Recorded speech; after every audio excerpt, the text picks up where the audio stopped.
gets a benefit of 1,10,000 rupees, that is 25% of his tax payable as per existing rates. Details of my tax proposals are given in the annexure. As a result of these proposals, Honourable Speaker, sir, revenue of about 1 lakh crore in direct taxes and 2,600 crores in indirect taxes will be foregone. Mr. Speaker, sir, with this, I commend the budget to this august House.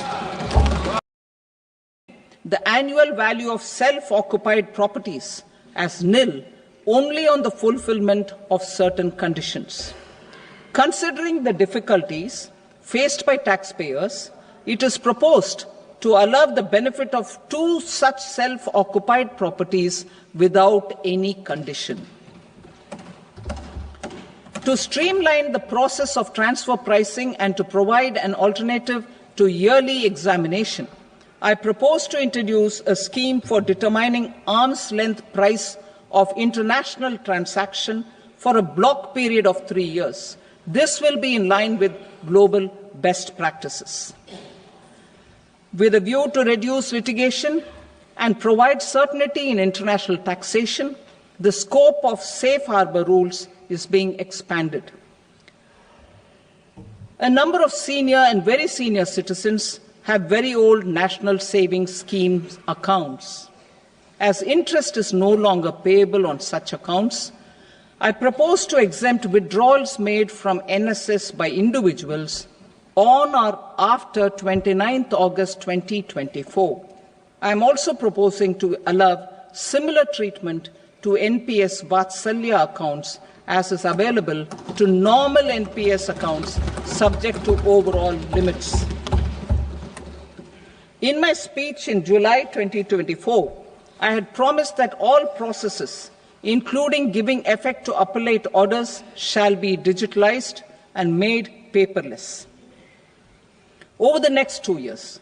So I'm happy to announce that digitalization is being made operational now.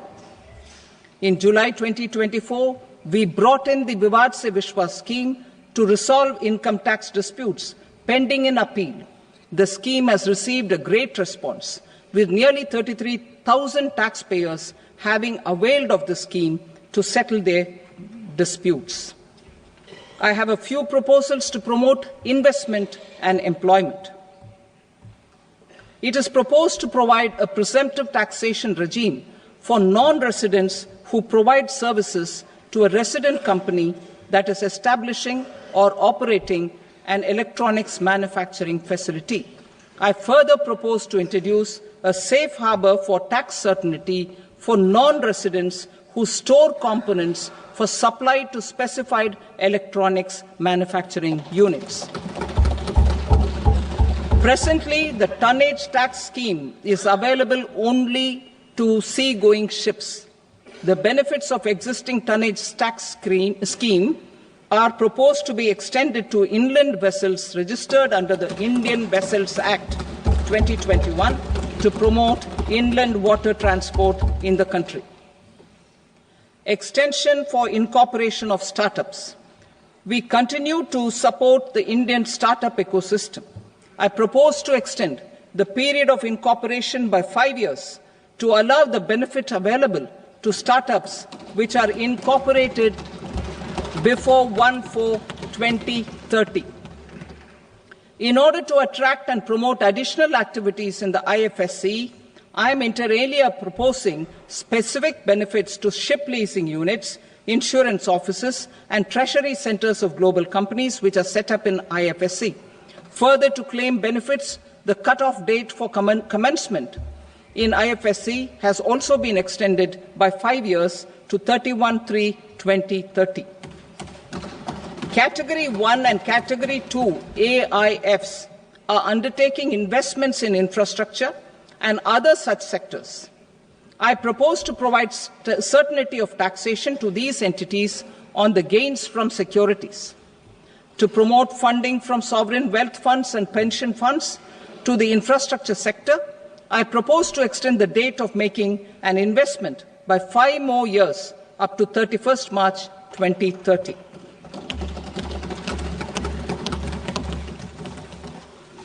personal income tax reforms with special focus on middle class.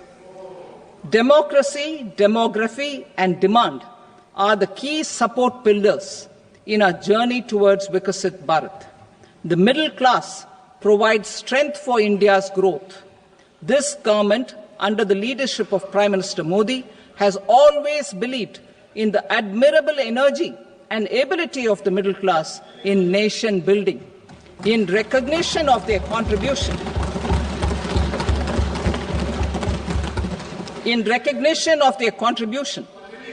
we have periodically reduced their tax burden. Right after 2014, the nil tax slab was raised to 2.5 lakhs of rupees, which was further raised to 5 lakh rupees in 2019 and to 7 lakh rupees in 2023. This is reflective of our government's trust on the middle class taxpayers. I am now happy to announce that there will be no income tax payable up to income of 12 lakh rupees.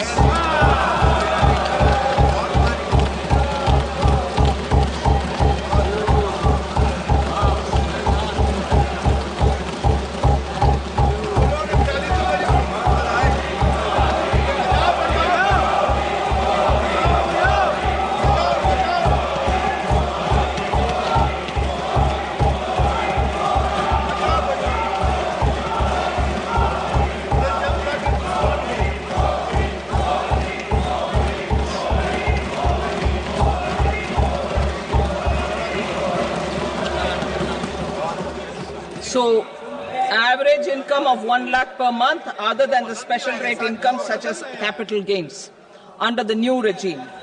This limit will be 12.75 lakh for salaried taxpayers due to the standard deduction of 75,000. Slabs and rates are being changed across the board to benefit all taxpayers. The new structure will substantially reduce the taxes of the middle class and leave more money in their hands, boosting household consumption, savings, and investment.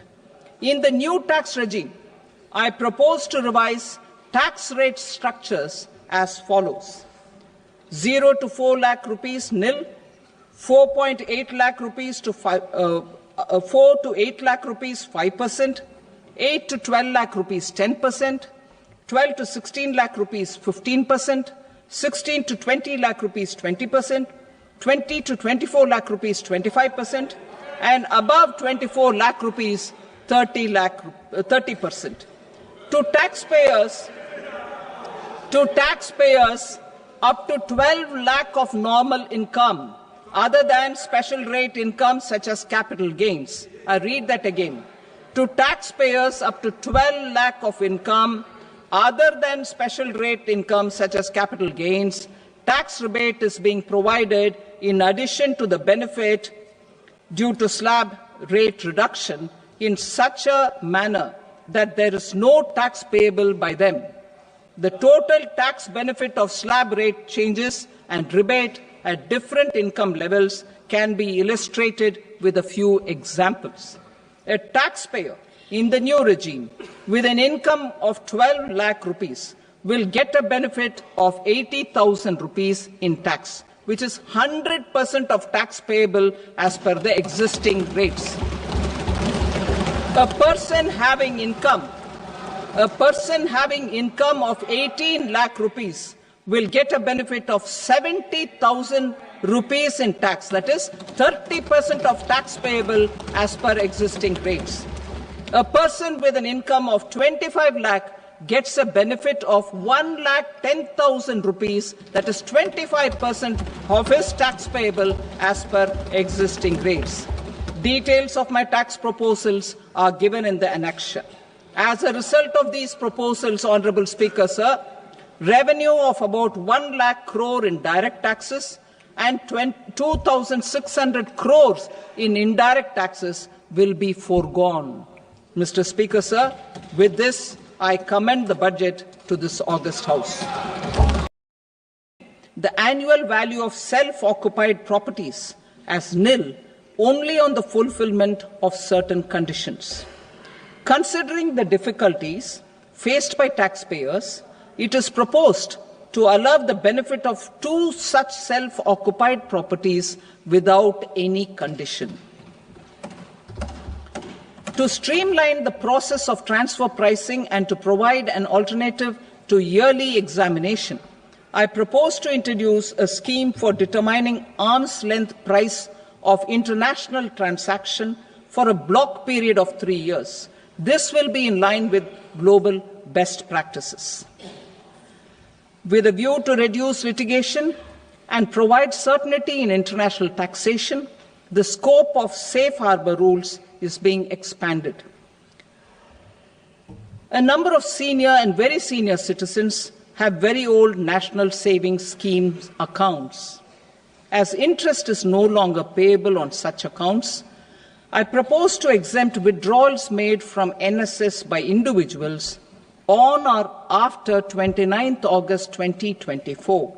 I am also proposing to allow similar treatment to NPS Vatsalya accounts as is available to normal NPS accounts subject to overall limits. In my speech in July 2024, I had promised that all processes, including giving effect to appellate orders, shall be digitalized and made paperless over the next 2 years. So I'm happy to announce that digitalization is being made operational now. In July 2024, we brought in the Vivad Se Vishwas scheme to resolve income tax disputes pending in appeal. The scheme has received a great response, with nearly 33,000 taxpayers having availed of the scheme to settle their disputes. I have a few proposals to promote investment and employment. It is proposed to provide a presumptive taxation regime for non-residents who provide services to a resident company that is establishing or operating an electronics manufacturing facility. I further propose to introduce a safe harbor for tax certainty for non-residents who store components for supply to specified electronics manufacturing units. Presently, the tonnage tax scheme is available only to sea-going ships. The benefits of existing tonnage tax scheme are proposed to be extended to inland vessels registered under the Indian Vessels Act 2021 to promote inland water transport in the country. Extension for incorporation of startups. We continue to support the Indian startup ecosystem. I propose to extend the period of incorporation by 5 years to allow the benefit available to startups which are incorporated before 1/4/2030. In order to attract and promote additional activities in the IFSC, I am inter alia proposing specific benefits to ship leasing units, insurance offices, and treasury centers of global companies which are set up in IFSC. Further, to claim benefits, the cut-off date for commencement in IFSC has also been extended by 5 years to 31/3/2030. Category 1 and Category 2 AIFs are undertaking investments in infrastructure and other such sectors. I propose to provide certainty of taxation to these entities on the gains from securities, to promote funding from sovereign wealth funds and pension funds to the infrastructure sector. I propose to extend the date of making an investment by 5 more years up to 31st March 2030.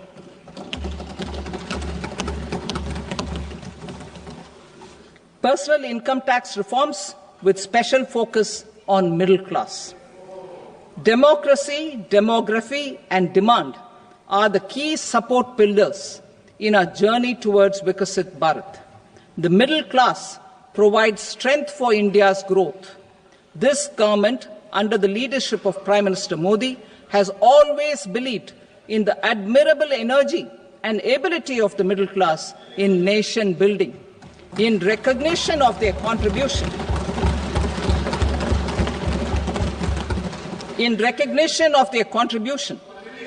We have periodically reduced their tax burden.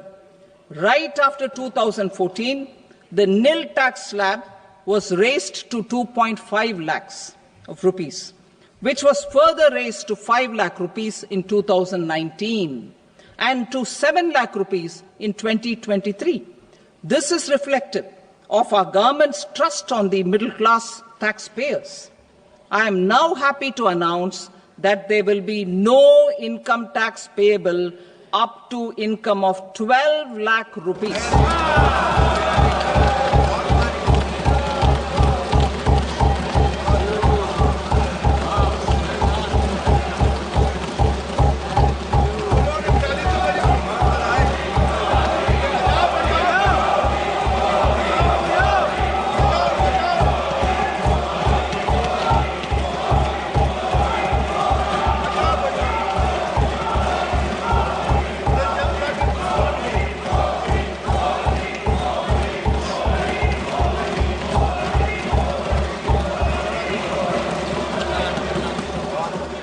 So, average income of 1 lakh per month other than the special rate income such as capital gains under the new regime. This limit will be 12.75 lakh for salaried taxpayers due to the standard deduction of 75,000. Slabs and rates are being changed across the board to benefit all taxpayers. The new structure will substantially reduce the taxes of the middle class and leave more money in their hands, boosting household consumption, savings and investment. In the new tax regime, I propose to revise tax rate structures as follows: 0 to 4 lakh rupees nil, 4.8 lakh rupees to 4 to 8 lakh rupees 5%, 8 to 12 lakh rupees 10%, 12 to 16 lakh rupees 15%, 16 to 20 lakh rupees 20%, 20 to 24 lakh rupees 25%, and above 24 lakh rupees 30%. To taxpayers up to 12 lakh of normal income other than special rate income such as capital gains. I read that again. To taxpayers up to 12 lakh of income other than special rate income such as capital gains, tax rebate is being provided in addition to the benefit due to slab rate reduction in such a manner that there is no tax payable by them. The total tax benefit of slab rate changes and rebate at different income levels can be illustrated with a few examples. A taxpayer in the new regime with an income of 12 lakh rupees will get a benefit of 80,000 rupees in tax, which is 100% of tax payable as per the existing rates. A person having income of 18 lakh rupees will get a benefit of 70,000 rupees in tax, that is 30% of tax payable as per existing rates.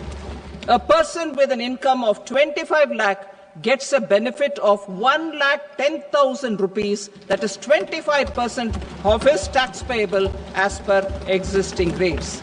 Details of my tax proposals are given in the annexure. As a result of these proposals, Honourable Speaker, sir, revenue of about 1 lakh crore in direct taxes and 2,600 crores in indirect taxes will be foregone. Mr. Speaker, sir, with this, I commend the budget to this august House. The annual value of self-occupied properties as nil only on the fulfillment of certain conditions.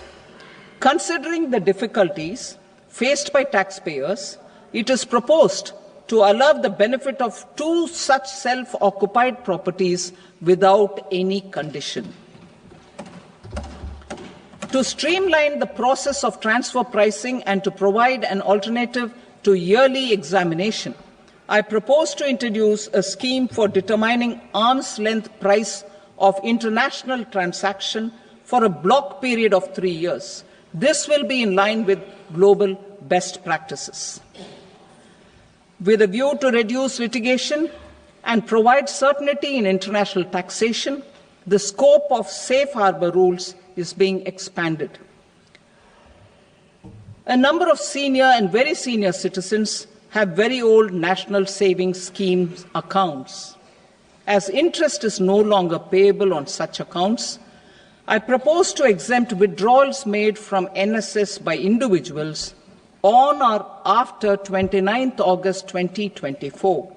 I am also proposing to allow similar treatment to NPS Vatsalya accounts as is available to normal NPS accounts subject to overall limits. In my speech in July 2024, I had promised that all processes, including giving effect to appellate orders, shall be digitalized and made paperless over the next 2 years. So I'm happy to announce that digitalization is being made operational now. In July 2024, we brought in the Vivad Se Vishwas scheme to resolve income tax disputes pending in appeal. The scheme has received a great response, with nearly 33,000 taxpayers having availed of the scheme to settle their disputes. I have a few proposals to promote investment and employment.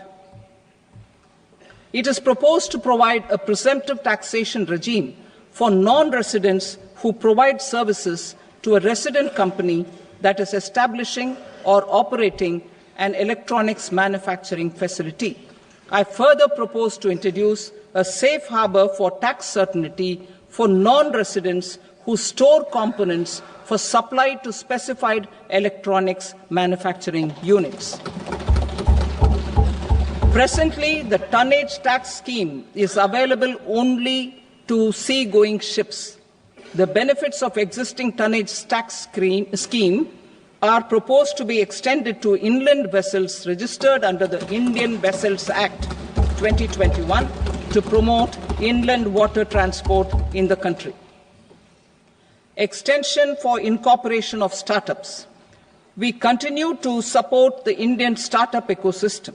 I propose to extend the period of incorporation by 5 years to allow the benefit available to startups which are incorporated before 1/4/2030.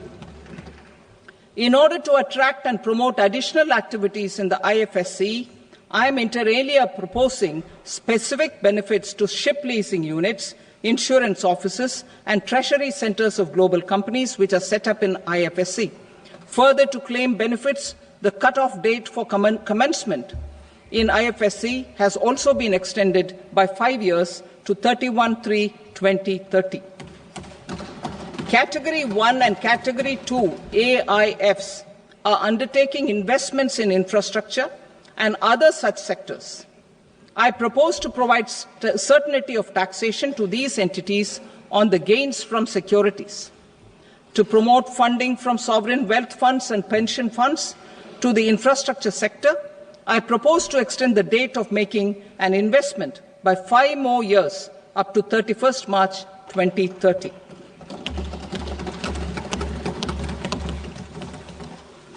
Personal income tax reforms with special focus on middle class. Democracy, demography, and demand are the key support pillars in our journey towards Vikasit Bharat. The middle class provides strength for India's growth. This government, under the leadership of Prime Minister Modi, has always believed in the admirable energy and ability of the middle class in nation building. In recognition of their contribution,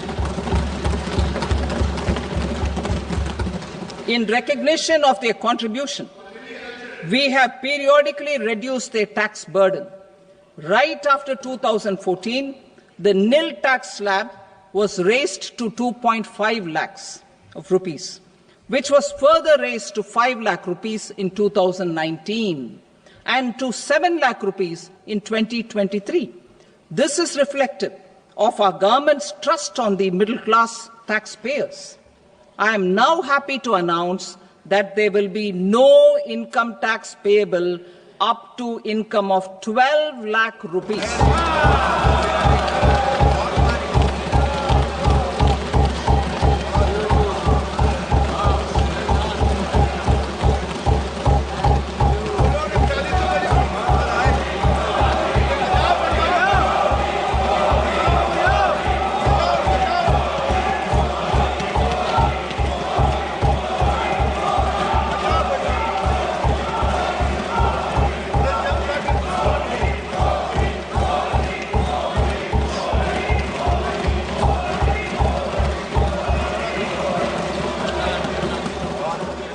So, average income of 1 lakh per month other than the special rate income such as capital gains under the new regime.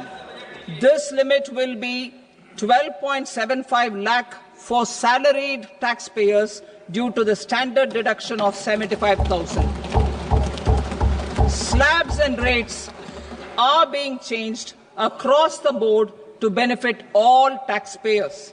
The new structure will substantially reduce the taxes of the middle class and leave more money in their hands, boosting household consumption, savings and investment.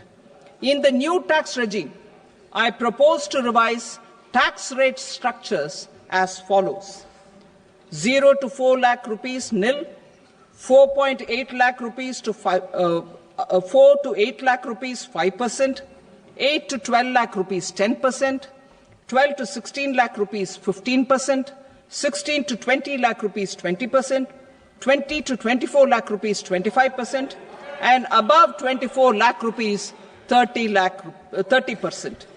To taxpayers up to 12 lakh of normal income other than special rate income such as capital gains. I read that again.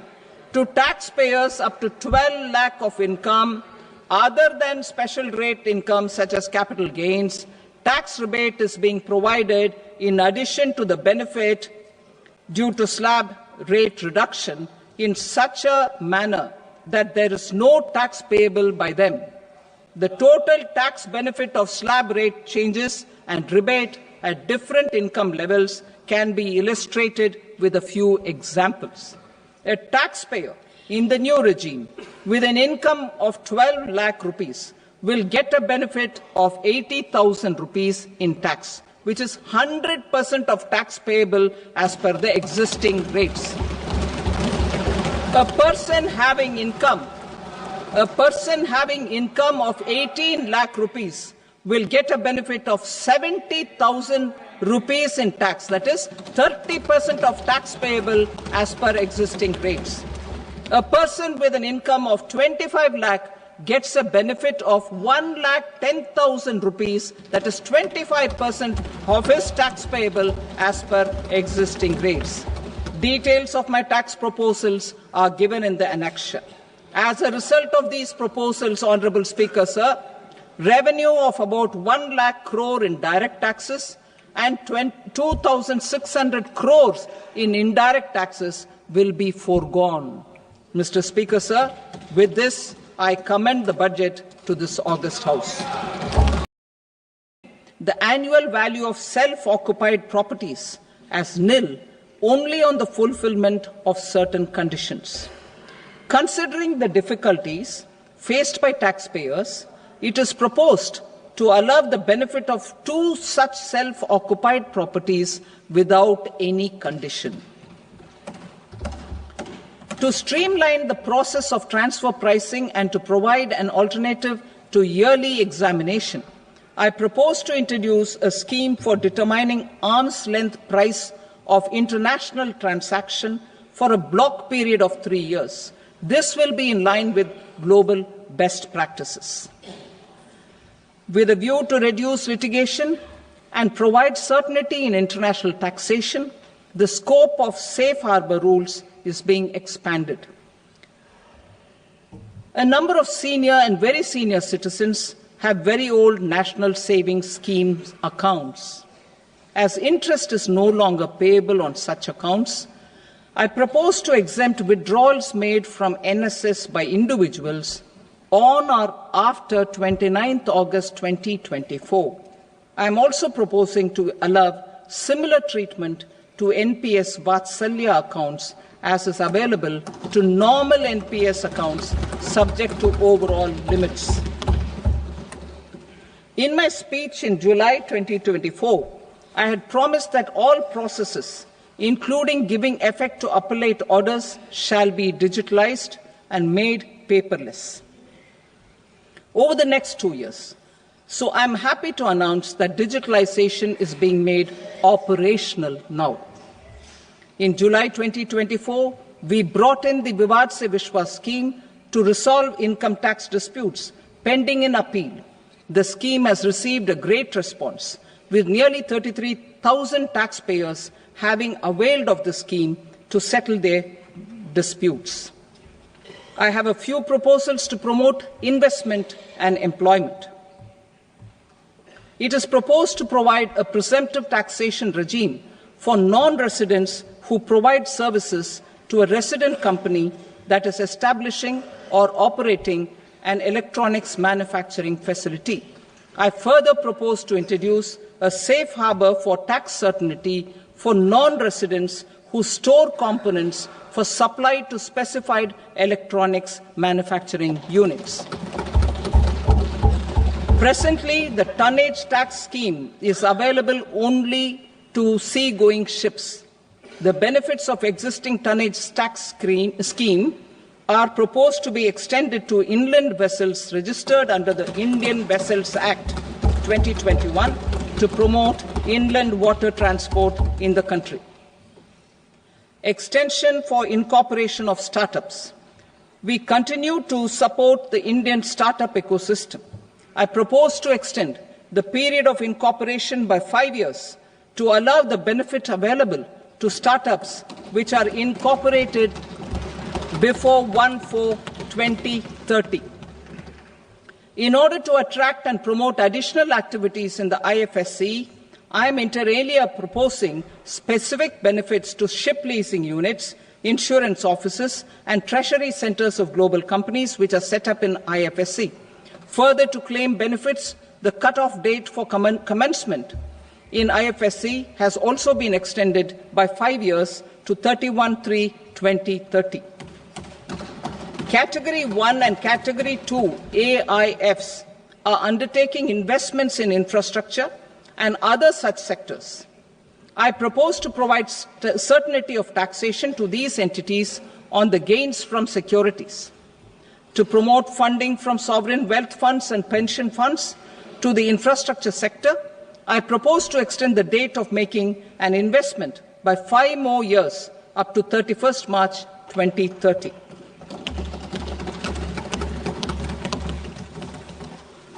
Personal income tax reforms with special focus on middle class. Democracy, demography, and demand are the key support pillars in our journey towards Vikasit Bharat. The middle class provides strength for India's growth. This government, under the leadership of Prime Minister Modi, has always believed in the admirable energy and ability of the middle class in nation building. In recognition of their contribution,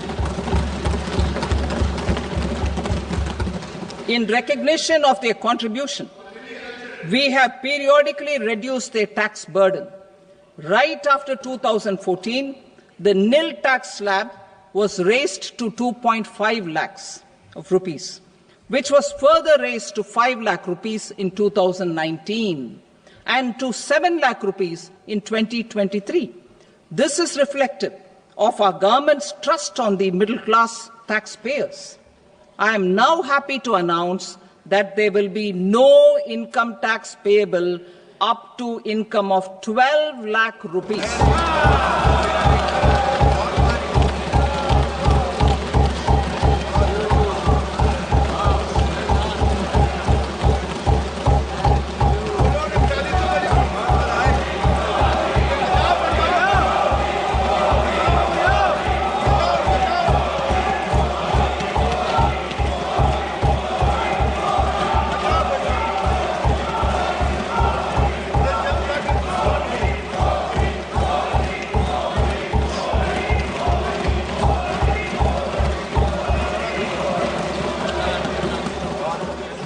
So, average income of 1 lakh per month, other than the special rate income such as capital gains, under the new regime.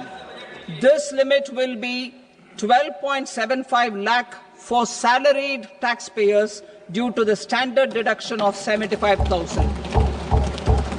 Slabs and rates are being changed across the board to benefit all taxpayers. The new structure will substantially reduce the taxes of the middle class and leave more money in their hands, boosting household consumption, savings and investment. In the new tax regime, I propose to revise tax rate structures as follows: 0 to 4 lakh rupees nil, 4.8 lakh rupees to 4 to 8 lakh rupees 5%, 8 to 12 lakh rupees 10%, 12 to 16 lakh rupees 15%, 16 to 20 lakh rupees 20%, 20 to 24 lakh rupees 25%, and above 24 lakh rupees 30%. To taxpayers up to 12 lakh of normal income, other than special rate income such as capital gains. I read that again. To taxpayers up to 12 lakh of income, other than special rate income such as capital gains, tax rebate is being provided in addition to the benefit due to slab rate reduction in such a manner that there is no tax payable by them. The total tax benefit of slab rate changes and rebate at different income levels can be illustrated with a few examples. A taxpayer in the new regime with an income of 12 lakh rupees will get a benefit of 80,000 rupees in tax, which is 100% of tax payable as per the existing rates. A person having income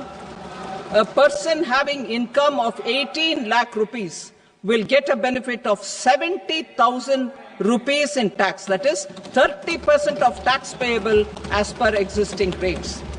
A person with an income of 25 lakh gets a benefit of 1,10,000 rupees, that is 25% of his tax payable as per existing rates. Details of my tax proposals are given in the annexure. As a result of these proposals, Honourable Speaker, sir, revenue of about 1 lakh crore in direct taxes and 2,600 crores in indirect taxes will be foregone. Mr. Speaker, sir, with this, I commend the budget to this august House. The annual value of self-occupied properties as nil only on the fulfillment of certain conditions. Considering the difficulties faced by taxpayers, it is proposed to allow the benefit of 2 such self-occupied properties without any condition. To streamline the process of transfer pricing and to provide an alternative to yearly examination, I propose to introduce a scheme for determining arm's length price of international transaction for a block period of 3 years. This will be in line with global best practices. With a view to reduce litigation and provide certainty in international taxation, the scope of safe harbour rules is being expanded. A number of senior and very senior citizens have very old national savings schemes accounts. As interest is no longer payable on such accounts, I propose to exempt withdrawals made from NSS by individuals on or after 29th August 2024. I am also proposing to allow similar treatment to NPS Vatsalya accounts as is available to normal NPS accounts subject to overall limits. In my speech in July 2024, I had promised that all processes, including giving effect to appellate orders, shall be digitalized and made paperless over the next 2 years. So I'm happy to announce that digitalization is being made operational now. In July 2024, we brought in the Vivad Se Vishwas scheme to resolve income tax disputes pending in appeal. The scheme has received a great response, with nearly 33,000 taxpayers having availed of the scheme to settle their disputes. I have a few proposals to promote investment and employment. It is proposed to provide a presumptive taxation regime for non-residents who provide services to a resident company that is establishing or operating an electronics manufacturing facility. I further propose to introduce a safe harbour for tax certainty for non-residents who store components for supply to specified electronics manufacturing units. Presently, the tonnage tax scheme is available only to sea-going ships. The benefits of existing tonnage tax scheme are proposed to be extended to inland vessels registered under the Indian Vessels Act 2021 to promote inland water transport in the country. Extension for incorporation of startups. We continue to support the Indian startup ecosystem. I propose to extend the period of incorporation by 5 years to allow the benefit available to startups which are incorporated before 1/4/2030. In order to attract and promote additional activities in the IFSC, I am inter alia proposing specific benefits to ship leasing units, insurance offices, and treasury centers of global companies which are set up in IFSC. Further, to claim benefits, the cut-off date for commencement in IFSC has also been extended by 5 years to 31/3/2030. Category 1 and Category 2 AIFs are undertaking investments in infrastructure and other such sectors. I propose to provide certainty of taxation to these entities on the gains from securities, to promote funding from sovereign wealth funds and pension funds to the infrastructure sector. I propose to extend the date of making an investment by 5 more years up to 31st March 2030.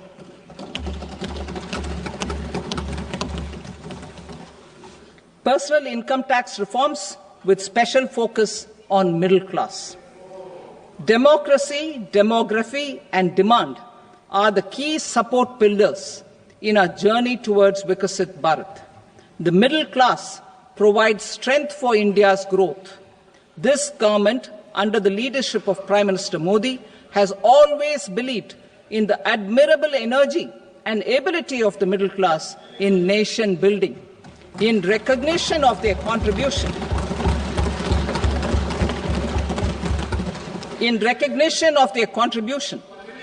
we have periodically reduced their tax burden. Right after 2014, the nil tax slab was raised to 2.5 lakhs of rupees, which was further raised to 5 lakh rupees in 2019 and to 7 lakh rupees in 2023. This is reflective of our government's trust on the middle class taxpayers. I am now happy to announce that there will be no income tax payable up to income of 12 lakh rupees.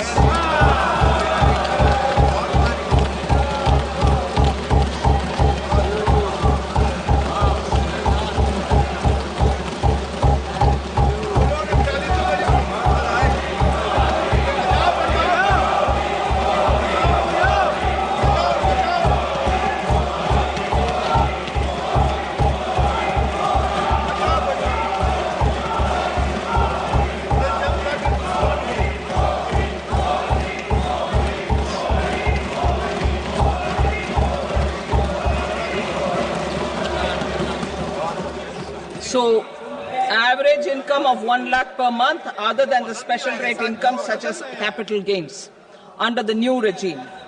This limit will be 12.75 lakh for salaried taxpayers due to the standard deduction of 75,000.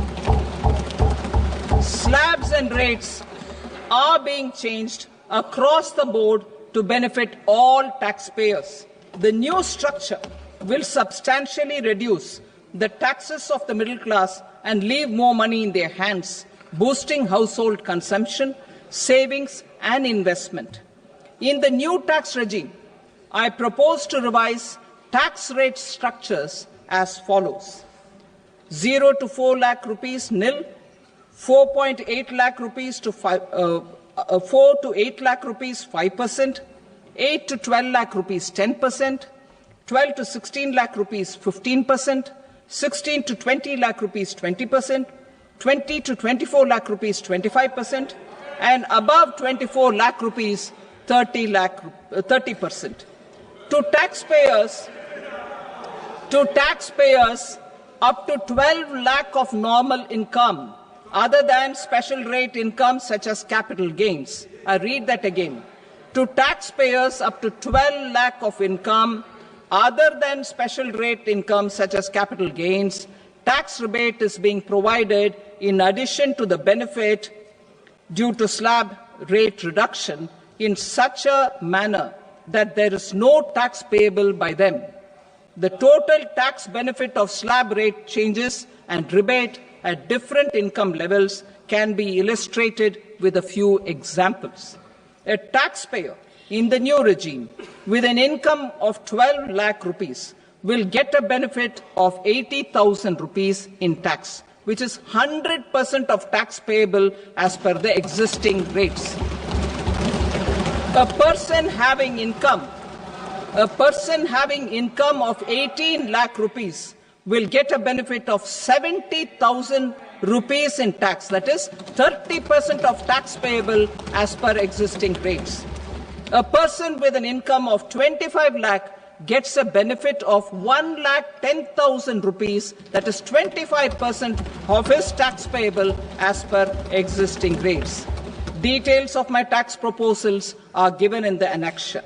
As a result of these proposals, Honourable Speaker, sir, revenue of about 1 lakh crore in direct taxes and 2,600 crores in indirect taxes will be foregone. Mr. Speaker, sir, with this, I commend the budget to this august House. The annual value of self-occupied properties as nil only on the fulfillment of certain conditions. Considering the difficulties faced by taxpayers, it is proposed to allow the benefit of 2 such self-occupied properties without any condition. To streamline the process of transfer pricing and to provide an alternative to yearly examination, I propose to introduce a scheme for determining arm's length price of international transaction for a block period of 3 years. This will be in line with global best practices.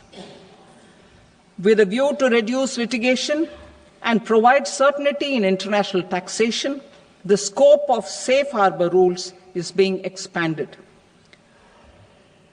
A number of senior and very senior citizens have very old national savings schemes accounts. As interest is no longer payable on such accounts, I propose to exempt withdrawals made from NSS by individuals on or after 29th August 2024.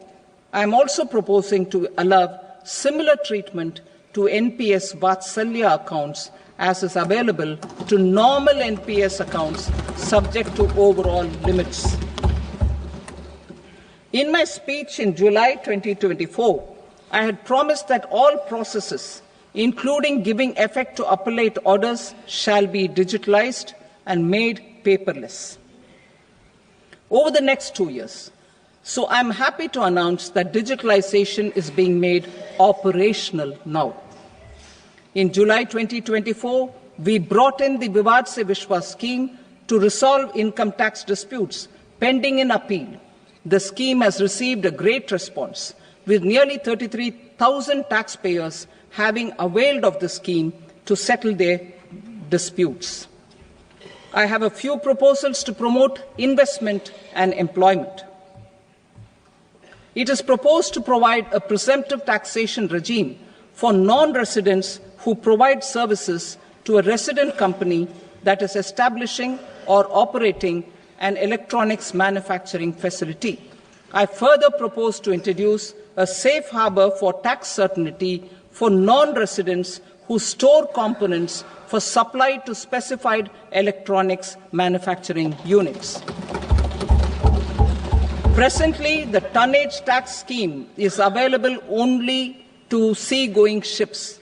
The benefits of existing tonnage tax scheme are proposed to be extended to inland vessels registered under the Indian Vessels Act 2021 to promote inland water transport in the country. Extension for incorporation of startups. We continue to support the Indian startup ecosystem. I propose to extend the period of incorporation by 5 years to allow the benefit available to startups which are incorporated before 1/4/2030. In order to attract and promote additional activities in the IFSC, I am inter alia proposing specific benefits to ship leasing units, insurance offices, and treasury centres of global companies which are set up in IFSC. Further, to claim benefits, the cut-off date for commencement in IFSC has also been extended by 5 years to 31/3/2030. Category 1 and Category 2 AIFs are undertaking investments in infrastructure and other such sectors. I propose to provide certainty of taxation to these entities on the gains from securities, to promote funding from sovereign wealth funds and pension funds to the infrastructure sector. I propose to extend the date of making an investment by 5 more years up to 31st March 2030.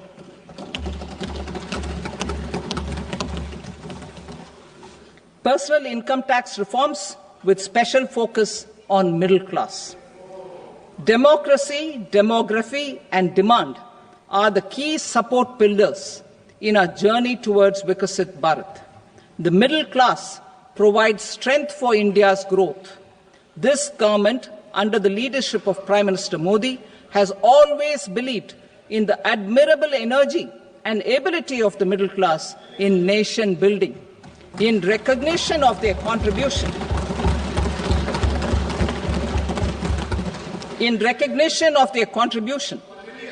we have periodically reduced their tax burden. Right after 2014, the nil tax slab was raised to 2.5 lakhs of rupees, which was further raised to 5 lakh rupees in 2019 and to 7 lakh rupees in 2023. This is reflective of our government's trust on the middle class taxpayers.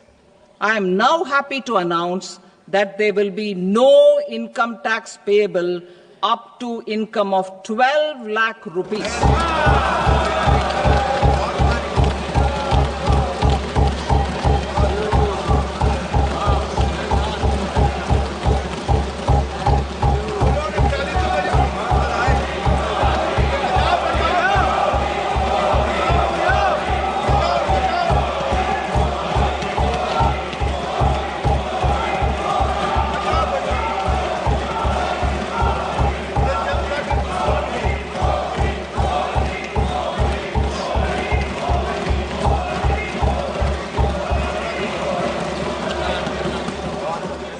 So, average income of 1 lakh per month, other than the special rate income such as capital gains, under the new regime.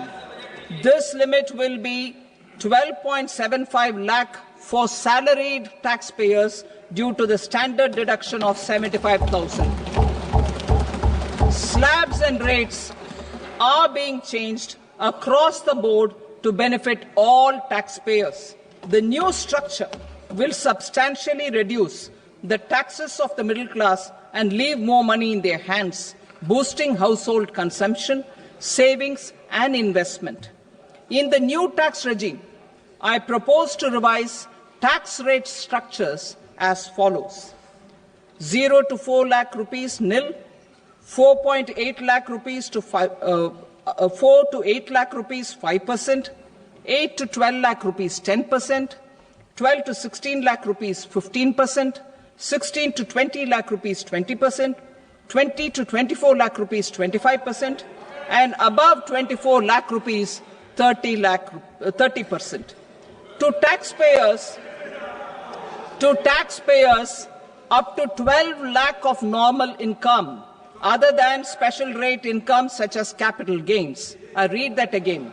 To taxpayers up to 12 lakh of income, other than special rate income such as capital gains, tax rebate is being provided in addition to the benefit due to slab rate reduction in such a manner that there is no tax payable by them. The total tax benefit of slab rate changes and rebate at different income levels can be illustrated with a few examples. A taxpayer in the new regime with an income of 12 lakh rupees will get a benefit of 80,000 rupees in tax, which is 100% of tax payable as per the existing rates. A person having income of 18 lakh rupees will get a benefit of 70,000 rupees in tax, that is 30% of tax payable as per existing rates. A person with an income of 25 lakh gets a benefit of 1,10,000 rupees, that is 25% of his tax payable as per existing rates. Details of my tax proposals are given in the annexure. As a result of these proposals, Honourable Speaker, sir, revenue of about 1 lakh crore in direct taxes and 2,600 crores in indirect taxes will be foregone. Mr. Speaker, sir, with this, I commend the budget to this august House. The annual value of self-occupied properties as nil only on the fulfillment of certain conditions. Considering the difficulties faced by taxpayers, it is proposed to allow the benefit of 2 such self-occupied properties without any condition.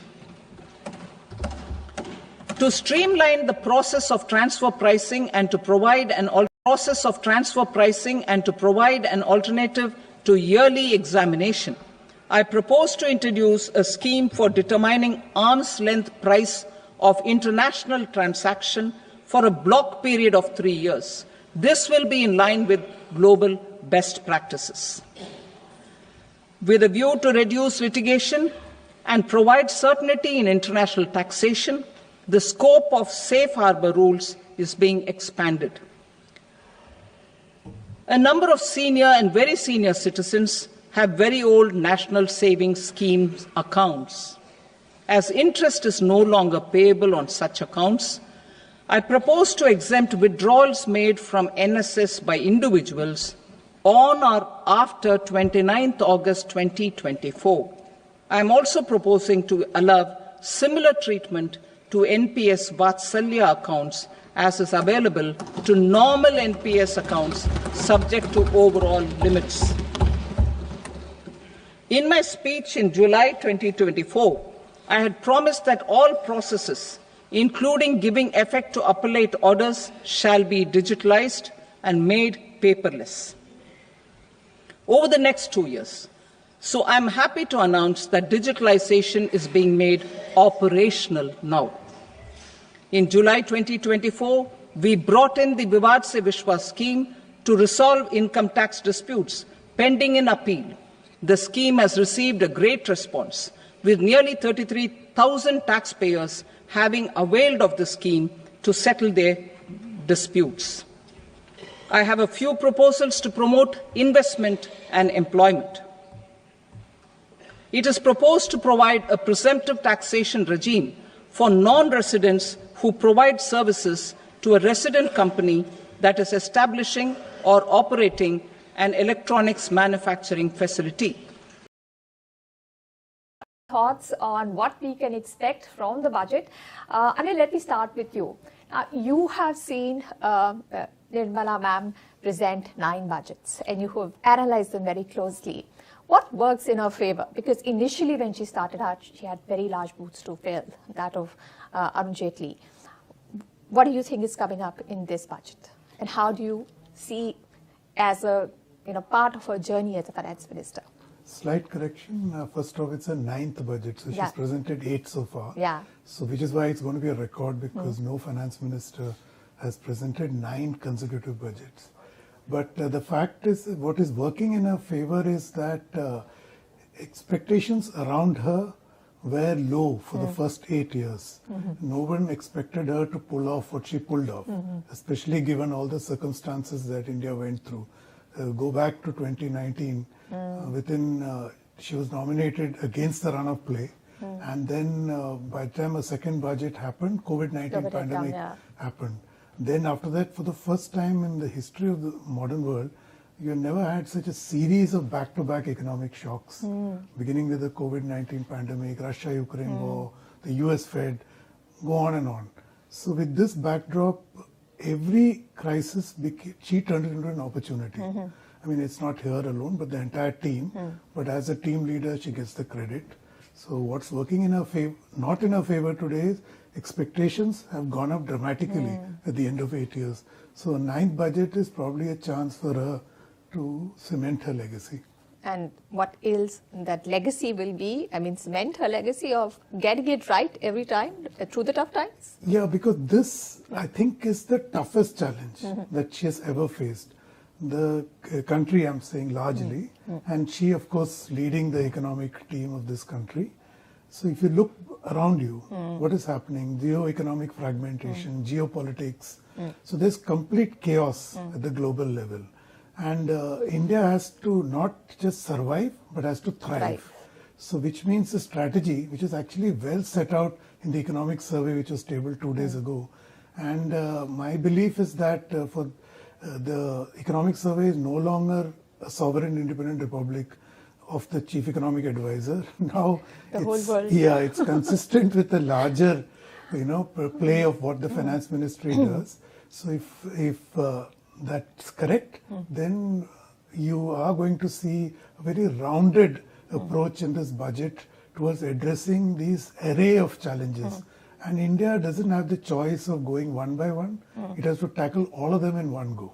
Right. But, beyond the mountain of expectations and what's happening globally, which we really can't do much about, all said and done, we're in a sweet spot. We've got strong growth and very low inflation, which many developed worlds are really finding it problematic. So we are calling this the Goldilocks budget. And so there, don't you think she has, she's done a great job, and that, she could continue, or could she, just let up a little bit there, perhaps on the fiscal discipline side?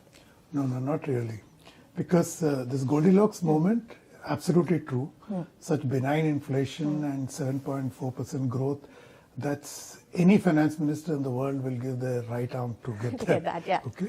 So, but that is a moment. It's going to transition. So inflation is already beginning to pick up. It's not that it's going to rise to dramatic levels, but it will come back to a natural level of somewhere between 3 and 4%.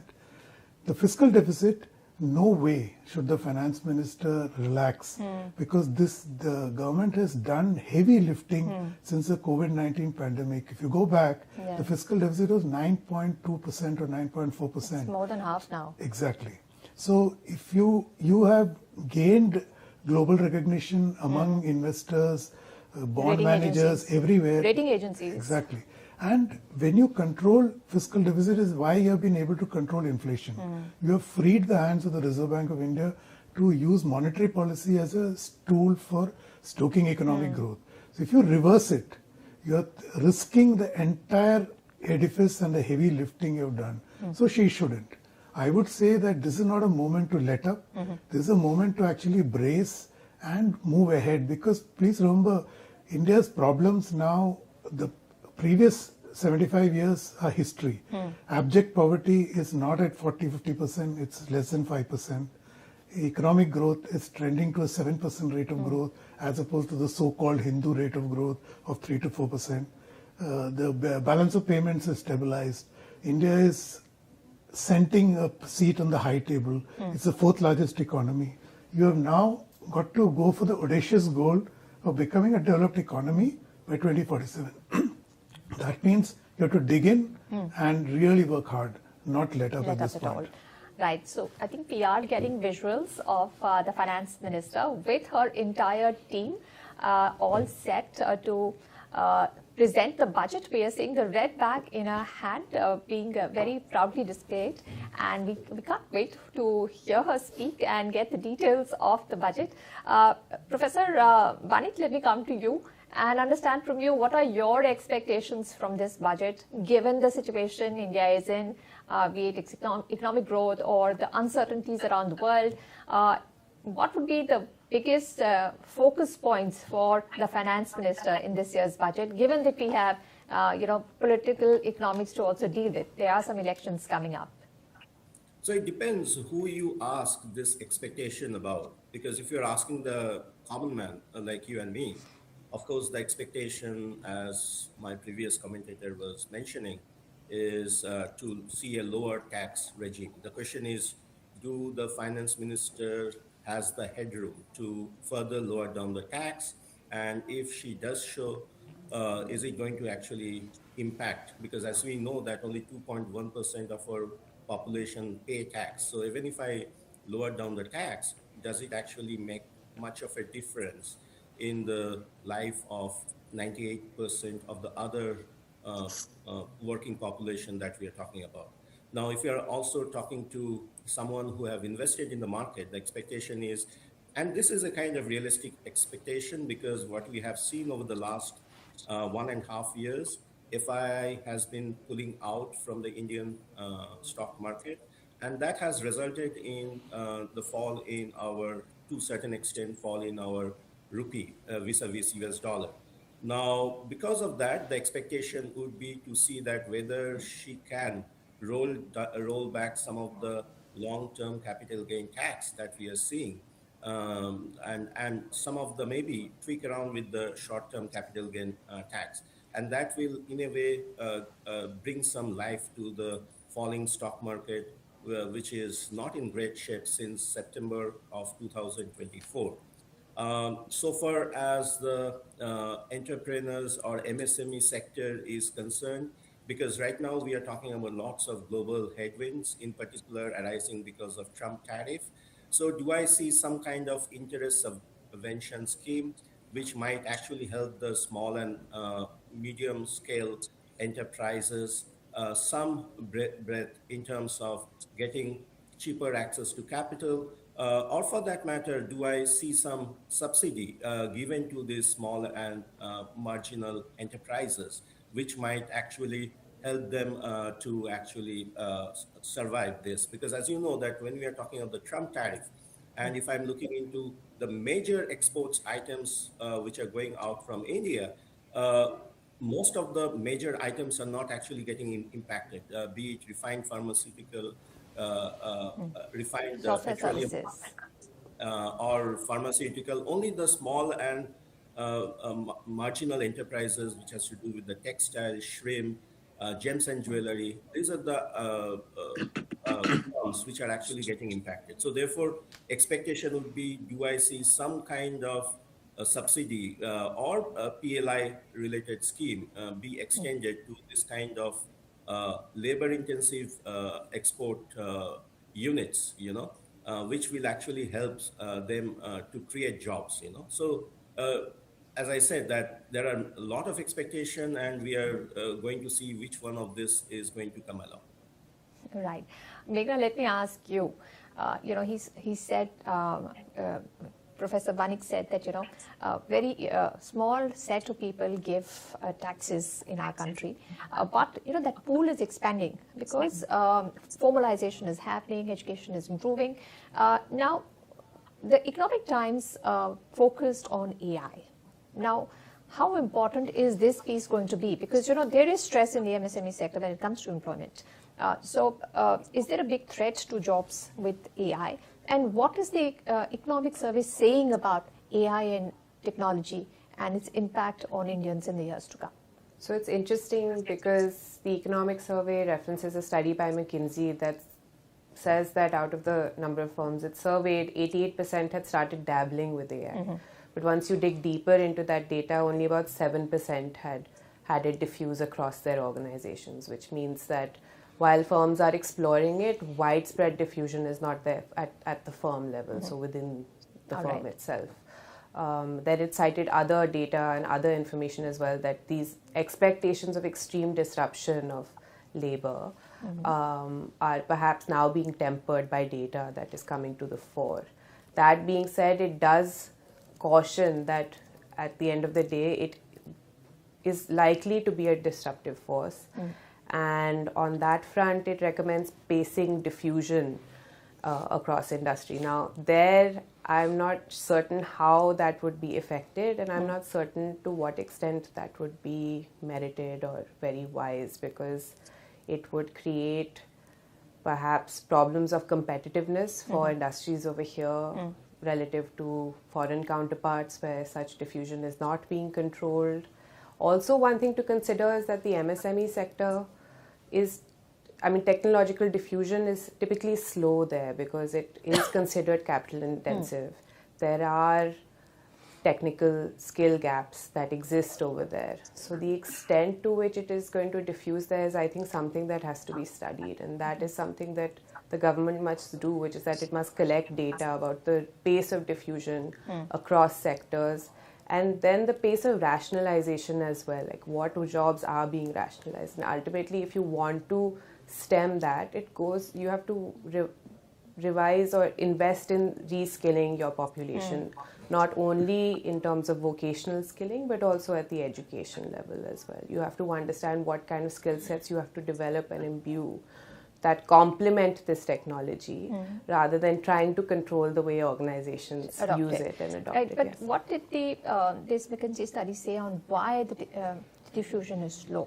And is this because of the skill gap? And is this actually an indication to the government that we need greater spending on education or new outlook to education? You may not be spending more, but you may be doing different things. So why is the diffusion slow? I mean, I think it depends on individual industries, and it depends on the rate of development of the technology. There's been a lot of news in the media about generative AI and the exponential developments over there, but a lot of artificial intelligence systems continue to remain narrow, which is that they aren't very generalizable, and they do require human input, human control. So from that perspective, I think diffusion has been slow also because companies maybe do not want to, put out the initial capital outlay for it. It might require skill sets that aren't yet there in the market, that are still being developed. There's Or many maybe reasons. they're just taking it slow. And they're step taking by it slow, step. maybe, yes, also because they want to evaluate and wait and see how others are doing it and whether there's actually a benefit in doing so, because there is a degree of experimentation and risk appetite required to deal with a new technology.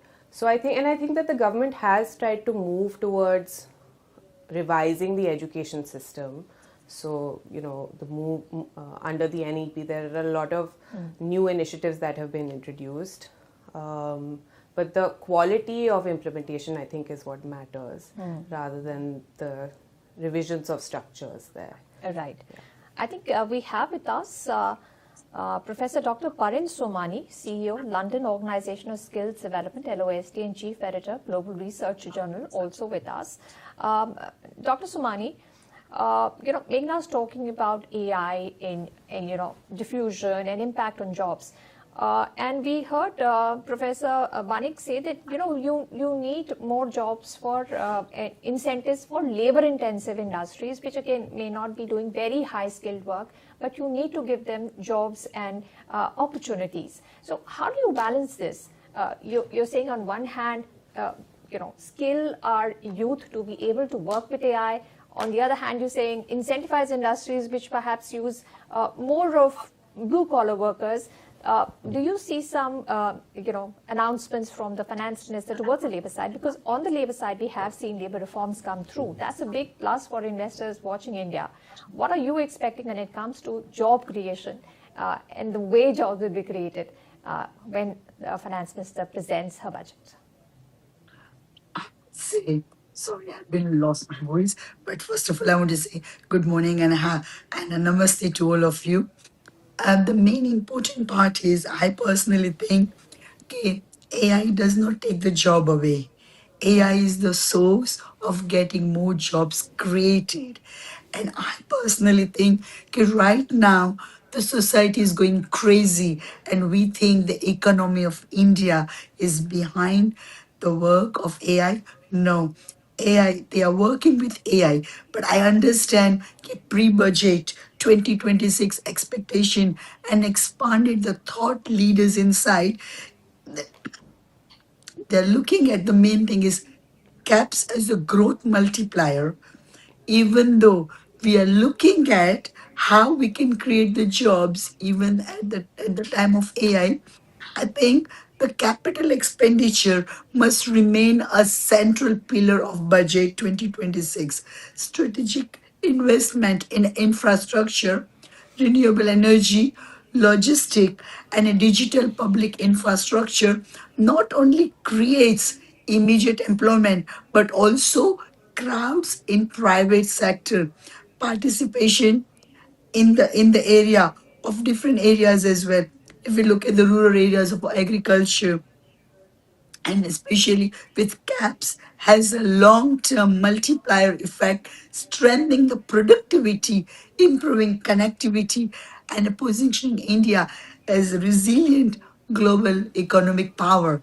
But then let's talk about the MSME as the economic backbone. MSME are the backbone of India's economy, contributing significantly to employment and a grassroots innovation. So, Budget 2026 should focus on reducing compliance complexity, expanding collaborative free credit, and improving access to market and technology. Empowering MSME is not just an economy imperative, it is essential for inclusive and a balanced national growth. But then, when we talk about the tax rationalism for ease of doing the business, that is also one of the part. But the important part, what I personally think, support for innovation and a skill development as the industry evolves. Our workforce must evolve along the side with the budget 2026 should align skilling initiatives with emerging sectors such as AI, green technology, healthcare, and digital services. That the increased funding for research, innovation, hubs, and the public private skilling partnership will help India transition from job seeking economy to the job creating. And always remember the inclusive and the sustainable growth. The true economic growth must be inclusive. So, budgetary policy should strengthen support for women, lead enterprises, social entrepreneurs, and underserved communities. And that's at the same time.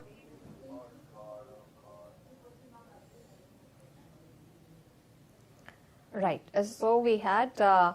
Somani talking about the imperatives, especially with the focus on MSMEs. I want to ask you, Anil. You said that the government has done the heavy lifting, and the heavy lifting of the last few budgets has largely been the capex, be it your roads, your railways, or your ports. That is happening now. The government makes the effort with the hope that the private industry starts doing it. They have not really done much. Do you think that is set to change? Because after a few years of slow growth, now because of more money in the hands of people, more spending, it is going to change. The private industry will now make the investments in capex as well. Oh, absolutely, Anisha, that there is no doubt that the Indian private sector has to step up to the plate. They have not, for a host of reasons, something around 2010-11, they have got into some kind of funk over investing. And most people do not understand that while the government has been doing a fantastic job in stepping up capital spending, but they are not the main driver. If the engine is of capital spending, the government's is about 30%. 70% is in the private sector.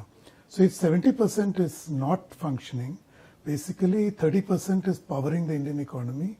So flip it and assume that even if 10% of the 70% was to kick in, then your economic growth, which is growing at 30%, will accelerate. So it is, at this point, the private sector needs to develop more risk appetite because they have been worried about the uncertainty, understandable, but uncertainty is not going away. Trump may go away, but uncertainty won't go away. So it's going to stay with you, which means you have to now develop an investment appetite which takes into account these kind of risks which are par for the course. Just like any normal risk, this is now uncertainty is part and parcel of investment. So this, like you said, I don't think the Indian economy is in a better spot than it has been at this point of time. The income tax which you mentioned earlier in passing, most people are not aware that I had actually checked out the data over the last 10 years. The middle bracket, which is the middle income tax bracket, for salaried, I'm not even talking about income, has grown, that is 10 to 25 lakhs, 10 to 15, sorry, 15 to 20 lakhs, has grown from 10 lakh filings in 2014 to something like 70 lakhs in 2023. That's a big jump. Huge. It's a 600% jump. What does that tell you? It tells you that incomes have grown, and the middle bracket is where it has grown the most. Yes, a lot of attention gets taken by the 1% of India, which are the billionaires and unicorns, etc. But the middle chunk is growing. They form the backbone of the consumer economy. So if India Inc. is looking for some kind of incentive or potential, this is right in front of them. Right, and I think that is another reason why India has done so well over the last few years, is because it's largely inward looking. As the fourth largest economy, our exports are what, 2% of the world's exports. So, Professor Banik, is that a blessing, or is that no longer going to work for us? Because many people feel that if you want to grow and grow fast, become the fourth largest, third largest, and larger still, you need to develop manufacturing and you need to develop exports. So does the weaker rupee not help us there? Because you championed in your first comment saying that the depreciation of the rupee thanks to foreign outflows is becoming troublesome. But if you want to encourage manufacturing, should you be doing it for domestic consumption, which is bound to increase, or should you also be looking at larger scale of global footprint? So let me touch upon some of the points just to complete the story. Like some of the things that you have mentioned is one of the good thing about the Indian economy is if I'm looking into the marginal propensity to consume. Now, if I'm looking into the various components of GDP, you have consumption expenditure, investment expenditure, government expenditure, exports, and now out of these 5 components, the most important component at this point of time is the consumption expenditure, which is explaining close to 60% of our national income. Now, if I just do back of the envelope calculation with a marginal propensity to consume around 0.6, what it tells you that our multiplier is around 2.5. What it means in a very simple terms, it means that if government is spending, let's say 100 rupees, it is going to create an output worth of 250 rupees, So this is a great thing because almost 2/3 of our domestic economy is run by factors which is coming from the Indian economy itself. We don't have to depend on the foreign economy.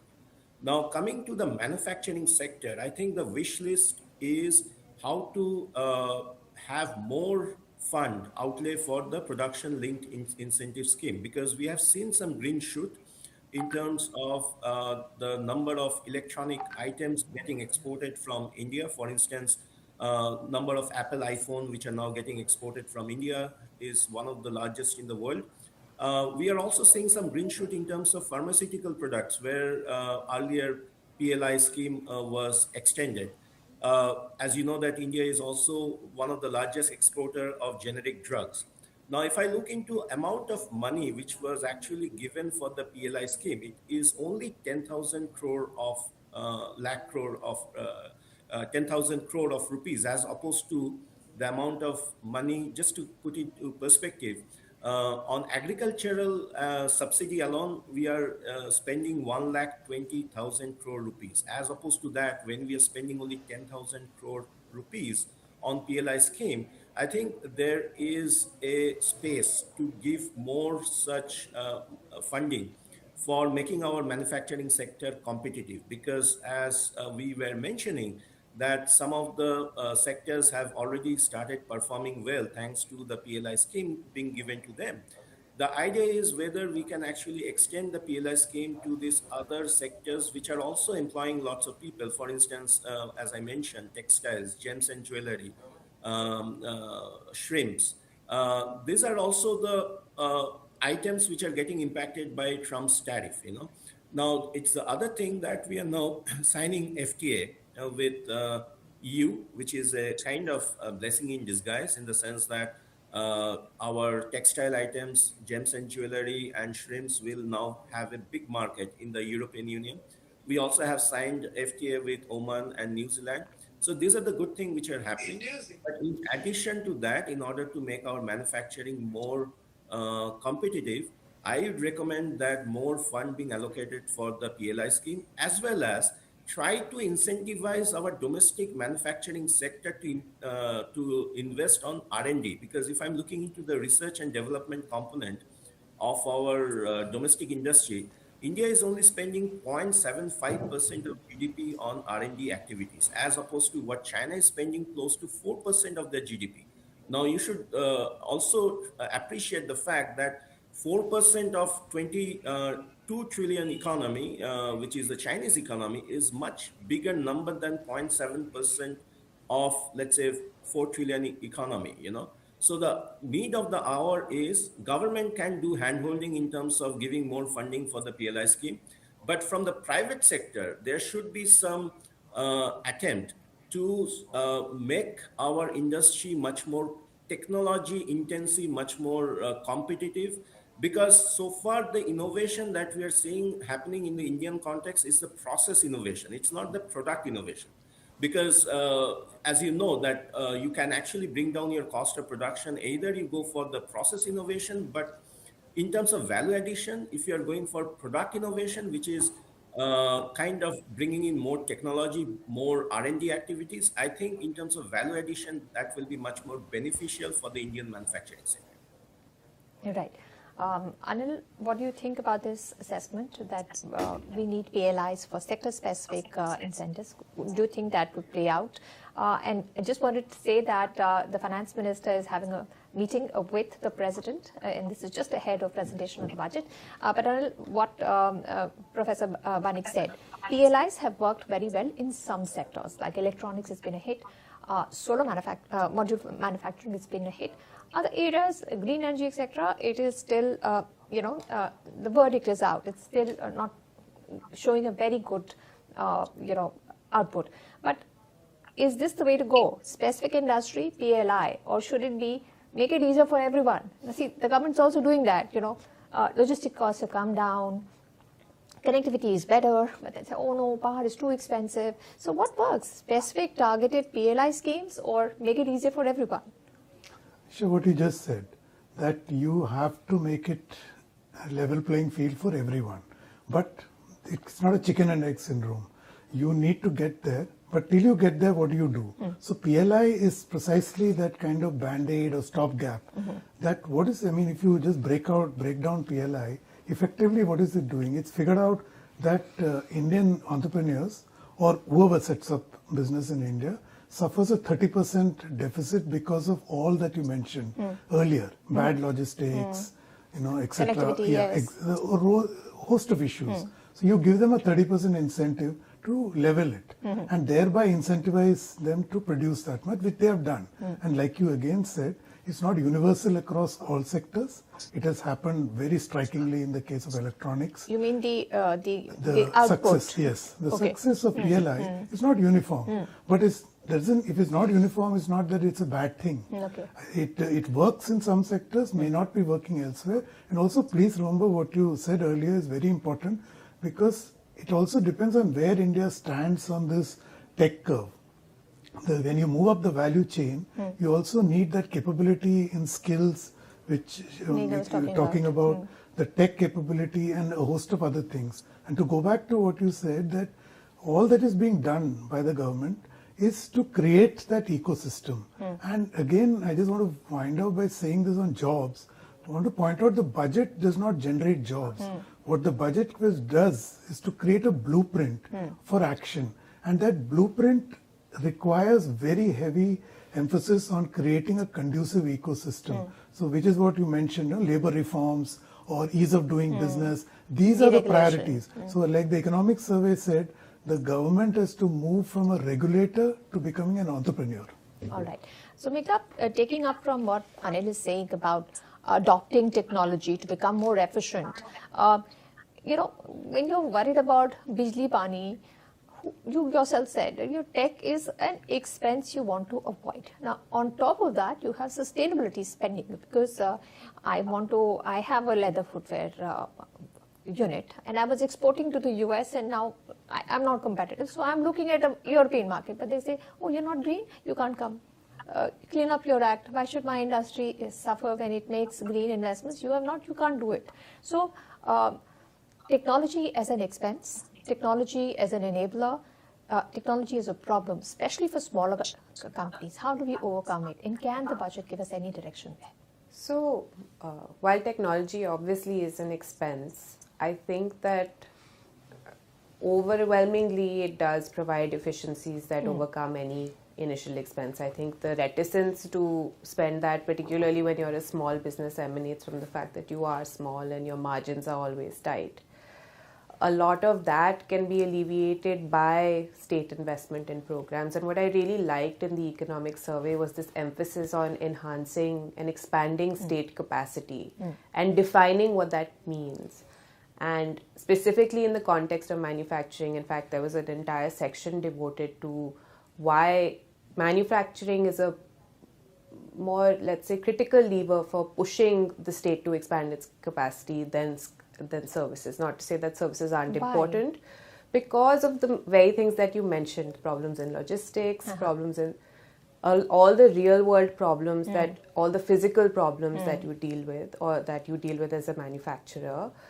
The state has to come in and fix those problems, whether it be municipalities, whether it be bad roads, whether it be a lack of connectivity, or compliances. And so it falls to the state to create those alleviating factors, and manufacturing, emphasis on manufacturing and understanding its value, not only as a job creator, which everyone looks, not only in the context of job creation, which it has always been considered, but also now, given that services may see some kind of rationalization because of artificial intelligence. Of course, there will be job creation as well. But given that, it also potentially creates a hedge against that. So I think that, this push for the enhancement of state capacity, even in the context of innovation, as one of the earlier speakers said, it talks about the entrepreneurial state that Mariana Mazzucato discusses in her book, where basically she talks about how the US government has created a base layer of fundamental innovation. The internet, for instance, was basically a government-led project. It was called ARPANET, and DARPANET, which is their defense research agency. And then on top of all these fundamental innovations that the state has invested in, because it has much greater risk appetite than private enterprise, you've had, Google, the Googles and the Apples and the Metas of the world develop. So the state has to create that fundamental layer of innovation, and on top of which private industry can grow. So just on the point of innovation and on the larger point of state capacity, the state has to understand that it must look at investments not from a return perspective or a pecuniary return perspective, but from a national interest perspective. And how it facilitates further growth. Yes. Right. Professor Dr. Somani, you spoke about the government becoming an enabler, and you also said that we need more investments and incentives perhaps to get the private industry to invest in innovation. Do you think there is less innovation in our country? Because a lot of people say, India is the next Silicon Valley. So the visuals you're getting at this point of time on your screens is of the president wishing the finance minister best of luck, and that is by feeding her dahi chini. Now, in many parts of North India, this is a standard practice when you leave home for an important event or an important meeting. So she's got the best wishes of the president of the country. Sorry, I'll come back to you, Professor Somani. We were talking about how, when it comes to technology, to employment, to labor, the government has come in with labor reforms to, make it easier for investments and not too many issues with the labor. How progressive is this step been, and what other further reforms or deregulation are you expecting as announcements in the budget? Because deregulation was a very big deal in last year's economic survey, and the government delivered a fair bit on that. So what are you expecting when it comes to further, fundamental structural reforms that will push investment in our country, whether it's domestic or it's, foreign money that comes in? I would say right now, we stand the threshold of budget 27, 26, 27. The capital expenditure must remain at the heart of India's growth, with the projection that the public caps could exceed 12 lakh crores. This sustained investment support infrastructure, digital connectivity, and green energy, all of which are critical to creating jobs, boosting productivity.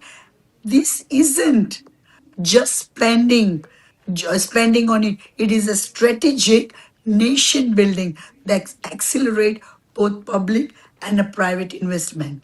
So I personally think right now, by doing the negotiating, by working with the EU, I think we will be in a better position and better way to what we want to achieve in this pre-budget. I think there are a lot of things we talk about it on a tax rationalism for business and a citizen. So I am looking at the way, okay, I think we also need a tax needs system.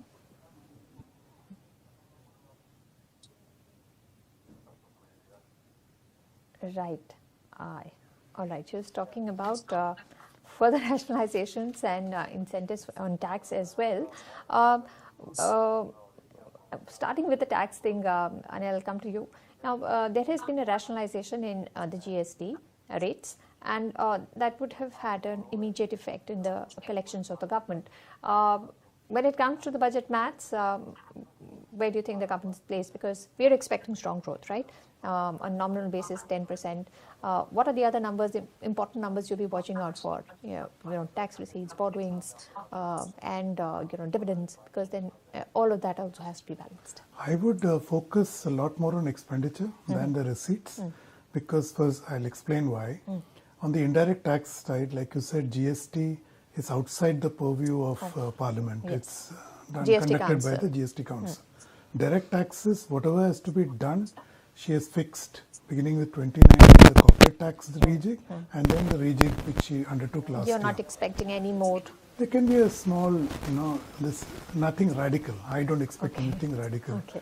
So, and on disinvestment, we know the way things are going. So, non-tax revenues are not really excepting for dividends.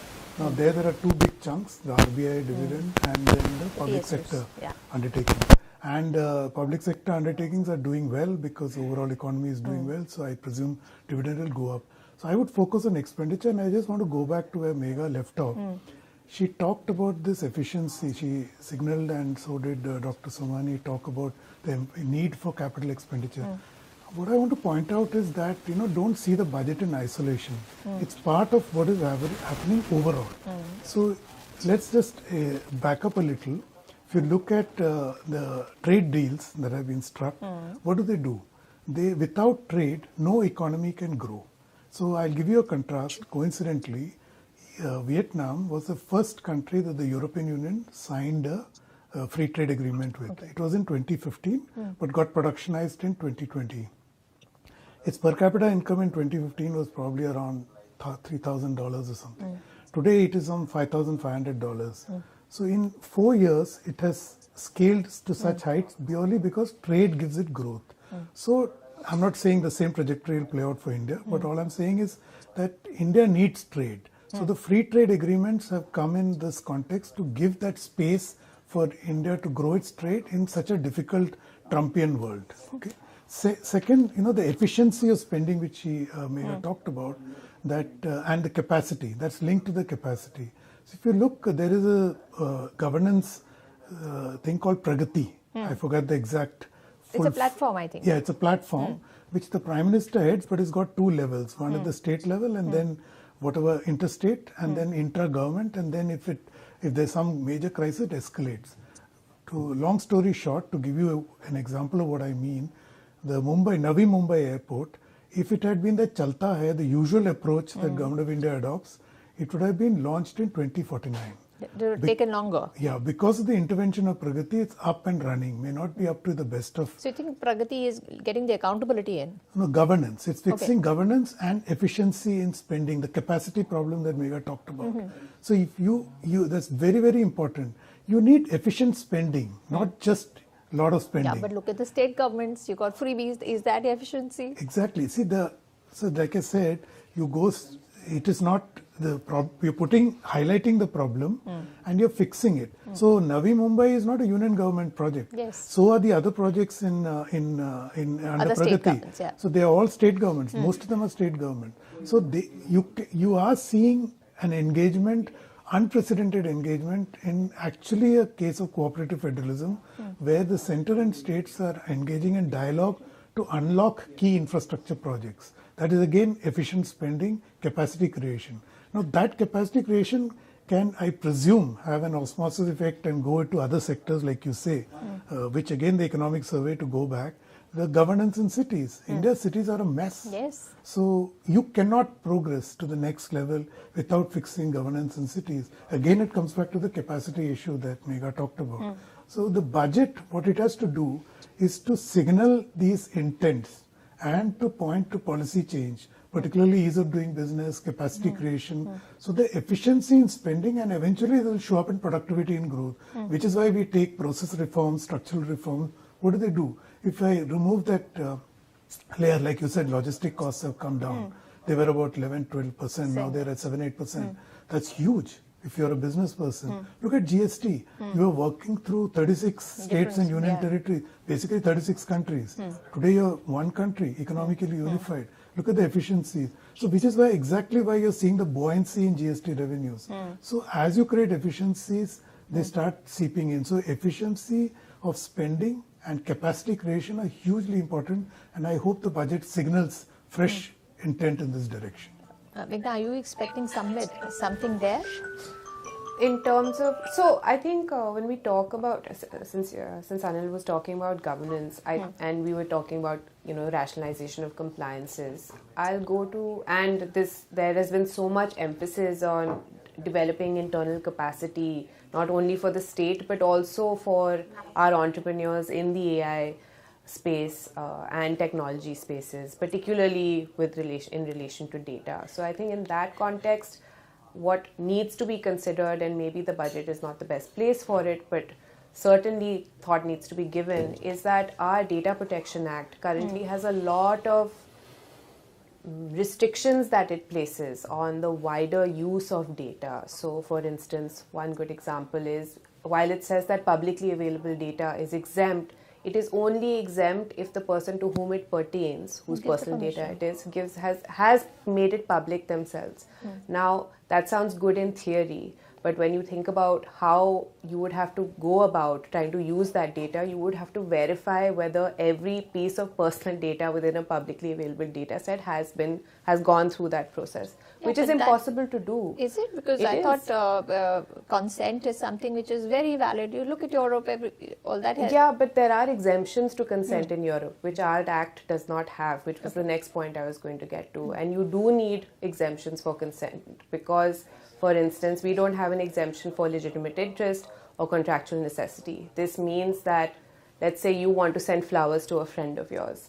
That company is going to be given her address. They cannot process that order because there is no exemption for contractual necessity, because she may not be a customer of theirs and they don't have her consent to process her personal data, which you have given to deliver the order. So it leads to these kinds of absurd outcomes. Frictions would be one thing, but this would be an absolute stoppage of service.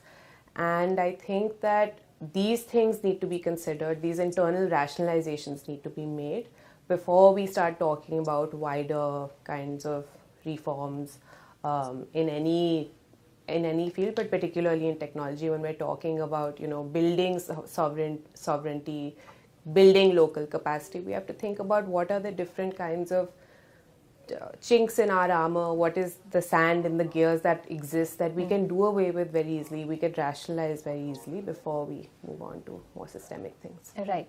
I think the Finance Minister has reached Parliament and we expect her to start her budget speech at 11. Till then, we'll speak about what is expected from the budget this year. Professor Banik, Anil and Meghna are talking about better governance, capacity creation, so that, with just efficiencies, you do better. But, the economic survey has pointed out that when it comes to state finances, and some people have called this nitpicking, but they're saying the state finances are not in a good state, and that does put pressure on the overall financial metrics. But there is a political economy. There are state elections coming up. So while you've got Pragati for all the important infrastructure projects that you want to do, but when it comes to welfare, why is there so much mismanagement or perhaps not enough thought? Because at the end of the day, state governments themselves are finding hard to finance these freebies. So what can we expect there? Can anything be done to perhaps drill the message down to the state governments that look at more constructive welfare, which perhaps the central government is pioneering? I think you have pointed out to a thing which is very important, because if you see some of the states which are kind of giving freebies are not doing well in the long run, because even though in the short term they are thinking that that will give them political mileage, look what has happened with Delhi government, or for that matter some of the other government. The problem with giving freebies is once you are giving, let's say, a free cash transfer kind of thing, you are actually curtailing spending to other important sectors. For instance, there is a study which showcased that because government of West Bengal is giving what they every to women household they are giving around 1,000 rupees. Because of that kind of freebies being undertaken by the government of West Bengal, what is happening is the amount of money which is going to primary healthcare centers, amount of money which is going to primary education, that is getting curtailed. Now from the welfare perspective, these are very important things to have, because if you don't have adequate health, adequate education, you are not contributing to the skill development, as well as many people are even if I'm going to that primary healthcare centers, and if I don't even have access to forget about doctors, because India has a huge deficit of doctors. Even if I don't get access to paramedics, it's not doing any good, because in terms of infant mortality that we are seeing, one of the reasons it is so high in India, because in many states you don't have access to proper healthcare facilities, in particular the primary healthcare facilities. Now, so coming back to the point that I think the states which are giving too much of freebies should realize sooner or later that this kind of thing is not going to continue for a long period of time, because that is going to put an cost on your state bond, which means that the worst performing states are not going to get access to finance that easily. So in the long run, it's not possible, So for even for India, if I look into the southern states or the western states, which are more progressive in terms of industrial growth and development, the amount of freebies are less, And this kind of signal should go to some of the states, for instance, Punjab, Delhi. I already mentioned that freebie culture did not work. Or for that matter, you have election coming in now in West Bengal, you have election coming in Kerala. So all this kind of thing is basically trying to say that freebies can work up to a point, but not beyond a certain point. All right. Thank you so much, Professor Banik, for joining us. And we'd like to thank Dr. Somani as well for joining us this morning and sharing with us their views on what we can expect from the budget, which is going to be presented very soon. Finance Minister has reached Parliament and we are counting down to the presentation of the budget. We are happy to welcome at this point Mr. Abhishek Rastogi. He's founder of Rastogi Chambers. He specializes in complex indirect tax, GST, and constitutional issues. And we also have with us Lloyd Matthias, investor and business strategist, joining us now. Abhishek, let me come to you. We've done a lot about, spoken a lot about what the industry wants, what kind of efficiency the government can get in, the manufacturing sector. From the common man's perspective, what good news can this budget give? Because we've already had some rationalization in the tax rates, especially if you're under the new tax regime. And of course, GST rates have come down. So, the common man is a little more comfortable when it comes to spending. What more can the budget offer them? So I think the most important aspect will be to keep the focus on the manufacturing sector, because not only it generates employment within the country, but also the exports are taken care of. So I think there could be some structural reform announcements so as to boost these exports. Now, when we talk about exports, the related thing is on the import side. The import rate rationalization must happen as well, because there could be a lot of raw materials which come into play to make the final product. So I think the endeavor of this budget from the tax perspective would be to keep the focus on the manufacturing sector so that the exports are promoted and encouraged. But what we also expect is that there could be certain structural announcements or the reformative announcements to give the exporters the winning edge. And those could be in some sort of incentives. We have seen in the past ROTAP benefits and other schemes which have come. The moot point which remains into focus is that to do this export, to emphasize on manufacturing, how would the imports be rationalized? So can we, on the raw material side, make imports competitive? And I think one is on the rate side. The second is on the compliances and the procedural side. So if you see the businesses, a lot of these imports and exports, there are a lot of hassles.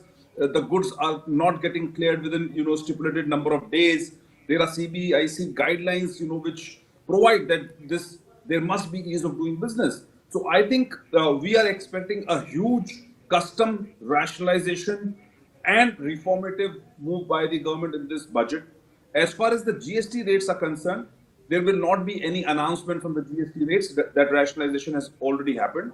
But GST Council had made a lot of these announcements in the past 1 year. Some statutory changes, circulars are expected, because that implementation of what has happened in the GST Council meeting now has to come onto papers. There are certain changes which were expected to happen, but because these will happen, some of these will happen through the statutory provisions. This can happen only through the parliament route, but few of these which are also expected to provide clarification to industry. We are having a very optimistic mood here that there will be a lot of these clarifications to support industry, both on the procedural side, the clarificatory side as well. Right. So, Anil, Abhishek, I just want to come to you on that. You said that for the common man, perhaps they can expect slightly cheaper things if the import duties are brought down. There is a wide expectation that there will be a change in or a new customs policy that will come out. Now, to your mind, any specific sectors or products where there is an inverted duty structure, where there could be some announcements that will be, make a few products cheaper for the consumers in India? So I think our expectation is very simple. The government will also make some populist announcements. So for instance, if you see air purifiers, we have been very vocal about the reduction of the tax on the air purifiers. But if the reduction of the tax happens on the air purifier on the output side, it doesn't help the ultimate consumer, because the raw material or the inputs which we procure, some of these are procured from outside of India. So the cost has to come down even for the inputs which go into the manufacturing of these air purifiers. So what has to happen is that the government has, and to the best of my knowledge and the interaction which we had with the North Bloc, that the government has done some scientific analysis of not only the populist products, but also the products which are essential, and also the products where we need to import these products to different countries. And we have seen a lot of these trade agreements which have happened. So there is an identified list of products which India will be exporting. which will, of course, promote our exporting sector, which will boost economy, which will, help in fiscal deficit and all other parameters.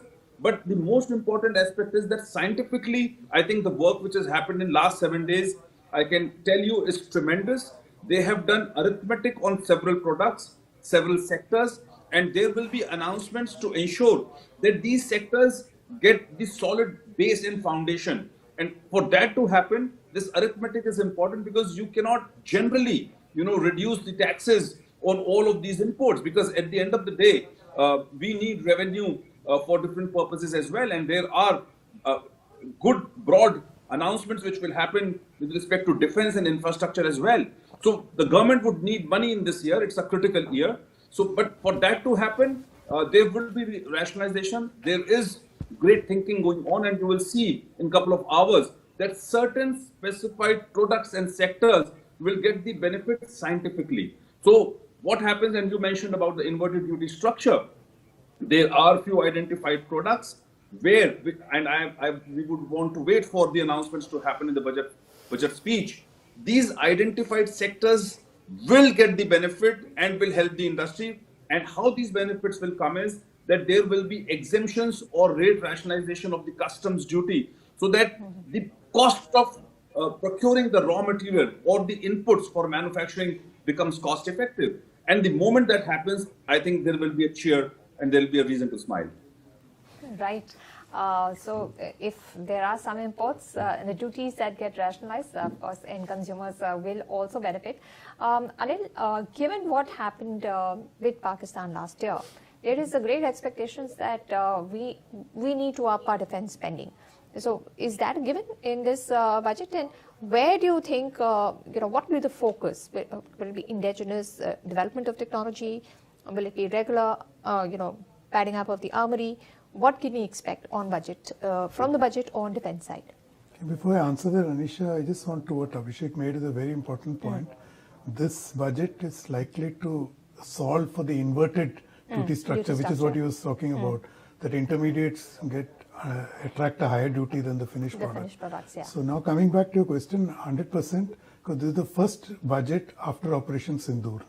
And what Operation Sindoor did was to de-risk Indian private sector investments in defense. How?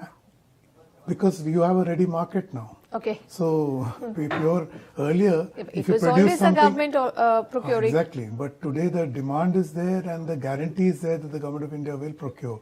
And we also forget one thing, that in the last 10 years, the private sector has never got such a big role as it has today in defense. In fact, our defense exports have jumped so much. It's not just the government which is my backstop. There are other buyers lining up. So what more can the government do for the defense industry? What should be the focus? See, what it is doing to engage the private sector will continue even outside the budget, which is basically ease of doing business. We have already discussed it in length. What the government will do to step up its own acquisition of equipment and all, the expectation is that they will bump it up in a very big way. So the buzz is that the capital spending in the budget on the defense side will go up by something like 20%. So India's defense spending is around 3% of GDP. I wouldn't be surprised if it comes close to 5% of GDP in this budget, because defense is one area now which is a guaranteed go-to for this government. But the one question is that why do we need the government to step in? We also need the government to step in for intellectual property and latest technology, so that our companies can collaborate with some of the foreign companies, and that will happen with a little government push and agreement. So could anything be done there? Because we are seeing state-of-art equipment and technologies being deployed in America and in Russia. How do our companies get there? We've done a good job. We saw the air defense was spectacular in Operation Sindoor. But how do we step up the game when it comes to technologically advanced defense manufacturing? Sanisha, this spectacular display of Indian defense during Operation Sindoor was based on what? A complete collaboration between government and private sector. None of them were either purely government built or purely private sector. Yes, but you did have some technological development with Israel, and because of the cooperation there, right? See, to give you an example, one of the anti-aircraft guns which India had acquired was not contemporary, but it was retrofitted to make it contemporary using artificial intelligence. That entire operation was done in the private sector in collaboration with defense. Okay. See, defense is one area where you'll have to work with the government, not directly the government, but with defense forces. And that is already happening. तो आप A कह रहे lot हो of it is not... वहाँ जुगाड़ भी चल रहा है, हम अपना ही ट्वीक भी कर रहे हैं, जो technology people are not sharing with us, but we are finding ways to make it work for us. Exactly. So you can't wait for the technology to come. You have to do what you have to do, right? Okay. So defense, going back to the larger point, defense spending capex should go up dramatically in this budget is my bet. All right. So defense is definitely something we'll be watching out for. But the rupee was something which one of our analysts spoke about. And the fact that when it comes to foreign flows, we are seeing some sort of outflows coming through, even for the last consecutive few years, even though it may not on a net basis be too much of an outflow. But the outflow is happening, and that is putting pressure on the rupee. The RBI has to intervene to make it stable to some extent. I have with me Mr. Lloyd Matthias, who's investor and a business strategist. Lloyd, the expectation is that something's got to be done to stem this outflow of foreign capital. Could that come through the tweaking of some taxes? First up is always an expectation that LTCG will be tweaked, reduced, removed. What are your expectations? Thank you, Anisha. I think it's been a year of fairly good success in terms of economic management. I think we've achieved a degree of macroeconomic stability, which we haven't over the last many years. I think things have been good, despite obviously all the tariff issues. So I think that part has played out well. I also think some of the things that the government locked in, starting with tax reforms last year, then of course the GST 2.0, I think also in terms of the labor codes, I think a lot of this has been reassuring and very positive for business. So I think the government can truly take a bow on issues of that sort. Where I would say is clearly work to be done. I think one is, and before I get to the foreign outflows, I think really there is work to be done on the ease of doing business. It used to be a big call out till 2019. And then, of course, there was a little controversy about manipulation of the ease of doing business report and so on. That's kind of receded in the background.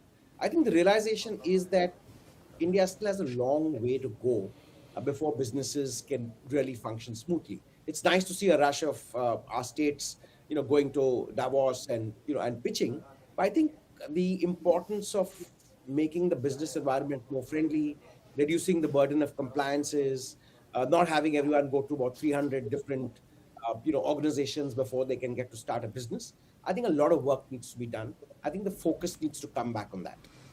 Parallel to that, and literally beyond the scope of business, but equally critical, is actually ease of living, right? A lot of us living in the NCR and in vast swathes of our country today are finding the air quality completely suboptimal. It's not being spoken about openly, but clearly a lot of foreign businesses are beginning to rethink the existence of their teams in India, right? And I know the budget, can't specifically address the issue of pollution. It's a larger policy issue. But being one of the biggest policy documents of the government tabled in Parliament, I do hope that there is a corpus created or there is some talk about what India can do to tackle a really seriously menacing pollution issue. And the last one that I would certainly want to push for at a macro level really would be the continued sustained capex push.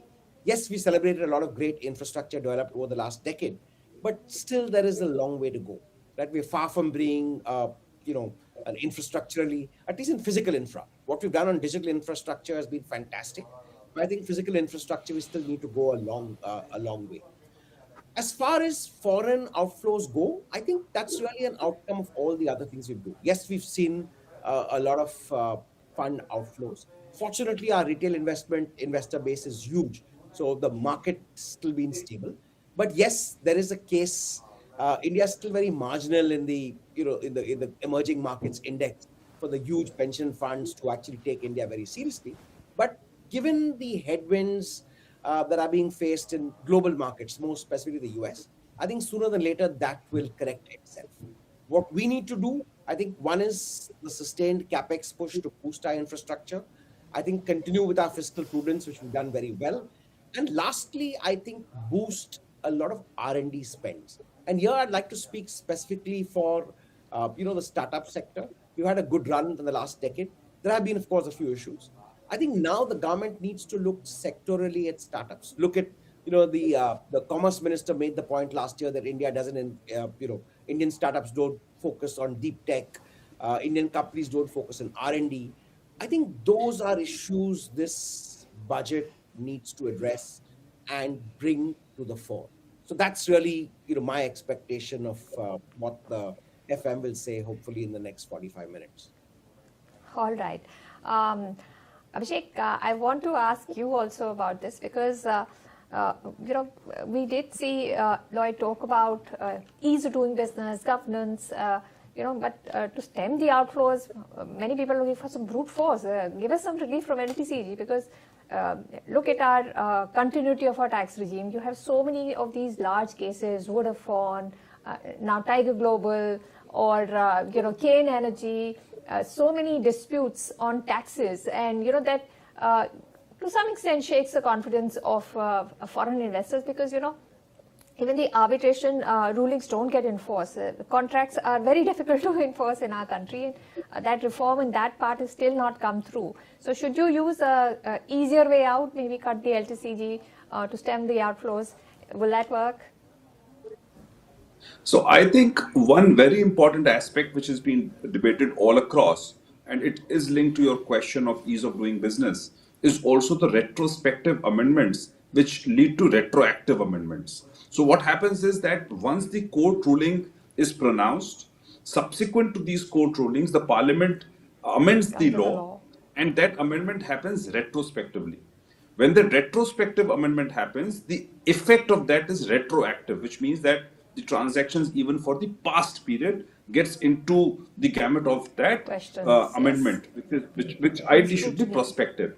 So the question which comes up is not only the ease of doing business in terms of compliances and the procedures, but also in terms of the certainty, which, of course, the foreign investors are looking into the country. So what the government will be doing this time and what they're internally also debating is that in rarest of rare cases, these retrospective amendments must happen. We have seen it in the earlier budgets that some of these amendments have happened, and these have been also challenged now in courts. So I think the government is aware of these, judicial intervention which may happen, and it's a big issue before the government also because while there could be a policy decision, but the question is whether the policy decision is subject to judicial review. So I think the government will be maintaining very fine balance. Coming back to that initial aspect which you raised, and I think that's a very important aspect from this budget, is the defense, the expenditure on defense. What we are also expecting is the announcement of some PLI schemes for defense sector. Now, India wants to portray not only, for indigenous purposes that, we are robust in terms of defense, but I think there are a lot of agreements which will be signed, which have been signed and which will be signed in the near future, where the government will work with the private sector for this defense thing. And the foundation has already been laid, and you would have seen by some ways by that nuclear bill also, because that nuclear aspect will also remain very, very relevant. That bill has been, proposed and it comes into play. So I think a lot of this action is happening. I think if the real incentive has to go in, there will be some announcements on even the spending which the government will do on artificial intelligence related to defense.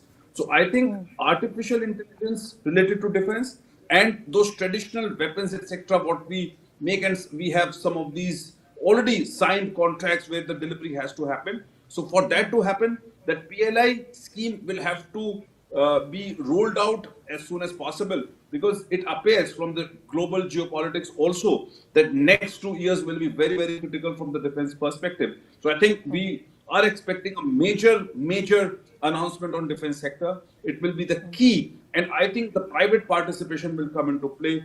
There are a lot of announcements which have happened here and there. Now on to the last aspect of ease of doing business.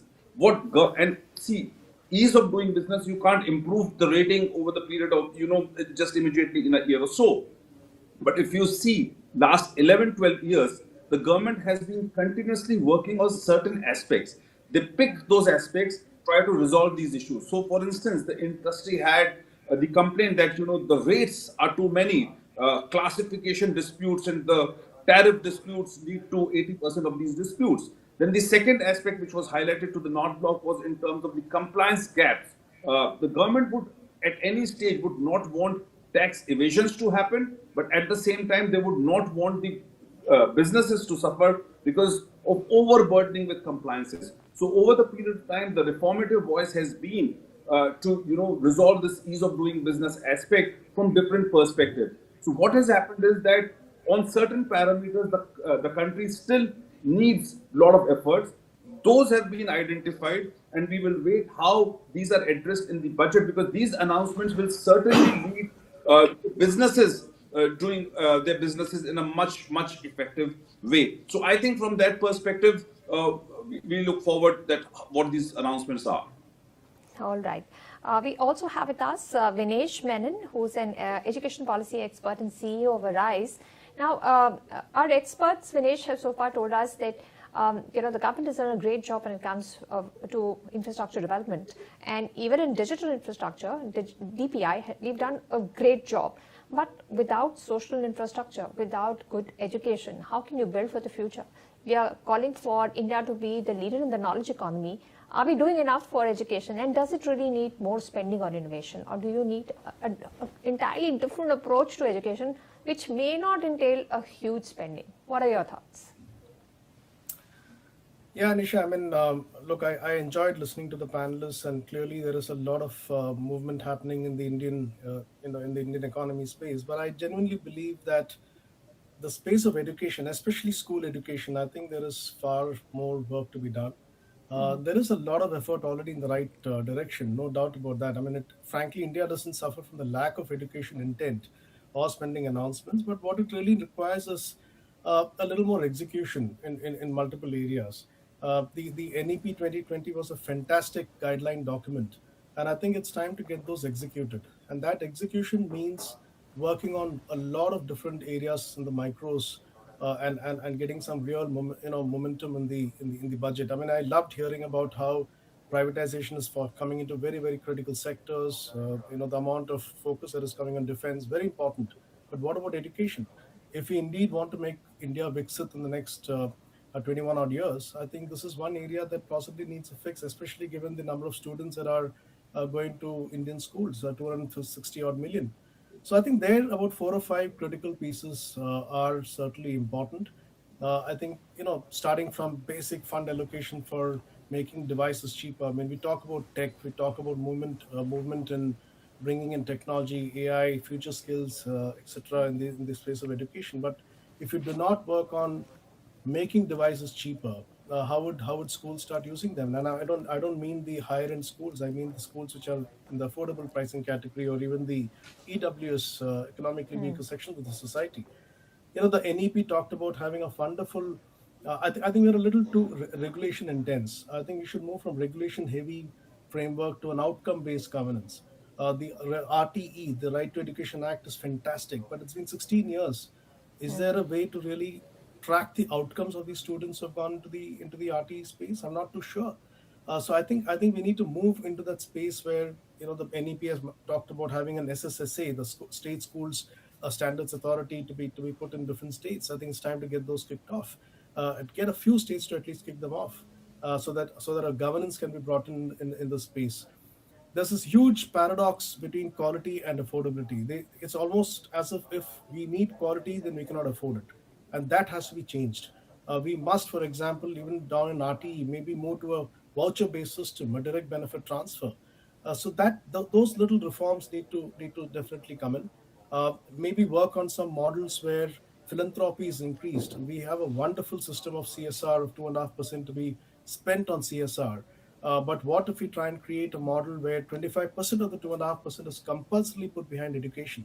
So some of these little areas need to be possibly looked into. I'm not saying things have not happened. I think over the last 2-3 years, some very good things have happened in the budgets towards education. I think we've worked on really working on an emphasis on foundational literacy and numeracy that has gone up. Nipun Bharat has been good. PM Shri schools has been very good. Again, great, but only about 13,000 schools versus the number of schools that exist. Digital infrastructure push has been good. Diksha, Swayam, all good stuff. Higher education, good momentum happening in the higher education space. But I think school education, perhaps a little more work to be done. I mean, we're still operating on 3% of GDP. We should ideally take it about 4.5 to 5% at least. All right. Anil, we expect that the Finance Commission recommendations will find a mention in the budget. What would be the things you'll be watching out for, and how critical will they be for the economy? Nisha, I don't have any advance leaks from Mr. Panagaria. I think they have successfully guarded the recommendations of the Finance Commission. But it's hugely important. It happens once in 6 years. And it determines the way the revenues are divided between the center and states. So it's a politically very sensitive recommendation that's going to come in. So the Finance Minister's math is going to include the recommendations of the Finance Commission. So I'm keen to know that whether the Finance Commission has addressed some of the pain points, as it were. One is the issue which you flagged, that how populism is, eroding the fiscal worth of a lot of state governments. And more importantly, what is it done to address the third tier of government, which is very important. We discussed municipalities. Yeah, but there are so many finance instruments available for, states are competing with each other to bring in the investment. Some are doing very well. Look at what Hyderabad has done when it comes to Andhra Pradesh is doing for land acquisition, etc. They are competing with each other, and the same can be done by municipalities as well. They have the options to go in for, corporate, municipal bonds, etc. But we want that transparency to come in. Does that come in the scope of the Finance Commission? I am in Delhi. This is the capital. You can raise money, but show me what you're doing. The road in my house, in my colony, has been bad to worse for so many years. So really, what is the rocket science in making it easy? Blockchain makes it so easy. And we're talking about technological use. You're talking about capacity building. Why doesn't it happen at the lowest level? Precisely what you said, lack of capacity. And lack of capacity is not just in governance, it's also in revenue generation. So the municipalities depend on state governments to get their funds. So it is on the whims and fancies of the state government. So in a case like Delhi, which has now been corrected, it was such a complex governance model. You have the union government here, you have the state government here, then you have the municipalities which are divided into 7 zones. That luckily has been collapsed into one. So mercifully, the governance structure has been uncomplicated, but you cannot, unless you start earning your own revenue. If you're continuously dependent on somebody else, like having pocket money. If your father stops giving you pocket money, you can't spend. But if you are earning on your own, you're going to sustain your own spending, which will free your arms to invest. Yeah, I don't know why there is such a big problem in your earnings. You can do your waste management, you can charge for it, you charge for parking, you charge so many other, local issues. I don't know, local areas of charging are there. I think you're making an assumption here that the entire demography of Delhi is all of us. We are not. We are just about 5% of Delhi's demography. Most of them cannot afford to pay for you to get rid of your waste or to do other expenses. So which means the rich will have to start paying property taxes. Are we willing to do that? No, so some of us do pay. But Meghna, I want to ask you, why Anil is saying there is a problem of capacity building in technology, bringing in transparency in governance at all levels. How and when can this change? And can we see something in the budget here? Because, we've seen so many of those Twitter posts and social media posts about, look at this road, it's not good. Why can't you have a QR code of the guy who made the road? Let there be some accountability. Really, is that tough? Look at our UPI payment system. Even it's valid in Paris, but we can't fix this. Where is the capacity? Not there. There is a capacity to pay in Paris using UPI, but in transparency, no capacity. Yeah, so I think that, when it comes to transparency, it's not a function of capacity, but it is a function of will, accountability, and yes, will. And accountability, I mean, precisely, I live in Delhi as well, so I see the same problems that you see. There's No, I'm trash saying, constantly on why the road. can't technology be used here? Well, I'm not for technology to be used as a proxy for accountability, because what will you have? You will have dashboards that have to be updated by the very state institutions that you're trying to hold accountable. So there would be a conflict of interest there.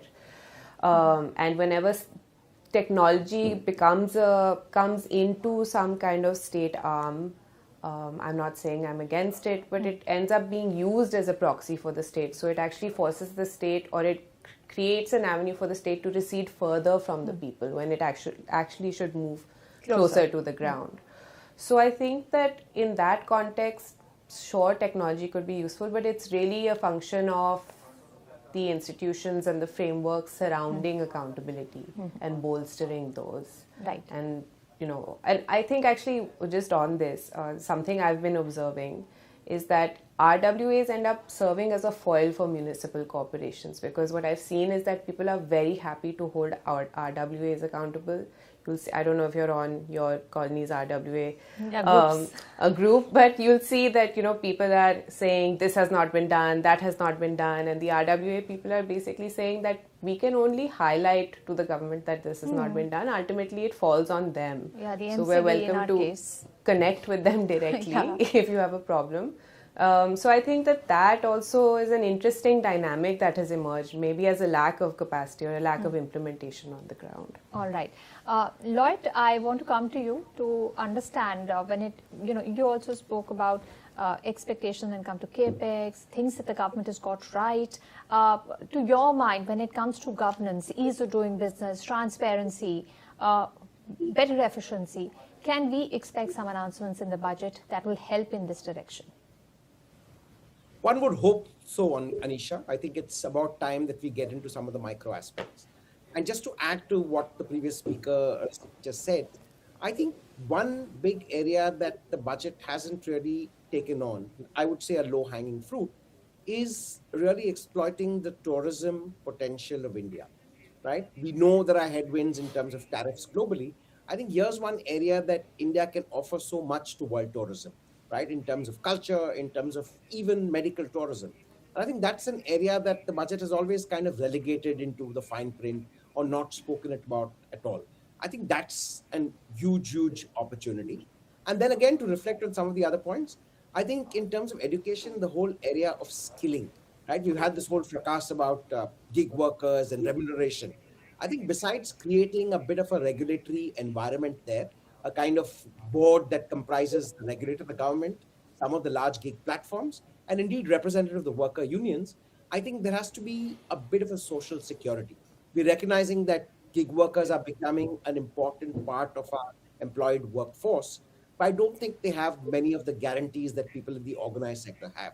So I think as a document, the budget surely should address an important part of this part. And finally, the issue on skilling, right? While education is important and the national education policy has made some bold new moves, I think we've got a long way to go in terms of skilling, which really links back to the issue of why is still a large percentage of our population so dependent on agriculture, when the reality is that agriculture is not able to kind of sustain so many lives. So until people consciously move into a more modern, skilled-based environment, I think we're still going to be having a few struggles. I would hope that these are areas that the FM would address and ponder on, and hopefully take the country towards in the days ahead. Right. We have a comment coming in from Priyanka Gandhi, a prominent Congress leader, and what she's saying about the budget is contrary to what we're hearing in our panel. She's saying that expectations are low. So let's just listen to what she said. Budget से क्या उम्मीदें हैं आपकी? What's your expectation from the budget? It's very.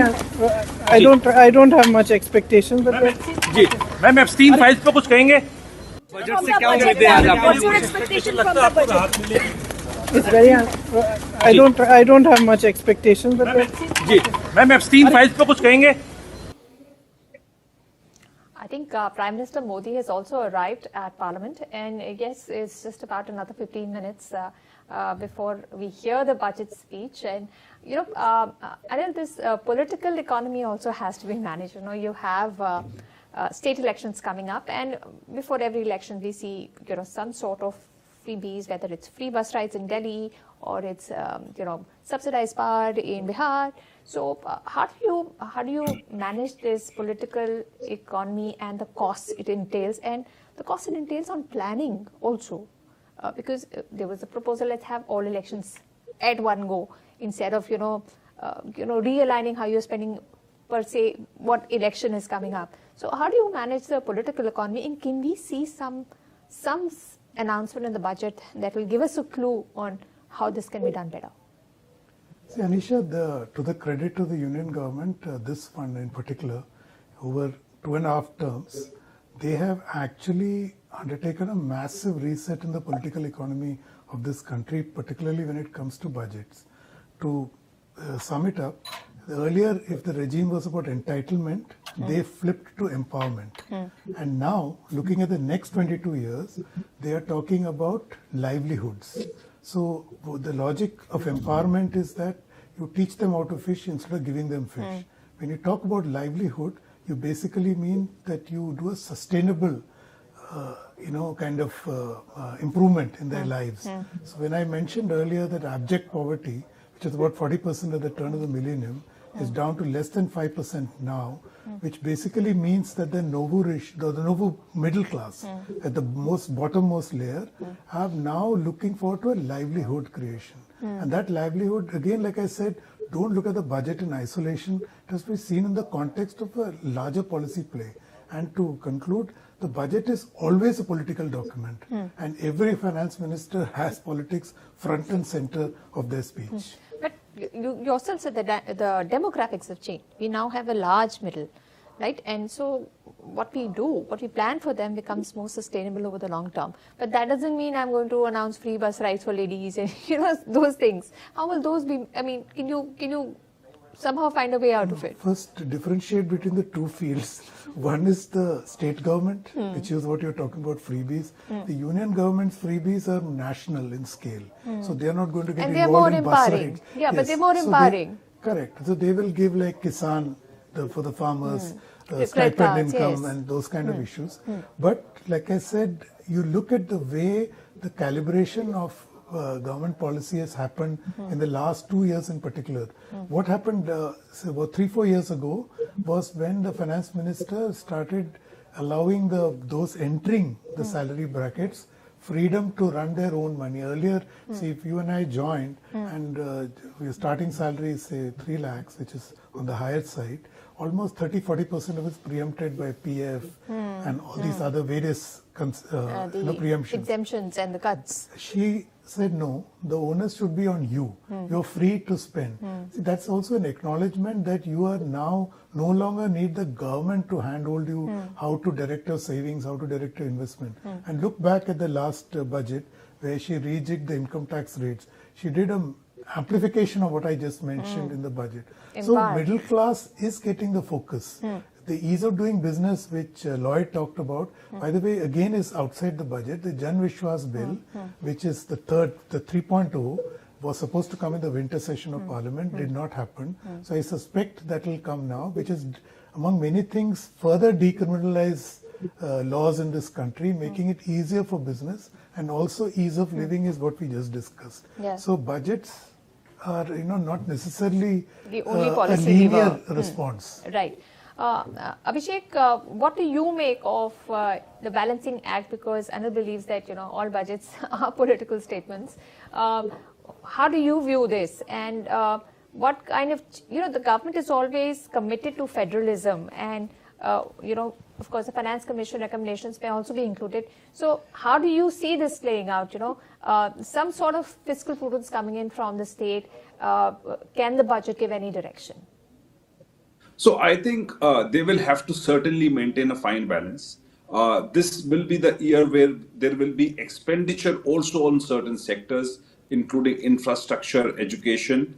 So I think revenue augmentation also has to happen. The tax to GDP ratio also has to increase. But at the same time, what the government has been doing, and I think will continue, that trend will continue, to give more purchasing power to the middle class. And that we have seen by way of rate reduction, not only on the income tax side, but also rate reduction on the GST side. And how that happens is that the moment the purchasing power capacity of the middle class increases, the consumption increases, and as a result, there is a direct impact on the GDP and employment. So I think from that perspective, the key will remain, to maintain the fine balance. But I think what everybody talks, before the budget is the focus on the middle class. But I think what I would also want the government to focus is on the tax which is imposed on the rich by way of these high surcharges, which are as high as 25%. And I am making that statement with full responsibility. The moment you impose very, very high and exorbitant taxes on the rich, they will not be motivated to operate from the country. We have seen a lot of family offices in the last 12 months to 18 months being opened outside of the country, where the global incomes are being parked outside. The investments from the global incomes are also being done from the foreign assets or the foreign accounts. Now, what will happen is that the moment you impose, and we've been very vocal and we have given suggestions to the North Bloc even earlier when this surcharge from 37% came down to 25%. But I think any surcharge is not a good thing to do, because what you do by doing that is basically setting the tone that we want to tax those people at a very, very exorbitant rate who are, working very hard. And that should not be the intention. People will move out of the country, and that will be very, very detrimental, because this 1% or 0.5% of the people who are paying 40% tax today on the income which they earn are also the employment generators within the country. They would be less motivated to do any innovative thinking. They would be less motivated to take risks. And if that happens, I think there is a direct correlation on the GDP, the employment generation, and on various factors. So, for instance, we've been talking about the education sector. The government, of course, will have to maintain the fine balance. But you know how many students from India go abroad? And there are today, we are talking about the incentives of, giving to these students, making life easy. But have we thought that how we could make India a hub where international students come to India? So I think I'm expecting that there'll be some announcements wherein even our universities, our curriculum, and our new methods of teaching and imparting, right from artificial intelligence to the traditional ways, are implemented within the country, so that one, we retain these students who are willing to go out, give them the best of facilities. They're in any case spending a lot, and our balance of payments get hit. So one way is to tax these remittances. I don't know to what level will that happen. Will that be populist, or will that again lead to a lot of confusion? I think the importance today, as far as the education sector is concerned, is, of course, Menon mentioned about the primary education being the focus. But from the broader economics perspective, if you see, we are in any case paying education cess on every income which we earn. What must happen is not only to focus only on the primary, secondary education, but to focus on the skill development, make some of these universities of world-class universities, so come to India, but the amount of money which the Indian students spend, on education for some of these courses which are not very relevant, also, they must be retained in India. Balance of payments get the benefit, and I think it will be in a larger national interest to impose taxes at least on those courses where the country has enough number of seats here in the country, and students are just going out of the country because they just don't want to study here. And the most important aspect is, which must be considered, is when these students are going out of the country, they're spending huge money out there, for foreign universities, and they're not getting any jobs. I would not want to name the countries on your channel, but you can do that search, that in last 1 year to 18 months, there are very clear guidelines given by the governments to their respective embassies that, these visas will not should not convert to work visas and things like that. So these students are spending a lot of money, coming back, and leads to pressure. And at the end of the day, we are losing a lot in terms of foreign exchange. So I think education from that perspective needs structural reform as well. Right. Vinesh, would you like to come in here? Because, first Abhishek started talking about the flight of capital, then he got into the whole debate about brain drain, because a lot of students go abroad to study. Now he says, why can't we have, universities of excellence in our country where students can go and study? Because Delhi University has a cutoff rate of 95 to 90%, you have reservations. It's easier said than done. I don't want to spend my parents' money on education abroad only because I want the experience. It's because opportunities here are hard. So what can you do in education? Because you have to build that capacity, a good education, STEM and AI, etc. Otherwise, that innovation will not happen in our country. We will not scale to be Viksit Bharat. So what are you expecting in education where, some people are saying, let foreign universities have campuses in India? Will that help stem the brain drain and the capital being spent on education abroad? Yeah, I think Mr. Abhishek is absolutely right, and I think the government has started doing some work in this direction already. I think in 2023 they opened up the markets for foreign universities to come in, so long as they hold a minority stake. And I think there are some universities that have already started getting into India and started to set up the infrastructure here. And I think that's a step in the right direction to prevent brain drain. Having said that, I think there has to be a focus clearly to have more expansion of seats in higher education. I think today the whole problem is the whole pressure that the students are facing is to kind of get those unrealistic 95 to 99% marks just to get into the few number of seats that exist. So I think there has to be definitely an expansion in capacity within our own infrastructure, whether it is more medical seats, engineering, technology, whatever. I think there has to be a lot of funding in that direction. But I certainly think, going by what happened in the last budget, there is a certain momentum which has already been set in areas related to the digital infrastructure for education. That's going to lead to more online programs. So combination of more seats, more digital infrastructure, and of course opening up the market a little more to foreign universities to come in and award degrees here in collaboration with Indian institutions is a good step. And the government also has to be careful, because you cannot obviously just open up the floodgates for foreign universities to come in and break into the Indian way of teaching. So I think that that balance has started, but certainly more impetus to be done on executing some of the NEP guidelines, and of course this whole retention of students, 8th grade and onwards. I think that there has to be some work on that front also. Right. Lloyd, any specific announcements in clean energy, in greening? Because last year an important announcement came on SMRs, the small nuclear modular reactors coming through. Because sustainability and climate change was an important point flagged off in the economic, the eco survey as well. Are you expecting any more on that specific? Why I say, because some of the hard to abate industries have been given mandates, and there will be penalties if they don't fulfill those. So how does India go ahead? We are seeing some backpedaling happening in the US and the EU region. How should we take it from here?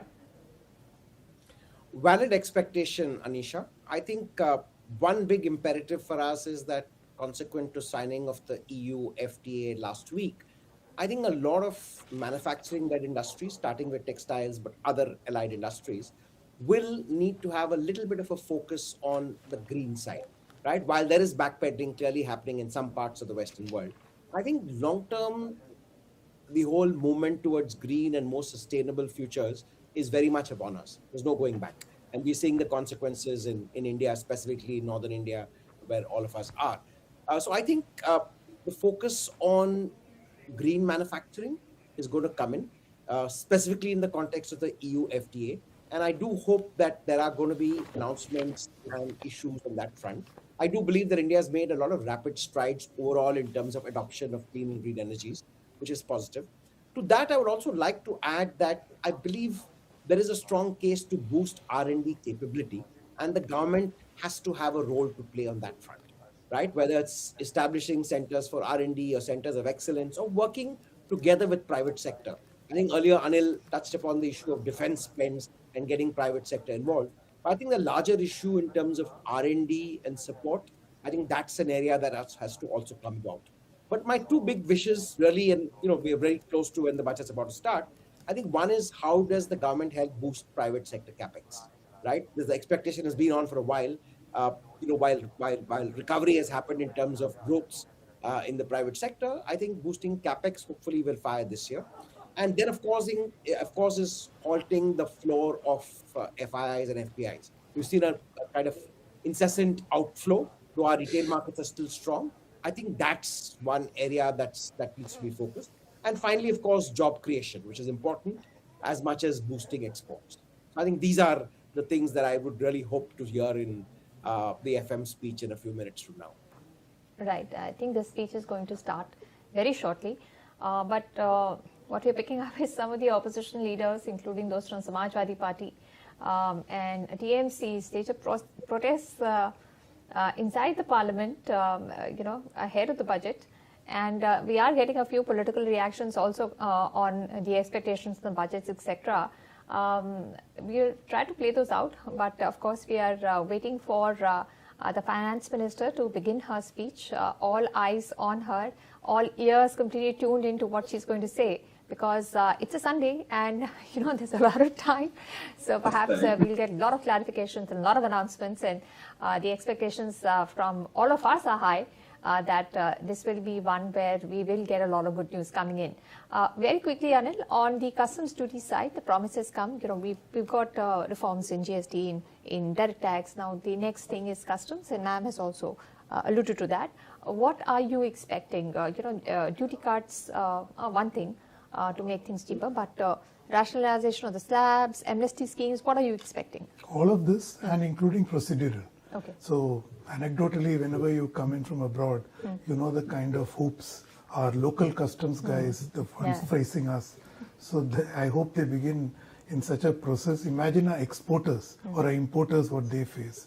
So procedure is going to be a huge part of the customs region. But I think last year also for exporters, single window documentation and all that announcement was made. Now it will be standardized across the country for everyone, particularly ports.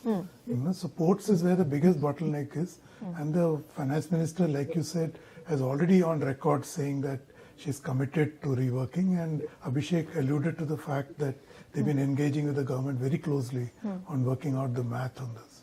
All right. So Abhishek, very quickly from you before the finance minister starts, your expectations on direct taxes, do you see any big change there?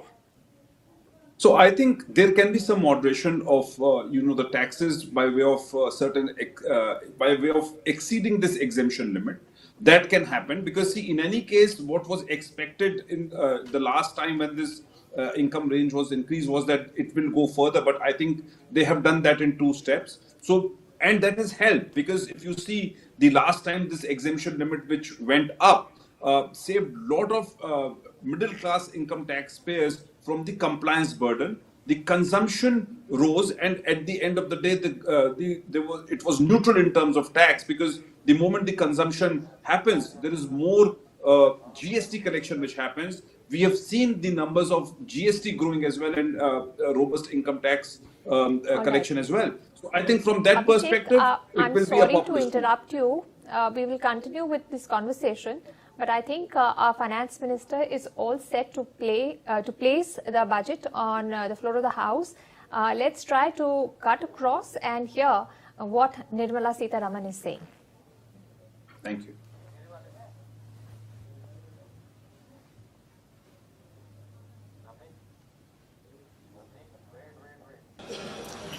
Two, report for 2026-2031, Volume 2, Annexures of the 16th Finance Commission.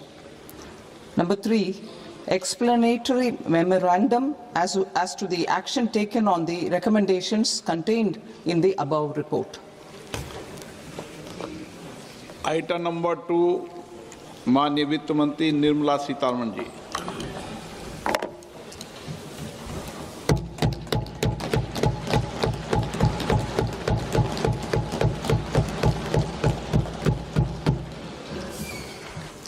Honorable Speaker, sir, on the sacred occasion of Magh Purnima and the birth anniversary of Guru Ravidas, I present the budget for the year 2026-2027. Since we assumed office 12 years ago, India's economic trajectory has been marked by stability, fiscal discipline, sustained growth, and moderate inflation.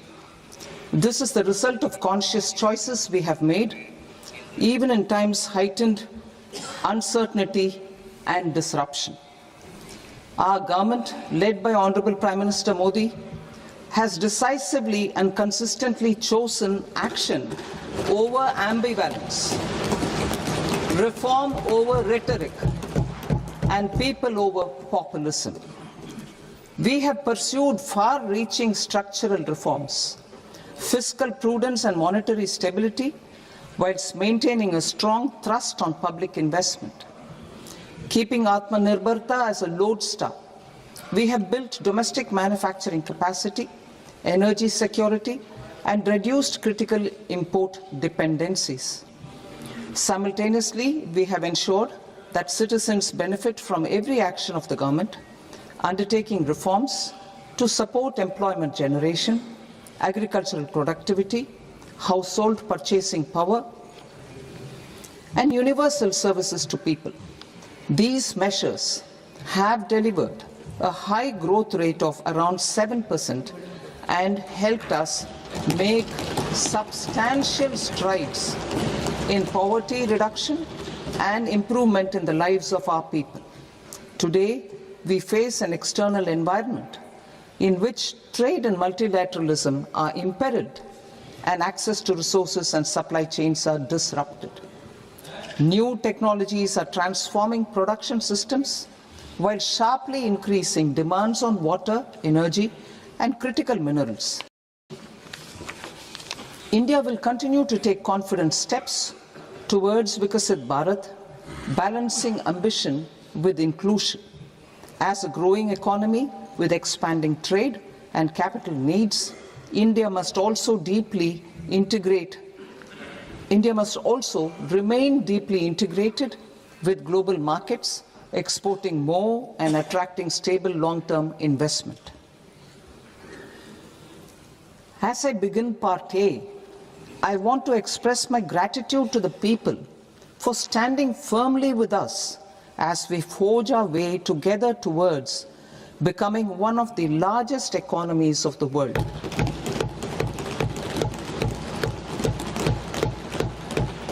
Our aim is to transform aspiration into achievement and potential into performance as we ensure that the dividends of growth reach every farmer, the scheduled caste, the scheduled tribes, the nomads, the youth, the poor, and the women.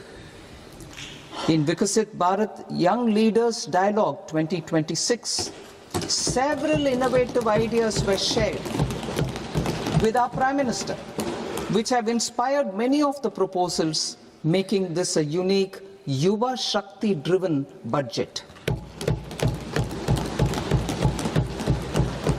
Our government's sankalp is to focus on our poor, underprivileged, and the disadvantaged.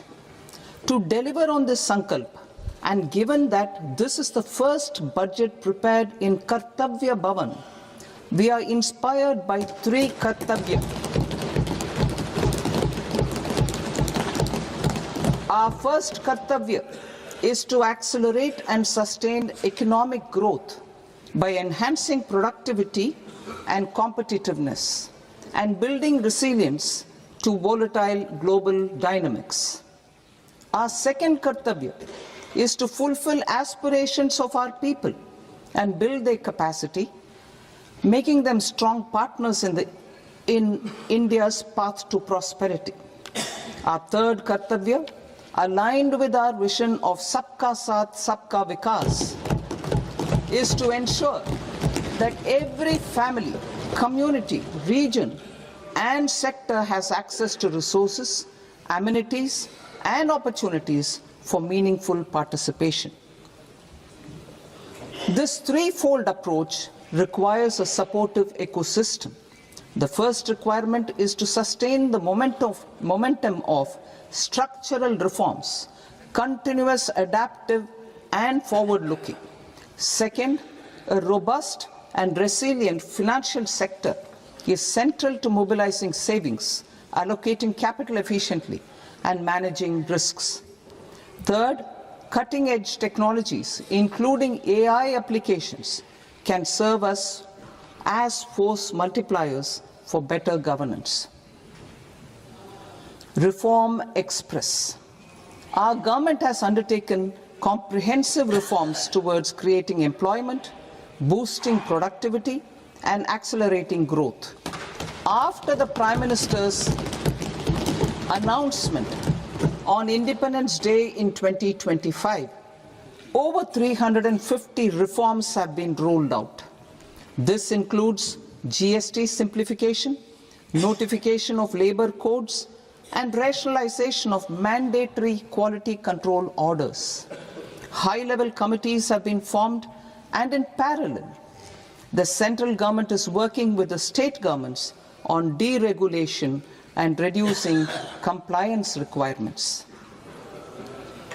The Reform Express is well on its way and will maintain its momentum to help us fulfill our kartavya. I now move to specific proposals. Under our first kartavya, to accelerate and sustain economic growth, I propose interventions in 6 areas. 1. Scaling up manufacturing in 7 strategic and frontier sectors. 2. Rejuvenating legacy industrial sectors. 3. Creating champion MSMEs. 4. Delivering a powerful push for infrastructure. 5. Ensuring long-term security and stability. And 6. Developing city economic regions. Scaling up of manufacturing in 7 strategic and frontier sectors. Biopharma Shakti, meaning biopharma strategy for health advancement through knowledge, technology, and innovation.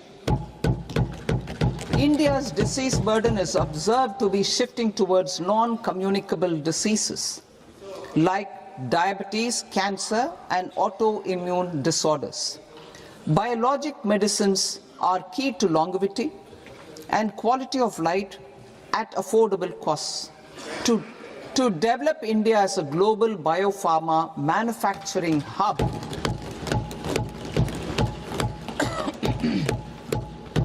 I propose the Biopharma Shakti with an outlay of 10,000 crores over the next 5 years.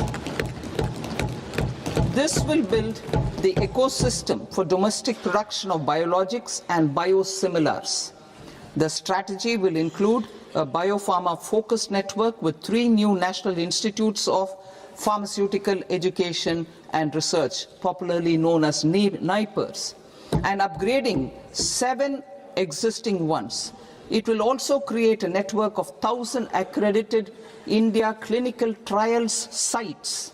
We propose to strengthen the Central Drug Standard Control Organization to meet global standards and approve timeframes through approval timeframes through a dedicated scientific review cadre and specialists.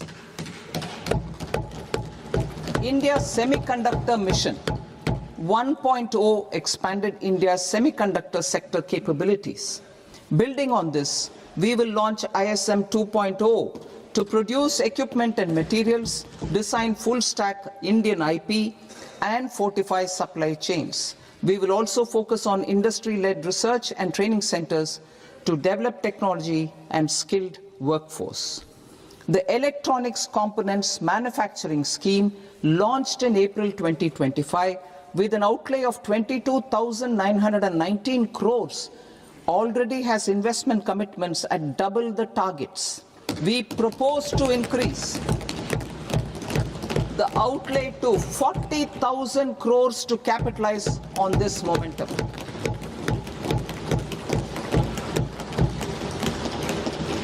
A scheme for rare earth permanent magnets was launched in 2025 November. We now propose to support the mineral-rich states of Odisha, Kerala, Andhra Pradesh and Tamil Nadu to establish dedicated rare earth corridors to promote mining, processing, research and manufacturing. To enhance domestic chemical production and reduction import dependency and reduce import dependency, we will launch a scheme to support states in establishing 3 dedicated chemical parks through challenge route on a cluster-based plug-and-play model. Strong capital goods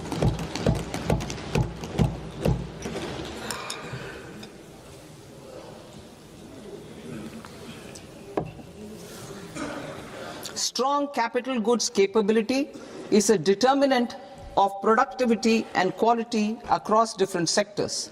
Towards building this capacity, I propose the following.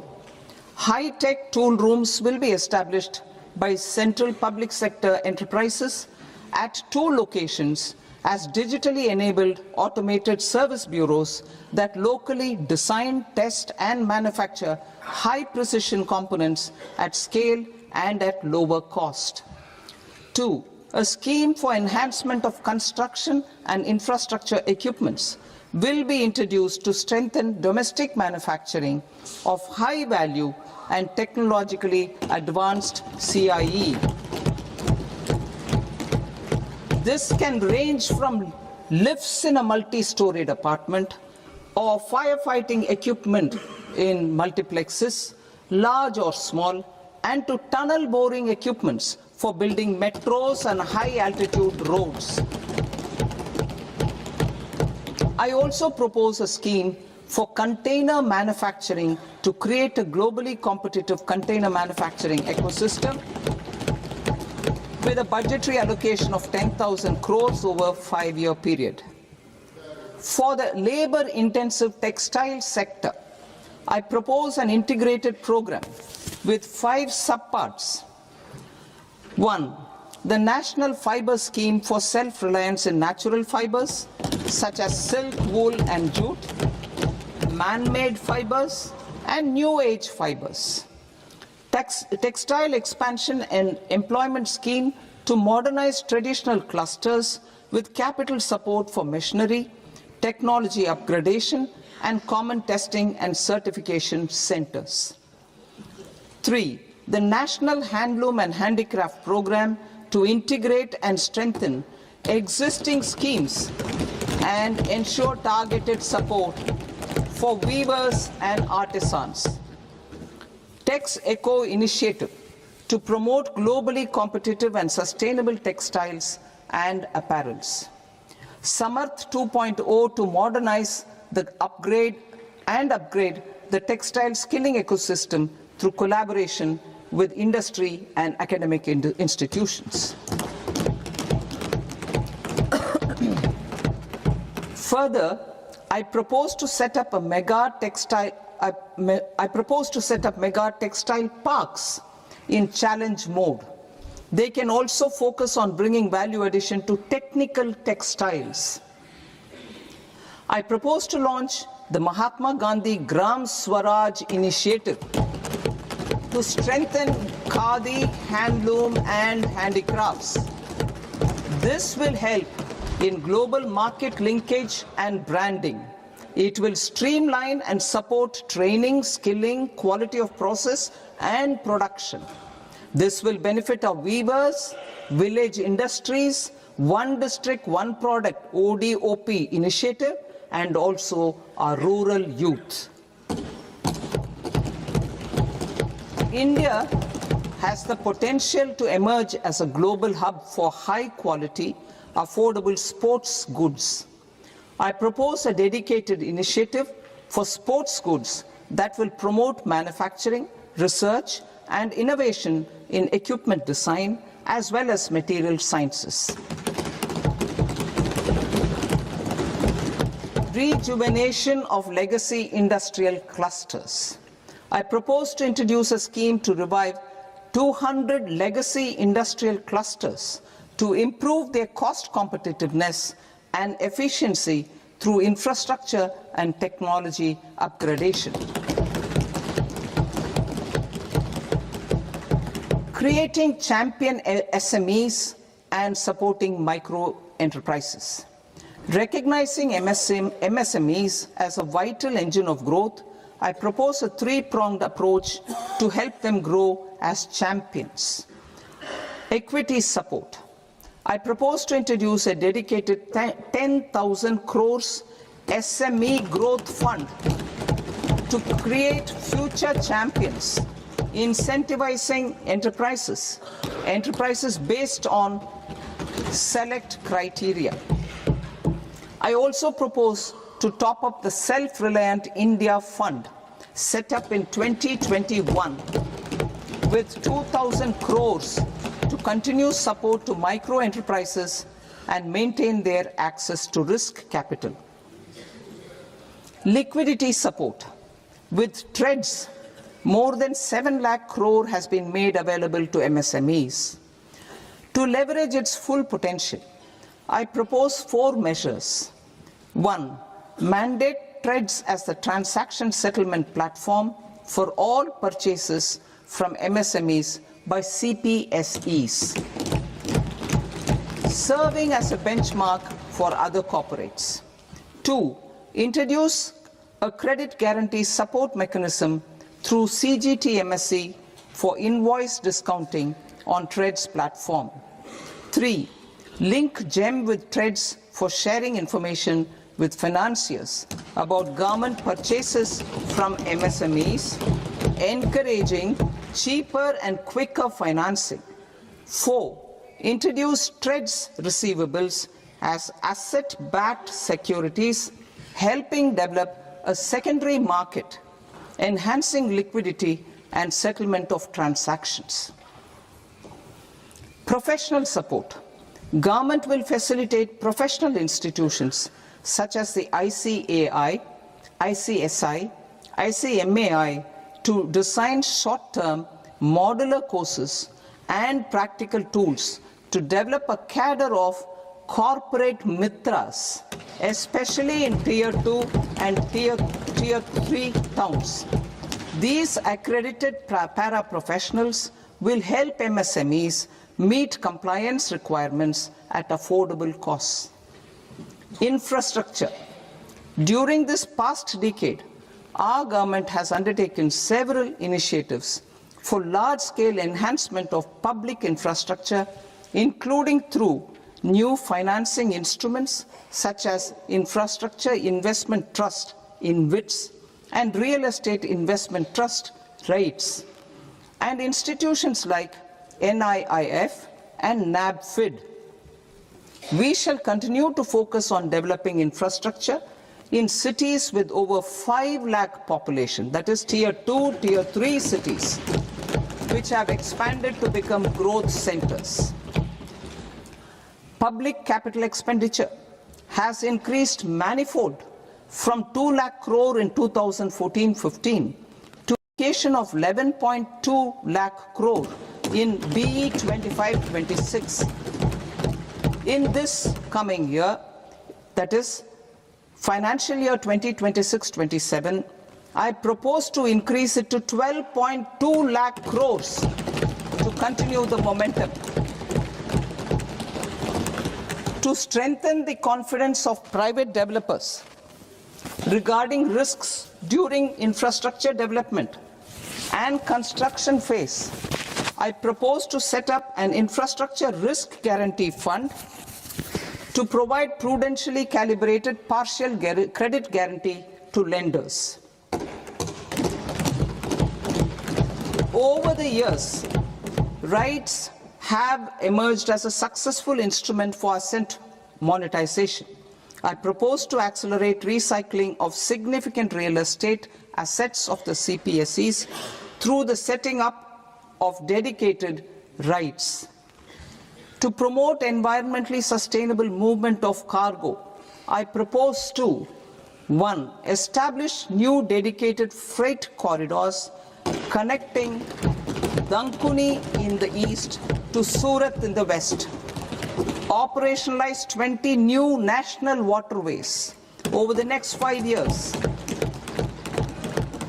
Starting with National Waterways 5 in Orissa to connect mineral-rich areas of Talcher and Angul and industrial centers like Kalinga Nagar to the ports of Paradeep and Dhamra.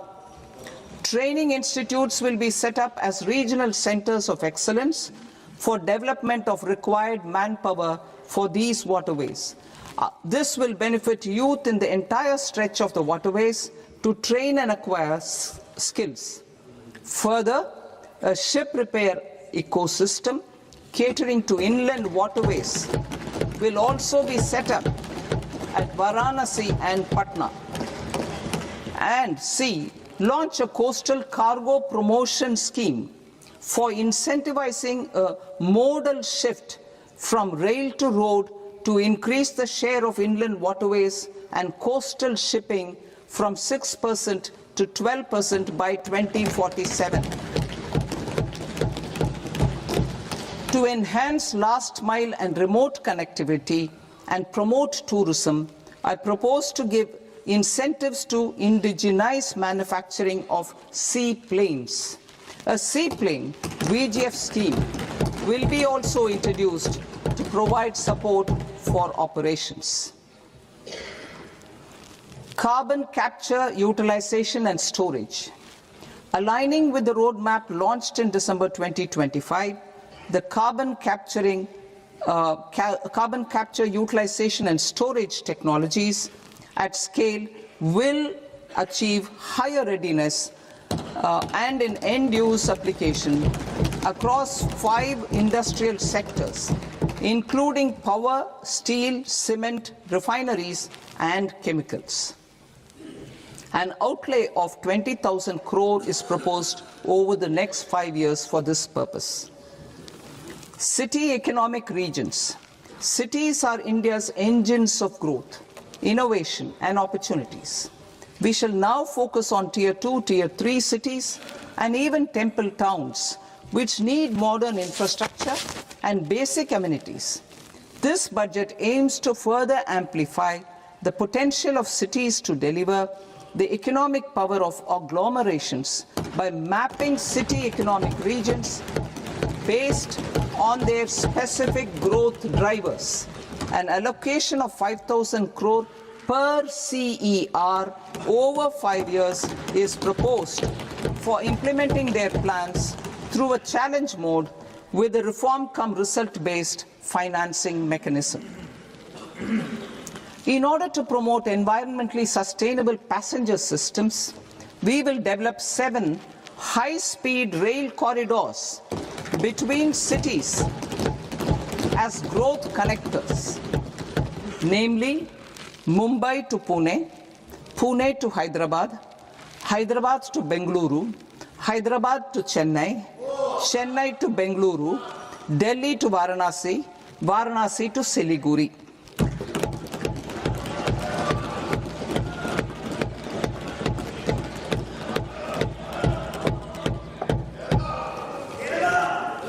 Financial sector. The Indian banking sector today is characterized by strong balance sheet, historic highs in profitability, improved asset quality, and coverage exceeding 98% of villages in the country. At this juncture, we are well placed to futuristically evaluate the measures needed to continue on the path of reform-led growth of this sector. I propose setting up a high-level committee on banking for Vikasit Bharat. High-level committee on banking for Vikasit Bharat to comprehensively review the sector and align it with India's next phase of growth, while safeguarding financial stability, inclusion, and consumer protection. The vision for NBFCs for Vikasit Bharat has been outlined with clear targets for credit disbursement and technology adoption in order to achieve scale and improve efficiency in the public sector NBFCs As a first step, it is proposed to restructure the Power Finance Corporation and Rural Electrification Corporation. I propose a comprehensive review of the foreign exchange management non-debt instruments rules to create a more contemporary, user-friendly framework for foreign investments consistent with India's evolving economic priorities. Corporate bond market. I propose to introduce a market-making framework with suitable access to funds and derivatives on corporate bond indices. I also propose to introduce total return swaps on corporate bonds. Municipal bonds. To encourage the issuance of municipal bonds of higher value by larger cities, I propose an incentive of 100 crore rupees for a single bond issuance. 100 crore rupees for a single bond issuance of more than 1,000 crore. The current scheme under Amrit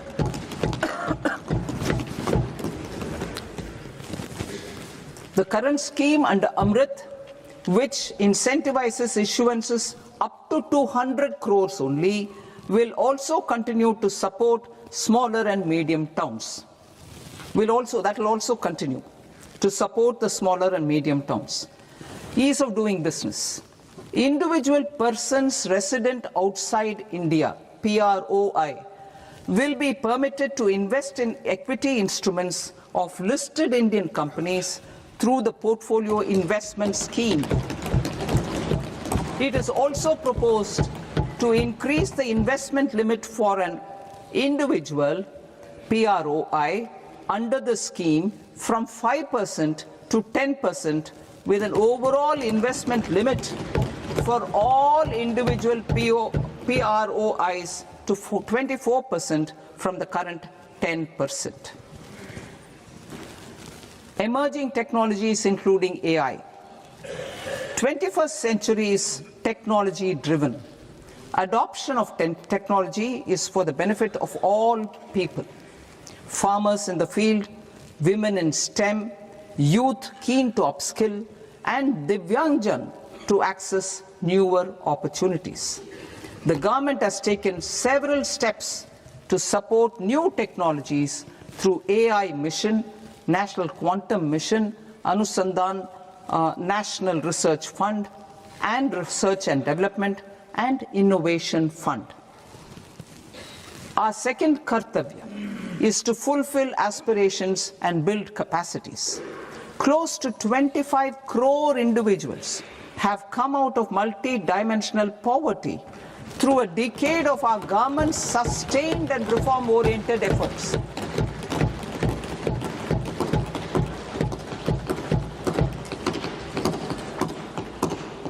Our government has therefore decided to place a renewed emphasis on the service sector to provide a pathway to fulfilling aspirations of a youthful India with the following measures.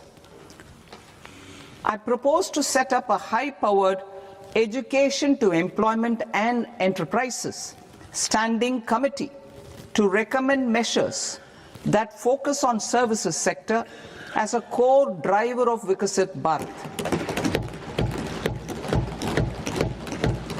This will make us a global leader in services with a 10% global share by 2047. The committee will prioritize areas to optimize the potential for growth, employment, and exports. They will also assess the impact of emerging technologies, including AI, on jobs and skill requirements and propose measures thereof. To create a range of skilled career pathways, a new range of skilled career pathways for our youth, I propose interventions in the following sectors. Health. Existing institutions for allied health professionals will be upgraded and new AHP institutions established in private and government sectors. This will cover 10 selected disciplines, including optometry, radiology, anesthesia, OT technology, applied psychology and behavioral health, and add 1 lakh AHPs over the next 5 years. A strong care system covering geriatric and allied care services will be built. A variety of NSQF-aligned programs will be developed to train multi-skilled caregivers, combining core care and allied skills such as wellness, yoga, and operation of medical assistive devices. In the coming year, 1.5 lakh caregivers will be trained.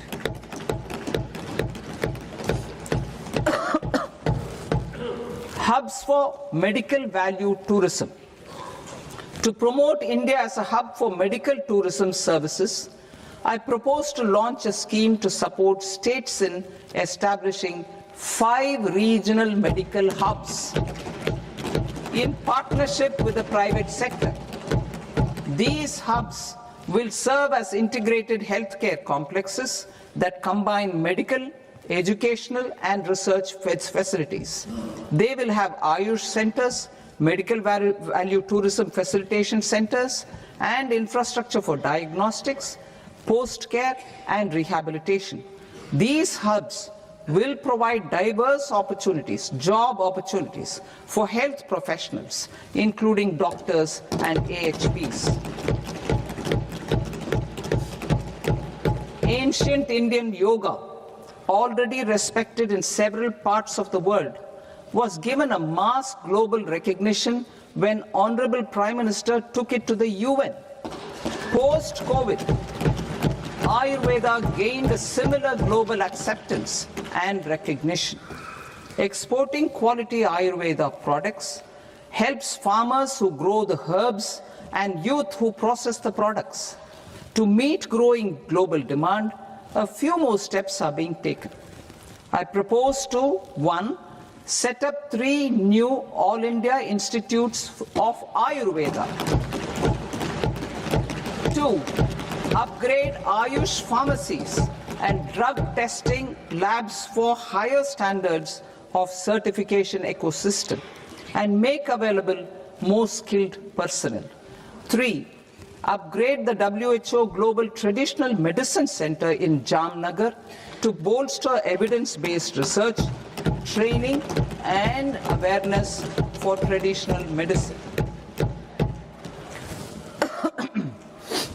Animal husbandry. Livestock contributes to close to 16% of farm income, including of poor and marginal households. To scale up availability of veterinary professionals by more than 20,000, I propose to roll out a loan-linked capital subsidy support scheme for establishment of veterinary and para-veterinary colleges, veterinary hospitals, diagnostic laboratories, and breeding facilities in private sector. Collaboration between Indian and foreign institutions will also be facilitated. Orange economy. India's animation, visual effects, gaming and comics sector, AVGC sector, is a growing industry projected to require 2 million professionals by 2030. I propose to support the Indian Institute of Creative Technologies, Mumbai, in setting up AVGC content creator labs in 15,000 secondary schools all over the country and 500 colleges. The Indian design industry is expanding rapidly, and yet there is a shortage of Indian designers. I propose to establish, through Challenge Route, a new National Institute of Design to boost design education and development in the eastern region of India. Education. Our government will support states through challenge route in creating 5 university townships in the vicinity of major industrial and logistics corridors. These planned academic zones will host multiple universities, colleges and research institutions, skill centers and residential complexes. In higher education, STEM institutions, prolonged hours of study and laboratory work pose some challenges for girl students. Through VGF, viability gap funding and capital support, one girls' hostel will be established in every district.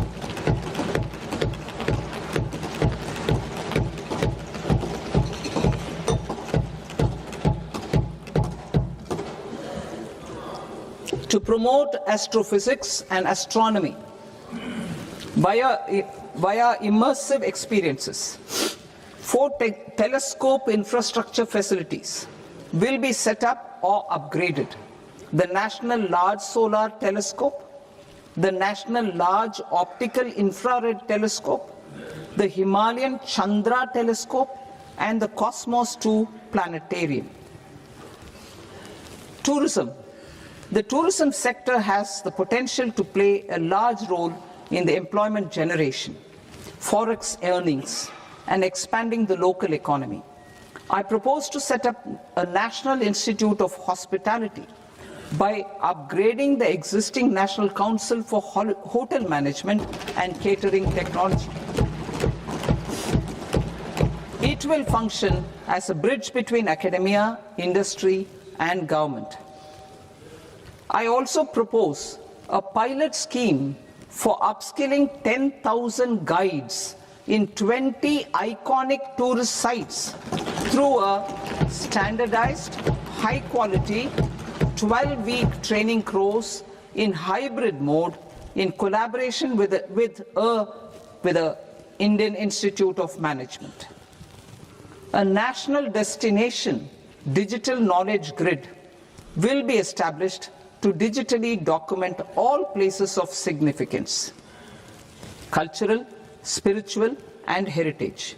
This initiative will create a new ecosystem of jobs for local researchers, historians, content creators, and technology partners. India has the potential and opportunity to offer world-class trekking and hiking experience. We will develop ecologically sustainable mountain trails in Himachal Pradesh, Uttarakhand, and Jammu Kashmir. Also in Araku Valley in the Eastern Ghats and Podigai Malai in the Western Ghats. Turtle trails along key nesting sites in the coastal areas of Odisha, Karnataka and Kerala.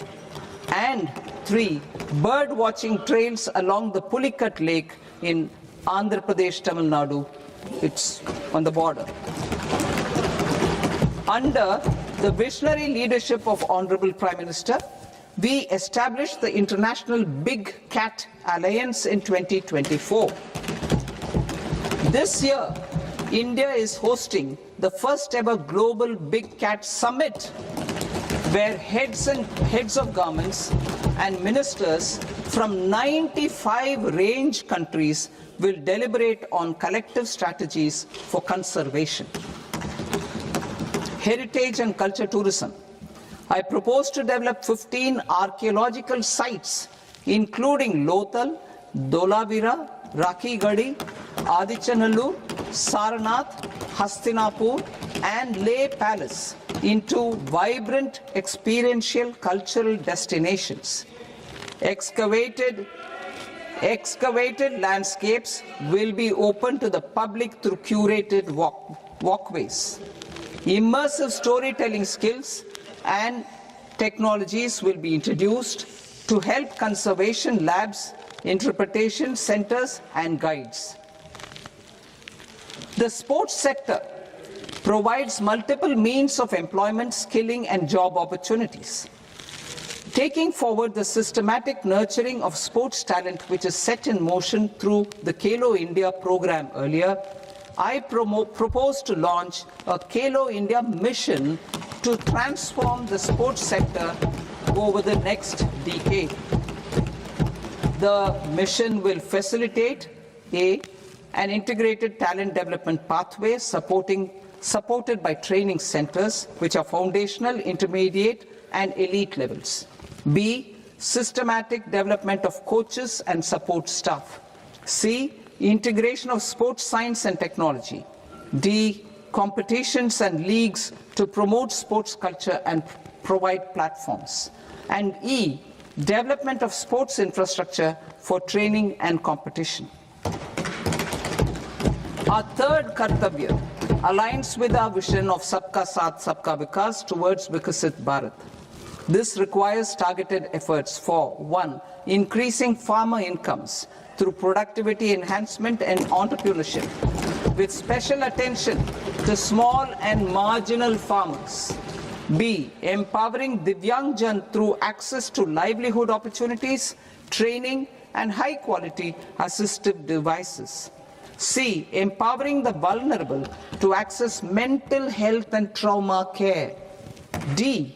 Focus on the Purvodaya states and the Northeast region to accelerate development and employment opportunities. Fisheries. We will undertake initiatives for integrated development of 500 reservoirs and Amrit Sarovars. 2. Strengthen the fisheries value chain in coastal areas and enable market linkages involving startups and women-led groups together with fish farmer producer organizations. Animal husbandry. To provide quality employment opportunities in rural and peri-urban areas, we will support the animal husbandry sector in entrepreneurship development through A. A credit-linked subsidy program. B. Scaling up and modernization of livestock enterprises. C. Enhanced creation of livestock, dairy, and poultry. Enhanced creation of livestock, dairy, and poultry-focused integrated value chains. And D. Encourage creation of livestock farmer-producer organizations. High-value agriculture. To diversify farm outputs, increase productivity, enhance farmers' incomes, and create new employment opportunities, we will support high-value crops such as coconut, sandalwood, cocoa, cashew in the coastal areas, agar trees in northeast, and nuts such as almonds, walnuts, and pine nuts in our hilly regions. These, all of them, will be supported. India is the world's largest producer of coconuts. About 30 million people, including nearly 10 million farmers, depend on coconuts for their livelihood. To further enhance competitiveness in coconut production, I propose a coconut promotion scheme to increase production and enhance productivity through various interventions, including replacing and non-productive trees with new saplings or plants or varieties in major coconut growing states. A dedicated program is proposed for Indian cashew and cocoa to make India self-reliant in raw cashew and coconut production and processing, enhance export competitiveness, and transform Indian cashew and Indian cocoa into premium global brands by 2030. Sandalwood. Sandalwood is closely linked to India's social and cultural heritage. Our government will partner with state governments to promote focused cultivation and post-harvest processing to restore the glory of the Indian sandalwood ecosystem, to rejuvenate old, low-yielding orchards, and expand high-density cultivation of walnuts, almonds, and pine nuts, we will support a dedicated program to enhance farmer incomes and in bringing value addition by engaging youth. Bharat Vistar, that is virtually integrated system to access agricultural resources. I propose to launch Bharat Vistar, a multilingual AI tool that shall integrate the AgriStack portals and the ICAR package on agricultural practices with AI systems. This will enhance farm productivity, enable better decisions for farmers, and reduce risk by providing customized advisory support. She Marts for rural women-led enterprises. Building on the success of Lakpati Didi program, I propose to help women take the next step from credit-linked livelihoods to being owners of enterprises. Self-help entrepreneur, She Marts will be set up as community-owned retail outlets within the cluster-level federations through enhanced and innovative financing instruments. Empowering Divyangjan. Divyangjan Kaushal Yojana. Information technology, AVGC sectors, hospitality and food and beverages sectors often offer task-oriented and process-driven roles which are suitable for Divyangjan.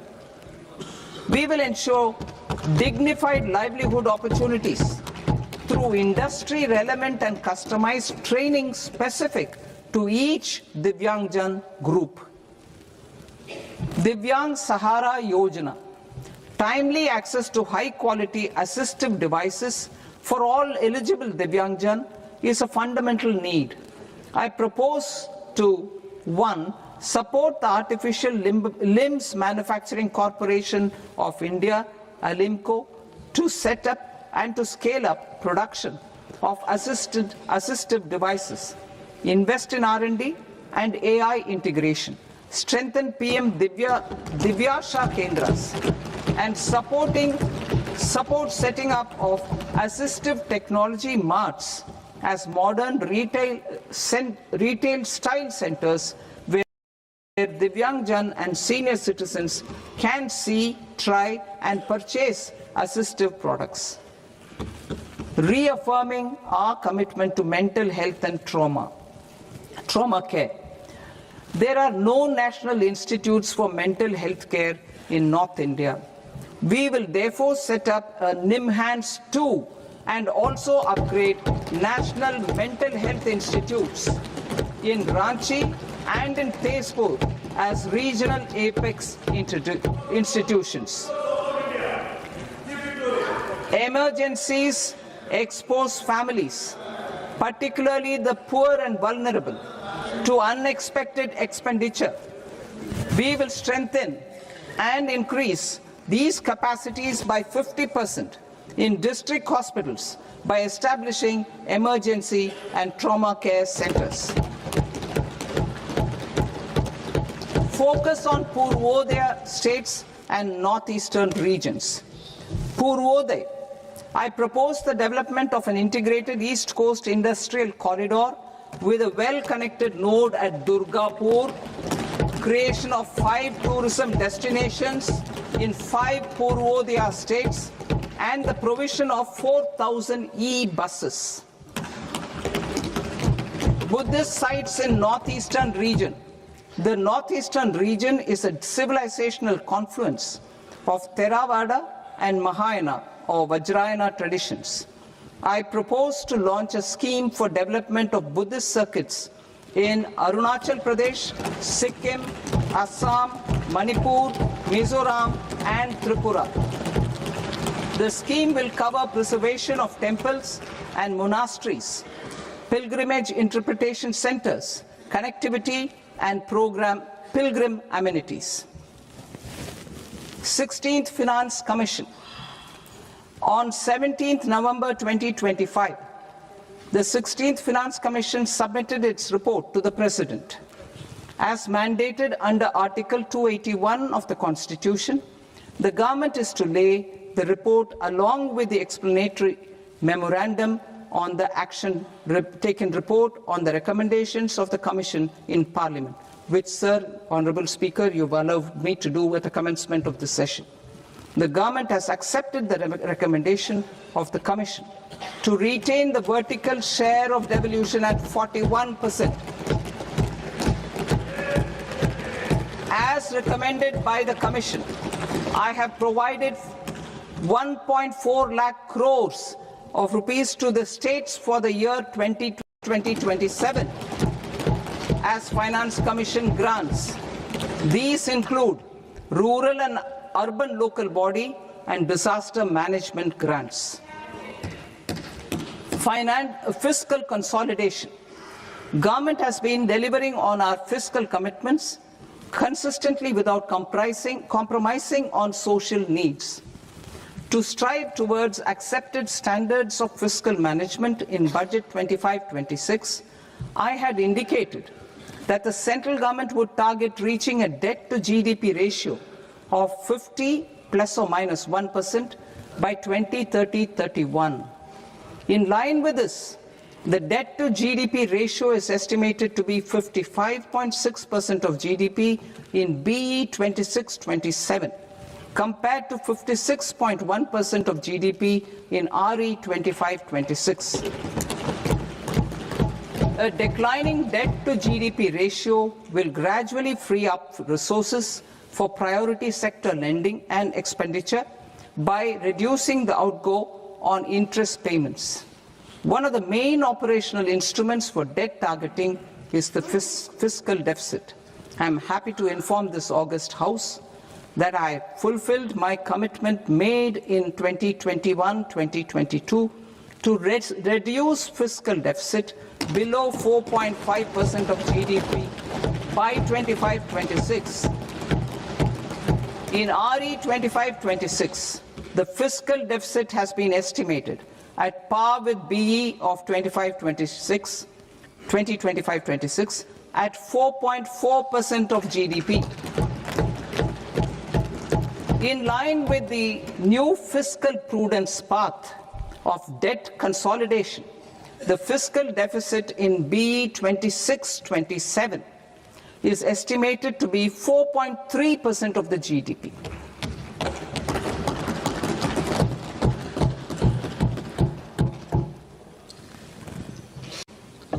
The revised estimates of the non-debt receipts are 34 lakh crore rupees, of which the centre's net tax receipts are 26.7 lakh crore.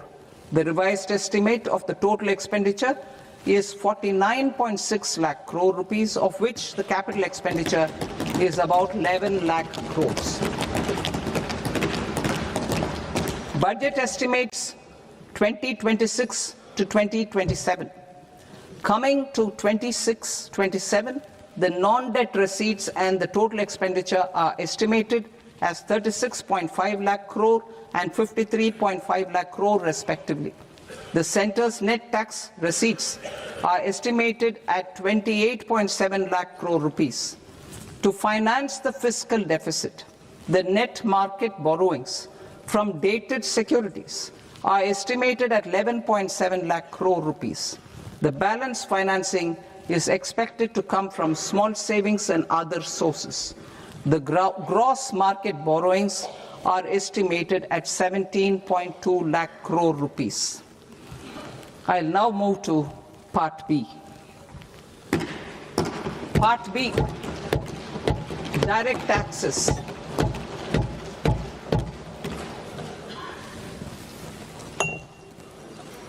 Honorable Speaker, sir, I now present my proposals on direct taxes. New Income Tax Act. In July 2024, I announced a comprehensive review of the Income Tax Act 1961. This was completed in a record time, and the Income Tax Act 2025 will come into effect from 1st April 2026. The simplified income tax rules and forms will be notified shortly, giving adequate time to taxpayers to acquaint themselves with its requirements. The forms have been redesigned such that ordinary citizens can comply without difficulty. Ease of living. I propose that any interest awarded by the Motor Accident Claims Tribunal to a natural person will be exempt from income tax, and any TDS on this account will be done away with. I propose to reduce TCS rate on the sale of overseas tour program package from the current 5% and 20% to 2% without any stipulation of amount. I propose to reduce TCS rate for pursuing education and for medical purposes under the Liberalized Remittance Scheme, popularly known as LRS, from 5% to 2%. Supply of manpower services is proposed to be specifically brought within the ambit of payment to contractors for the purpose of TDS to avoid ambiguity. Thus, TDS on these services will be at the rate of either 1% or 2% only. I propose a scheme for small taxpayers, wherein a rule-based automated process will enable obtaining a lower or nil deduction certificate instead of filing an application with the assessing officer. For the ease of taxpayer holding securities in multiple companies, I propose to enable depositories to accept Form 15G or Form 15H from the investor and provide it directly to various relevant companies. I propose to extend time available for revising returns from 31st December to up to 31st March with the payment of a nominal fee. I also propose to stagger the timeline for filing of tax returns. Individuals with ITR 1 and ITR 2 returns will continue to file till 31st July, and non-audit business cases or trusts are proposed to be allowed time till 31st August. TDS on sale of immovable property by a non-resident is proposed to be deducted and deposited through resident buyers and his or her PAN-based challan instead of requiring a TAN, which is a temporary accounting number. To address practical issues of small taxpayers like students, young professionals, tech employees, relocated NRIs, and such others, I propose to introduce a one-time 6-month foreign asset disclosure scheme for these taxpayers to disclose income or assets below a certain size. This scheme would be applicable for two categories of taxpayers, namely, A, who did not disclose their overseas income or assets, and B, who disclosed their overseas income and or paid due tax but could not declare the asset acquired. For category A, the limit of undisclosed income or asset is proposed to be up to 1 crore rupees. They need to pay 30% of fair market value of asset or 30% of undisclosed income as tax and 30% as additional income tax in lieu of penalty, and would thereby get immunity from prosecution. For category B, asset value is proposed to be up to 5 crore rupees. Here, immunity from both penalty and prosecution will be available with a payment of fee of 1 lakh rupees. Rationalizing penalty and prosecution. Multiplicity of proceedings are hindrance to the ease of doing business. I propose to integrate assessment and penalty proceedings by way of a common order for both. There will be no interest liability on the taxpayer on the penalty amount for the period of appeal before the first appellate authority, irrespective of the outcome of appeal process. Further, quantum of prepayment is being reduced from 20% to 10% and will continue to be calculated only on core tax demand. As an additional measure for reducing litigation, I propose to allow taxpayers to update their returns even after reassessment proceedings have been initiated, and an additional 10% tax rate over and above the rate applicable for the relevant year. The assessing officer will then use only this updated return in his proceedings. There is already a framework for immunity from penalty and prosecution in the cases of underreporting. I propose to apply this framework for immunity to misreporting too. However, in such a case, the taxpayer will need to pay 100% of the tax amount as an additional income tax over and above the tax and interest due. Penalties for certain technical defaults, such as failure to get accounts audited, non-furnishing of transfer pricing audit report, and default in furnishing statement for financial transactions are proposed to be converted into fee.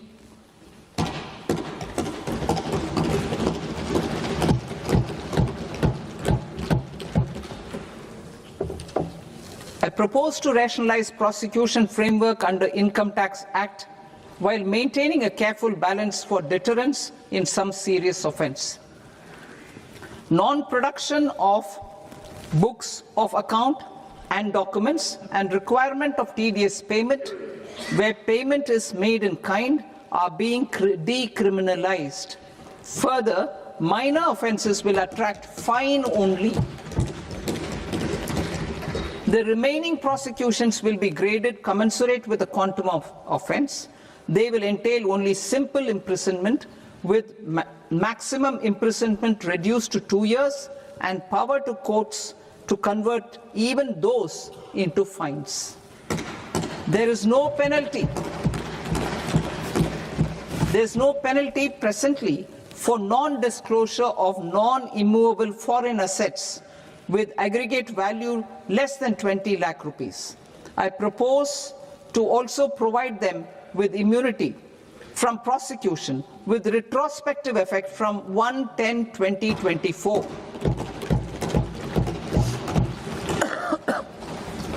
Cooperatives. Deduction is already allowed to a primary cooperative society engaged in supplying milk, oilseeds, fruits or vegetables raised or grown by its members. I propose to extend this deduction to also include supply of cattle feed and cotton seed produced by its members. I propose to allow inter-cooperative society dividend income as deduction under the new tax regime to the extent it is further distributed to its members. I further propose to allow exemption for a period of 3 years to dividend income received by a notified national cooperative federation on their investments made in companies up to 31/1/2026. This exemption would be allowed only for dividends further distributed to its member cooperatives. Supporting IT sector as India's growth engine.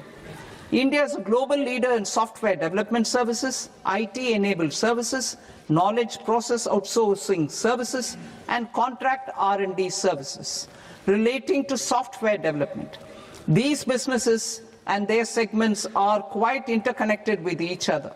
All these services are proposed to be clubbed under a single category of information technology services with a common safe harbor margin of 15.5% applicable to all.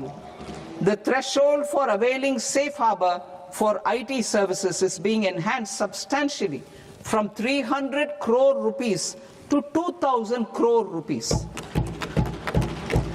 Safe harbor for IT services shall be approved by an automated rule-driven process without any need for tax officer to examine and accept the application.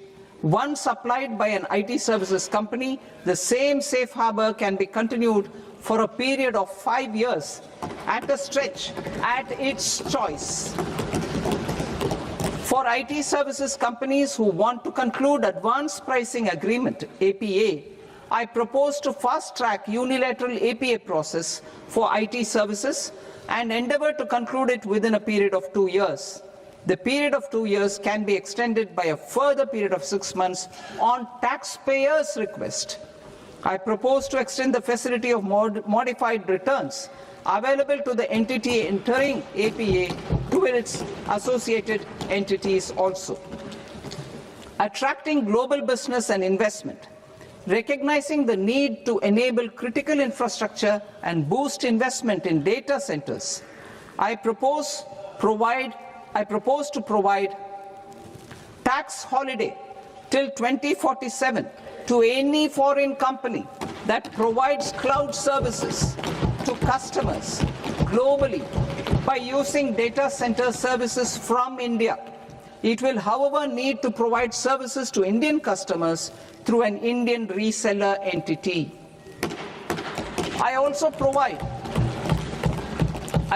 propose to provide a safe harbor of 15% on cost in case the company providing data center services from India is a related entity.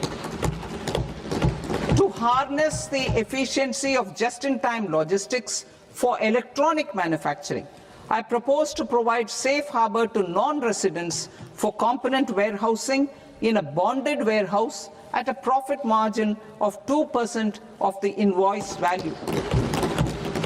The resultant tax of about 0.7% will be much lower than in competing jurisdictions.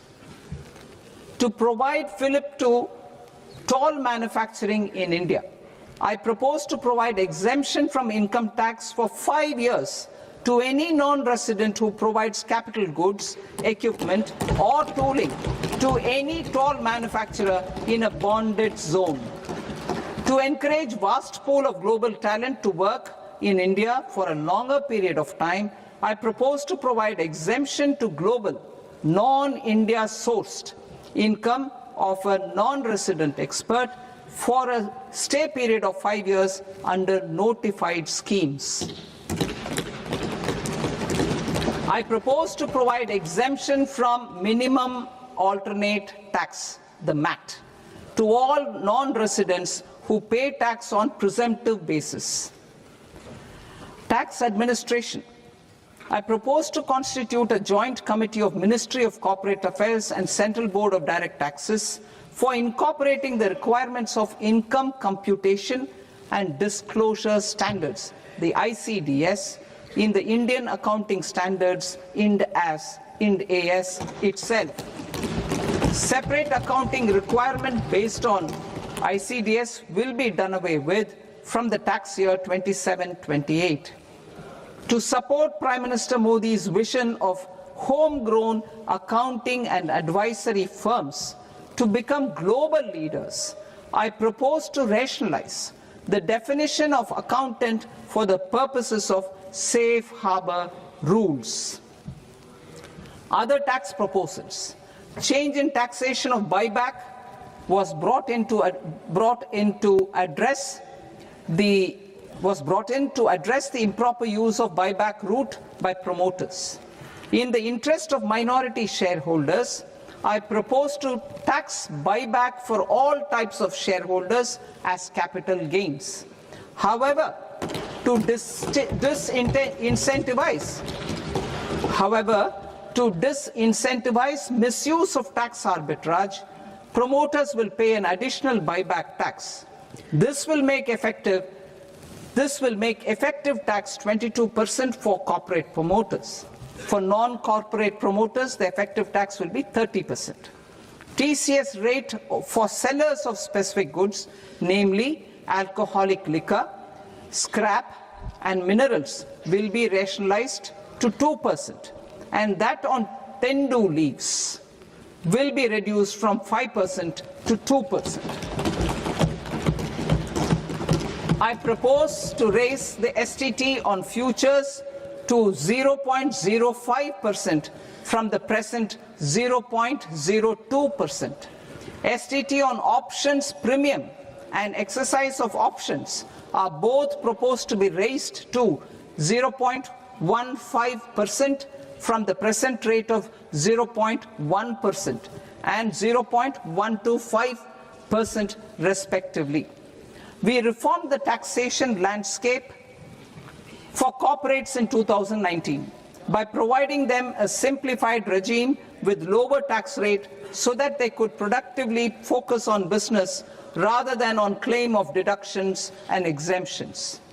To encourage companies to shift to the new regime, set-off of brought forward MAT credit, minimum alternate tax credit, is proposed to be allowed to companies only in the new regime. Set-off using available MAT credit is proposed to be allowed to an extent of 1/4 of the tax liability in the new regime. MAT is proposed to be made final tax, so there will be no further credit accumulation from 1st April 2026. In line with this change, the rate of final tax is being reduced to 14% from the current MAT rate of 15%. The brought forward MAT credit of taxpayers accumulated till 30th March 2026 will continue to be available to them for set-off as above. Indirect taxes. I shall now take up proposals related to indirect taxes. My proposals for customs and central excise aim to further simplify the tariff structure, support domestic manufacturing, promote export competitiveness, and correct inversion in duty. To continue weeding out long continuing customs duty exemptions, I propose to remove certain exemptions on items which are being manufactured in India or where the imports are negligible. Similarly, to further simplify the process of ascertaining the rate of duty applicable on a particular item, I propose to incorporate certain effective rates in various customs notifications to the tariff schedule itself. I shall now take up sector-specific proposals. Promotion of exports of marine, leather, and textile products. I propose to increase the limit for duty-free imports of specified inputs used for processing seafoods for export from the current 1% to 3% of FOB value of the previous year's export turnover. I also propose to allow duty-free imports of specified inputs, which is currently available for exports of leather or synthetic footwear, to exports of shoe uppers as well. I propose to extend the time period for export of final product from the existing 6 months to 1 year for exporters of leather or textile garments, leather or synthetic footwear, and other leather products. Energy transition and security. I propose to extend the basic customs duty exemption given to capital goods used for manufacturing lithium-ion cells for batteries to those used for manufacturing lithium-ion cells for battery energy storage systems also. I propose to exempt basic customs duty on import of sodium antimonate for use in manufacture of solar glass. Nuclear power. I propose to extend the existing basic customs duty exemption on imports of goods required for nuclear power projects till the year 2035 and expand it for all nuclear plants irrespective of their capacity. Critical minerals. It is proposed to provide basic customs duty exemption to the import of capital goods required for the processing of critical minerals in India. Biogas blended CNG. I propose to exclude the entire value of biogas while calculating the central excise duty payable on biogas blended CNG. Civil and defense aviation. I propose to exempt basic customs duty on components and parts required for the manufacture of civilian, training and other aircrafts. It is proposed to exempt basic customs duty on raw materials imported for the manufacture of parts of aircraft to be used in maintenance, repair or overall requirements by units in the defense sector. Electronics. To deepen value addition in the consumer electronics sector, I propose to exempt basic customs duty on specified parts used in the manufacture of microwave ovens. Special economic zone.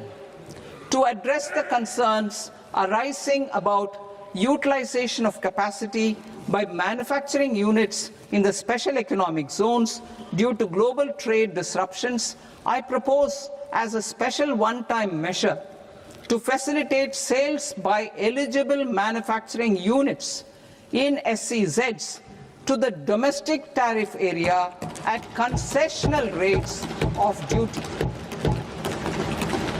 The quantity of such sales will be limited to a prescribed proportion of their exports. Necessary regulatory changes will be undertaken to operationalize the measures while ensuring level playing field for the units working in the DTA. Ease of living. To rationalize the customs duty structure for goods imported for personal use, I propose to reduce the tariff rate on all dutiable goods imported for personal use from 20% to 10%. To provide relief to patients, particularly those suffering from cancer, I propose to exempt basic customs duty on 17 drugs or medicines. I propose also to add 7 more rare diseases for the purposes of exempting import duties on personal imports of drugs, medicines, and food for special medical purposes used in their treatment. Customs process. India's role and share in the global trade is poised for a major leap in line with our ambition and journey towards Vikasit Bharat. In this regard, I propose many measures for custom processes to have minimal intervention for smoother and faster movement of goods and greater certainty to the trade. Trust-based systems. I propose to enhance duty deferral period for Tier 2 and Tier 3 authorized economic operators, known as AEOs, from 15 days to 30 days. I propose to provide eligible manufacturer importers the same duty deferral facility. This should encourage them to get themselves accredited as a full-fledged Tier 3 AEO in due course. To provide greater certainty and for better business planning, I propose to extend validity period of advance ruling binding on customs from the present 3 years to 5 years. In the spirit of the whole of government approach,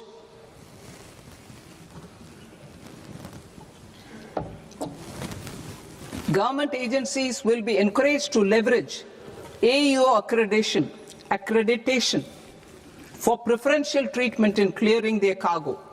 Regular importers with trusted long-standing supply chains will be recognized in the risk system so that the need for verification of their cargo every time can be minimized. Export cargo using electronic sealing. Export cargo using electronic sealing will be provided through clearance from the factory premises to the ship. For import of goods not needing any compliance, filing of bill of entry by a trusted importer and arrival of goods will automatically notify customs for completing their clearance formalities. This will enable goods to be released immediately on arrival. The customs warehouse framework will be transformed into a warehouse operator-centric system with a self-declarations, electronic tracking, and risk-based audit. These reforms will move away from the current system of officer-dependent approvals and reduce transaction delays and compliance costs. Ease of doing business. Approvals required for cargo clearance from various government agencies will be seamlessly processed through a single and interconnected digital window by the end of the financial year. Processes involved in clearance of food, drugs, plant and animal and wildlife products, accounting for about 70% of interdicted cargo, will be operationalized on this system by April 2026 itself. For goods not having any compliance requirement, clearance will be done by customs immediately after online registration is completed by the importer, subject to the payment of duty. Customs integrated system will be rolled out in 2 years as a single integrated and scalable platform for all customs processes. Utilization of non-intrusive scanning with advanced imaging and AI technology for risk assessment will be expanded in a phased manner with the objective to scan every container across all the major ports. New export opportunities to support Indian fishermen to fully harness the economic value of marine resources beyond our territorial waters. The following measures will be taken. A. Fish catch by an Indian fishing vessel in exclusive economic zone or on the high seas will be made free of duty. Landing of such fish on foreign port will be treated as export of goods. Safeguards will be put in place to prevent misuse during fish catch, transit or transshipment.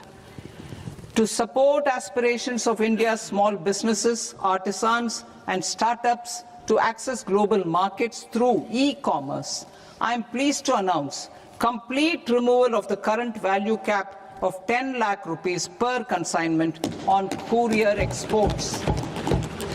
In addition, handling of rejected and returned consignments will be improved with effective use of technology for identifying such consignments.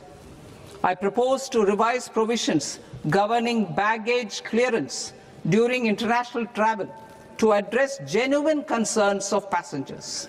The revised rules will enhance duty-free allowances in line with the present-day travel realities and provide clarity in temporary carriage of goods brought in or taken out. There are honest taxpayers who are willing to settle disputes by paying all their dues, but they get deterred due to negative connotation associated with penalty. They will now be able to close cases by paying an additional amount in lieu of penalty. Honorable Speaker, sir, with this, I commend the budget to this august House. Jai Hind.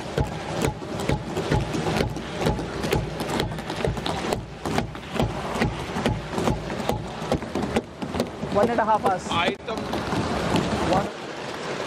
Item number 3 माननीय वित्त मंत्री जी।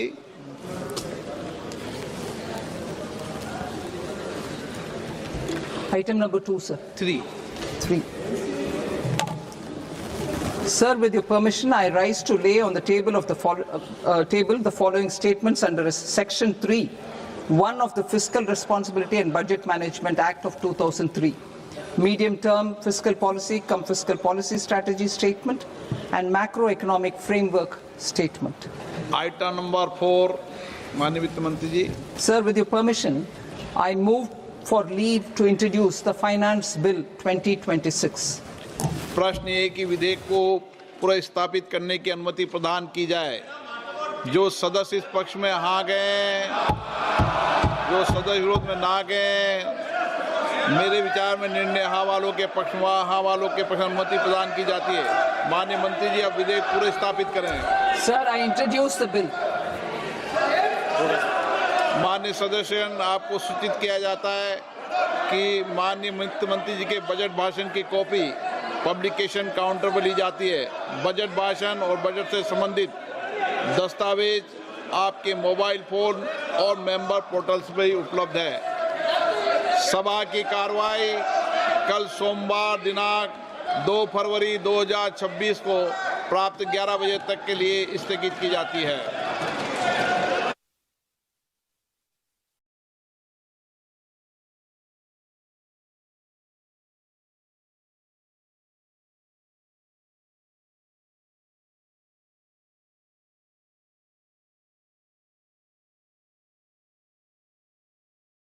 Her Excellency Ms. Ursula von der Leyen. Right, so the Finance Minister Nirmala Sitharaman has presented her 9th budget, and honestly, the big bang reforms that we were expecting, there seems to be a little bit of underwhelmment there because there is continuity to what the government has been doing when it comes to their finances. The fiscal deficit is seen a tad lowered at 4.3% for this year, and we are also seeing capex spending keeping up the momentum marginally higher than last year. Though the industry was expecting a figure closer to about 14 lakh crores, is coming closer to 12.2 lakh crore rupees. But unlike last time, the big hitting tax announcements have been missing, and so there is a little bit of underwhelmment there. There was a lot of hope from the stock market's perspective that there will be some rationalization in the long-term capital gains regime. That has not been announced. Slightly disappointing has been an increase in the STT. People are expecting that the STT should be done away. It was seen as a temporary thing, but the STT on the financial derivatives especially has been increased. So we are seeing some of the stock markets swiftly selling off because that has been construed as a disappointment. Some of the other announcements coming in, a lot of announcements for NRIs. And all right, so let's welcome in some experts who will help us break down the fine print and give us their initial reactions. We have Dr. Sumesh Kumar, economist and associate professor at International Institute of Health Management Research, joining us now. Dr. Sumesh Kumar, what do you make of the announcements made?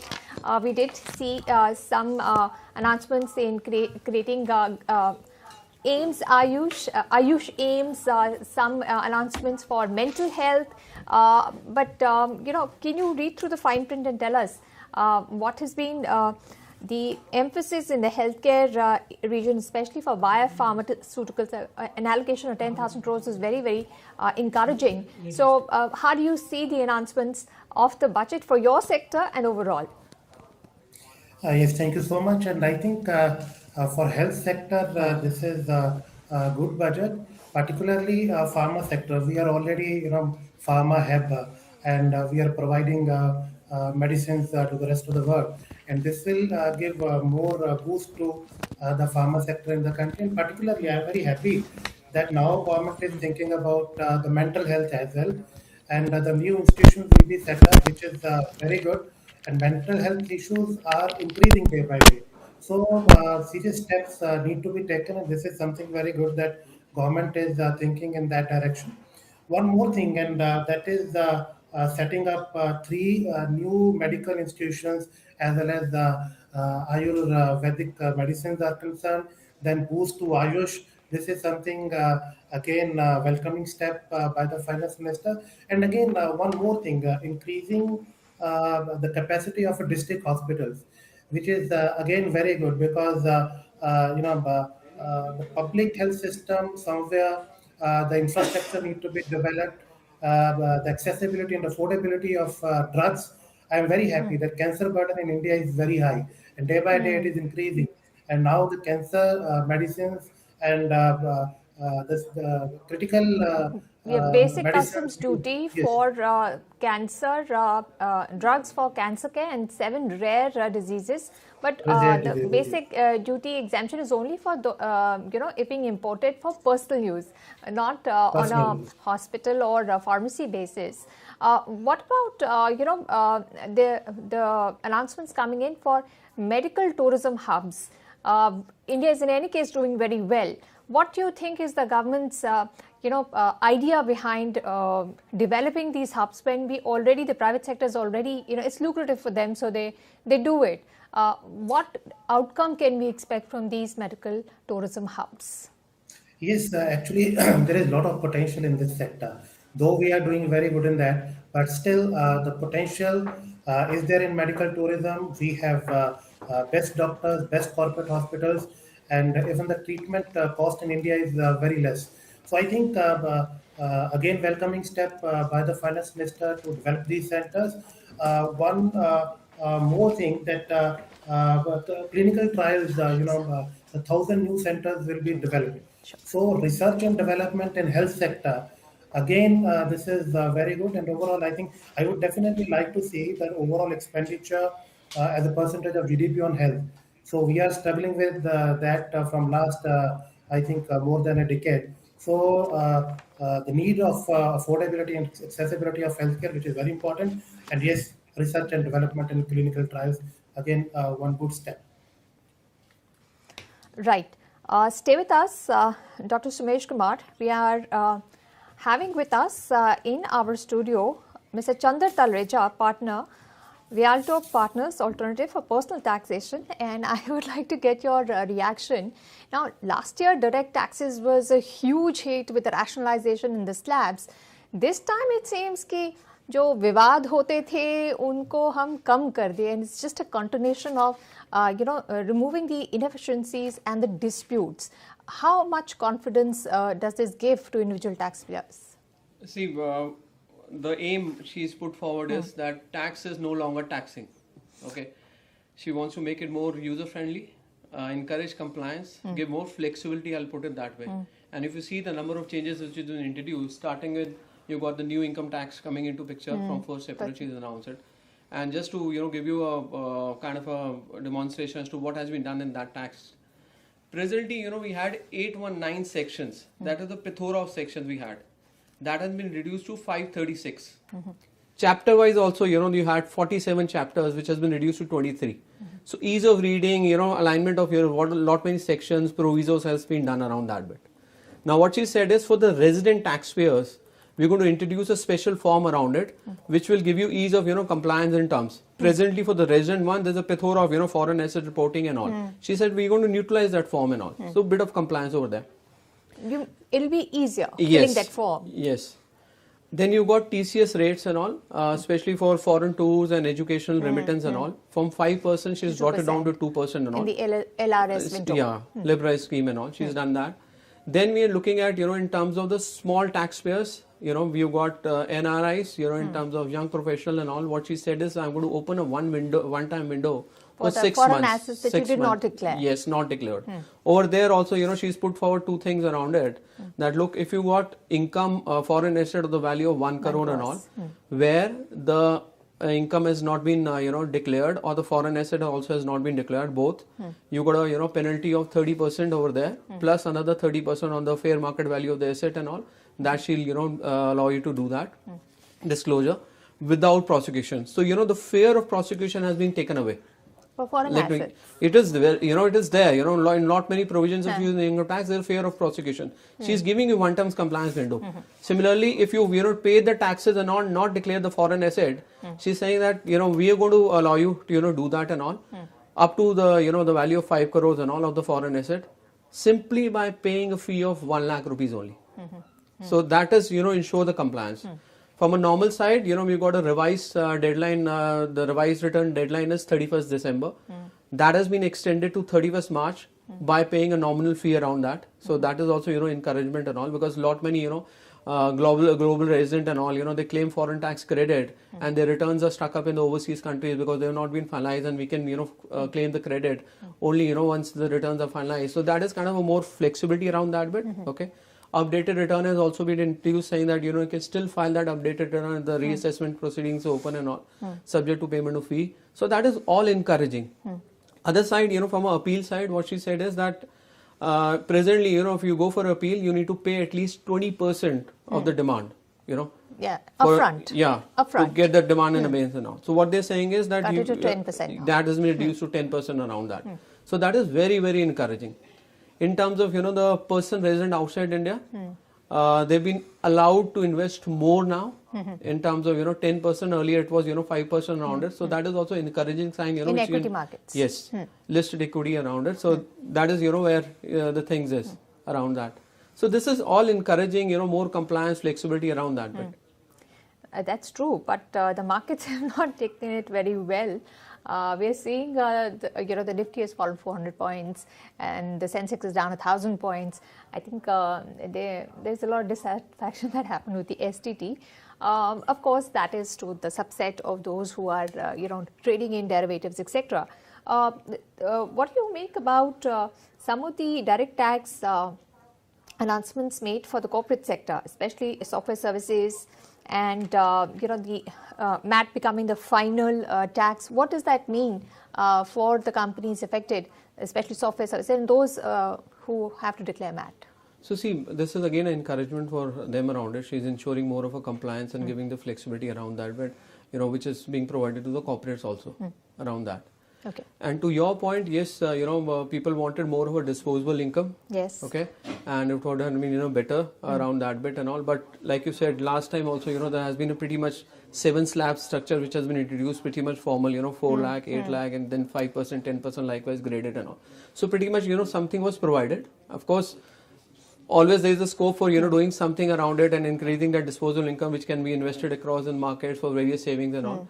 But yes, the scope was very little this time, given the last time. But the hallmark or the tenet of the new direct tax policy is we will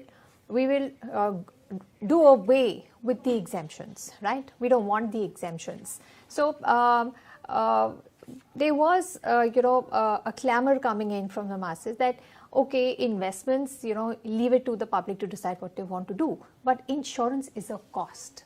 It isn't an investment, it's a cost. So at least include health insurance as an exemption in the new tax regime, right? Yeah. That has not come through. So does this give a message that zero exemptions will be the rule for the new tax rules?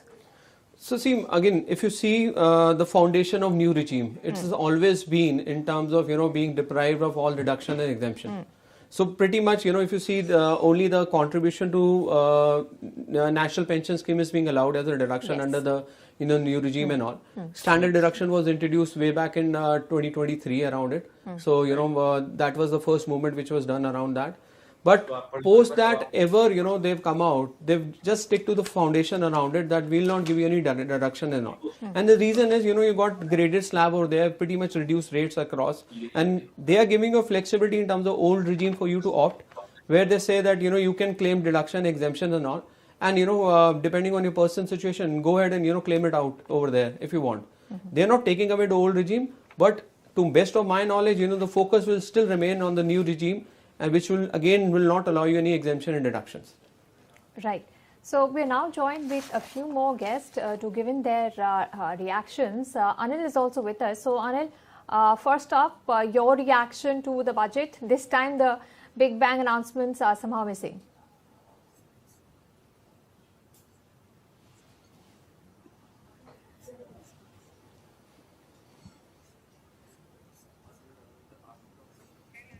Yeah. Anil, request you to please unmute yourself. I did that. Yeah. So, Anisha, the overall, if you heard the tenor of the budget speech, it is more like a very journeyman speech. So, which is probably why it's getting a lot of bad press in the markets and elsewhere. But if you look at the budget as a continuity and not as a standalone, like your previous commentator explained that everybody likes to get quick fixes. We live in a era of instant social media and gratification. That's not there in this budget. But it continues where it left off in the last budget, in that it's building the new architecture for the next growth trajectory of this country. So, basically I'll just highlight a few points. She continues with record capital expenditure. Then in terms of ease of doing business, the customs rejig, I've not gone through the detail, but clearly what we had discussed in the pre-budget conversation has happened. Yeah, The but inverted there's no amnesty. Anil, even on customs, there's tweaking, there's relief in particular items being imported. There's no yet announcement on the rationalization number of slabs. Widely anticipated amnesty scheme, all that hasn't come through. I'm not sure of the amnesty scheme, but from the speech, what I gathered is that a lot of these inverted duty structure issues have been addressed. We'll have to go through the fine detail. Fine print. Then capital expenditure has been sustained, which is very important.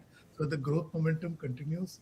Then, she has flagged a very important point, which has escaped national narrative, is that India's silver economy.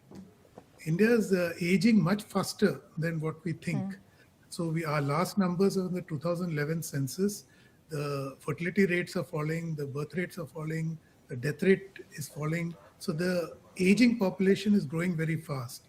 Now she's turned that around to create an opportunity to generate service personnel to address the needs of that silver economy. Which so this is a new area which she's directed her attention Specific training for 1 lakh, I think, individuals on the tier 2 and tier 3 cities for geriatric population. Exactly. And then what we discussed in the pre-budget show, that there's a increased focus on handling urban areas beyond the metros. So she talked about tier 2, tier 3 towns.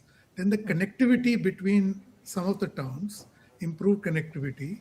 And, for Bharat, that is, there's India and there's Bharat, right?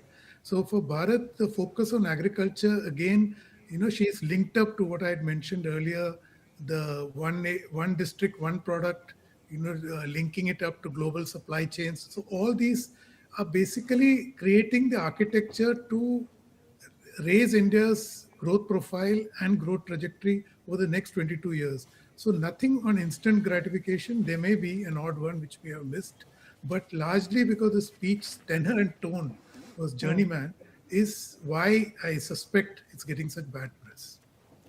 Yeah, but there are a few silver linings like the high-speed corridors or the tax relief to those companies offering cloud services with data centers stationed in India. So those are, of course, the high points of the budget coming through for the layman to understand. To you, I want to ask Chandar, what was the biggest takeaway for you or the biggest win for the budget this year?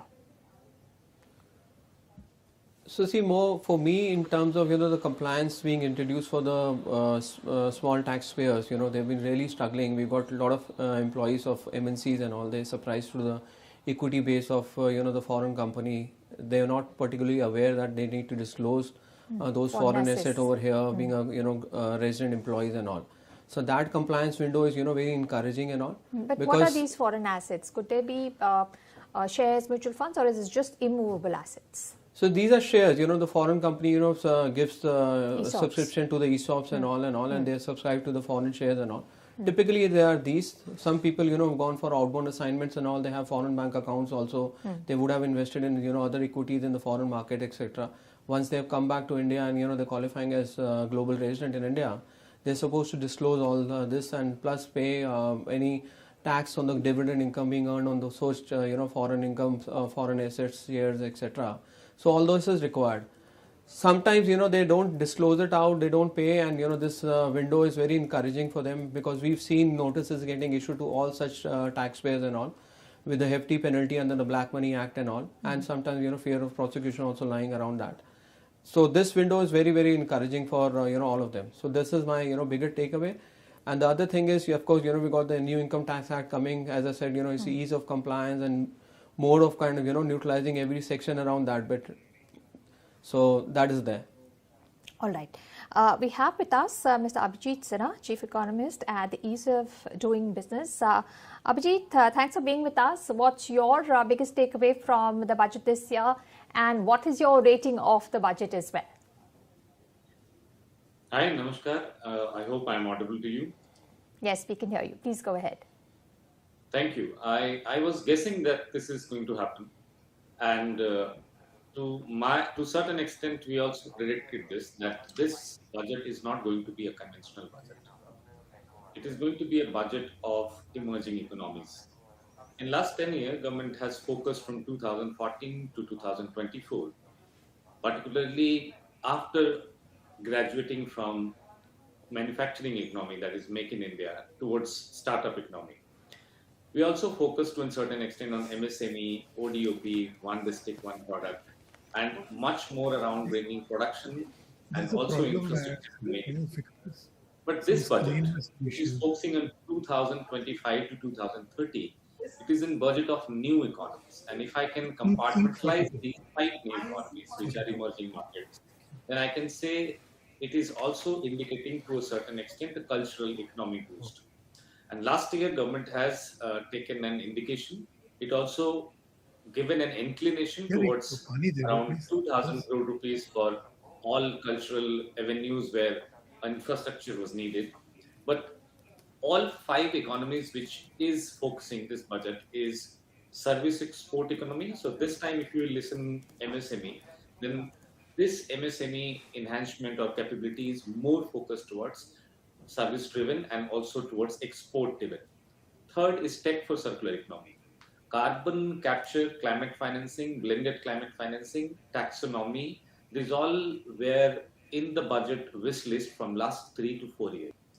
Much could not happen into previous budget, but this year there has been a significant amount of allocation to it. 2 more budgets are very visible, 2 more markets are very visible, is ease of living. Minister has repeatedly spoken about how ease of living would be able to bring in the mainstream, and many of these conversations has also brought ease of living. It is not only in terms of mobility, but also in terms of taxes and businesses. Other than that, the last but not least is also catering to ease of mobility. So logistic over a period of time, infrastructure into 6 months, 6 years, and now it is concluding to bringing the cost of logistic down from one production unit to an export unit. So for a long period of time, we were looking at that how these would be able to work together, and I think this is much visible now. Both these economies, service, tech for circular economy, ease of living and ease of mobility, are emerging markets. It would take some time for all experts and all market analysts to look at the budget, because conventionally those who are businesses are not looking at budget from their own perspective. They are looking it from their own expectations. But the budget which has came, it has came for emerging markets, and these emerging markets are not like non-existing. They are supposed to be a part of existing businesses, and this will only be possible if someone is going to take a try. So I don't think so. It is a budget which is not catering to the need of the nation. It is very much catering. It is not looking like startup centric, manufacturing centric, ODOP centric, service centric. It is looking AI centric. It is giving in assumption to somebody who's going to set up data center here. So my is it's a very progressive budget, and it is giving an indication to industries that which direction you need to move now. And the direction which industry is going to take, I'm sure the tech for circular economy or service economy, previously that announcement which government has done to 25,060 crore rupees for India $1 trillion service economy, and it has came in November only for 2025 to 2026 till 2030-2031 period. So 20,000 crore rupees for India's 1 billion export dream is definitely going to bring different outlays in the budget. It is bringing all fragmented schemes of government of India under one roof, so that a product-driven outcome.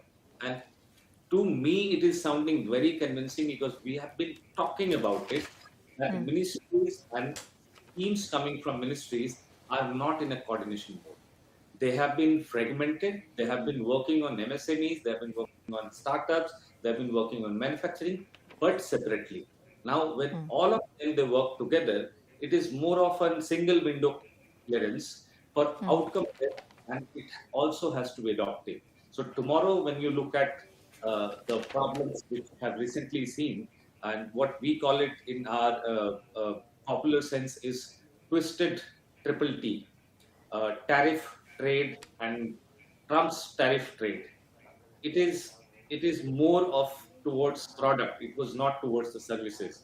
So for India, it is very important to shift from product-driven economy to service-driven economy. At the other side, in energy, for us, it is very important to shift from oil economy to green economy. And in this shift, if you like, it was expected that some ESG-led capital formally get some recognition of transition finance here, and budget was expected to give us some clarity on the tax. It is linking a blended climate financing instrument. It is also linking a carbon capture mandate, and it is bringing institutions to look into it, plan it accordingly, because by 2030, India would have a $2 trillion green economy in ambition. Right. And this Abhijit, so give us your rating then. Overall you seem happy, but out of 10, how much are you going to give to this budget? I would give 8.5, because there are some outlays we were expecting to be definitive in numbers. Those are not in numbers, but they are in transition. It looks like next year budget would have a better expectation meeting for emerging markets. And perhaps the intent is there. I want to come to you, Chandar. I think you have a point to make after hearing Abhijit. So, on the point of foreign assets, just wanted to, lay a point. India has, information sharing agreement with lot many countries. So what happens is, under those agreements, they tend to get information about Indians, holding foreign asset in those countries and all. And that information is, passed down to the authorities over here. A is that. Second is, our tax department has been very, very forthcoming and, very helping around it. What we've seen in the last 2 years, they've reached out to various clients and all, including us, encouraging us to, tell our clients, saying that, these compliances of foreign asset have not been undertaken. They're encouraging them to do that. And they've hold, webinar jointly with us, for all our clients around it and educating the employees. So that is a kind of a storyline which was there as a background for this one-time window to come across. They are encouraging, now they're forthcoming, look, we are providing it to you and pay some fee around it and disclose it out and get rid of prosecution. Okay. So that was, the point. So that helps in the ease of doing business, ease of living as well. Compliance, yes. Yes, it does help there. It may not sound in numbers and all, but, the people who are going through that chain, that audit proceeding and all, they can tell you how much relief they would be. Yeah. That headache is gone perhaps, or at least the relief is there. Yeah. We also have Mr. Sandeep Ghosh, business leader and political commentator, joining us now. Sandeep, your reaction to the budget and what do you make of the budget? Because like Abhijit said, it's a continuation of what the government has been doing for the longest time now. Many things are working. The fiscal deficit is in check, 4.3%. Capital spending is higher. Each sector seems to have given some sort of emphasis, especially those that are, impacted by the tariffs, be it leather, be it textile, even electronics getting a good outlay for the next few years. What is your rating of this budget?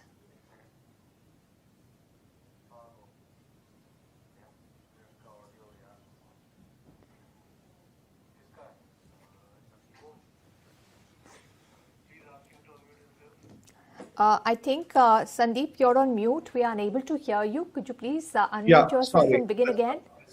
Yeah.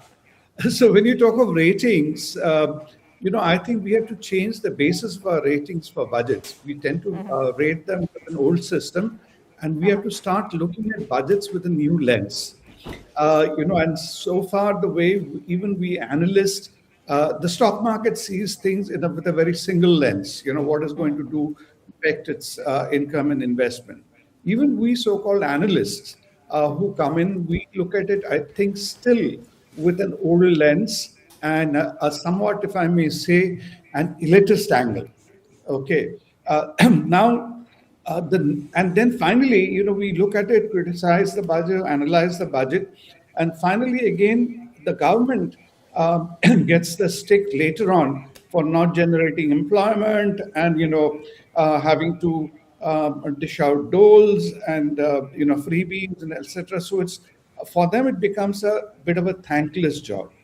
But if you really look at what are the pressing issues just now or going forward, and if you change the ratings, as I said, the weightages, I think I would tend to agree with Abhijit. I would not go all the way to 8.5 as he has put, but I think directionally it is definitely, I would say, close or hovering around 7.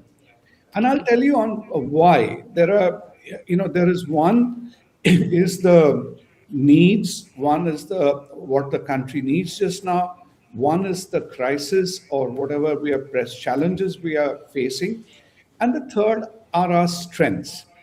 I think this budget takes into account all three.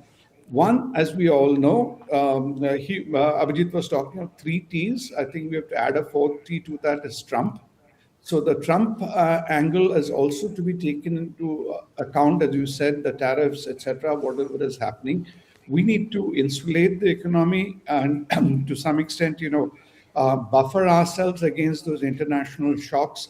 So that is where you are talking about. I don't want to dwell on exports and other industries, what has been done.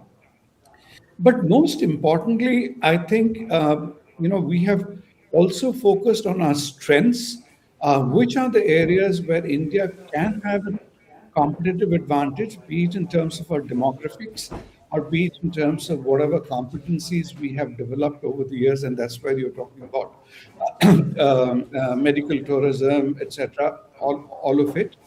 But the most interesting one is, I think we are looking at creating jobs of the future for the next generation. And here I was talking about our elitist attitude.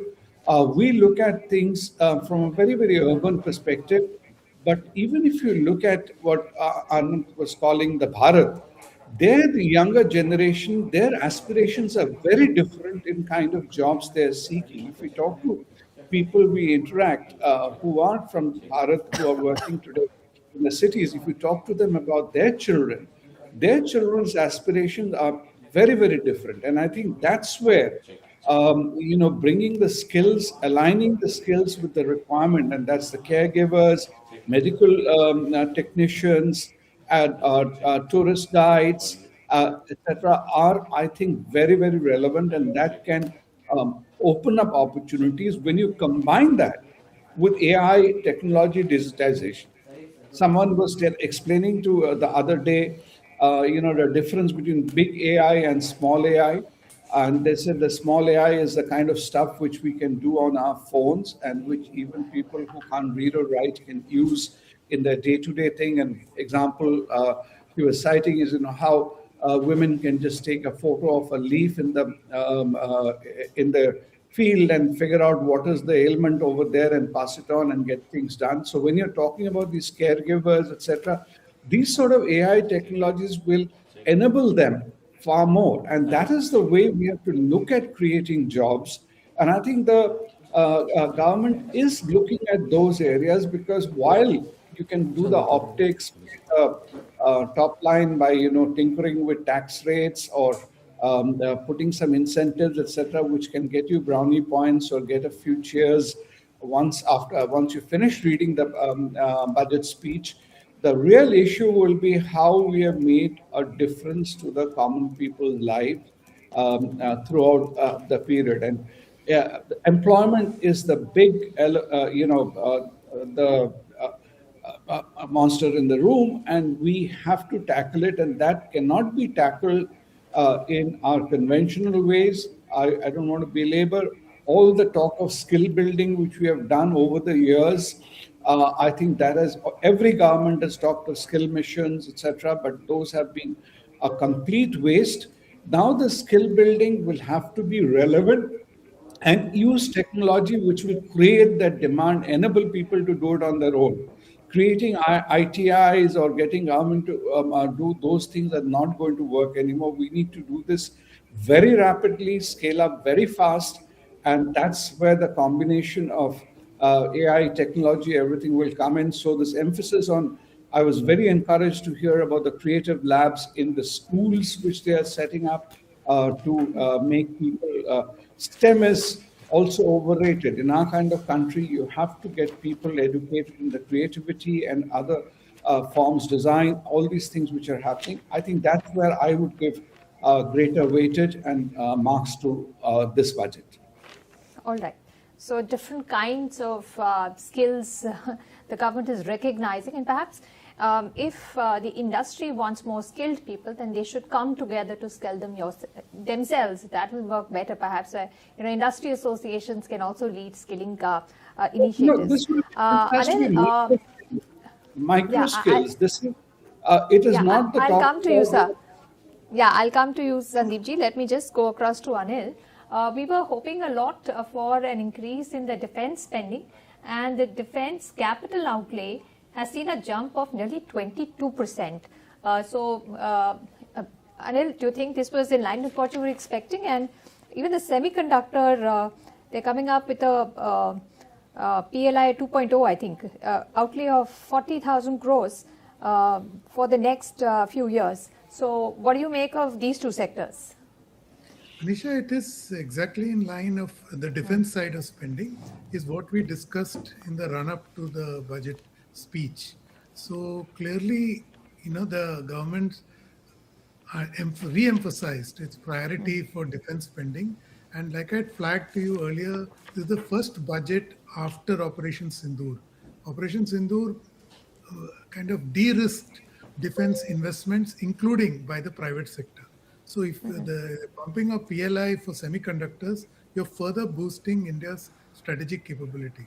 And I just want to go back and take another crack at adding to what Sandeep said, to try and put it in a better perspective, and stick to my theme that there is no instant gratification. There's long-term potential gratification built into this budget.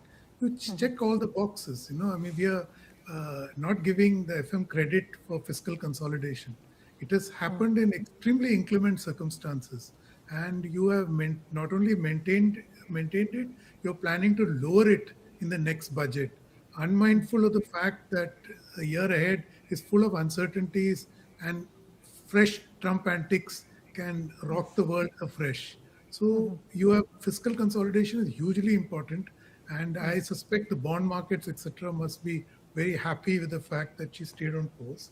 The other is, the point is that where I said you picked up from where you left off, to sustaining the growth trajectory, we did mention capital expenditure spending. The MSMEs, again, she has highlighted the fact, and in the pre-event, we had discussed how MSMEs are going to be central to India reviving its growth trajectory, or sustaining its growth trajectory. Then of course the people-centric development, which Sandeep also talked about, the fact that the skills are being aligned, rather the education is being aligned to skills, and the skills are being aligned to what is required, as opposed to the earlier template that we just generated graduates and engineers without realizing whether they can be, and they had to eventually be repurposed to fit them for the jobs that they were eventually hired. I'm sure you know that TCS, Wipro, and Infi have massive campuses purely to retool the engineers they hire. So hopefully all these are, like building blocks. And please, I want to reemphasize that this is a different growth outlook. It's not what India achieved so far. And like Sandeep said, we have to recalibrate the way we view the budget. This is a budget looking forward and not instant point at this point of the year. Right. Abhijit, when it comes to the MSME sector, there were significant announcements, especially when it comes to access to capital. 10,000 crore rupee SME growth fund for equity, plus liquidity support using TREDS. So it will be mandated as the settlement platform for all transactions with CPSEs, all government companies. And there is a credit guarantee support for invoicing, plus linking GEM with TREDS. So, a lot of announcements do come about for MSMEs in budgets. The sad bit is that a lot of MSMEs are not, they don't even know about these schemes, and hence they remain small. They don't utilize these facilities. Now the government is saying that they want to develop a cadre of corporate mitras who will help MSMEs with their compliance, with the schemes, with becoming bigger. How big do you think is this announcement? And of course, the financing measures ease of improving financial access for smaller companies. I think we have been speaking about it for more than 5 years, that only giving announcement or only putting an outlay Or to schemes. MSME schemes does not help a lot. It has to start somewhere and then it has to reach. This time in budget, government has outlined the entire picture, that if you look at 10,000 crore which Finance Minister has spoken about, it's a specific growth for MSME. Growth fund. Add this 10,000 crore rupees with 25,000 crore which has announced as a export mission in November by the cabinet. Now altogether this 30,000 crore rupees is going to reach to MSMEs and SMEs only if they know where to go, how to access this fund, and it would not be possible if the chartered accountant culture will only remain to cities, it will only remain to corporates. It has to reach to tier 2, tier 3 cities. So I look at what Finance Minister has said, that there has to be a new cadre serving to tier 2 and tier 3 cities, which are in paramedic force type of chartered accountant who will be working with MSMEs and SMEs to tell them that all fragmented schemes of Government of India are under same roof, and your target is to build something which has an export value. This was felt for a long period of time. India built a lot of product, lot of technologies which has an export value, but it does not reach because of three things. One, digital infrastructure does not help listing of our product, technologies and services into global market. So particularly when I joined SEPCS Principal Advisor, the first mission given to us is to make it possible that all Indian soft skill power is visible to countries, is visible to the globe. When you compare counseling or even teaching guitar globally, your Indian service sector is much at and much well placed in terms of pricing, not only the product driven economy, but this all are unorganized, they don't have any access to finance, they are not listed anywhere. Now the culture is going to shift, and this shift in the culture will include lot of unorganized services into organized services. I am sure that I look at this announcement of Nivesh Mitra and the new force of para chartered accountants would be a very significant step that government has taken. All right. Sandeep ji, when it comes to education, employment, and things like that, the government announced the formation of a standing committee, high-powered education and employment standing committee. I mean, what can we expect from here? Standing committee takes its time, but it's finding suggestions come up before Parliament. What are your expectations here? I don't know what I did to deserve. You're calling me Sandeep G now, adding a G to my name. You can drop that for effect. But the point here, I'm very skeptical of these committees. I think this area is also where there can be great collaboration with industry, and that too international industry, global industries, to create those kind of talent pool. The tech industry, I know on the entire AI ecosystem, they're looking at India and they want that kind of talent, whether it's in the content making, whether in creativity, and whether in all these, as I said, the skill-based services. So I think that collaboration will work very well. And if they can rope in, shedding our phobia for some of these big international names to really catalyze creating talent pool in India, which is offshore, without trying to. And that can be a very, very, it can be an explosive moment. And these things will happen very fast, as we have seen with a lot of our digital initiatives. So mission, I have skepticism, but in terms of the direction, the thinking of the government, I think they are thinking very correctly. The execution becomes important. You were talking about corporate mitras. One part is the compliance bit. And what Abhijit was talking about, I like the term para CAs or like paramedics. Actually, you know, the CA, I'm a chartered accountant myself, though a fossilized one and you know, from a dinosaur age.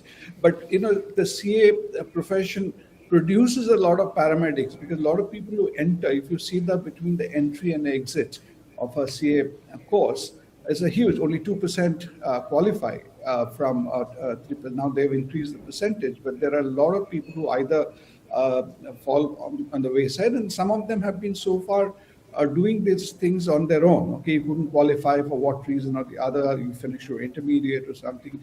But if you can provide an organized structure, that's great. But what is required, I think today, one part is the compliance, for which you have to clear up bureaucracy and simplify rules, but also how do you connect the idea? People may be having the ideas and show them the way, sort of hand-holding to create those enterprises. Again, what Abhijit was talking about, the unorganized skill sector. How do you bring in something like, you know, what aggregators like an Urban Clap and other people have also done in certain ways? You can have that. I love the idea of what he is saying of teaching music. You could be doing that, you know, long distance, but there will be people who are bringing them onto a platform and providing them that opportunity. And these kind of connections will be important. I have seen in Uttar Pradesh, I don't know what is happening in other states, the Yogi government has enlisted a lot of these youngsters from bright colleges who are like to come in to do like interns, associating with the government to do the incubation and startups. That sort of, you don't need to get people coming from foreign colleges. There are people internally in India. If that happens, you'll see they can play a catalyst role. So it's all, a lot of ideas, good ideas are coming from the center, but all finally boils down to execution. And right. I want to come to you, Chandan. If you can just recap for us the announcements on the direct tax side. You've already spoken to us about you know, the foreign assets and how they'll be treated. There is also a different timeline given for filing of taxes and you know, of the penalties involved. If you could just recap some of those announcements in the budget and make it simpler for our audience. Sure. So from a tax return perspective, the deadline for ITR 1 and 2 remains the 31st July only. She mentioned that in terms of the non-audit business and all, the due date is being extended to 31st August. So that is a kind of a relief. So what is ITR 1 and 2? If you could break that down also, who does it impact? So normally, salaried class individuals, capital gain professional and all, they're filing where the audit etc. are not required only. Tax audit is separate thing. Non-audit business profession and all. That is done by 31st July and all. And that remains the same? That remains to 31st August. That goes to 31st August and all. For them, there is a flexibility. For normal gen, people, salary class and all, that still remains, 31st July only, around that bit. The revised return, from 31st, normal deadline is 31st December. This can be increased to 31st March by payment of fees. So that is more kind of a flexibility being given across. So that is there. And in terms of, updated return coming into picture, always the option was there, updated return up to 2 years and all, post completion of the assessment year and all. Then again, next 2 years were also introduced. Now it is being said that in case the assessment is still on, you can still file a updated return subject to payment of this thing. So it's a more kind of a compliance, and clearly it is being mentioned that the tax officer will consider that updated return during the part of the assessment proceedings and all. So clear-cut guidelines around that is also there. In terms of appeals etc., we spoke about the demand which is there. At least you need to pay 20%. That has been reduced to 10%. Then they're saying that in case the appeal has been filed to the first appellate authority, that is CID appeals, then there would not be any interest being paid, okay, for the demand and all, irrespective of whatever is the outcome of the order. So that is very, encouraging in terms of, no interest, penal interest being paid and all. You can go and appeal across. So that is, more around that bit. And what about the penalties for errors when filing? What was said in the budget for that? So we need to see the fine print around it, around that bit. But clearly, more of those provisions are aligned where prosecution is taken away and all that fear of prosecution is taken away, and it's more kind of a smoothing for the taxpayers. Right. Dr. Shumesh Kumar, I asked you a few questions on the provisions of the budget for the healthcare sector. To your mind, has the budget done enough when it comes to our social infrastructure? The physical infrastructure capex has grown. We don't have the numbers for the social infrastructure as such, but are you happy with what you heard for the social infrastructure of our country after the finance minister spoke? I think a lot need to be done in that, and as well as social infrastructure is concerned, first of all, if we focus on health infrastructure, so public health facilities that really need to be improved, particularly at sub-center and PHC level. So I was expecting more from the side of finance minister. Actually, this budget came in very difficult geopolitical and even global economic conditions. So I was expecting that even more disposable income should be given in the hands of the consumer, and that I think is missing part. And then I was also expecting, if from health point of view, the extension of RPMJY. So this is the first step of India towards the UHC, and extension was very much required to make healthcare more affordable. And then I was also expecting a decrease in import duty on medical equipments, so which is also need of the healthcare sector. And though government tried to bring down the prices of batteries and more boost to EV vehicles, but still I think there should be a direct provision for tackling pollution in the country, which has a direct impact on the health. So that part again is missing, and obviously the human resource scarcity in the health sector that need to be addressed. Though for elderly care, 1.5 lakh health professionals will be trained, but I think a lot need to be done in that. So this is one part we need to create social infrastructure. I think that is missing in that part. And then attracting foreign direct investment and foreign portfolio investment again, which is very important. I was expecting that even some relief on short-term, long-term capital gain. And this is the reason you said market is not accepting this budget. This is the one reason.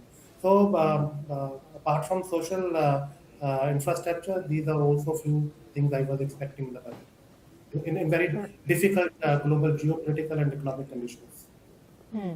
All right. Thank you so much for sharing with us your views on where the budget delivered and where perhaps it didn't meet your expectations. We've got some reactions coming in from ministers to Nirmala Sitharaman's speech. Let's cut across and listen to how they reacted. And we hope to take forward the Prime Minister's vision of capitalizing on India's growth potential. You have seen a growth of close to 7.5%, a complete control on inflation coming down to 1.7%, a huge jump in capital expenditure from 2 lakh crore to almost 11 lakh crore this year to 12 lakh crore next year. So it's a budget that is going to empower India, is going to power India, and is going to take India on its trajectory, which is today the fourth largest economy to the third largest economy by next year and onward and forward.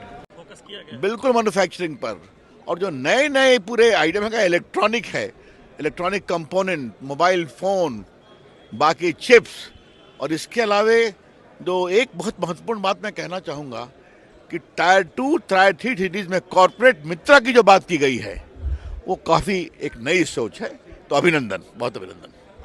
मुझे बहुत ही खुशी है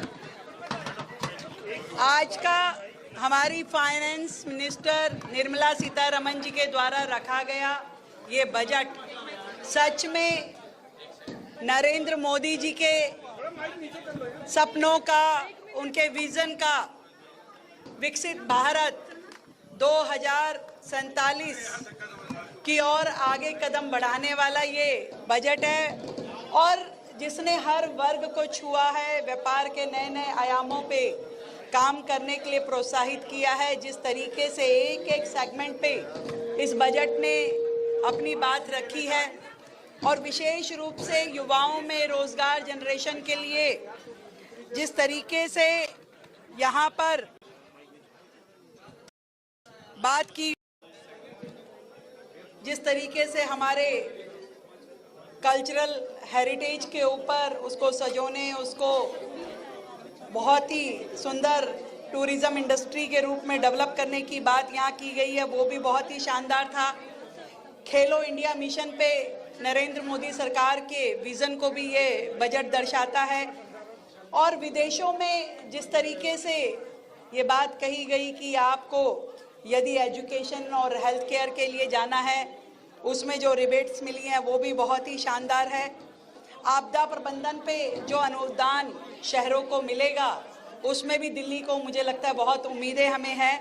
और जो 1.4 लाख करोड़ का budget हमें capital expenditure के नाते राज्यों को मिलने वाला है, वो भी एक बहुत सुंदर प्रयास है जिसमें हर राज्य आगे बढ़ पाएगा।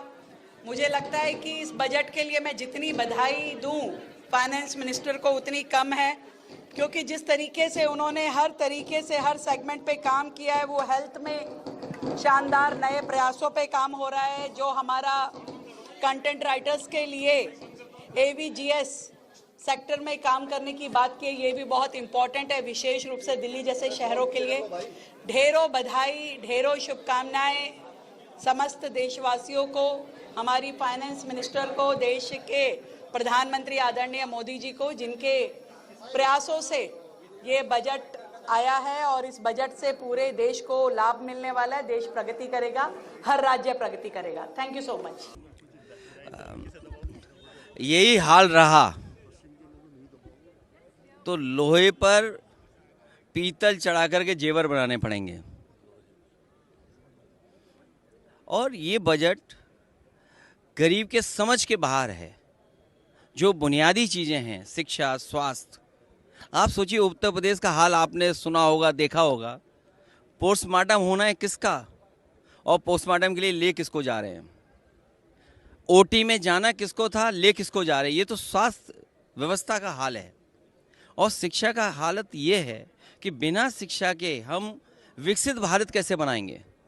विकसित भारत का सपना अगर देखना है तो शिक्षा क्षेत्र में हमें ज़्यादा से ज़्यादा बजट देना पड़ेगा। ये समझ से बाहर बजट है, ये सपने दिखाने वाला बजट है।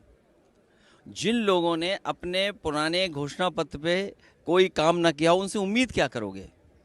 बीजेपी से उम्मीद ही नहीं तो बजट से उम्मीद क्या करेंगे। ये हमेशा बड़े लोगों के लिए, 5% के लोगों के लिए बजट बनाते हैं, आम जनता के निराश किया है। और फिर 25 करोड़ अगर गरीबी रेखा से बाहर आ गए हैं तो कम से कम ये बताएं कि जो 95% आबादी हमारे देश की है, उस जो गरीब है उसकी प्रति व्यक्ति आय क्या है। क्या सरकार ये बताएगी प्रति व्यक्ति आय क्या है।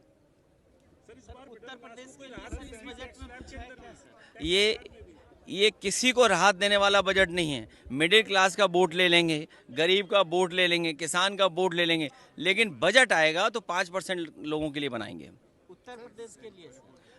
उत्तर प्रदेश के लिए प्रधानमंत्री मिल गए हैं, मुख्यमंत्री हैं, तो क्या जरूरत है और चीज की। अब सोचिए अयोध्या जैसी जगह पर तो इसीलिए मैंने कहा ये हालत रही तो सोने पर पीतल लगा करके जेवर पहनने पड़ेंगे।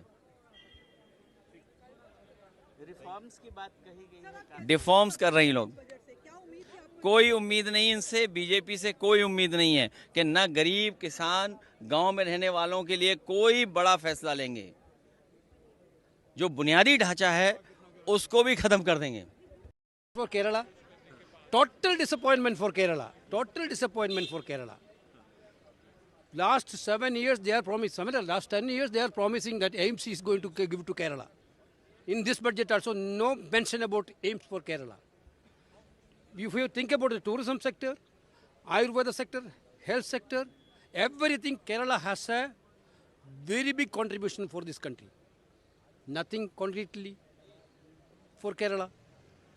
What they are given to Kerala, some announcement, general announcement regarding some industries, and then one corridor for mineral resources. These are all for, for whom they are announcing all these things.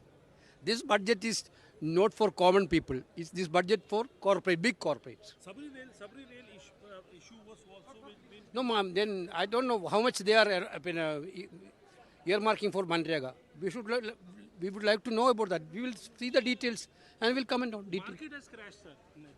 So it means that people are not welcoming this budget. Do you think so? How can people welcome this budget? Nothing is there. Hollow. Completely hollow. क्या बताऊं यार, details तो बहुत कम मिले ना। जैसे कि 3-4 headlines है, लेकिन जब हम इंतजार कर रहे थे कि all India institute of Ayurveda कहाँ आएगी, हमारे केरला में चाहिए हमें। हमारे तो बहुत लंबी ट्रेडिशन आयुर्वेदा के, लेकिन केरला का नाम नहीं सुना। फिशर कोकोनट तो शायद केरला ही हो सकते हैं, क्योंकि मेरे ख्याल में भारत का सबसे ज़्यादा बड़ा केरला कोकोनट प्रोड्यूसिंग स्टेट तो केरला ही है। तो वो तो होना चाहिए। वैसे भी फिशरीज़ में हमें कुछ बेनिफिट होना चाहिए, लेकिन जब शिप रिपेयर के बारे में बोला और वाराणसी और पटना के बारे में बोला, केरला के बारे में कुछ नहीं सुन सका, तो ये सब हमें ज़रा सा आश्चर्यजनक है। लेकिन ये भी कहूँ कि शायद डिटेल्स बजट डॉक्यूमेंट में होंगे, हम पढ़ा नहीं, अब तक सिर्फ भाषण सुने हैं। भाषण में तो बहुत कम डिटेल्स है जो हमें ज़रूरी थी।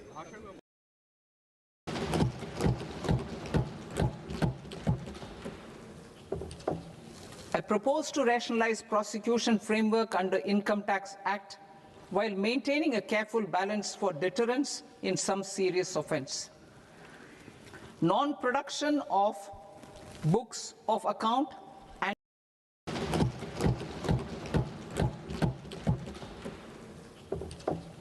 I propose to rationalize prosecution framework under Income Tax Act while maintaining a careful balance for deterrence in some serious offence.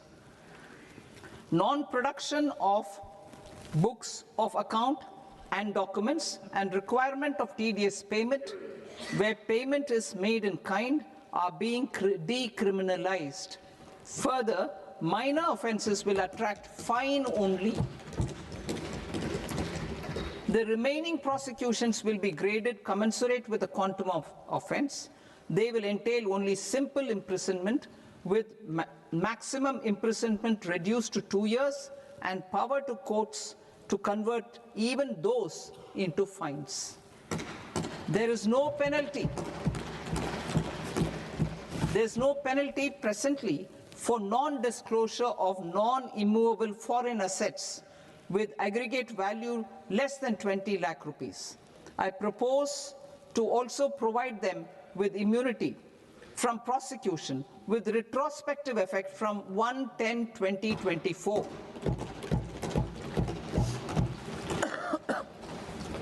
Cooperatives. Deduction is already allowed to a primary cooperative society engaged in supplying milk, oilseeds, fruits or vegetables raised or grown by its members. I propose to extend this deduction to also include supply of cattle feed and cotton seed produced by its members.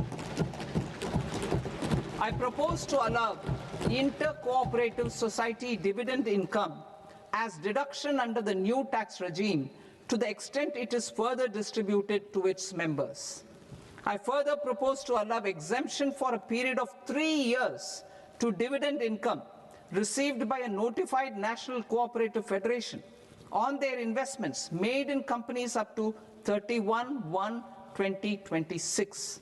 This exemption would be allowed only for dividends further distributed to its member cooperatives. Supporting IT sector as India's growth engine. India is a global leader in software development services, IT-enabled services, knowledge process outsourcing services, and contract R&D services relating to software development. These businesses and their segments are quite interconnected with each other. All these services are proposed to be clubbed under a single category of information technology services with a common safe harbor margin of 15.5% applicable to all. The threshold for availing safe harbor for IT services is being enhanced substantially from 300 crore rupees to 2,000 crore rupees. Safe harbor for IT services shall be approved by an automated rule-driven process without any need for tax officer to examine and accept the application. Once applied by an IT services company, the same safe harbor can be continued for a period of 5 years at a stretch at its choice. For IT services companies who want to conclude advanced pricing agreement, APA, I propose to fast-track unilateral APA process for IT services and endeavor to conclude it within a period of 2 years. The period of 2 years can be extended by a further period of 6 months on taxpayers' request.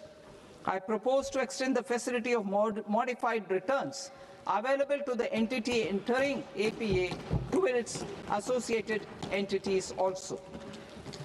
Attracting global business and investment. Recognizing the need to enable critical infrastructure and boost investment in data centers, I propose to provide tax holiday till 2047 to any foreign company that provides cloud services to customers globally by using data center services from India.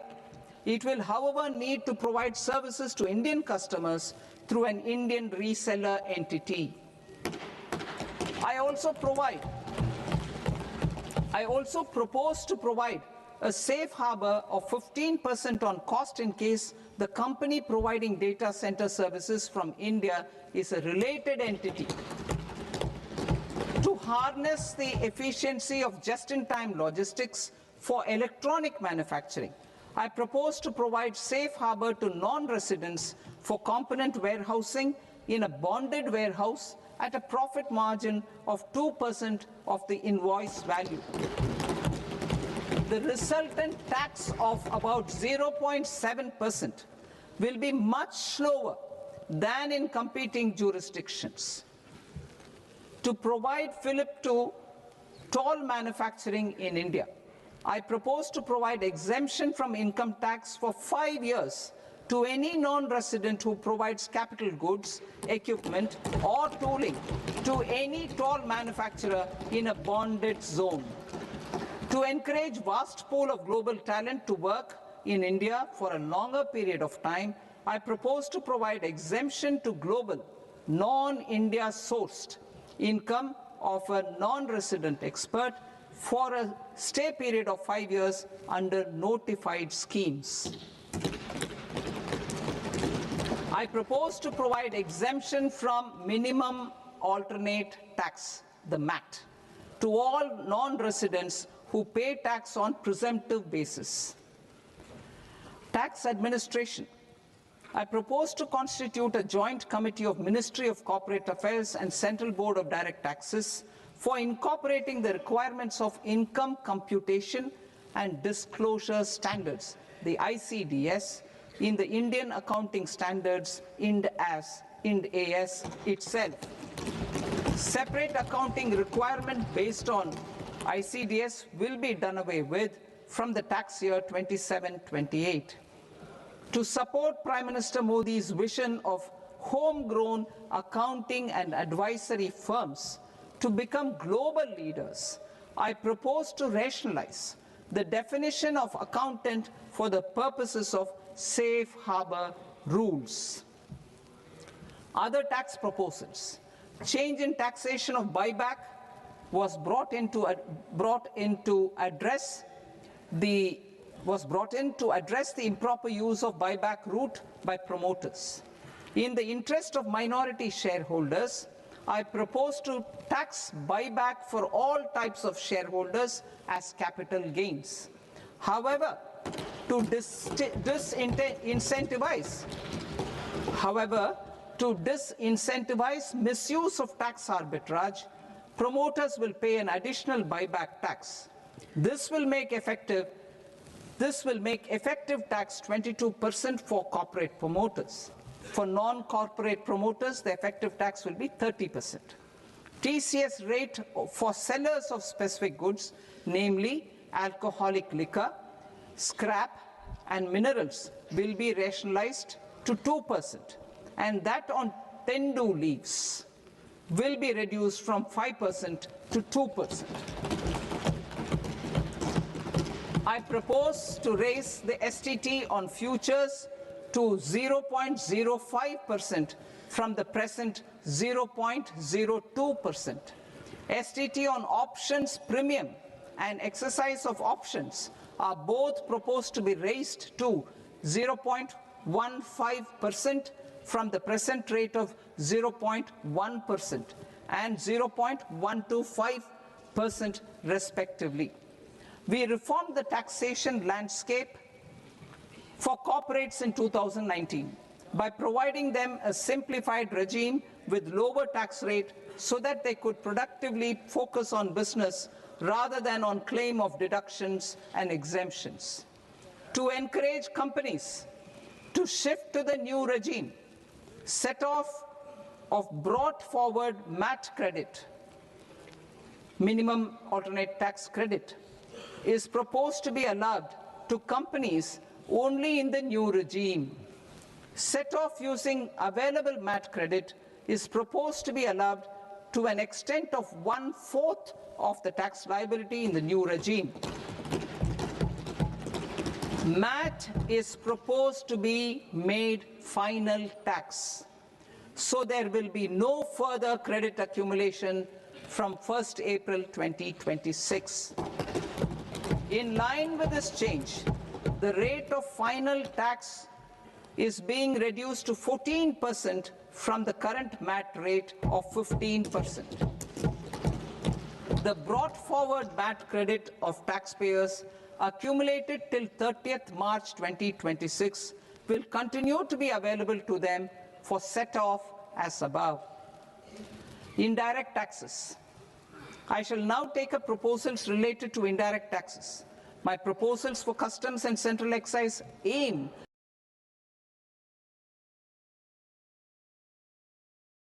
So that's the recap from the Finance Minister on the important announcements in the budget. Now let's get in a few industrial reactions from the industry. Let's cut across to our studio at FICCI and let's hear out Harshpati Singhania, who spoke to us at the FICCI studio.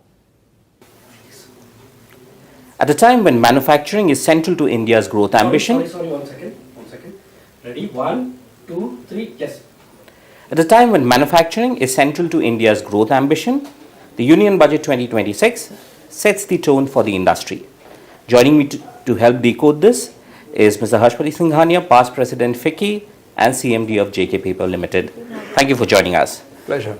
My first question to you would be, what do you make of this year's budget's focus on manufacturing? Did it build on the momentum? How do you see this from the industry perspective? I think it not just builds, but it enhances the momentum. Because the Finance Minister talked about scaling, and particularly in 7 critical strategic sectors. She also talked about competitiveness, which if you notice from the economic survey was a major point that was brought out. So when you look at some of the major sectors, we've got to scale up in manufacturing in the country. And she talked about these 7 sectors which were there in terms of, things like biopharma, things in the area of electronics, things in the areas of rare earths. So there were many areas which focus was there. Also in talking about rejuvenating the existing industrial clusters, the legacy clusters, the infra push continues. So all of this feeds into manufacturing. And manufacturing is an important part of developing economy, creating jobs. And as you know, our ambition has been to get to about 25% of GDP with manufacturing. And we are far behind. So I think there was welcome emphasis on this. Right. One of the significant sectors that we saw where announcements were made is the MSME sector. Large industries also have, a large MSME supplier base. How do you see all the announcements that were made, the 10,000 crore equity support, the announcements around trades? Trades has been a mixed bag till now. How do you see that? No, I think the MSME is very crucial because that creates actually even more jobs than large-scale manufacturing does. Because, as you rightly said, this is a feeder system into large-scale manufacturing. So for large-scale manufacturing to grow, you need to have a very robust MSME sector, a supplier chain.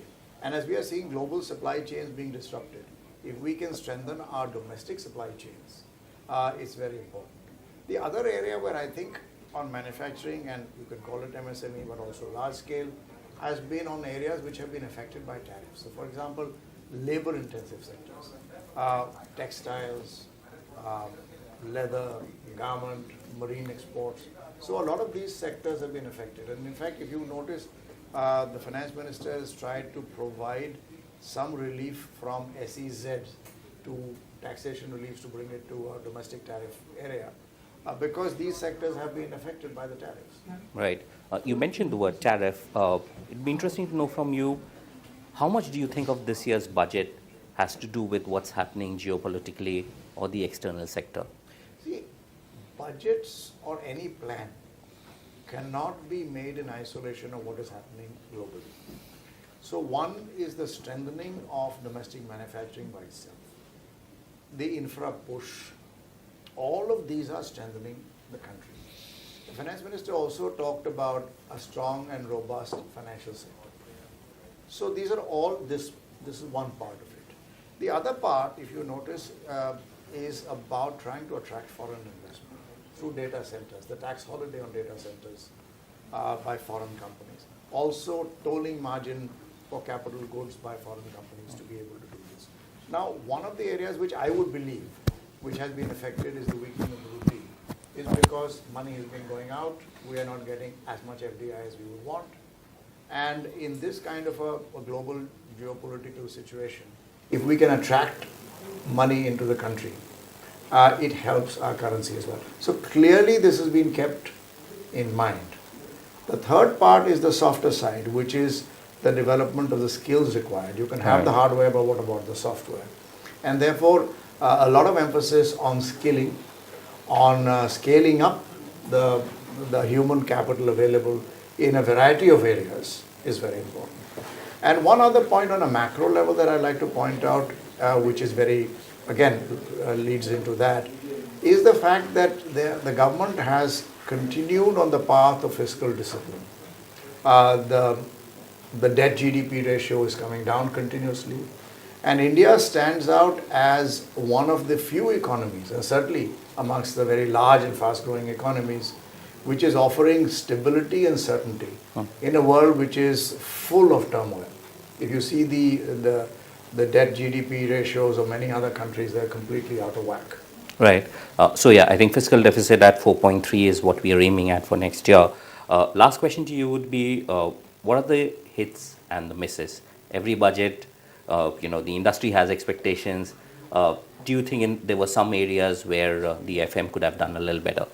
Look, it's unfair for me to say what the misses are, because we have to look at the fine print, and honestly, there is a lot that will be there in the details which is not there. I think overall, directionally, it is very positive. It is good. There was no mention, if you ask really what, there was no mention of GST, but then GST is a separate matter which is done by the GST Council.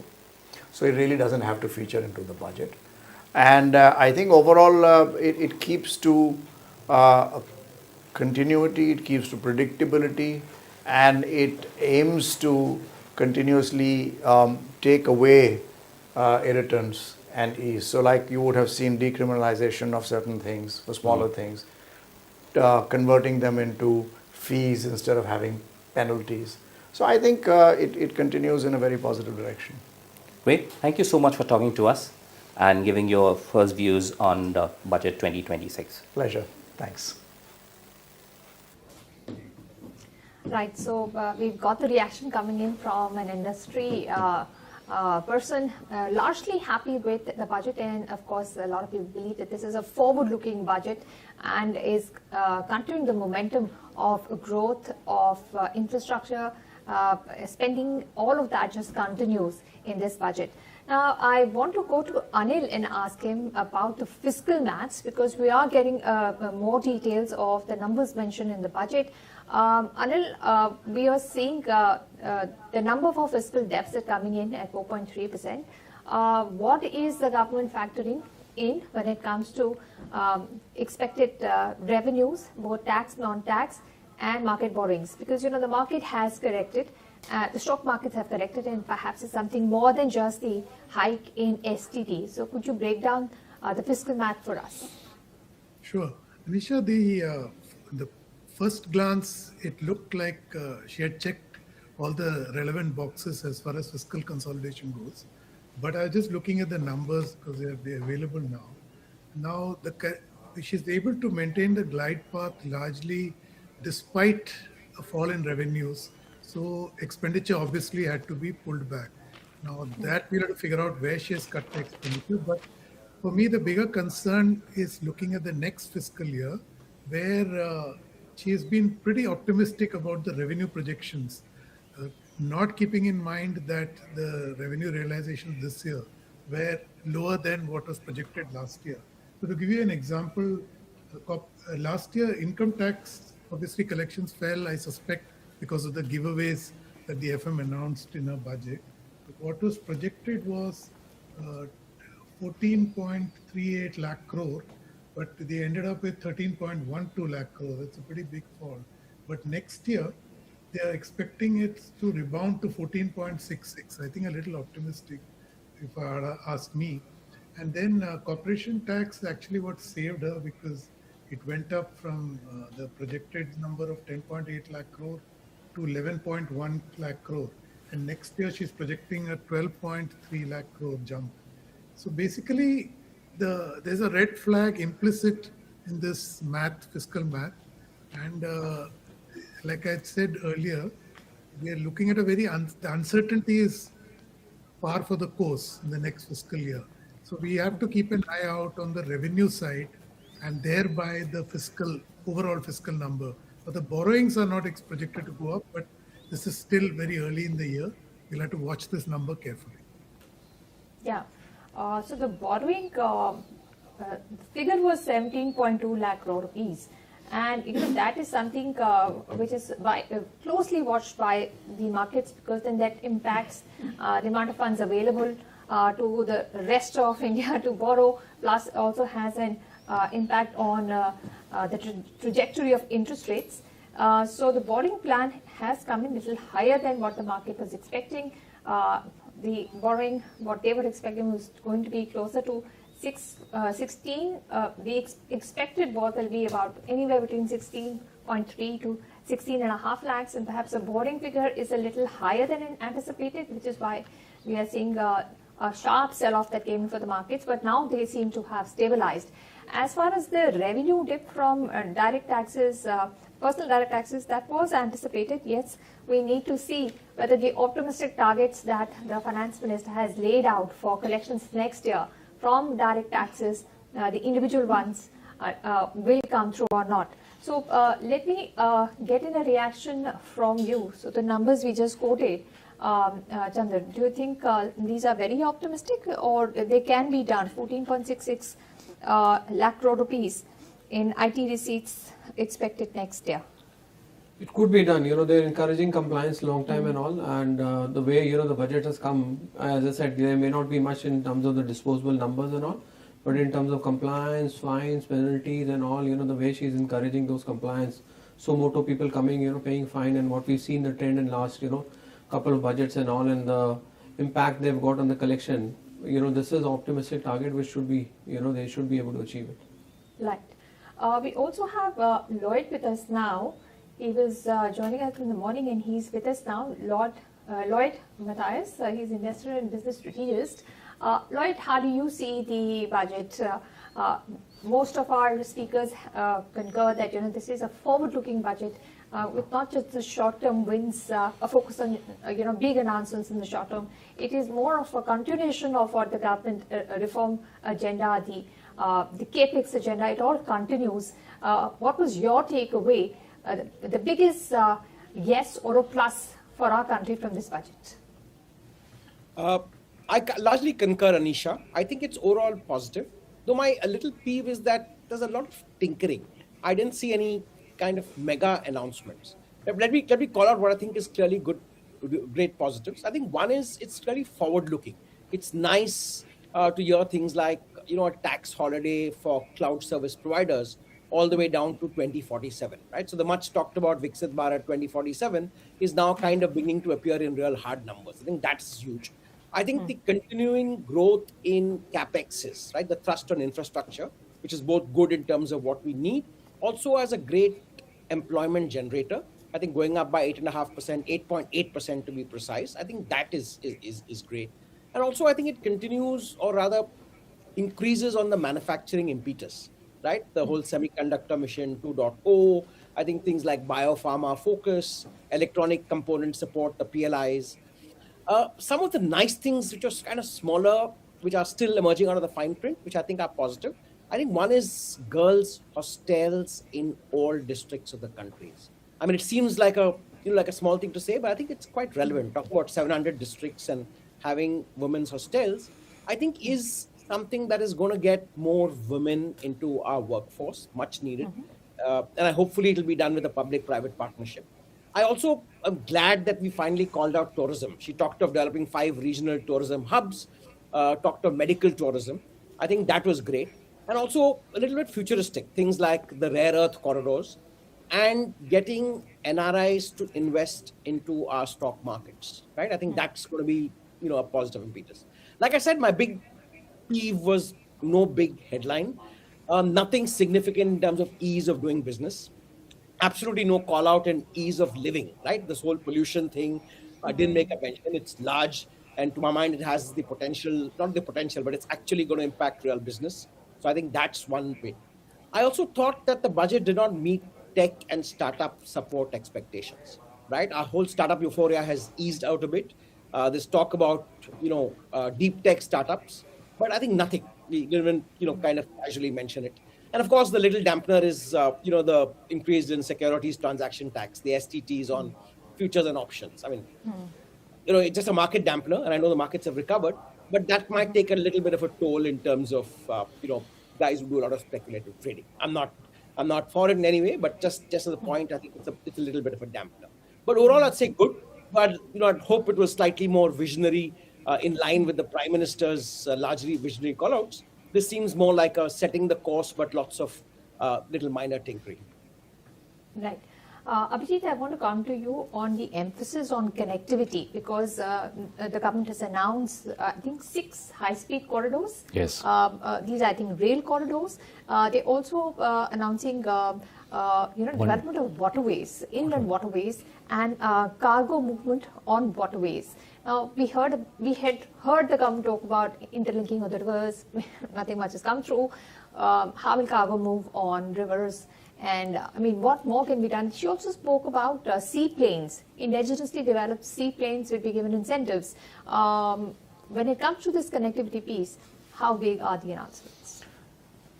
See, Government of India has been dedicatedly, focusedly working on reduction of our GDP logistic spend from a long period of time. And it has delivered on that. The first component to deliver was to develop infrastructure.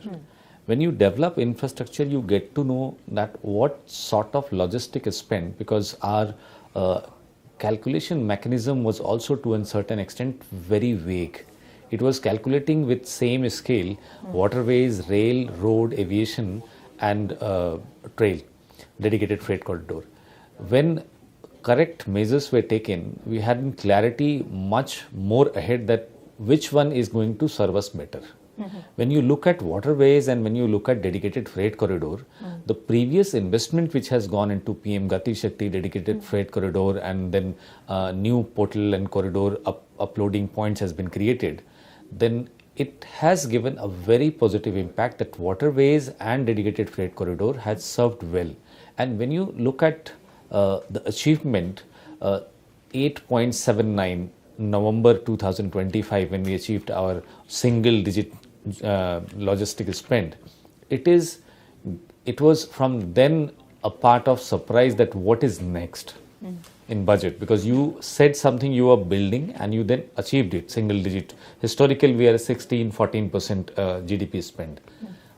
This is next. You have to improve connectivity, because alone spending on infrastructure is to a certain extent now not serving the purpose. Your fourth largest economy, and 30 minutes of rain in Delhi or Gurgaon, everything is stuck.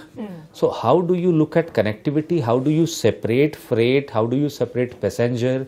There's a different all sort of ways India need to find. Otherwise, we all would be in a very stuck situation, because if a economy is not moving on road, and road is why overpopulated is because of trucks and many other ways which are also using.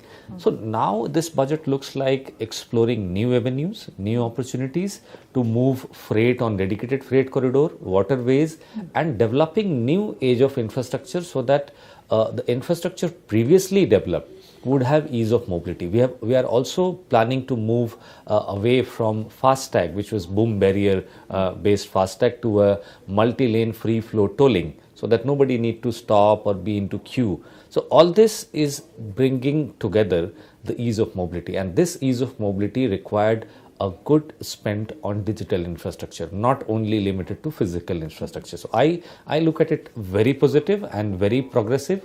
It will bring different indicators in next year. Okay, and I hope the Ganga cruise also becomes more affordable for everyone, because we're all looking forward to it, but the costs are still its opportunity. Once you have waterways coming for freight, definitely it will have infrastructure which can also be used for tourism. Okay. And that will be a big plus. And that brings, because last year I think 2,000 crore rupees for 25 destination was our finance minister allocated. And this brings us to a new economy, which is a cultural economy. UP has been a beneficiary to it, and some state, I can say UP and Gujarat, who has been done, UP alone has done 121 crore footfall. Yeah, that's all thanks to Varanasi. Not Varanasi, Ayodhya. Yeah, the temple tourism. That is really picking up. Yeah, new ideas are coming up and working well. And this is now being developed as an economic corridor. So you can say cultural tourism or religious tourism is not a bookish word now. So these are new economies which are growing. If we will not look into it, if we will not improve it further, this year also, Finance Minister has given some more allocation to tourism. And these all are not the soft skill tourism, these are infrastructure on those locations. So I see in this budget, it's a budget of new economies, circular economy, cultural economy, ease of living, and ease of mobility. All right, so future looking budget that has come in. Now, we're expecting a reaction to come in from the Prime Minister on the budget as well. But a quick reaction from, all right, let's just cut in and listen to the Prime Minister speaking about today's budget. विकसित भारत की हमारी ऊंची उड़ान का मजबूत आधार है। साथियों, आज भारत जिस रिफॉर्म एक्सप्रेस पर सवार है, इस बजट से उसे नई ऊर्जा, नई गति मिलेगी। जो पाथ ब्रेकिंग रिफॉर्म्स किए गए हैं, वो एस्पिरेशन से भरे हुए भारत के साहसिक, टैलेंटेड युवाओं को उड़ने के लिए खुला आसमान देते हैं। ये बजट ट्रस्ट बेस्ड गवर्नेंस और ह्यूमन सेंट्रिक अर्थरचना के विजन को साकार करता है। एक ऐसा यूनिक बजट है जिसमें फिस्कल डेफिसिट कम करने, इन्फ्लेशन कंट्रोल करने पर फोकस है और इसके साथ ही बजट में हाई कैपेक्स और हाई ग्रोथ का भी समन्वय है। साथियों, ये बजट भारत की वैश्विक भूमिका को नए सिरे से सशक्त करता है। भारत के 140 करोड़ नागरिक फास्टेस्ट ग्रोइंग इकोनॉमी बनकर ही संतुष्ट नहीं है। हम जल्द से जल्द दुनिया की तीसरी सबसे बड़ी अर्थव्यवस्था बनना चाहते हैं। ये करोड़ों देशवासियों का संकल्प है। दुनिया के एक ट्रस्टेड डेमोक्रेटिक पार्टनर और ट्रस्टेड क्वालिटी सप्लायर के रूप में भारत की भूमिका लगातार बढ़ रही है। हाल में जो बड़ी बड़ी ट्रेड डील्स भारत ने की है, मदर ऑफ ऑल डील्स, उसका मैक्सिमम बेनिफिट भारत के युवाओं को मिले, भारत के लघु और मध्यम उद्योग वालों को मिले, इस दिशा में बजट में बड़े बड़े कदम उठाए गए हैं। साथियों, इस बजट में मेक इन इंडिया और आत्मनिर्भर भारत अभियान को नई रफ्तार के लिए महत्वाकांक्षी रोड मैप प्रस्तुत किया गया है। इस बजट में नई उभरती इंडस्ट्रीज यानी सनराइज सेक्टर्स को जिस मजबूती के साथ समर्थन दिया गया है, वह अभूतपूर्व है। Biopharma Shakti mission, semiconductor mission 2.0, electronic component manufacturing scheme, rare earth corridor का निर्माण, क्रिटिकल मिनरल्स पर बल, टेक्सटाइल सेक्टर में नई स्कीम, हाईटेक टूल मैन्युफैक्चरिंग को बढ़ावा, चैंपियन एमएसएमई तैयार करना, ये फ्यूचरिस्टिक है, देश की वर्तमान और भविष्य की आवश्यकताओं का ध्यान रखती है। एमएसएमई को, हमारे लघु और कुटीर उद्योगों को जो समर्थन इस बजट में मिला है, वह उन्हें लोकल से ग्लोबल बनने की नई ताकत देगा। साथियों, बजट में इंफ्रास्ट्रक्चर को मजबूत करने के लिए कई बड़े कदम उठाए गए हैं। डेडिकेटेड फ्रेट कॉरिडोर, देश भर में वाटरवेज का विस्तार, high speed rail corridor, tier 2 और टियर 3 शहरों के विकास पर विशेष ध्यान और शहरों को मजबूत आर्थिक आधार देने के लिए म्युनिसिपल बॉन्ड्स को बढ़ावा, ये सारे कदम विकसित भारत की यात्रा की गति को और तेज करेंगे। साथियों, किसी भी देश की सबसे बड़ी पूंजी उसके नागरिक होते हैं। बीते वर्षों में हमारी सरकार ने देश के नागरिकों के सामर्थ्य को बढ़ाने पर अभूतपूर्व निवेश किया है। हमारा प्रयास स्किल, स्केल और सस्टेनेबिलिटी को निरंतर बल देने का रहा है। जैसा कि आज पार्लियामेंट में निर्मला जी ने कहा है, यह युवा शक्ति बजट है। उसमें युवा की सोच भी है, युवा के सपने भी हैं, युवा का संकल्प भी है और साथ साथ युवा की गति भी है। बजट में जो प्रावधान किए गए हैं, उससे अलग अलग सेक्टर्स में लीडर्स, इनोवेटर्स और क्रिएटर्स तैयार होंगे। मेडिकल हब्स के निर्माण से, एलाइड हेल्थ प्रोफेशनल्स के माध्यम से, ऑरेंज इकोनॉमी यानी ऑडियो विजुअल गेमिंग को बढ़ावा देकर पर्यटन को प्रोत्साहन देकर और खेलो इंडिया मिशन के माध्यम से युवाओं के लिए नए अवसरों के द्वार खुलेंगे। भारत को दुनिया का डेटा सेंटर हब बनाने के लिए टैक्स में बड़ी छूट की घोषणा भी की गई है। मैं भारत के युवाओं को विशेष तौर पर इस बजट की बहुत बहुत बधाई देता हूं, क्योंकि इससे एम्प्लॉयमेंट जनरेशन को बड़ा बूस्ट मिलेगा। मुझे बहुत खुशी है कि इस बजट में टूरिज्म और विशेषकर नॉर्थ ईस्ट में टूरिज्म को बढ़ावा देने के लिए भी ठोस कदम उठाए गए हैं। भारत के अलग अलग राज्यों को ताकतवर बनाकर संतुलित विकास की नींव भी इस बजट में मजबूत की गई है।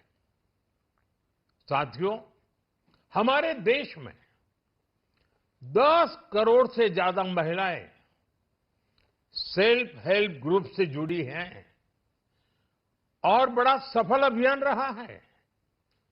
महिलाओं द्वारा निर्मित, महिलाओं द्वारा संचालित सेल्फ हेल्प ग्रुप्स का आधुनिक इकोसिस्टम बने, बजट में इसे प्राथमिकता दी गई है। कोशिश यही है कि हर घर लक्ष्मी जी पधारे।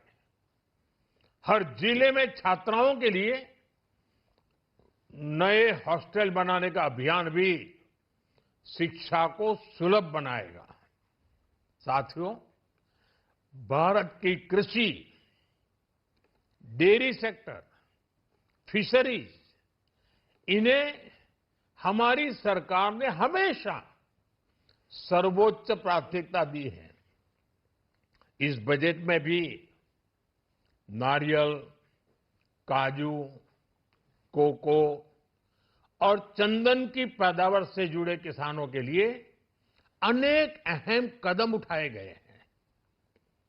भारत विस्तार एआई, इस टूल से किसानों को उनकी भाषा में जानकारी मिलने से उन्हें बहुत मदद मिलेगी।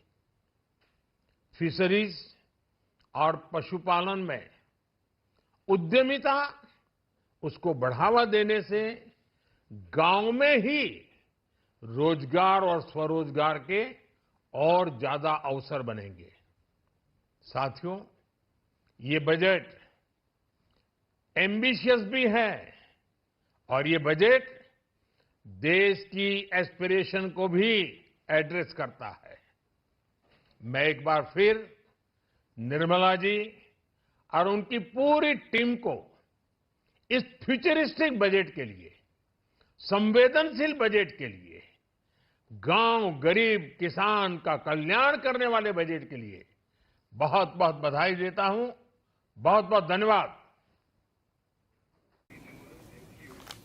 Right, the Prime Minister hailing this budget is with us. And Anil, as a last word, I want to take a question to you on which is the one sector which has got the biggest benefit. Is it going to be electronics, to your mind, or data centers? And what was the biggest ouch point for you, not expected or underwhelming in the budget? Anisha, the ouch point is what all of us have said today is the lack of the big headlines. But having said that, and have you heard the Prime Minister, it's clear that this government's intent is to spread the benefits, as it were. So, to give you an example, when you pull so many 50 crore people out of poverty, abject poverty, you are basically adding stakeholders in the system. Similarly, in banking, you banked 50 crore people in the last 10 years. So by banking these people, you have added them to the formal economy. So if you look at it from that point of view, there's a complete consistency in this budget. They lack headlines, but they attempt to try and draw more stakeholders into the system in an incremental way, which don't attract the kind of headlines that we expect So I would say that this budget is, to sum it up, is continuity with change, and is of course still on course with India's audacious ambition. And finally, the budget is not the final policy point or statement for this government. There's lots of work that happens outside the budget, and one simple example is the ease of doing business. The Jan Vishwas bill, which was supposed to be introduced in Parliament, the 3.0 in winter session, has been delayed. So that would also go a long way, and it's not in the budget.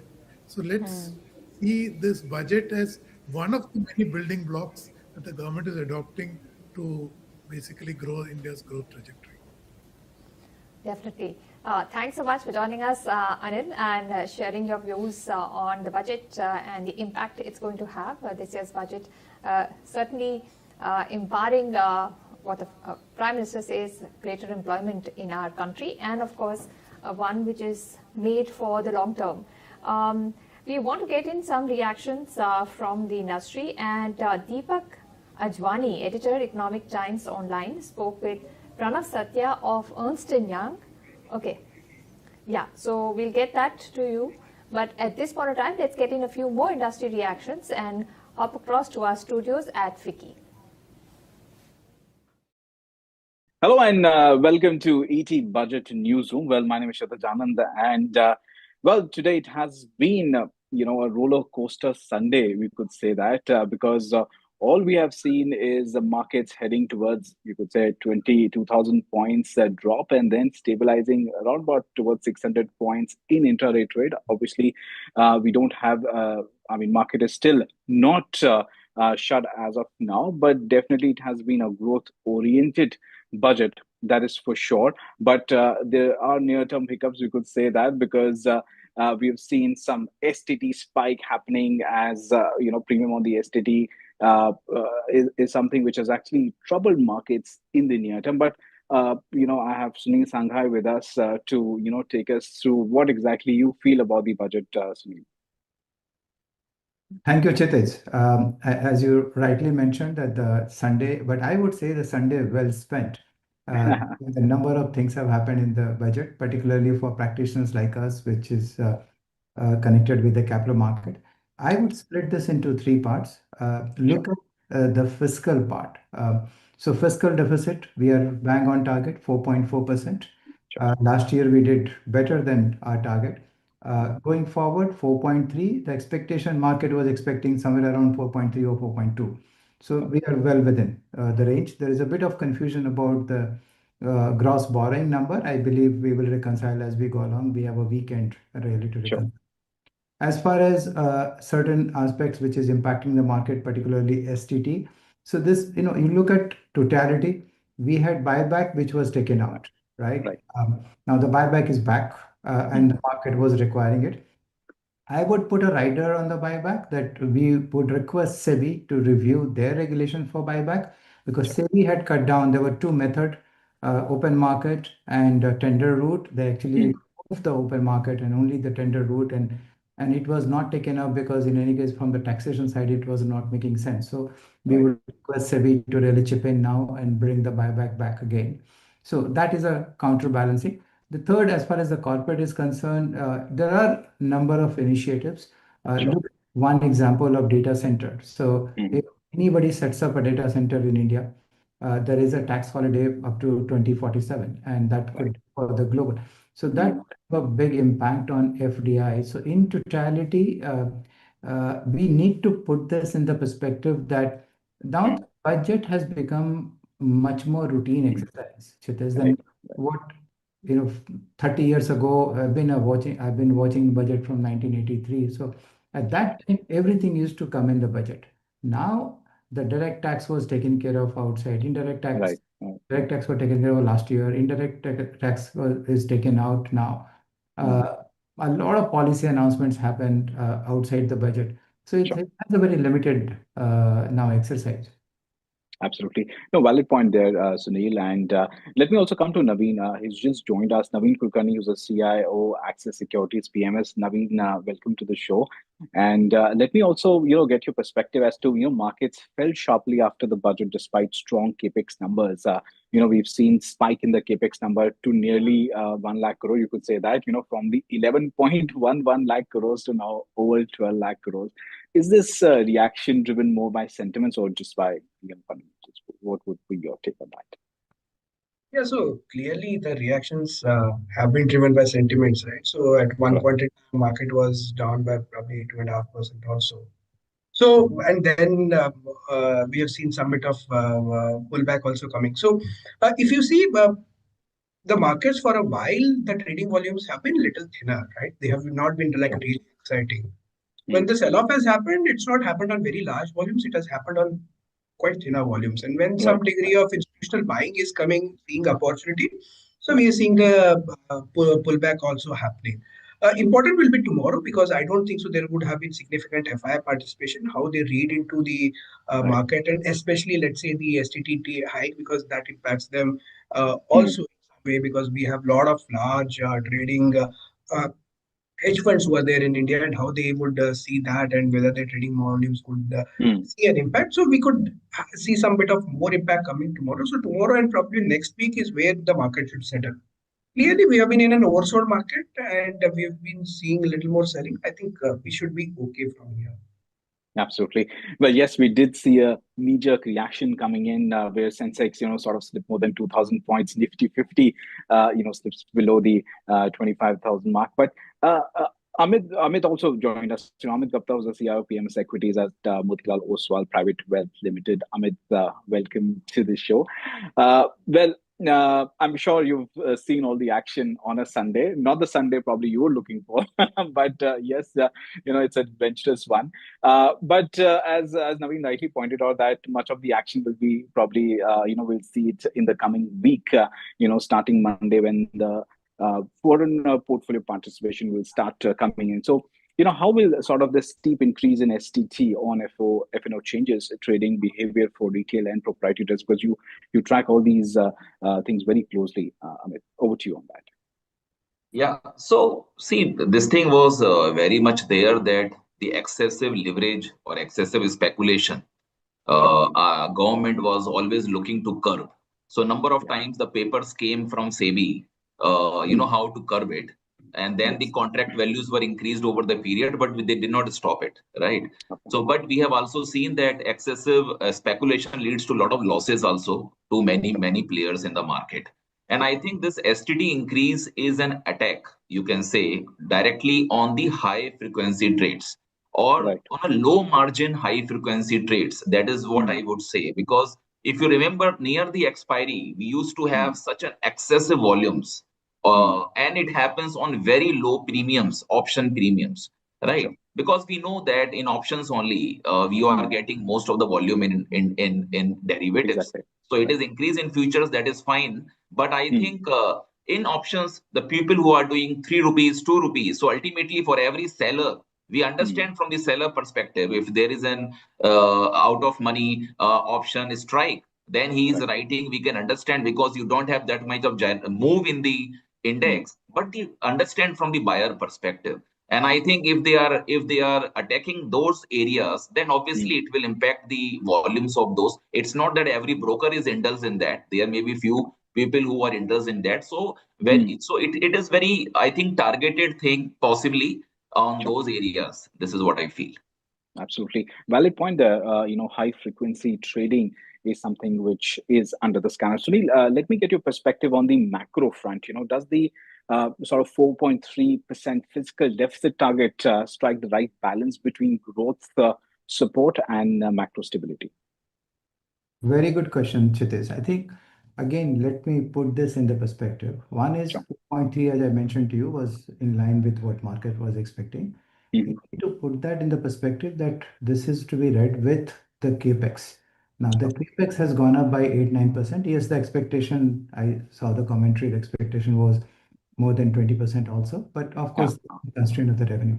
The thing is that we are in a year where you have double cut on the tax. Direct tax, last year there was a significant cut on the direct tax. And GST this year, right?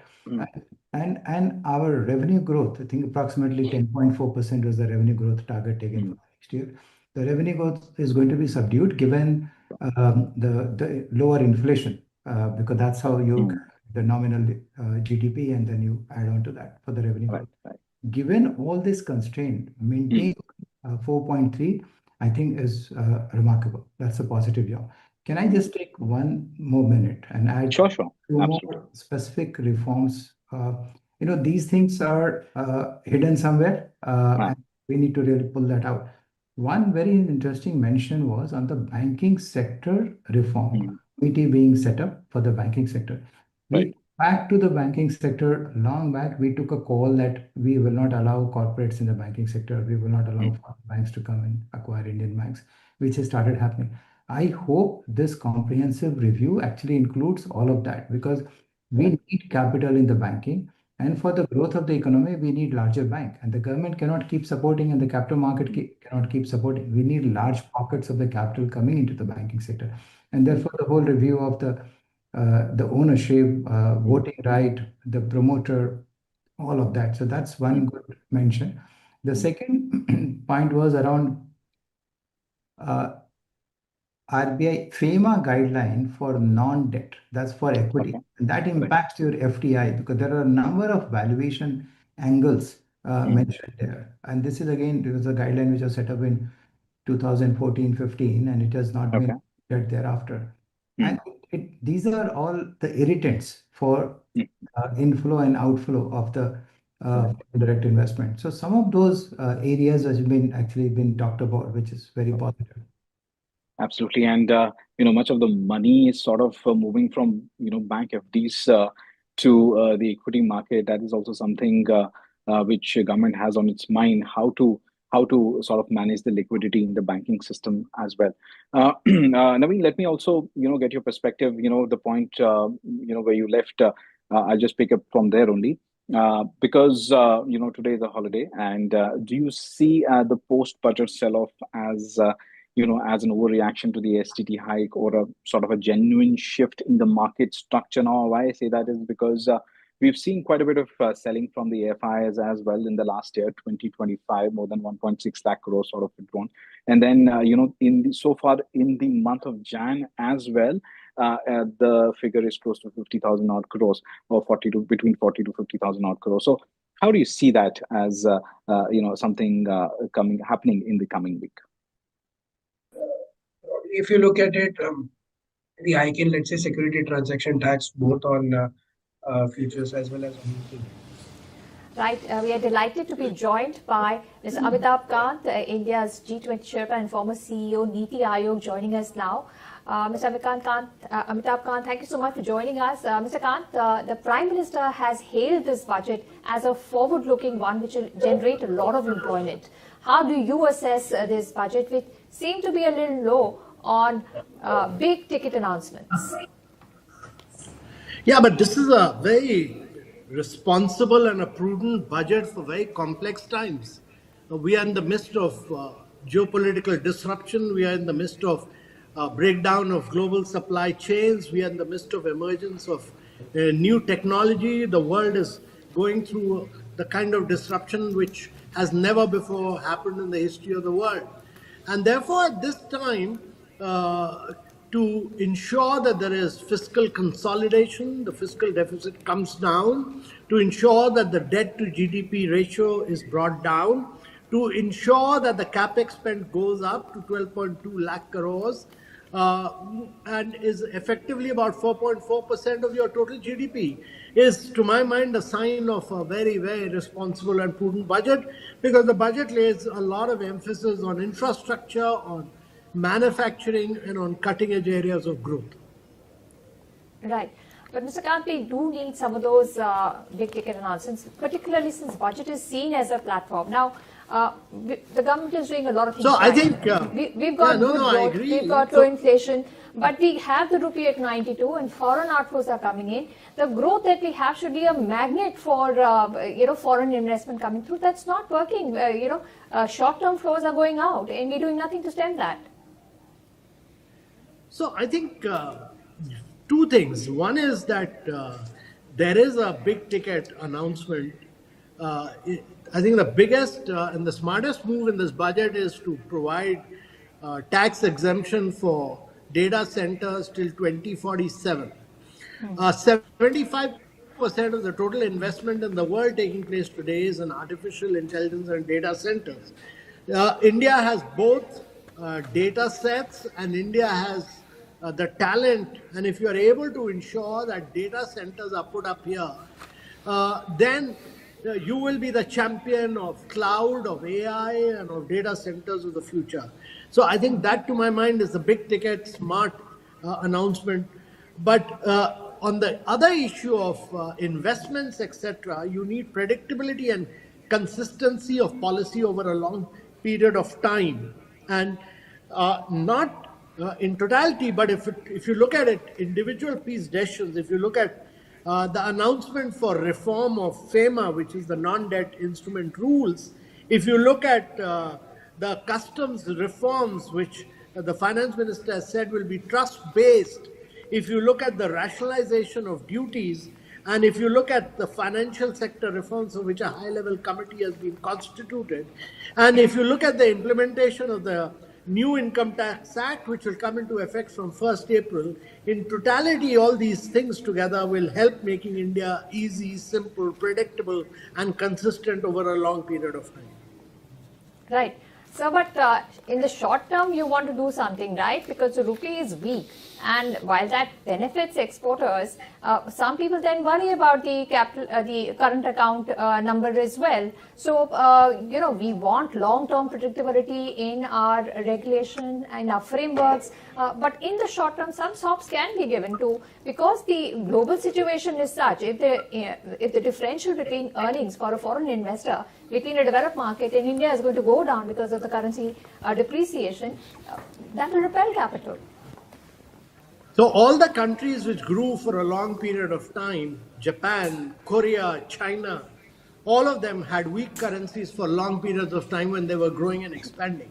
None of them had strong currencies. Currency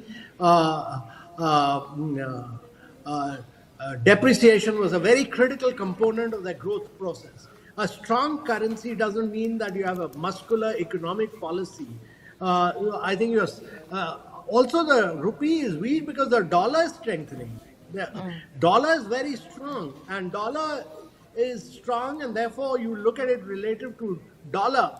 So my view on that is that let's not get carried away. There are structural issues in the world. There are global complexities, and rupee, the currency behaves on account of global factors. Any amount of impetus to rupee in the budget would not help, to my mind. Right. Mr. Kant, the Prime Minister has hailed this budget to be one that will create a lot of employment. Now, if you have a lot of tax incentives for data centers, and they do come up earnestly in our country over the next few years, it will create, employment for high-skilled STEM workers. But some people, like some of our analysts here and experts here, have said that that's not how Bharat works. Bharat needs different kind of employment. Do you think both needs will be fulfilled by this budget, the employment for Bharat and the employment for India? No, jobs are critical. You can't have growth without jobs, and therefore the budget lays emphasis on textiles. It lays emphasis on footwear and leather. It lays emphasis on marine sector. It lays emphasis on MSME sector, where it talks about 10,000. It talks about champions MSME, puts an allocation of 10,000 crore for MSME growth fund. It talks about strengthening trade. In fact, it mandates it for the public sector undertaking. It talks about credit guarantee mechanisms linked to GEM. It talks about asset-based security for MSMEs, which will ensure adequate liquidity for them. So all these are important, but my view is that in the long run, jobs are created by growth, they are created by manufacturing, they are created by good urbanization. And cities, when you have 5,000 crore per city being put in for economic region for tier 2, tier 3 cities, that will create jobs. If you bring in new 7 high-speed rail corridors to act as growth connectors, that means you'll actually urbanize the entire area between these two cities. So all that is important. You need to look at the budget in its totality, and then you'll realize that this budget is actually about growth with job creation. Right. Mr. Kant, in this budget, the outlay for defense capital expenditure has gone up by nearly 22%. What does this mean for our national security and for the domestic industry now gaining a lot of traction in the defense sector? So the challenge with defense budget always has been its inability to utilize resources. Last year was the first time that they were able to utilize the resources. If they are able to utilize the resources, you should put more resources, because defense budget is key to innovation, is the key to R&D. When we talk about defense, we are basically saying that it'll be the driver of innovation, R&D, and manufacturing. The multiplier impact of defense will be felt in many, many other areas of growth. And to that extent, I entirely agree with this increased allocation. That will be a very key driver of the growth process of India, the manufacturing process of India, and also to drive innovation in a big way. Right. So what about the green economy and the circular economy? Here we have heard some specific allocation coming in for CCUS, which is technology largely in pilot stages around most of the world. So plus there are some tax incentive for imports of bioenergy as well. What do you make of how the government is looking at circular economy and climate change? So India is actually one of the few countries which has done a lot of renewable. It's done about 260 gigawatt of renewable. It has one grid across the economy, but it needs to leapfrog, and therefore it is looking at new technologies. It's pushed for green hydrogen, it has a green hydrogen mission, and now in this budget it pushes for nuclear power, it pushes for lithium ion cell, it pushes for critical mineral processing, and the four corridors for critical mineral, but more important, it pushes for CCUS. Now, CCUS is still in its formative stages. Its viability has to be established, and therefore government support will be required in the initial years, much like we've done for green hydrogen. We'll have to do it for CCUS. But carbon capture in the long run is what India should push for. That will help India accelerate the process of growth with sustainability. Right. Sir, we've seen a lot of reform coming through in the taxation regime. The new Income Tax Act is will go on the floors from the 1st of April this year. GST also, we have seen some consolidation in the slabs coming through, some relief also coming through. Now, there was some announcement in the customs duty side where there was tweaking in the duties on different sectors and goods. Are you expecting more reform in the customs duty side, or do you think it will largely be compliance, procedural, and is that enough, or do you think the slab should also get rationalized? No, they have talked about trust-based customs reform, but they should have slashed the slabs into three, from 8 into 3. My view is that there should have been much more greater level of simplification announced in the customs. They should have done away with a lot of tariffs, and they should have rationalized the duty, but all this has been announced. They've also put up a financial sector reforms high-level committee, which hopefully should make more liquidity available and would reduce not merely the high-level committee should push for lower statutory liquidity ratio in India. It should also push for greater level of bank privatization. My belief is that you need more private banks, you need more insurance companies to be privatized, you need more private credit to GDP ratio should go up. Government debt is high, but private debt is low. So it should be the reverse in India. The government debt should come down and the private debt should go up if India has to grow at 8 to 9% over a long period of time. Sir, could you talk to us in a little more detail about the financial sector? Because in the budget, a high-level committee for Viksit Bharat for banks has been announced. There are some incentives for municipal bonds. You get an incentive of 100 crores for every single bond issuance of more than 1,000 crores. And how to deepen the corporate bond market. Something about total return swaps also coming through. So what do you make of this? And when it comes to banking for Viksit Bharat, what change needs to happen? No, so my view on that is very clear that you need more credit in the hands of private sector. You need more animal spirit to be revived. And you need India to grow on the back of private sector. So private government has done its bit by putting in a lot of resources into public investment. It's the private sector investment which is the key to growth. That means greater capacity utilization, greater consumption demand, and greater investments by the private sector. You can't grow at 8 to 9% on the back of government. You need to do it on the back of private sector. That is the key. Right. Mr. Kant, there is expectedly some criticism coming in from opposition parties, the Congress party saying that this is not a broad-based budget impacting the Aam Aadmi. This only focuses on particular sectors. So would you like to say something to this kind of opinion coming in on the budget?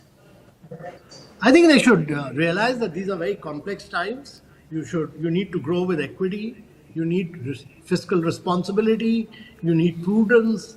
You need the finance minister to be very, very responsible, which he has been. You need to focus on infrastructure. You need to be steady as far as infrastructure and manufacturing is concerned, which is what this budget is all about. Right. Mr. Amitabh Kant, thank you so much for joining us and talking to us about the budget presented this year and what you feel will help continue with the momentum of growth that we're seeing in the country and what role this budget will play there. Thank you so much for being with us. Thank you. Right, let's get in a few more industry reactions. We were listening in to some of the reactions coming in from market participants. We have Deepak Ajwani, editor Economic Times Online, who spoke with Pranav Satya of Ernst & Young for his reaction. Let's cut in and listen in to what Pranav Satya had to say. Hi, welcome to the ET Budget studio. Today we have with us Pranav Satya from Ernst & Young. Pranav, your core focus and area is direct tax. So let's just jump right into it. First of all, can you give us a sense on how and what kind of critical announcements have happened in the realm of direct tax for companies? And then we'll get on to individuals. But let's start with what happened when it comes to companies and what will be their impact. Understood. Very clear, Deepak. So this budget from a company and business standpoint, I think, is a budget of continuity, stability, predictability. I don't think there are very many big ticket announcements, but at the same time, quite a few things which really give the thrust on simplicity, on trying to reduce litigation, trying to ensure investments are in the right sectors or focused areas, and primarily trying to ensure that there is a building of trust between taxpayers and the government together.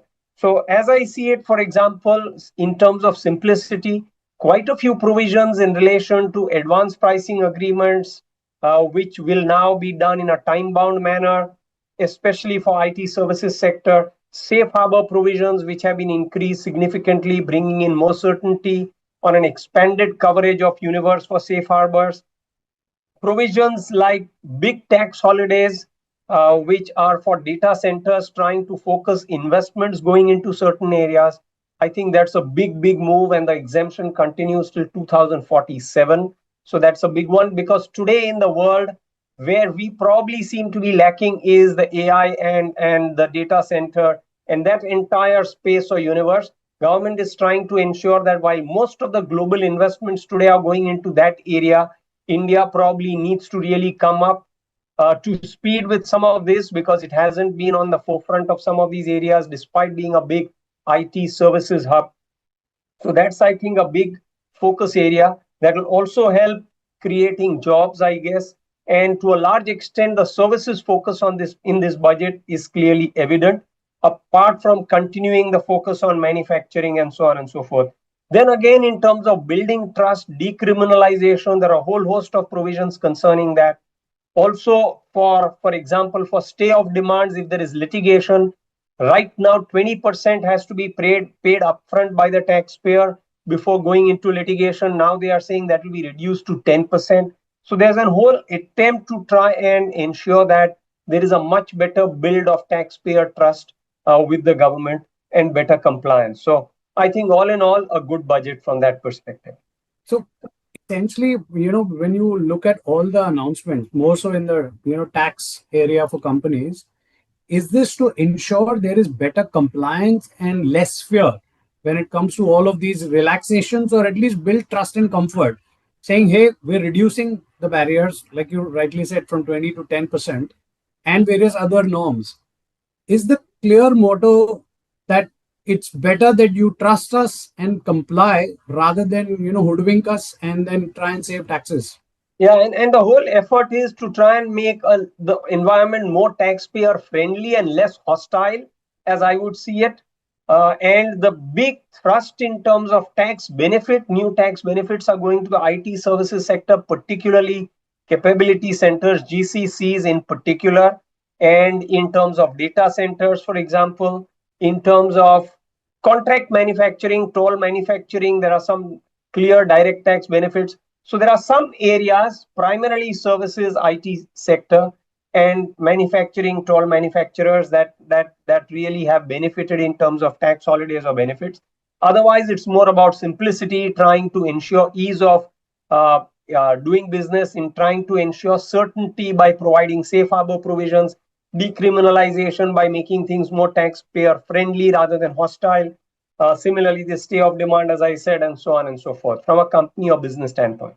Can we get into specifics? 2 or 3, announcements that you think really make an impact and are in this direction that we talked about? Better Sure. compliance and trust. Can we get into specifics now? Yeah. So for example, better compliance, trust. One is decriminalization. There are a whole host of provisions where prosecution has been done away with or reduced, where, for example, even in terms of the compliances by the taxpayer, they've been reduced.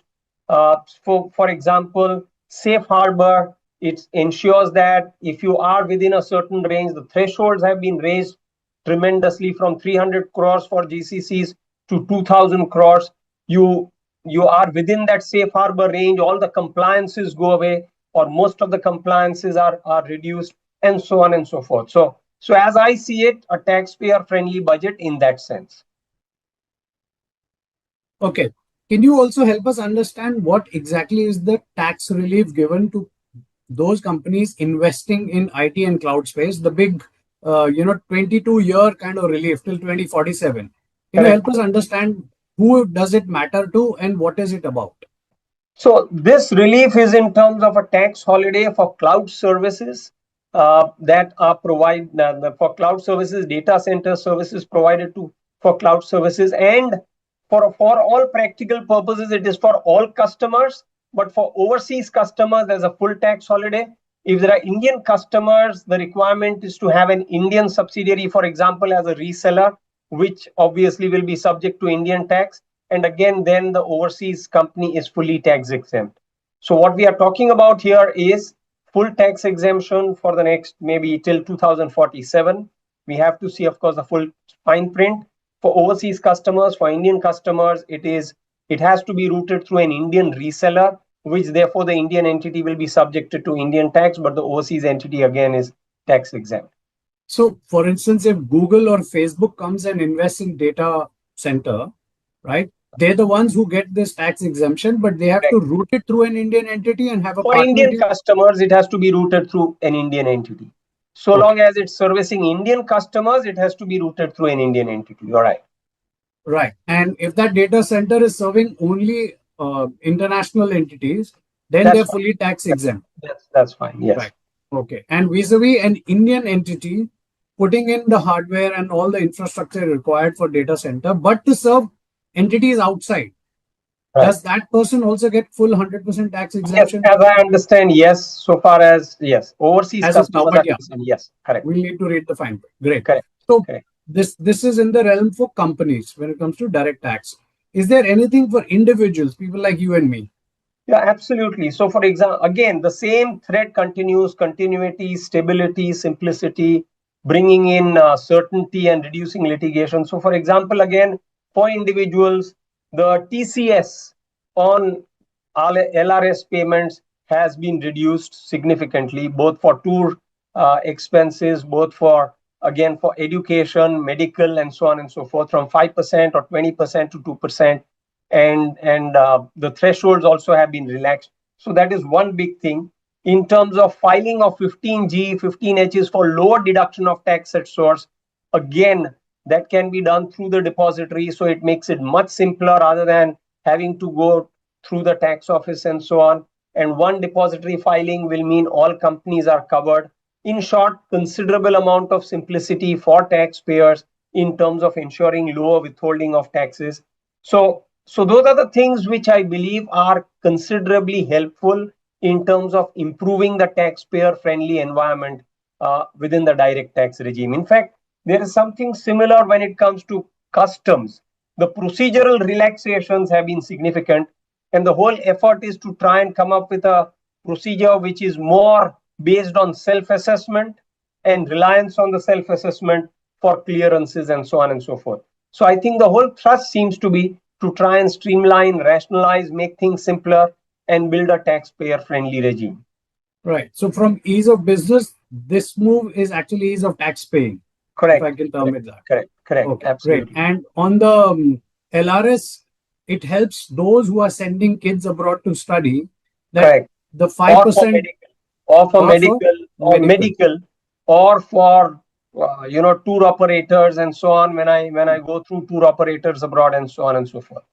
Okay. So this 5% deduction, it was a TDS or a TCS? 5%. TCS. It was a TCS, which is now down to 2% as TCS. That's right. Great. Any other big moves that you noticed which you would like to reflect upon? So I think these are in some more or less the tax related changes that the government has announced. Right. Buyback tax, removing buyback tax as dividend and moving over to capital gains tax is indeed a big thing, a big positive, I would feel, especially for non-promoters, and that should help a lot of individual taxpayers as well.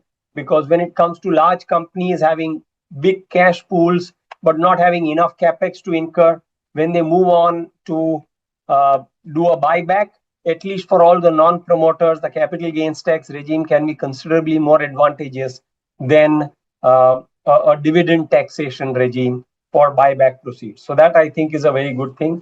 Not only does it allow the cost of the shares as a deduction, but the capital gains tax rate itself would be lower. So I think that's a very positive move as well.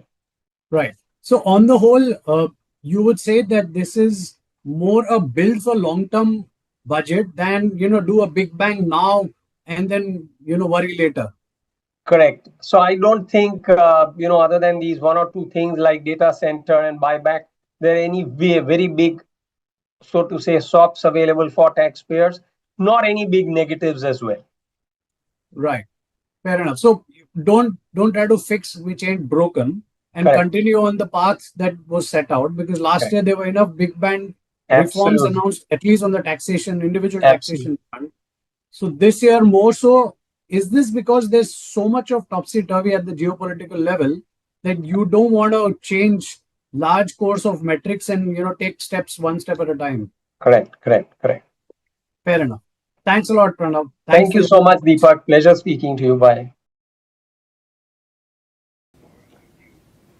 Right, so we've got in an industry view and a tax perspective as well. And now to understand what is going to be the impact of the budget provisions on financial planning, etc., we are now joined by Surya Bhatia, financial advisor and managing partners, asset managers.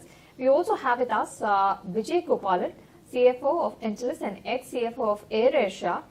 Surya, let me come to you.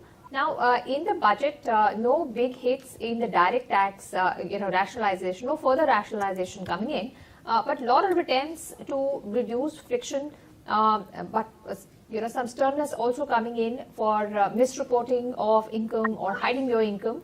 How do you see the provisions of the budget when it comes to direct taxes? And one thing that we're picking up is on the sovereign gold bonds. Some reports saying that if you sell the sovereign gold bond from non-primary sources, it is liable for capital gains tax. So have you heard about this? Can you confirm this? And What do you make of the direct tax provisions of the budget?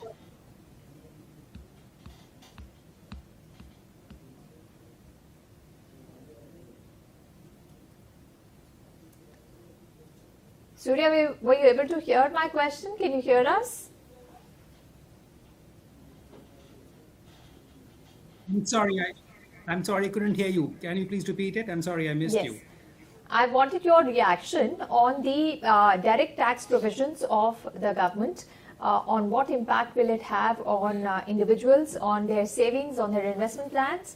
And one thing that we are picking up is that there is a provision in the budget saying that if you buy sovereign gold bond in the market, which is not from a primary issuance, you will pay full tax on capital gains when the bond is redeemed. And this will be valid from April 1, 2026.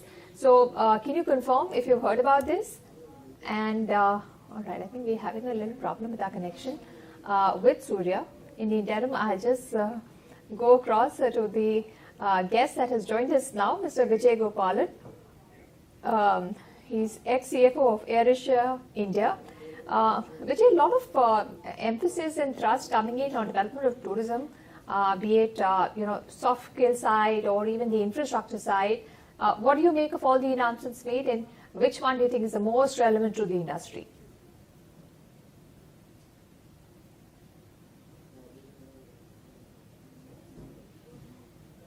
Truth be told, I think there is a lot of these kind of pushes especially over the last 4 to 5 years. But how much of it has actually translated into tourism footfall is something, well, the jury is still out there. So I would tread these announcements a bit more cautiously to see how it pans out. But honestly, I know the finance minister probably tried to do some amount of tightrope walk here, but there could have been a lot more, honestly, that could have been done for the industry, primarily on two counts. One is on the aviation, considering that we've had a complete meltdown of our aviation sector as recent as in December. Definitely some amount of SOPs to ensure that you had more participation, you had more connectivity. I mean, those kind of things could have been a lot more tangible. And to answer your question on which announcement really stood out for me personally, the announcement on rare earths stood out significantly. I think the push for the rare earth corridor, especially in Odisha, Tamil Nadu, Andhra and Kerala, was much needed. Probably comes at the right time to be able to make our rare earth industry a lot more sustainable. All right. Right. I think let's cut across to the press conference of the finance minister and hear what she's saying.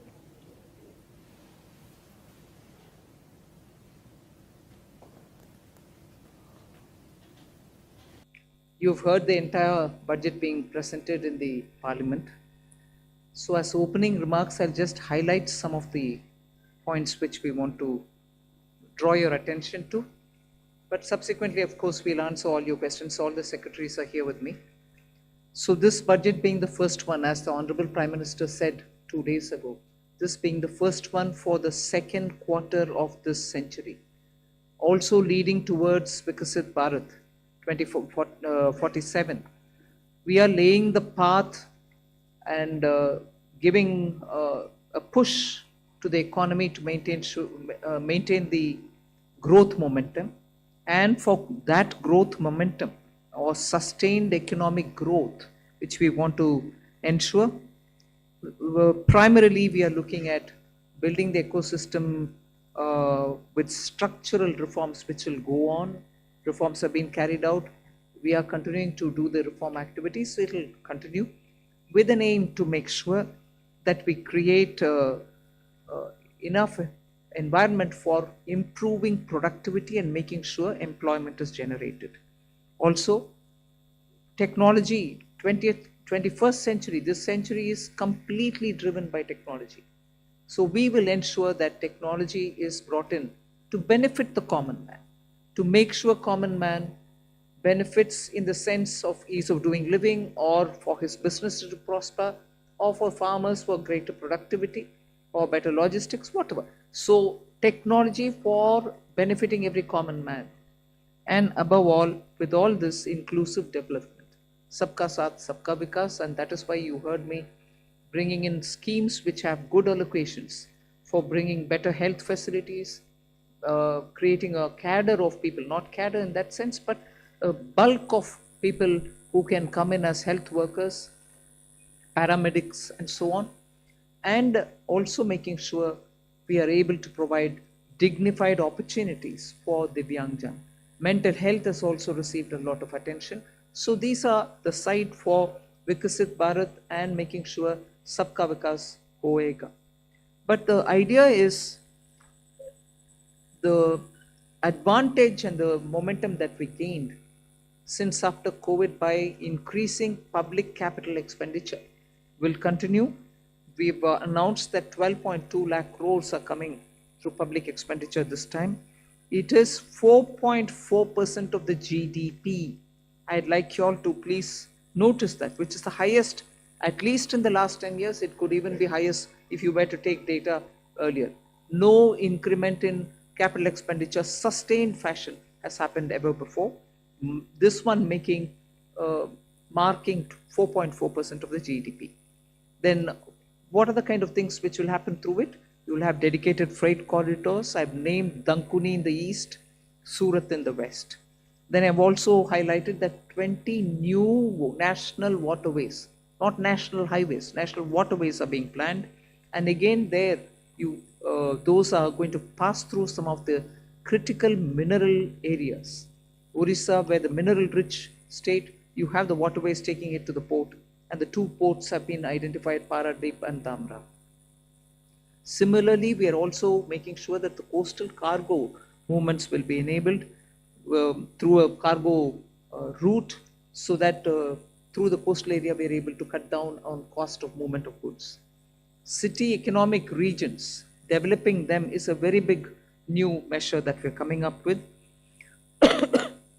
And for that, an allocation of 5,000 crore per city economic region. Imagine the amount, 5,000 crores in 5 years, 1,000 crore per year per city is being given, and the emphasis is going to be largely on tier 2, tier 3 cities.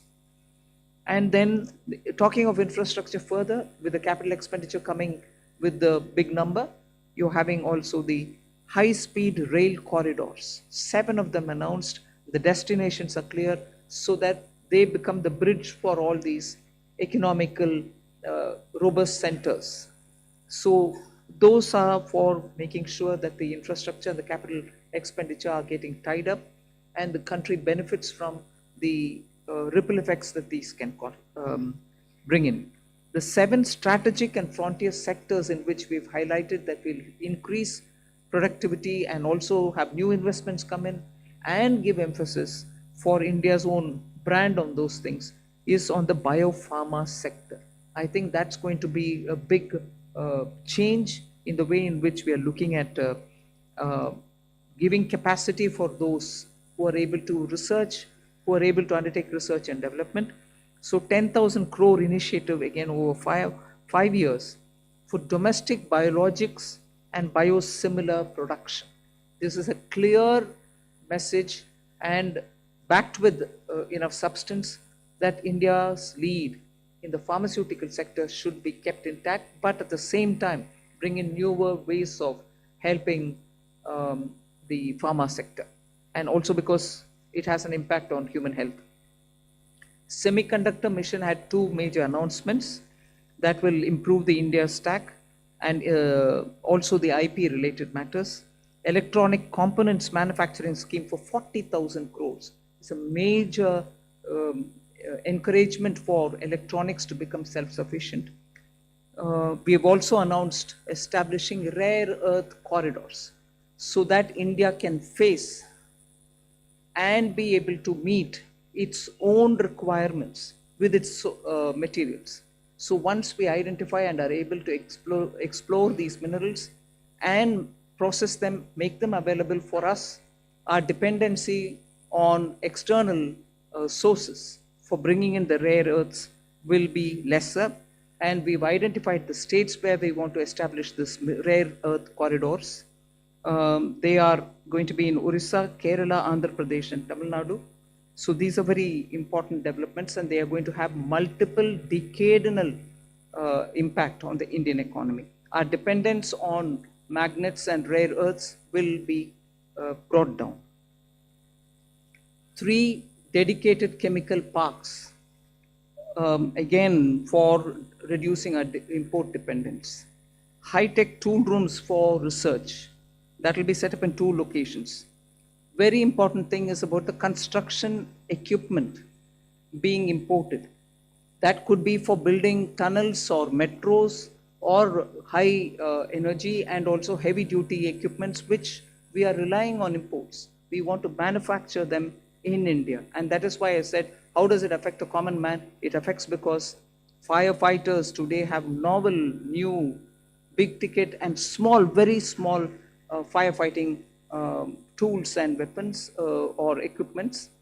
We don't have them in this country. That's why if there is a fire accident in some very congested area, our equipments are not able to reach those points. Whereas there are equipments which today are produced abroad, which can navigate those small corridors and go save people's lives. Whether they or huge ones, all of which we want to make sure that we will have production in this country itself, whether they are tunnel boring or anything else, from small to big, we want to bring in those very impactful infrastructure into India. So we'll support domestic manufacturing. Then container manufacturing is another which we'll support. I think I've gone in detail talking about the textile support in various forms.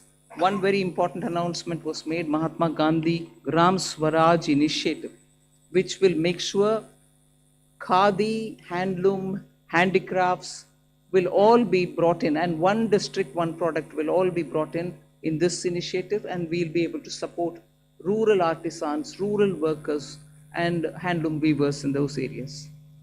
Legacy industrial corridors have got saturated. Manufacturing happening there is now very constricted because they are not able to bring in newer robotics and others. So we want to upgrade these legacy industrial clusters so that they become cost competitive and efficiency comes into these places. Even more important is the champion MSMEs, small and medium industries, entrepreneurs, MSMEs, who are going to be given all the support, and 3-pronged approach is being taken up there. We are giving equity support, we are giving also liquidity support, above all professional support for them, so that MSMEs, the equity support is supported by a 10,000 crore SME fund, growth fund. Above all, we are also topping up the Self-Reliant India Fund with 2,000 crores. So MSMEs should not feel any dearth of resources for equity.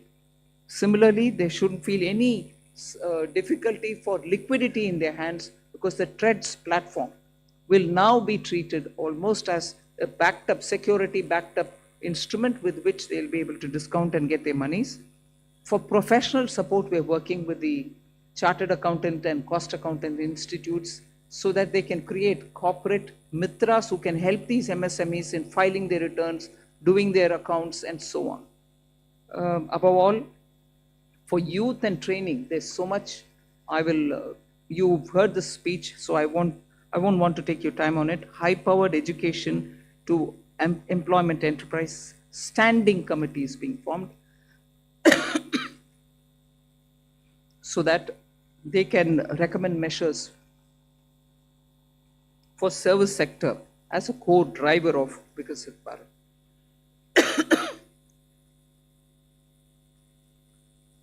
Part B concentrated a lot on tax and related concessions that are being offered. More importantly is the process simplification which has been announced. So elaborate measures have been taken. You will be able to also seek clarification if you want. New export opportunities for fishermen who can go into the economic India's zones, high seas, and also assess and access the global markets. The one very touching, and I really was moved by this proposal, is where we have uh, identified 17 drugs or medicines which are going to be basic custom duty exempt, which are important for cancer patients. Similarly, 7 more rare diseases are added to the import exemption list of the import duties. Baggage clearance and personal items which you bring in when you travel are all being given enhanced duty-free elements. Besides that, there are quite a few direct tax and indirect tax proposals. Decriminalizing the penalty proceedings and support to the IT sector are some of the high points. As an opening remark, I'll conclude here. I'm sure you'll be able to ask questions and seek clarification. Thank you for coming. Thank you, ma'am. I'll start this question, taking the questions. First question is 17. 17. Good afternoon, ma'am. Shishir here from Hindu Business Line. Ma'am, my question is that under the miscellaneous capital receipt, the provision is 80,000 crore rupees. And last year, the provision was 47,000 crore, which has been reduced to 37,000 crore rupees now. Does this mean that there will be more equity monetization this year, or there will be more focus on the asset monetization of CPSEs? So you've got it rightly. The intent is that we will have a very strong asset monetization plan in place. Last year, ma'am had announced in the budget that there will be a pipeline prepared, which is being done. So we hope to reap the dividends from that.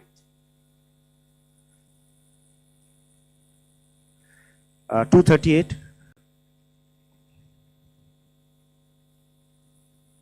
Ma'am, Timsi Jaipuria, this side from CNBC TV 18. I just wanted to know the rationale behind the hike in STT in futures and options.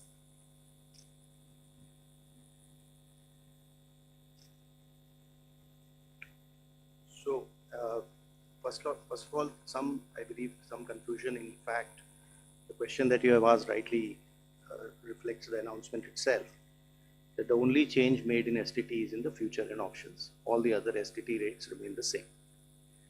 The primary objective of raising the tax rates on STT has been that it is felt that when you look at the volume of transactions in futures and options, whether you compare it to the size of GDP or size of the underlying securities market, it is largely in the realm of heavy speculation, which results in losses to small, retail, unsophisticated investors.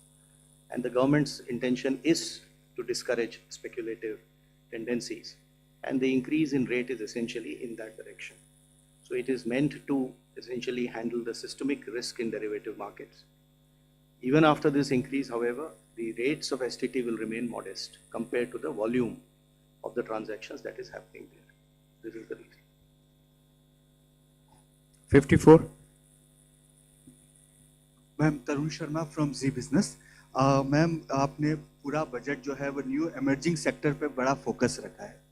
Ma'am मेरा सवाल आपसे दो हैं यदि आप allow करें. एक ma'am आपने जो एक्साइज ड्यूटी का कैलकुलेशन किया है वो पिछले बजट एस्टिमेट से इस बजट एस्टिमेट में तकरीबन 22% की ग्रोथ देखने को मिली है. दूसरा मैम जो आपने एमएसएमई के लिए कहा कि जो ट्रांजैक्शंस होंगे उसके लिए आप एक्सचेंज प्लेटफॉर्म का यूज़ करना होगा, तो क्या मैम ये सीपीएसईज के लिए कंपलसरी होगा जो डिस्काउंट ट्रेडिंग की जो बात है? I'll take the second question, ma'am. So हाँ, ये CPSEs के लिए मैंडेटरी होगा कि discounting as well as non discounted bills दोनों को ही ट्रेड्स पे करना होगा ताकि वो 45 दिन में भुगतान MSME को कर पाए. और ये हर तरह से चेक कर लिया गया है कि ये हो सकता है. So we want to make CPSEs as pioneers. We hope, like ma'am has said in her speech also, that other corporates will also follow.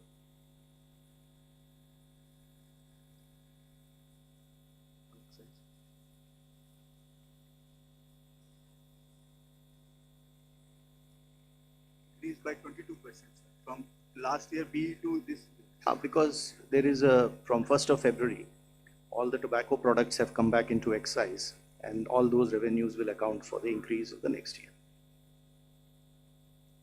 209.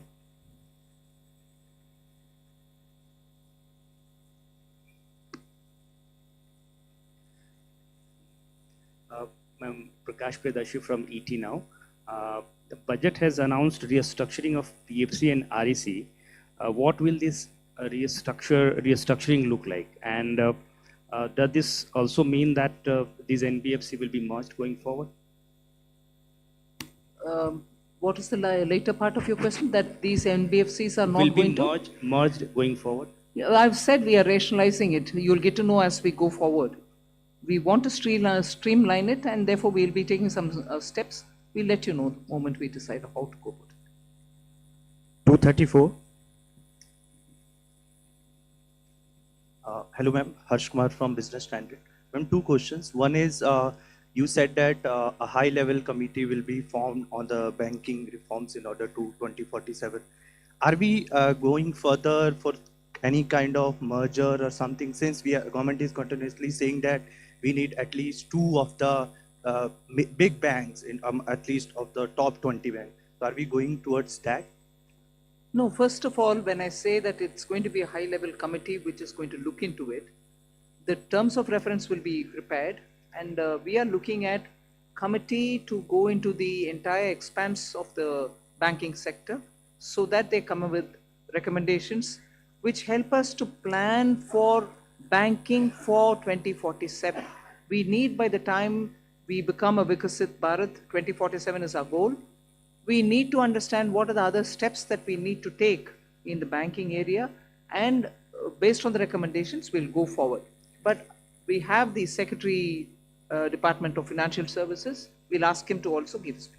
Please. Ma'am, I think you have rightly responded. There are large number of aspects relating to the banking requirement. For example, the credit to the GDP, commercial credit to the GDP ratio low, and the expansion of the banking network, and what kind of the procedures currently we have that is impeding both the deposits as well as credit.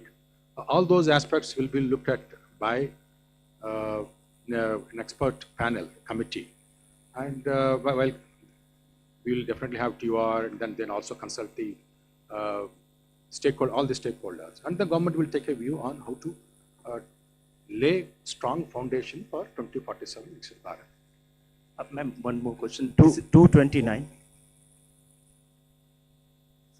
Left side, yes. Ma'am, Premangshu from Ananda Bazar Patrika. Ma'am, have you consciously avoided announcing any bonanza for the poll-bound states? And secondly, can you elaborate on this East Coast corridor, industrial corridor you announced? See, the industrial corridors are very critical for supply chains. We need a predictable mineral, rare earth and magnet related products to be made available for India's manufacturing, whether it's lithium ion, whether it's automobile sector, whether it's the new age solar. You need these rare earths to be processed and be made available. We have enough raw materials. The coastal areas are rich in these minerals, and therefore states also felt, I mean, I must credit that the interaction that I had with the finance ministers pre-budget, many states felt that there are rare earths which they can utilize. We then sat up in the budget group that we have, Revenue Secretary, DFL, Secretary DA, and thrashed out, talking with the states. What are the kind of things that we can do so that their capacities to extract these minerals, process them, make them something which the industry can benefit from. So India can be less dependent on imports of these materials. That is where, having spoken to states, we thought it's very important to recognize the corridor and give a policy for it so that industries can invest, private sector can come in, governments, state and center can come together on it. That is where these corridors were announced. And looking at the success of the defense corridor, I can confidently say these rare earth corridors will make that big a difference to the Indian economy? The first question, I think there's enough to cover all the election states. If I do, you will ask me, why have you done it only for the election states? Now I've done it for election and non-election states as well. You want me to spell out what has been done only for the election states? I'm quite happy to do it. 262, front. At the front, please. Here. Front. Good afternoon, ma'am. Sapna Das here from CNBC TV 18. Two quick questions. Just wanted to understand the gross borrowing at over 17 lakh odd crore. Would the government look at it as being on the within that also, if you look at your net tax revenue stream, of course, B to RE it's higher, and a lot of concessions have been given away both on direct and indirect taxes. But the trend seems to be a bit flat, around 28 lakh odd crore. So if you could explain to us, how is this entire thing looking? And second, ma'am, in terms of the disinvestment aim, 80 odd thousand crores, would this also include IDBI stake sale sometime in FY27, ma'am? Thank you very much. So you've covered a number of secretaries all at one go. So on the borrowings, no, we don't think it's on the higher side because the net market borrowings are in the range of 11.73, which is been plus around that number for the last couple of years. The larger number is because we have 5.5 lakh crores which have to be repaid this year. So to that extent, we don't think that it's a large number. We have a plan how to manage this. And according to that plan, which also gets released from time to time, the markets would also know as well as all of you. 4. Okay. So, on the tax stream, because of some concessions that were given this year, there has been some course correction. But if you look at the next year, the direct tax is growing at 11.4% and continues to be 3.1% of the GDP. The total collection would be 6.9%. The indirect tax excise is growing very healthily because of the base correction, the base which has got added. Customs too is showing a decent buoyancy. So on the tax revenue, I think we are looking up.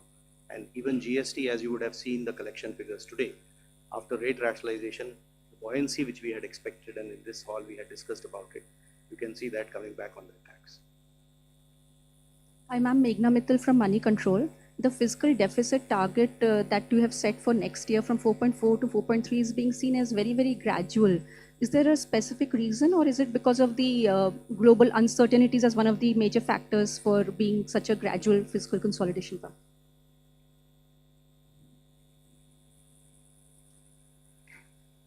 I would have thought you'll appreciate it being gradual. Because particularly fiscal, drastic changes don't go down well. One or the other section gets hurt.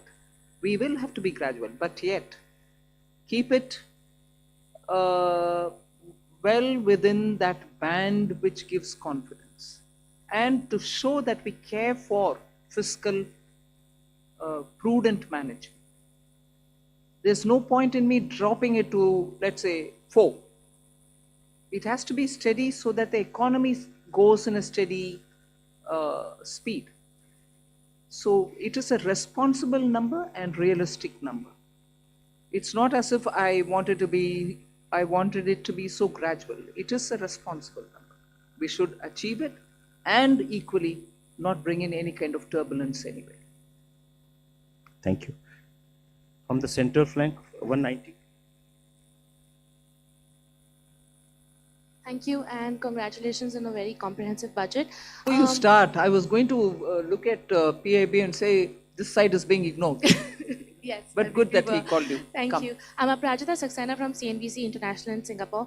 I'm very curious because you started talking about tech, and I want to ask a question about the ISM 2.0. There are those on the outside who say that India sort of lags when it comes to AI innovation, especially innate innovative LLMs. Is the strategy of ISM 2.0 to sort of become part of the global value chain, or are you more positioning towards India creating its own native LLMs? Thank you. I think Kashmini Vaishnav, the minister, has been speaking extensively about this. There are several aspects of it. We want to be sure that in the semiconductor domain, we have every expertise for all those 5 major chip or modeling or, the infrastructure, design, every aspect of it. So he is talking about creating abilities within capacities within the country to be able to have that kind of a infrastructure well laid out within the country. And similarly, if you're looking at the way in which our startups are working, using AI, and very clearly we have also shown a path that it is not just the large language models, but also smaller ones, medium-sized ones, which can serve the requirement of your economy. So AI in India, particularly when you have a huge demographic dividend, will have to give us results to ensure that our people have work and also the opportunities are going to be enticing enough for the youth. It cannot replace human efforts. So we are at the same time redefining for ourselves, if I may use that expression, on how to use AI, what is the capacity that we have to create, the kind of infrastructure that we have to lay in the ground for it. Equally, the products which come out of it will have to benefit our people because our youth are revving to do more and new.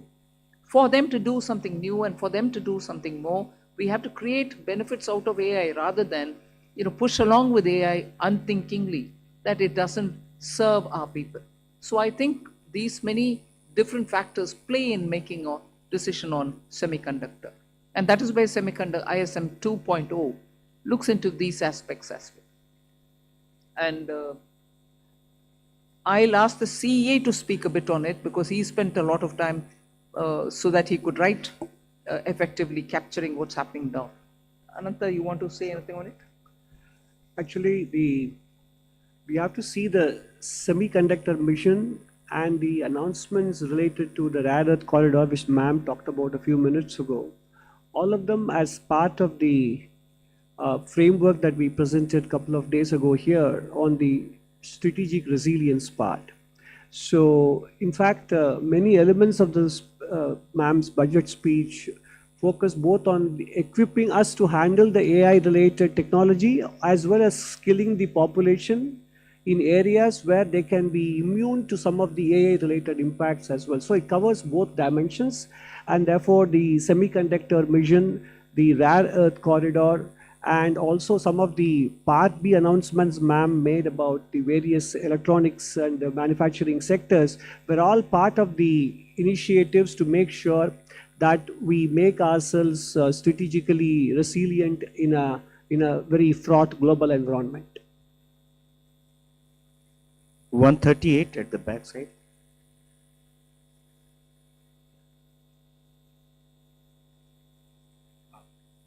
I'm Rishabh with NDTV Profit. Just wanted to ask on the buyback tax, the rationale behind it, because was it essential to do it now? Because in 2025, there were a lot of companies that came out with significant share buybacks. Also because, and also do you foresee some sort of a reduction in buybacks? And secondly, on pollution-related schemes, the outlay has been very stagnant, but pollution as a problem remains. Is this not a policy priority for the government now? On the buyback, I'll have Revenue Secretary brief us. First of all, on the buyback, I'd like to clarify. I hope that the point was clear enough in the speech also, that it is in fact, a relief. It's not a tax, additional tax. It is a relief. Buyback tax system was changed to make it as a dividend income, which is income at the applicable income tax rate at the hand of the shareholder. It has been corrected now, and we have put the tax to be in the hands of shareholder as a capital gains tax, which long term, for example, will be only 12.5%. So there is a correction and a relief which has been given to the shareholders. All that has been done is, the whole objective of doing that change at that time was misuse of a tax arbitrage by promoters. So the change made for promoter is that additional buyback tax on them, which again keeps things status quo for them.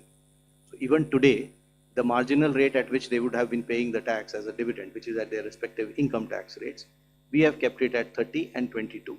If it is a corporate, 22. If it is an individual, 30. So as far as promoters is concerned, it is status quo.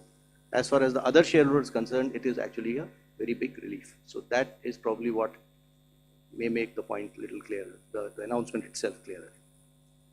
76 at the front side.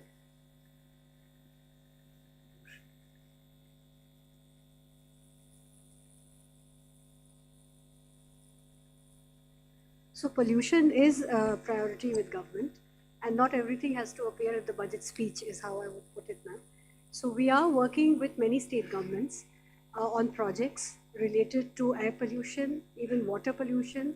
There is a significant budgetary outlay on sewage control as well as drainage. And as it was noted, you would have seen the Finance Commission recommendations also.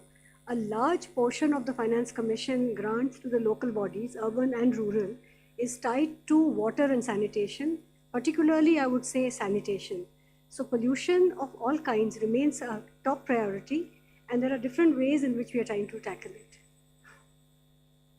Hello, ma'am. Ma'am, I am Monica from Business Standard. Ma'am, I have two questions. Ma'am, I have two questions with regard to customs. Ma'am, in your budget speech, you said that honest taxpayers will be able to close their case and they can pay the additional amount in view of penalty. So I want to know whether this is a customs amnesty scheme, and if you can just provide the contours of this scheme. And also, ma'am, Economic Survey flagged the need for convergence between transfer pricing, which comes under income tax law, and customs valuation.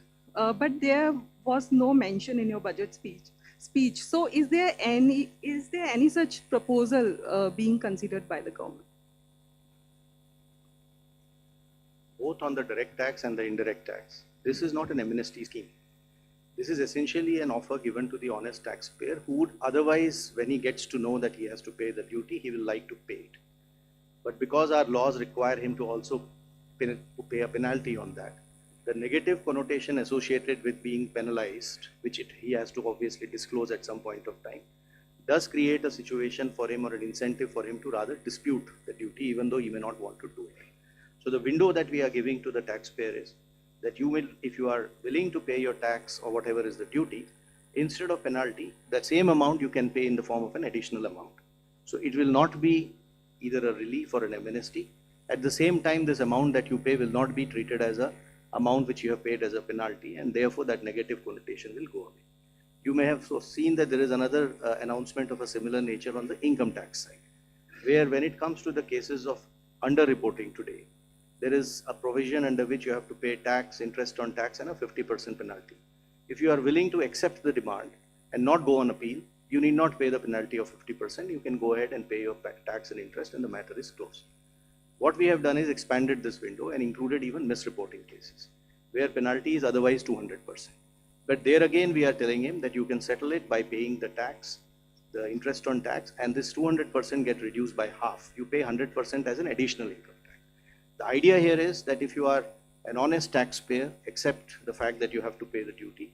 We will not like to brand you by using the word like penalty. That is these two windows are essentially meant to take care of those situations, which is why reference to an honest taxpayer.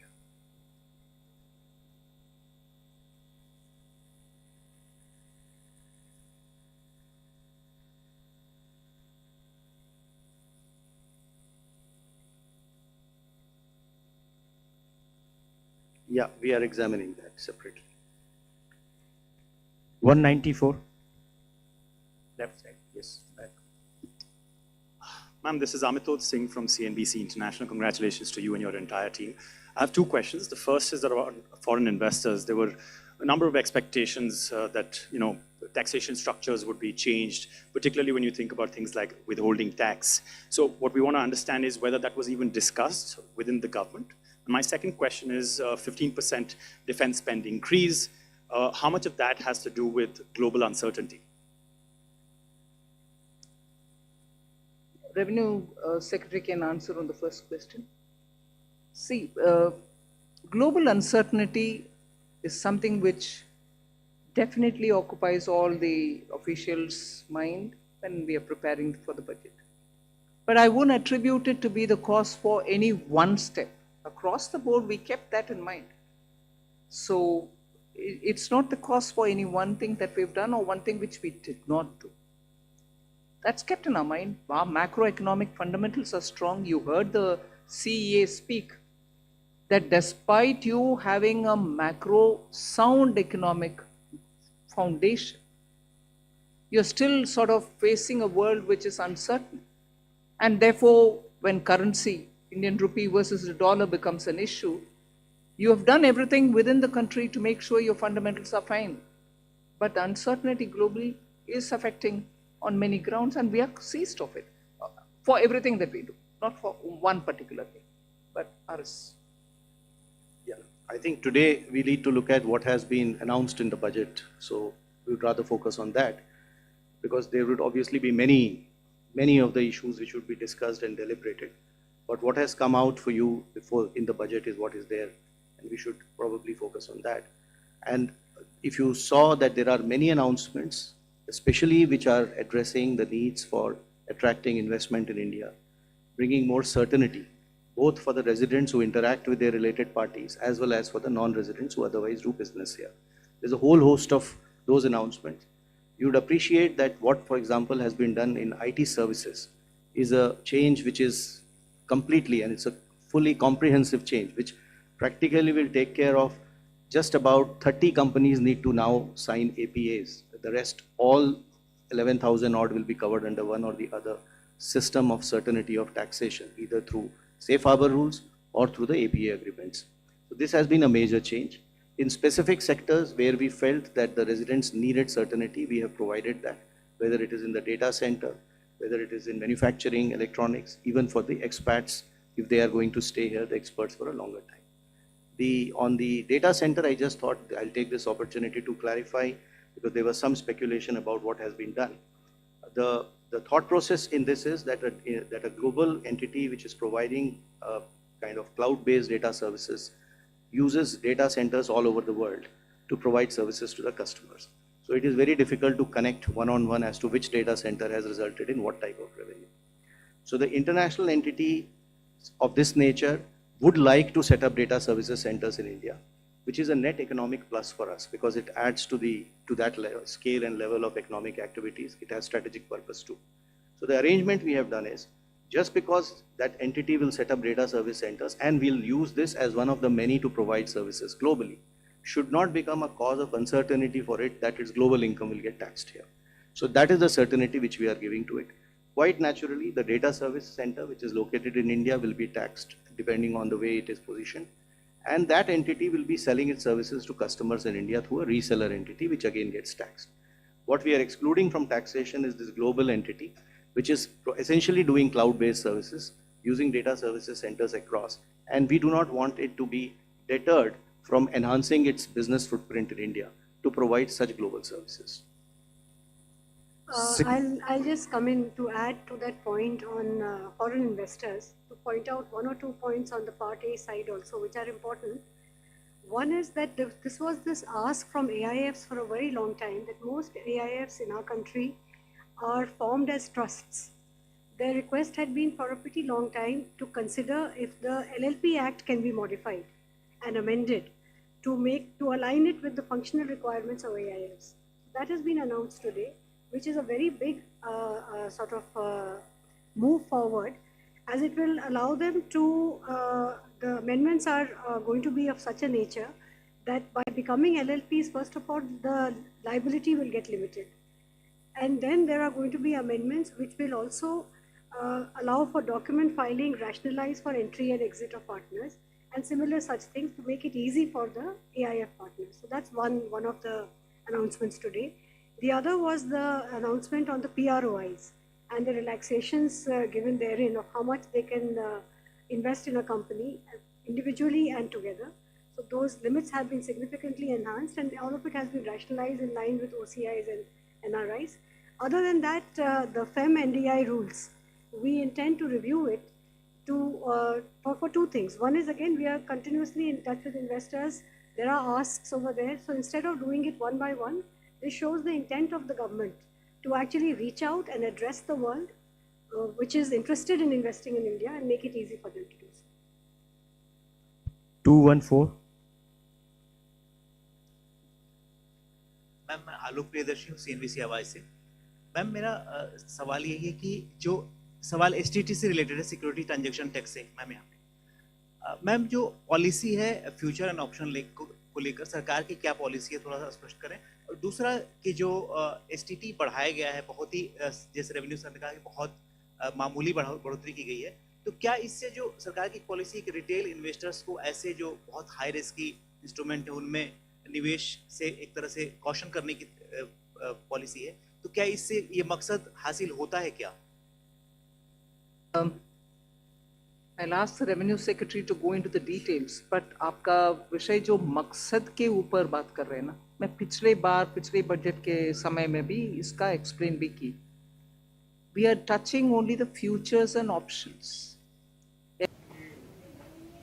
So that was the Finance Minister breaking down the fine print and explaining the intent of the government behind the different announcements coming in through the budget. I still have Abhijit Sinha with me in the studios. Now, you've heard a lot, the speech, the analysis and the fine print by the Finance Minister in the press conference. Could you wrap it up, your feel about the budget? Because some people are critical, but what do you feel about this? I think this budget could not be made without keeping geopolitical consideration.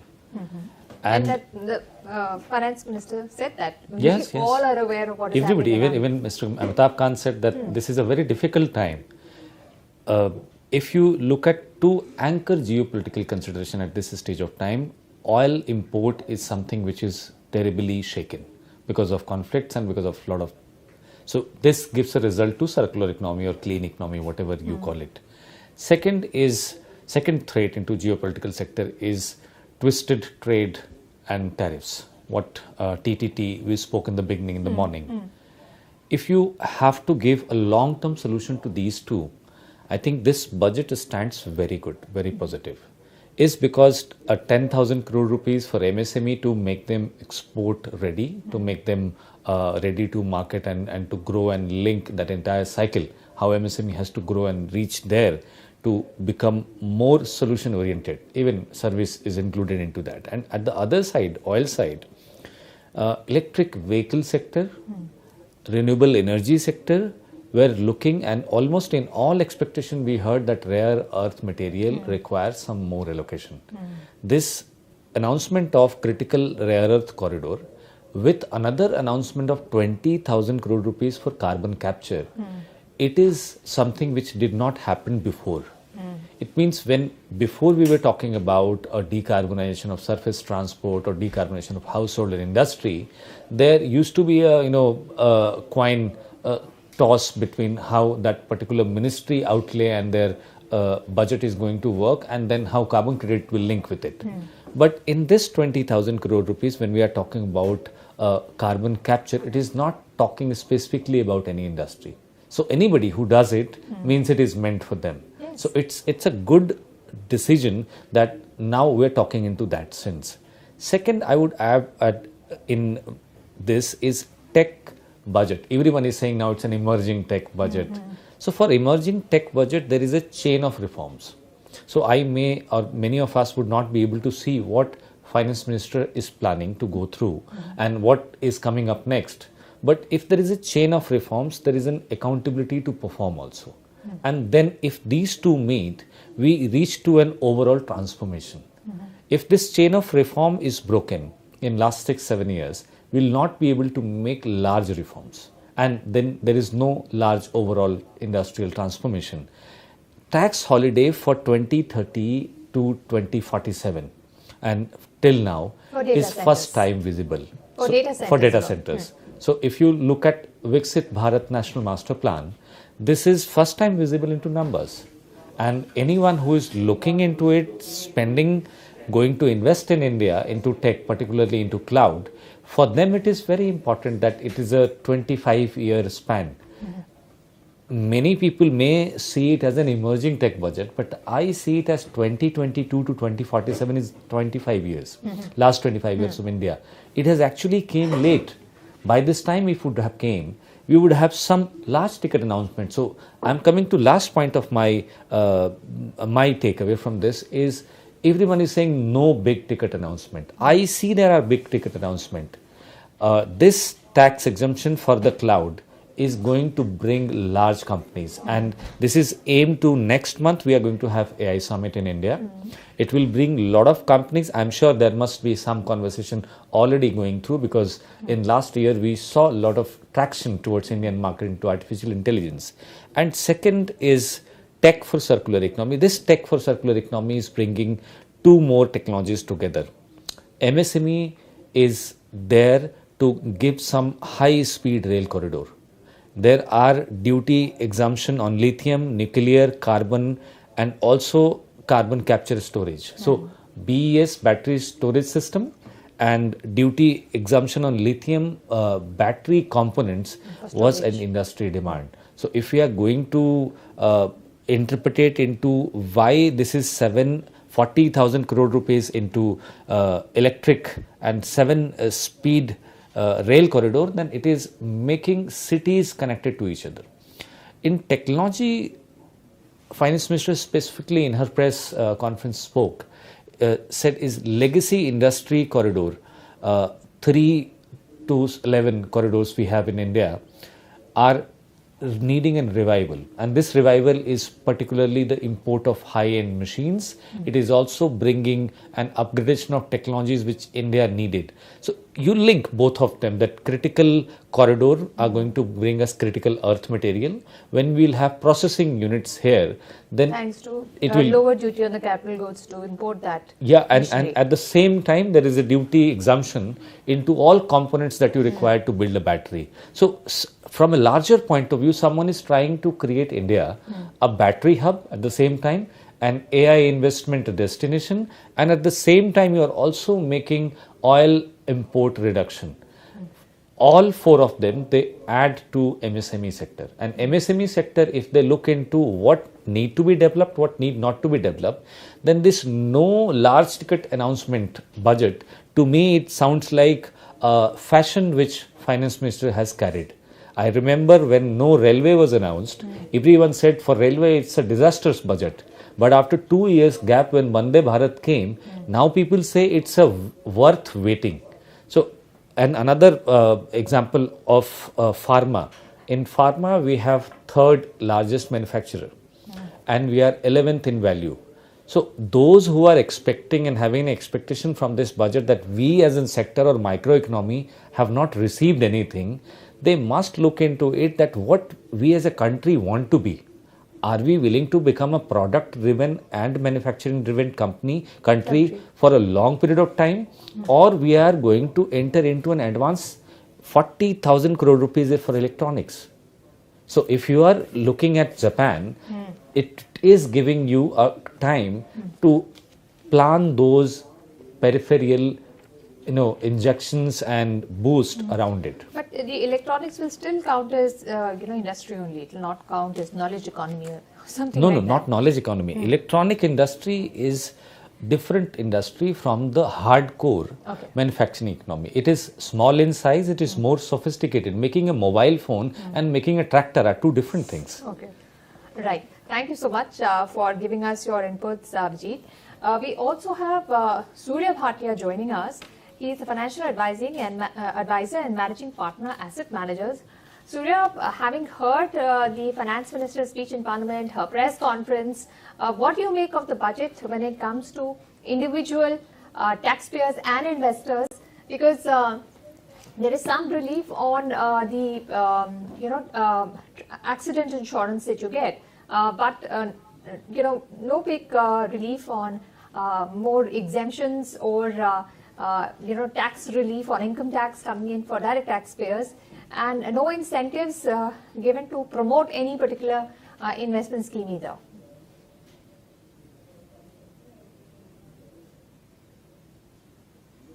Surya, I request you to please unmute yourself. We can't hear you. Sorry, can you hear me now? Yes, please go ahead. So I'm saying sometimes you can always call this as no news as good news, honestly, huh? So while a lot of people were expecting things to happen and get changes, I think we saw in the last budget a lot of changes happening. So you don't expect some magic wand to come to you every year and change the course of the game. That's not happening. What actually we like is consistency, continuity. And I think the tax reforms should bring that, as the FM very clearly said, that the new Income Tax Act will come into effect from 1st of April of this year. So I think you don't expect big bangs happening. I think they could have actually not tinkered too much on the STT. I think the numbers will come out, how much really the impact will come out to. But I think the good part for the same budget, and I got some cues from there, was how much longevity you can look at from a overall perspective. So by giving that clean way of having the data centers with 2047 as a period to go for, I think for me that longevity is what really matters. And if I can really bring that to my taxation also, and I can very clearly say, next 5 years, 10 years, I'm not going to change with my tax laws beyond a point, I think that's something what a tax assessee really wants. All right. No explicit promise being made like that, but at least I think it seems like the intent is with the Income Tax Act coming in 2026, 1st April, that the exemptions and all of those all the work that we did in investments to avoid taxes, at least that is not happening. You will get more money in your pocket. You decide whether you want to spend or you want to invest. So that's what is coming in from the finance minister when it comes to direct taxes for individuals. We did get a chance to hear Naina Kidwai, ex-prominent banker, talk about the budget, especially with some announcements being made about making the banking sector ready for Viksit Bharat. So let's just listen into what she had to say.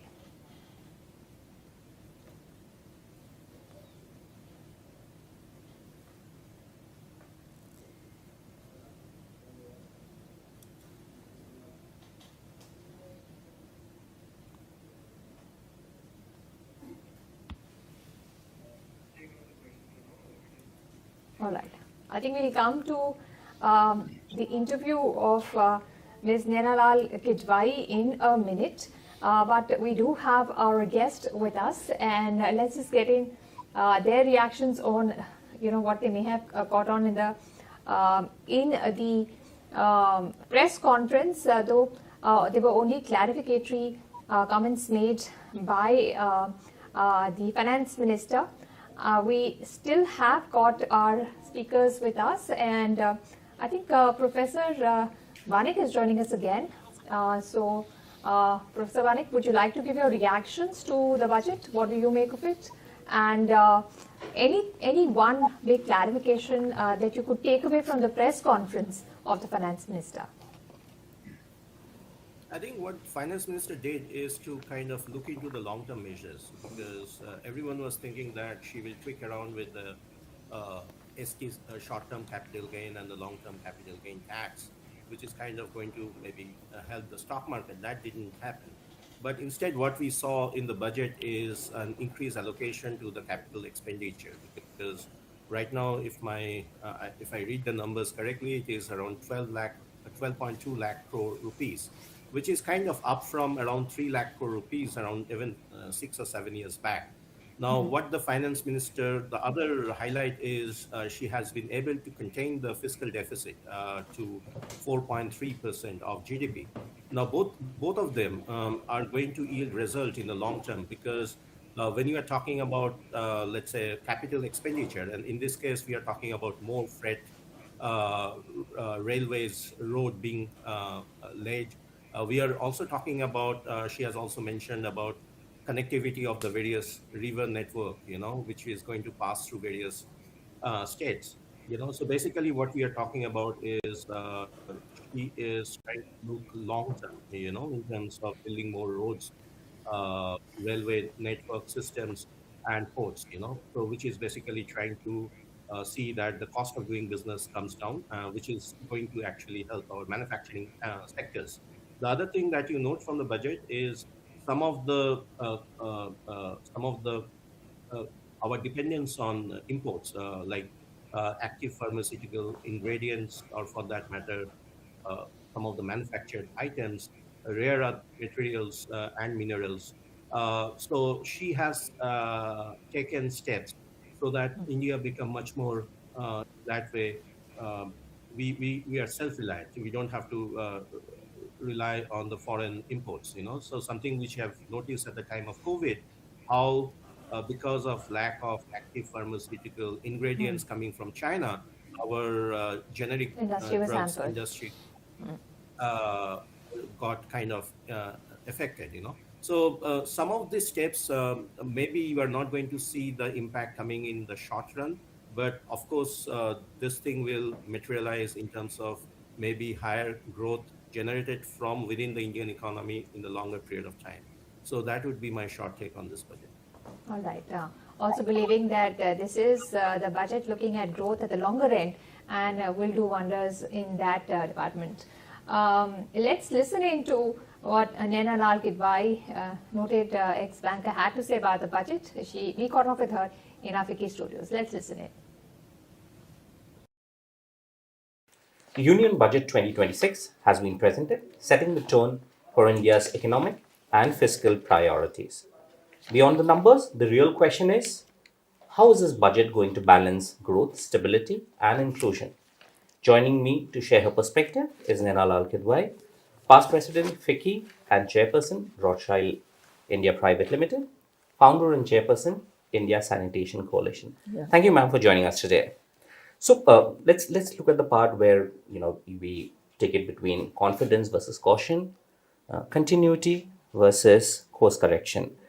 If you step back from the fine print now, what is your overall reading of the budget? Does it strike the right balance between growth, stability, and long-term competitiveness? We heard the FM talking about competitiveness, inclusion.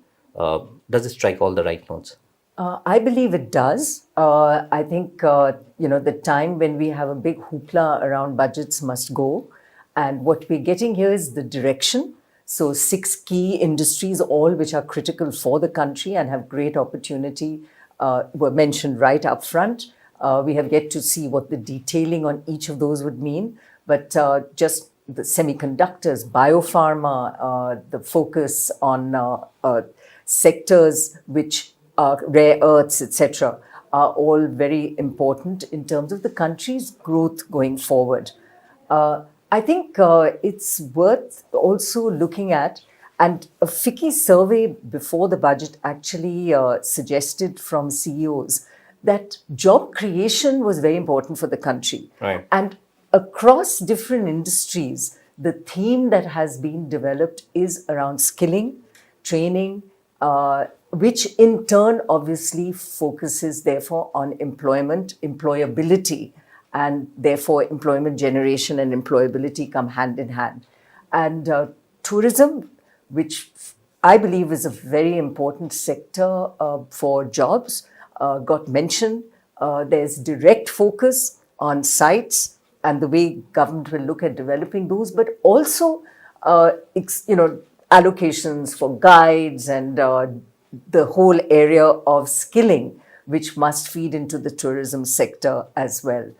So I think skilling we've seen there, a lot of mention for healthcare delivery, caregivers, etc., again, in terms of skilling, and creative industries. There was mention of new labs and abilities therein, astronomy. So you're in different pockets of skill development, national education institutions, etc. I think the desire to skill our people so we can really yield the demographic dividend through, and with direct intervention from the center, are quite noteworthy. In the areas that I work in, through sanitation and water, I think the developments and discussion around developing our tier 2, tier 3 cities and this idea of city economic regions is a very good one to create urban clusters, because our cities get interconnected, whether it's through rail corridors and logistics support, but also through wastewater treatment. And a classic case is what you would see for the Yamuna, that if you do not connect your cities, if one city is not managing its effluent right, the city down the river is clearly going to suffer. So doing it through a cluster approach is going to be very important, and in the development of urban infrastructures. And I think the mention of it, now of course we have to see how it gets implemented, is important. And related to that is the push for municipal bonds. There's support going to be provided from the center of 100 crores for every 1,000 crores plus of municipal bonds that are offered. And I think this will encourage our states to look at municipal bonds for their lesser urban cities as well. So it's not just about big 5, 6 cities, but others as well. So the funding for it and the design therein are quite significant in terms of how they will show the development of India going forward in our tier 2, tier 3 environments as well. Right. Yeah. You did, comment on the highs probably of the budget. Every budget also has some gaps. Yeah. Were there some things that you were looking at and probably, the FM could have maybe, mentioned those? I would like to believe that and frankly, even the last year has shown that everything doesn't have to be in the budget. The direction setting that we are looking for is in the budget, but there will be many announcements between now and the next budget. I think the markets have clearly reflected their disappointment, so I don't have to explain that. And it comes, I think there was a high expectation that there would be some reprieve around the capital gains tax. Right.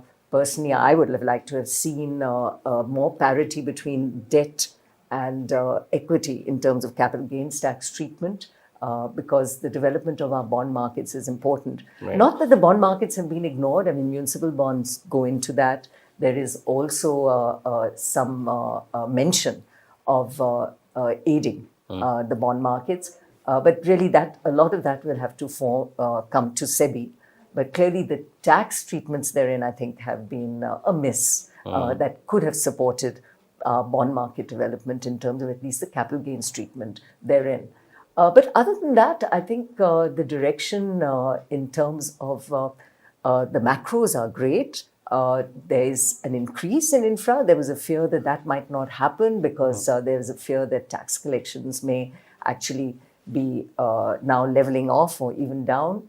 So that focus is important. The fiscal glide path being maintained, Right. the GDP debt ratios being maintained. These are highly disciplined approach to the way India is embarking on its growth. And it is a big high. And within that, the spending that's happening is much more on the multiplier effects. And what I mean by that is that you do a credit guarantee scheme, you give some money, you give 100 crores for the bond, but you force the municipality to raise the money. Right. So it's pushing down the accountability, but giving the incentive to the state to rise to the challenge. And I think that is structurally good, and it's being done through a challenge mechanism. So the competition among states to actually grab that advantage has worked really well. It's something which Niti Aayog started in early days, and I'm glad to see that that is being perpetuated as we go forward. For me, also the high is tourism. I feel that there's so much we need to do there. There's mention therein. And also in the whole healthcare, provision of healthcare, push for biopharma, research within the biopharma sectors. These are the highs. And on the misses, I mean, other than tax, I would have liked to hear... Maybe a little bit more on sustainability? So sustainability got mentioned again. We have to read the fine print that there's something on carbon capture for that's the only thing, for hard to abate industries. So it's there. Like steel, yes. Yeah, so it was steel, cement, our big hard to abate industries. So we have to see what provision there would be there.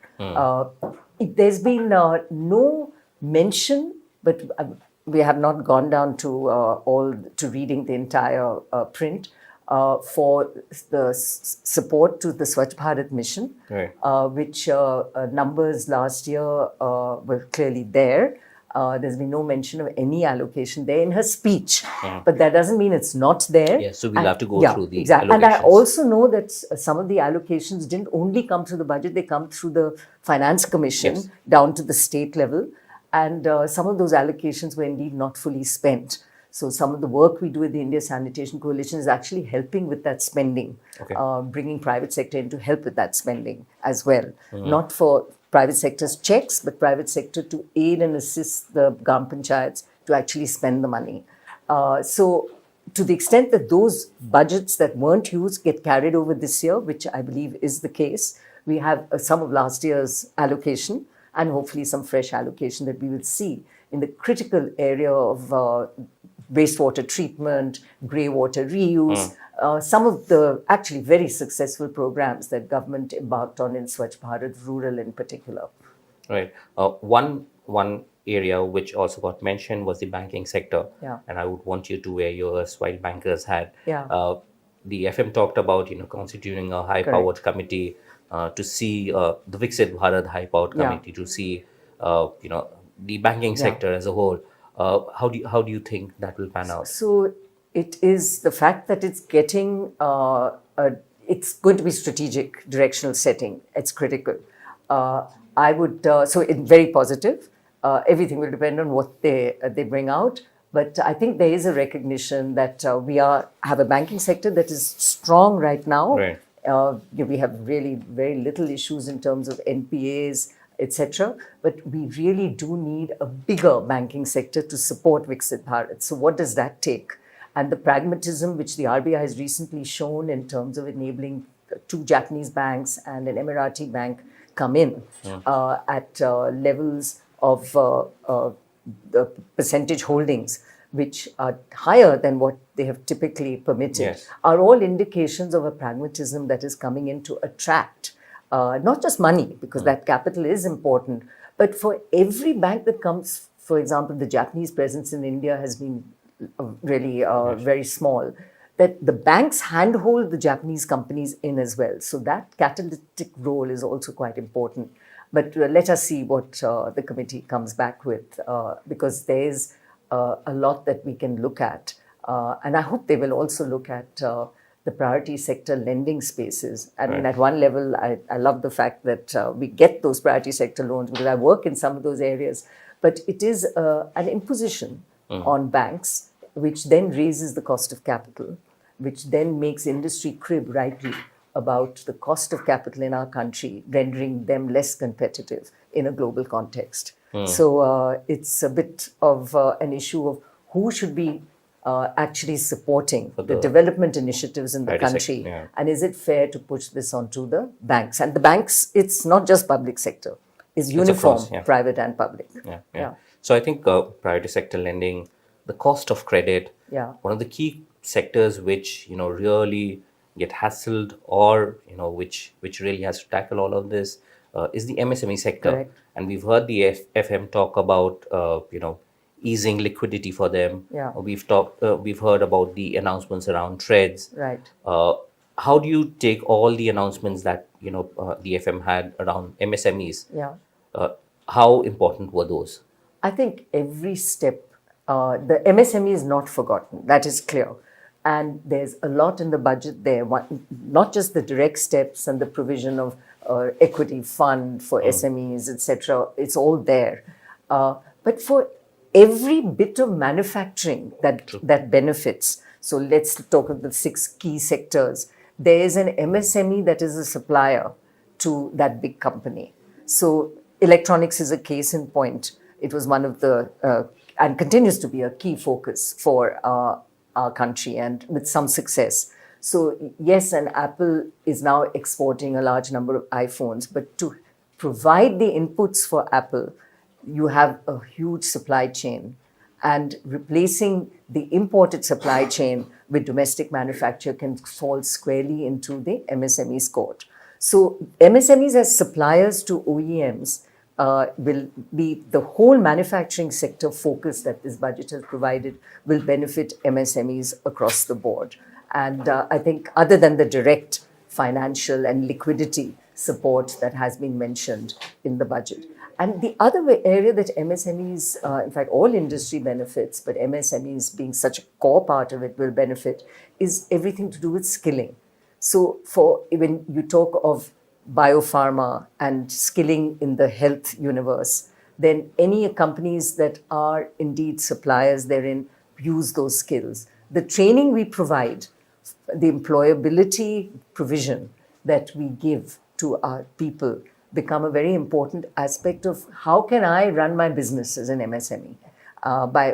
And if I can avail of these skills, then it makes me more competitive and able to provide services. So I think that whole ecosystem for manufacturing through skilling, through cost of capital, frankly, all the factors of production. Land costs are an issue. Therein, there's this approach of clustering, opening up SEZs for domestic release of product, even though it's announced as a one-time initiative. But it's been a big ask from industry. I've set up a plant, only 60% is getting used for export. Why can I not do 100% and that 40% be used for the domestic market? Has been an ask. And that has been, in fact, acknowledged and provided for in this budget. So that helps all industry in terms of capacity utilization. Right. One last quick question to you would be, if you had to flag one issue that businesses and policymakers should watch out for in the next 1 year before we get to that next budget, what would that be? I think the whole issue of compliances, where there's recognition in this budget that at the one end, there are punitive penalties, including imprisonment, for what don't look like such major offenses and are not necessarily offenses that are done intentionally, because we have very complex interpretations of some of these rules. So there's been a lot of work that has happened, but more work that needs to continue. And again, the FICCI survey from CEOs mentioned, 80% of those CEOs said that there needed to be much better streamlining of the custom side of it. Now, if we are looking to be an exporting nation, we better sort that out. And again, on dispute resolution, on clarity of tax, these are things which are ongoing. And we do need to see the ease of doing business, particularly from tax compliance, tax interpretation, dispute resolution, etc., continuing to improve, both through, I think, the use of intelligent AI, not just being applied in a superficial way. Also, and by intelligent AI, I also mean that if you keep raising the same issues across the board for taxpayers, then it must indicate that there's lack of clarity in that sense. So AI should point to what isn't working. Right. Or if the same tax officer loses every case that goes up for litigation, there's an indication that maybe there's something that needs to be done there. So let's use this for the efficiency therein. And I think this will be a big ask and continue to be an ask in terms of tax compliances and how they get implemented over the year and across the board. And the good news is this budget recognizes it. It's got a number of important measures announced.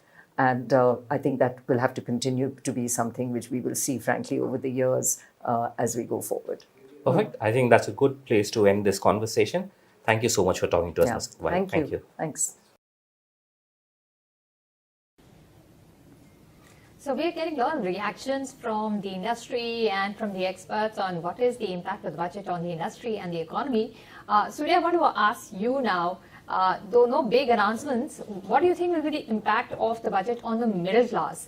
Because that is, expanding, because people are moving up the income chain and they are paying taxes and they are spending, they are also investing. So what impact do you see on the middle class of this budget? And have you been able to break down what's going to become cheaper or what's going to become more expensive for the middle class?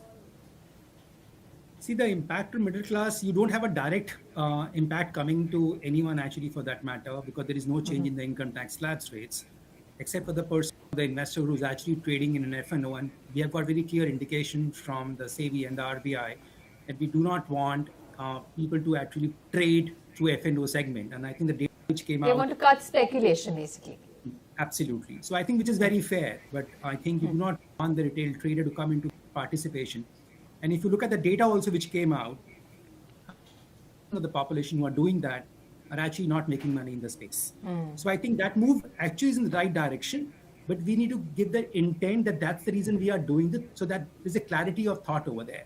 That's one. Second, as far as impact on the middle class is concerned, I think typically you find the leather goods, your footwear, your microwave ovens getting cheaper. The EV gets benefit. You have, but real impact On the middle class, I'm saying it's not too much.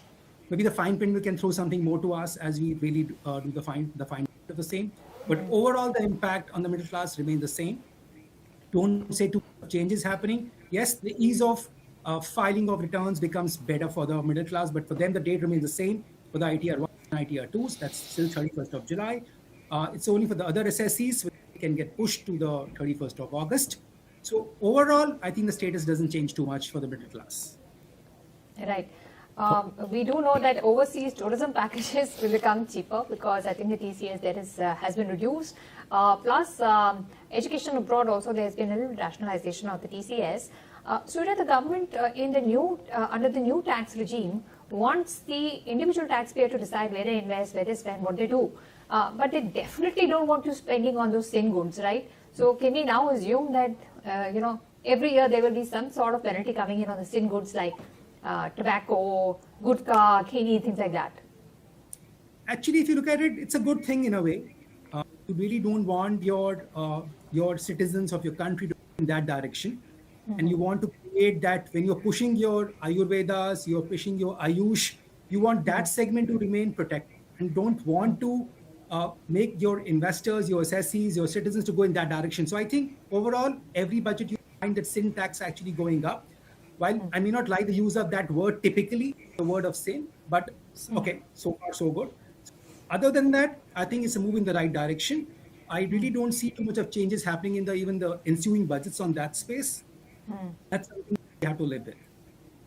And what about things like, the government doesn't want speculation in the stock markets, but can you put two and two together and say that the government also wants to discourage gambling, gaming, very risky gaming, or even cryptos for that sake? Because the clarity that we want on crypto exchanges sector is still not coming through as per policy. What do you make of that? Well, that's true. I think what we really need to have is a clarity of thoughts. It's not about it's right and wrong. It's about the clarity of thoughts, which really everyone wants to understand that how do I really take this? So if we talk to our clients, if we talk to our investors or tax assessees, they need to know, can I or can I not? Can I trade in cryptos? Answer is yes, but there is no legal recourse you get in India. I pay a full tax on that, but there is no legal recourse I have. So I really do want to ask that whether we do have a clarity of thoughts on that. If it's not allowed, it's not allowed. Something as simple as that. But the clarity it's vague now. It's vague. Yeah. It's a yes and That's a no. So let's hope there will be more clarity on that. Thank you so much, Surya, for joining us and sharing our thoughts on what's going to be the impact of the budget on the middle class.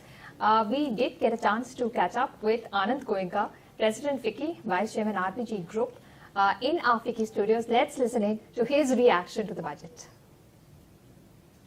The Union Budget 2026 comes at a time when India is balancing growth ambitions with global uncertainties. The choices made today will shape investment, competitiveness, and confidence across sectors. Joining me to decode the budget from an industry lens is Anand Goenka, President of FICCI and Vice Chairman, the RPG Group.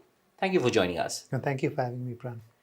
The first question being that, as a president of FICCI and someone who runs his own business, what's your overall assessment of this budget? Does it adequately address all the needs of the Indian industry, especially, given the uncertainties globally? And I think India has been a space of macroeconomic calm. If you really look at the major risks at a country level, it's very difficult to really think of anything internally. Of course, the external macroeconomic shocks are there, but debt levels are in control for businesses, inflation is in control, NPAs are low. So to that extent, we are a very low risk and positive place to do business. Government policy has been stable. They have continuously focused on reform, ease of doing business, and cost of doing business as well. And as a result of that, we are seeing this continuity in the budget. And that really gives a lot of confidence to businesses that this agenda is continuing. On this budget, I would say the focus has been a good mix of growth, of inclusivity, and youth power. On growth, what we've seen are Reform Express continues, infrastructure push, which has a multiplier effect on jobs as well as cost of doing business, and manufacturing, where they have laid thrust on 7 specific sectors which is also within those 7 sectors a good balance where we have to be Atmanirbhar or strategically important to us with areas of high employment such as textiles and shoes and apparel. Right. So I've asked this question to everyone over the course of the afternoon, and I think I need to continue it with you as well. Beyond the positive, what do you think got missed out? What are the gaps? I'd say that we could hear more on defense. With post-Operation Sindoor, in addition, we've seen various other wars happen. Technologically, the nature of warfare is changing, and we expected to hear a little bit more on defense, particularly capital outlay and research on defense expenditure. Right. We all know that infrastructure and the spend on infrastructure is a multiplier for growth. In that sense, the budget does this budget. I mean, it doesn't have really big bang announcements in terms of infrastructure growth, infrastructure. But do you think it has spread across the entire budget document enough to keep the growth and also look at all that we need in the infrastructure space? We hear about coastal shipping, inland shipping, and stuff like that. Beyond that, is there enough? Absolutely. If you look at what was happening years ago, we were talking about a 2 lakh crore outlay. Against that has gone up to 12 lakh crore. So we're already talking about growth on a very high base. We can see the amount of infrastructure investment that is happening in our day-to-day life itself. You look at cities, the way they are getting upgraded, connectivity, roads, 30, 40 kilometers per day of investment. So to that extent, the infrastructure investment is more than adequate. And as I said, the side effects of that are even more positive in terms of cost of doing business going down. One more area indirectly that infrastructure was touched upon was data centers. Right. That the tax holiday given to multinational companies to come in and invest, that has a staggering effect in terms of energy transition, more need for power and renewable power to feed the data centers. So all of these are in some way interrelated that feed into the infrastructure story. And everything that was mentioned around AI, around rare earth, around manufacturing in the high-tech segment, did you like all that you hear? Yes, I think these are all areas for the future. So whether semiconductors, rare earths, we heard in the economic survey that we have to move from Swadeshi to strategic indispensability over time. And I'm absolutely agree with that belief system that if we play in the areas where we are seeing high growth or future S-curves, that is what will result in our growth as well. We are in a place where minerals, resources are being used as negotiating tools. Yes. So if we continue to invest in this, not only will we be self-reliant, but we will have the negotiating leverage for the future. Right. There were a couple of announcements in the pharma, in the biotech space, plus in the healthcare as well. What do you make of that? Yeah, I think the focus on biosimilars or biopharma is something which was very positive to hear. The increase in certain health conditions is very prevalent in India and around the world. And the focus on biopharma is something which is a space for the future. So our investments in these spaces will help in terms of cancer, chronic disease, autoimmune disease. And that I think is very encouraging and positive for the industry. So yours is a group that straddles everything from the auto sector to IT, and you work with a number of MSMEs as well. So the FM had a lot of announcements for the MSMEs. What do you make of that? Do you think this will strengthen that space? So MSMEs are the backbone of Indian industry. They are the source of maximum job creation. They form a very large vendor ecosystem to even the larger corporates. So that focus on MSME is absolutely very, very important. I would say that the focus on MSME, even from an export promotion perspective, is something that was very positive to hear. We have seen the German Mittelstand, which stands out globally. In Japan, you have small handicraft and small manufacturers in rural Japan that make the best products in the world. So why can't we do that in India? And this is just one step towards promoting our own strength areas. There was touch upon Ayurveda, yoga, tourism, and areas of our own strength which we are looking at leveraging. Right.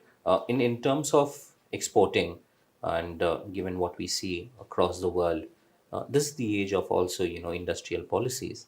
Do you think the budget is done enough when it comes to all these areas of exports?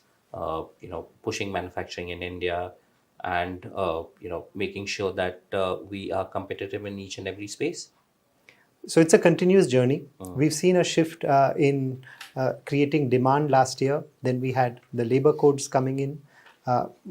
We are looking at this continuous reform journey happening as the cost of manufacturing comes down. The investment in infrastructure is bringing down the cost of logistics. So I say we've made some way. There is still some way to go, which I think the continuity and stability that we are seeing gives us confidence for the future as well. Last question before we get to budget 2027. Okay, from a industry point of view, from an entrepreneur point of view, what is that one factor, policy or economic, that you would really watch out for? I'd say very difficult to say for 2027, but I would say that there's various announcements that have happened in the recent past. We had the RDI 1 lakh crore scheme, National Manufacturing Mission. I think it is important to execute these effectively, to work between industry and government, to seek feedback from each other to make sure that they are getting fully implemented. So the announcements are correct. It is now about executing these more effectively. Right. So the announcements are correct. Now it's the time to execute it. Thank you so much for speaking to us. I think it was a wonderful conversation. Thank you, Pran. Good to be here. Right. So industry giving us their assessment of the budget. While there are positives, there doesn't seem to be a lot of enthusiasm among the industry players. No big bang announcements coming through. But Abhijit, what do you make of the timing of the way the budget is structured? Last year you had the big ticket announcement for greater tax relief. That was, I guess, required. This one seems very subdued, very long. Long dated, looking at growth in the longer term. That doesn't make either the middle class or the industry immediately, point about or very happy about what's happening. Was this anticipated? Is this the need of the hour? Because you have to look at the long term also somewhere. So if you, as I told you, the geopolitical impact, oil, twisted trade, and tariff, and defense. So in defense, we are up by 22%. Oil, there are announcements around it for critical mineral, EV and components. In district trade, there are MSME championship. If you add 10,000 crore rupees, which is mapped to MSME, and you add another 20,000 crore rupees, which is for export promotion, announced by cabinet in November, both of them, they bring around 30,000 rupees. But what you are asking is whether this budget is at this stage of time making some sense to middle class or for people. Definitely at this stage of time when fiscal consolidation is inevitable, you have to do it. There is no other, there was a recession expected in 2026, 2027. Almost India has skipped it, and what hit tariff could have given us, that also we have managed to subsidies. Long-term solution may require some groundwork. By 2026, if you are not taking decisions which can give you large ticket benefit, large ticket boosters to your economy, by 2029, 28, when you have to give something back in the hand of middle class. That is when you face the electorate again. Yeah. So, and each time it has happened. Last time, I think we have seen that government missed that opportunity to give the largest gift to middle class, not in 2024, but in 2025, post-election. This announcement came that one household which is earning 12 lakh rupees, husband, and 12 lakh rupees wife, altogether 25 lakh rupees earning household does not have to pay any income tax. This was expected from last many years, but it came after 6 years of background work. So right now, if you look at that in this era of geopolitical uncertainties, some background work is happening to change the nature of economy we have in India. Our economy is going towards emerging tech, circular economy, cultural economy, infrastructure linked with tourism, service export is linked with MSME. Chain is being created so that MSME accessibility to schemes, credit, listing in the international market may increase. It is all groundwork which is going to create a large amount of demand. But to make it possible that we are not back in advanced technologies, it is much important to attract large players. And that is what this National Viksit Bharat National Master Plan 2047 is now visible into numbers. That someone who is planning India for an AI destination or a cloud destination, so they will be giving some meritorious consideration because there is a tax exemption till 2047. And I'm sure that earlier it used to be a culture that government is going to announce a lot of things in budget. This budget is saying government is not going to announce. Government is only going to give direction. Announcement is going to come from the industry, and not even a month. Within this month in 2026 February, AI Summit of India is going to give large ticket announcement. Trust me, this heads up for 2047 is going to give you very, very large companies a destination announcement in India for a cloud, GPU and data centers. And at the same time in energy, India Energy Week has consolidated European countries to look into India as a solution provider. So last COP, India rejected that package which came to us as 300 billion, that will not take that package. Since then, India has started making its own green economy. So mothers of all deal, right from Davos to Delhi, from Delhi to Goa, India Energy Week, where majority of European companies were participating, this has given a very strong and articulated concrete statement that India is going to pose as a transition pathway for many economies.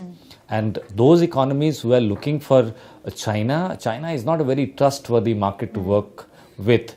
And India gives a very good ecosystem export opportunity where you can go down and do much of infrastructure development in countries outside India. So make it a rail road, or India Middle East corridor, or India Bodoland, the B3 corridor.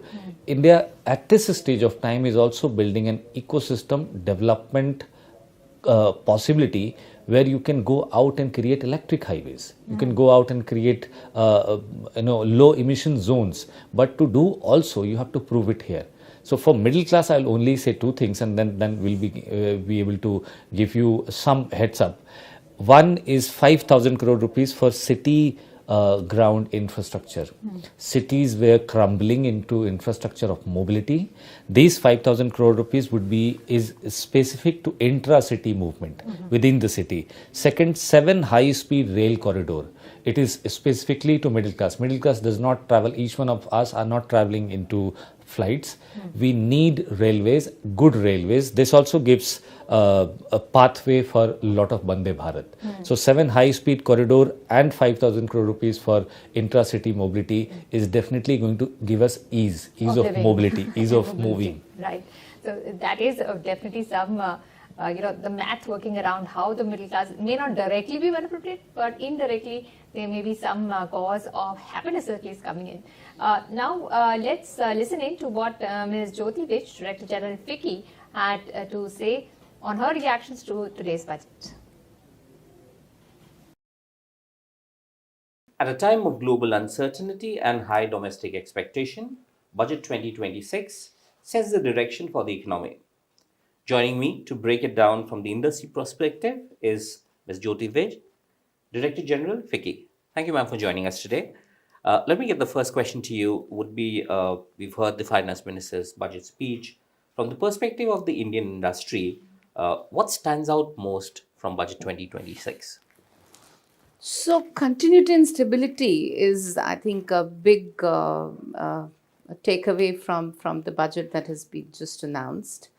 And what I feel is that continuity has given us growth, and stability also helps in bringing in more investors, and kind of gives a sense that yes, we are in a certain direction and it is not going to change. So both of that is very important for economic growth and be able to achieve the goals that we have set out for ourselves. So I think from that standpoint, this is very important.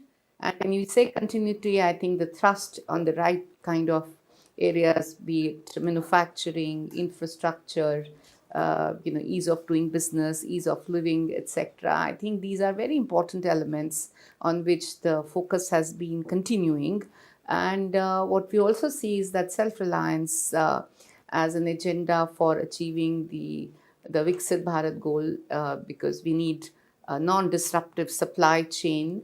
I think those aspects are very well taken care of. And while the focus is there on the futuristic sectors like the data centers, MROs, and so on and so forth, we have not lost sight of the very core strength of our economy, which is the employment-intensive sectors like the textile, the leather, the marine, etc., which not only bring employment but also forex through exports, and the support that the government has announced for the MSMEs. I think very concrete actions, in particular, provision of risk capital, because risk is something which MSMEs may have business ideas, business aptitude, but risk sometimes kind of makes them step back from the business. So if that risk capital support comes in from the government, I think that's a big relief for them.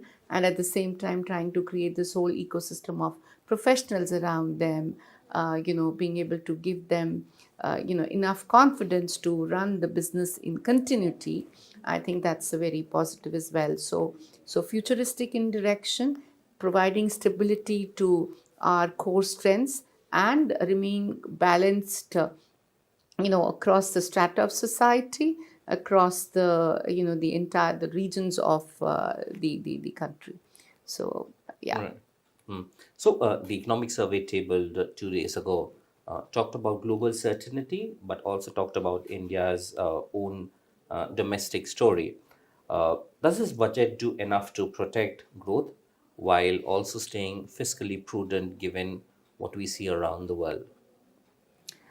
So fiscally prudence, I think that's one very important one, because we have not really done this at the cost of social spending, and yet we have been able to consolidate ourselves fiscally, and I think that commitment is very positive from the foreign investment point of view. So that's very, very, very important.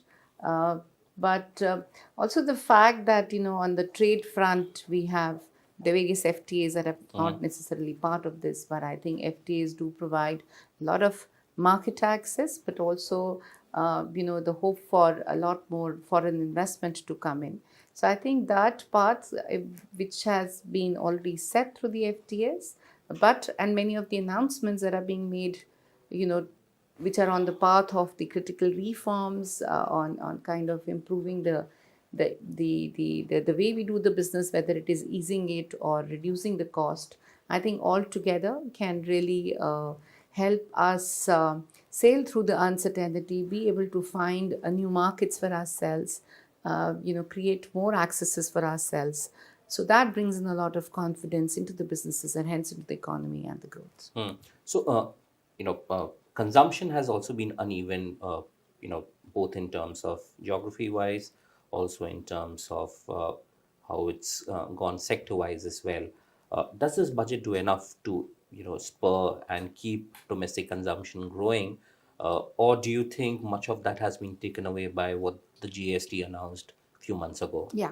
So last budget, there was a huge announcement on the direct taxes, and that got followed by the GST that you mentioned, and there's also been the pay commission.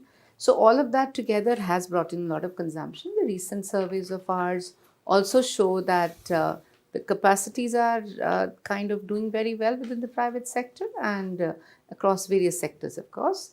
And we also have the sales books kind of building up already.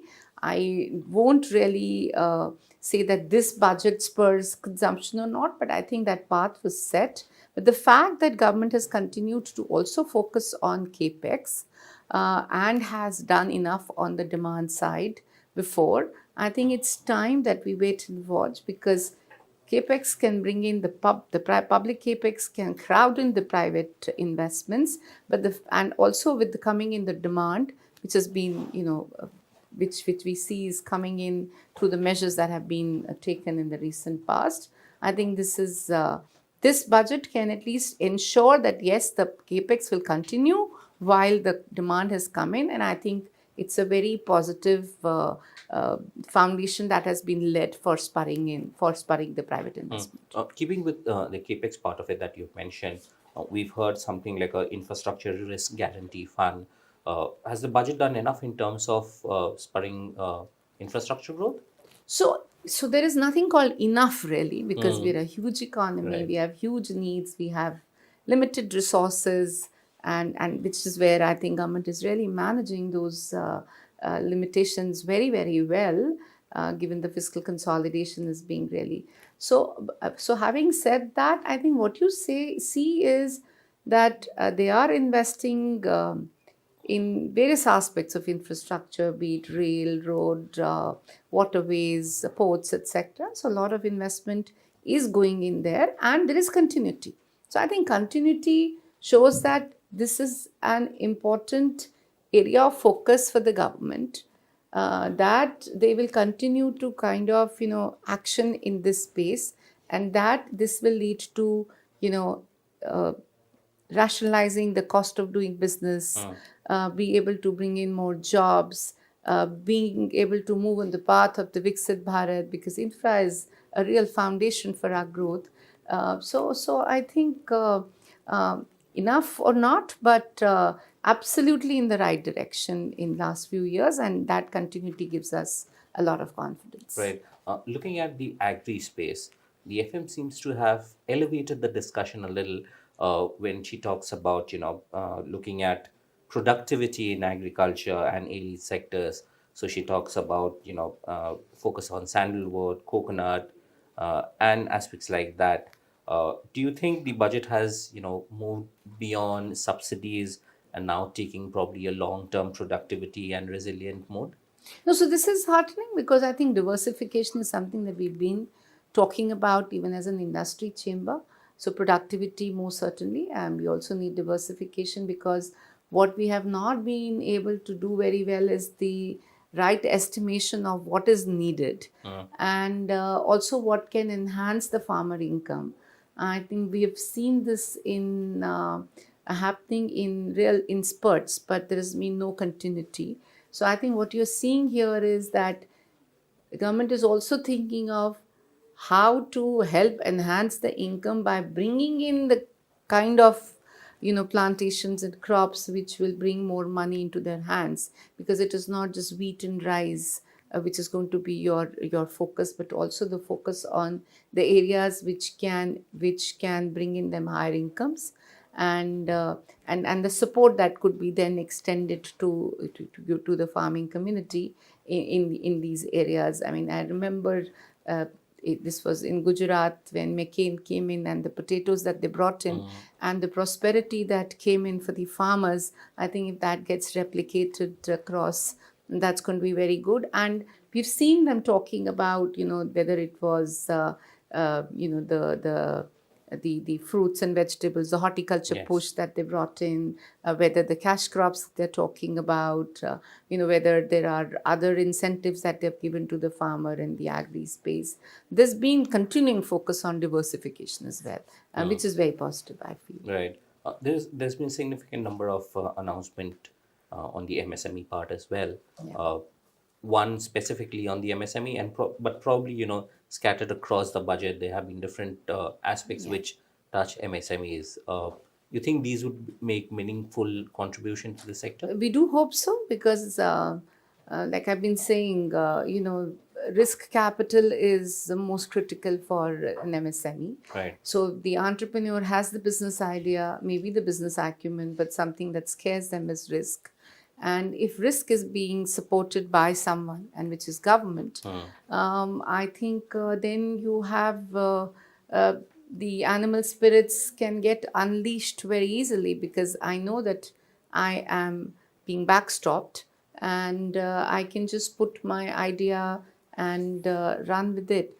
And at the same time, I think this whole professional ecosystem that they talked about, they said that we will have special courses with the professional institutions, to create special professionals for MSMEs. That's a very important. This conversation has been there for a while, but for and this was being done, at private level. But for the government to really pick this up and make this so big, and I'm sure, if we are able to do this, these professionals are really needed.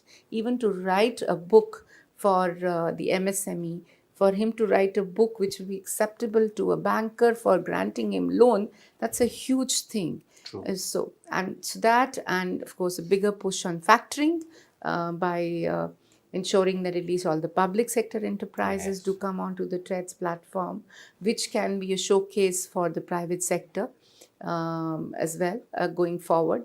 So I think many of these. So the economic survey did mention, the delayed payment part of it as well. Yeah. The FM, could she have done something more? She did something on it the last budget, but we don't really know what progress has been made. And do you think something more could have been done probably on that? So I think from the government standpoint, they've done enough. They've defined the time limit. They have legislated that.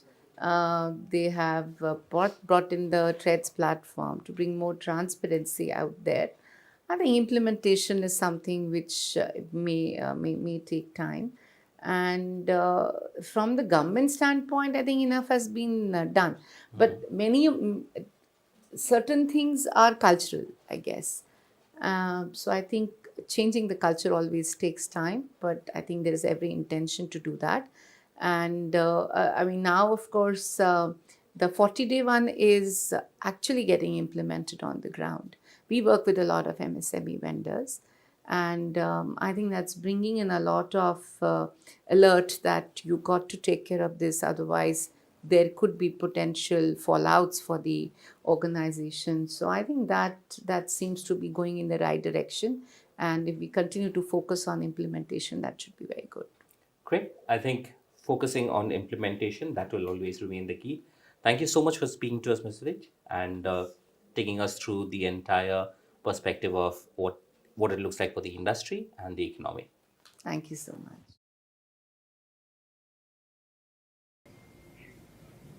Right, more reactions coming in.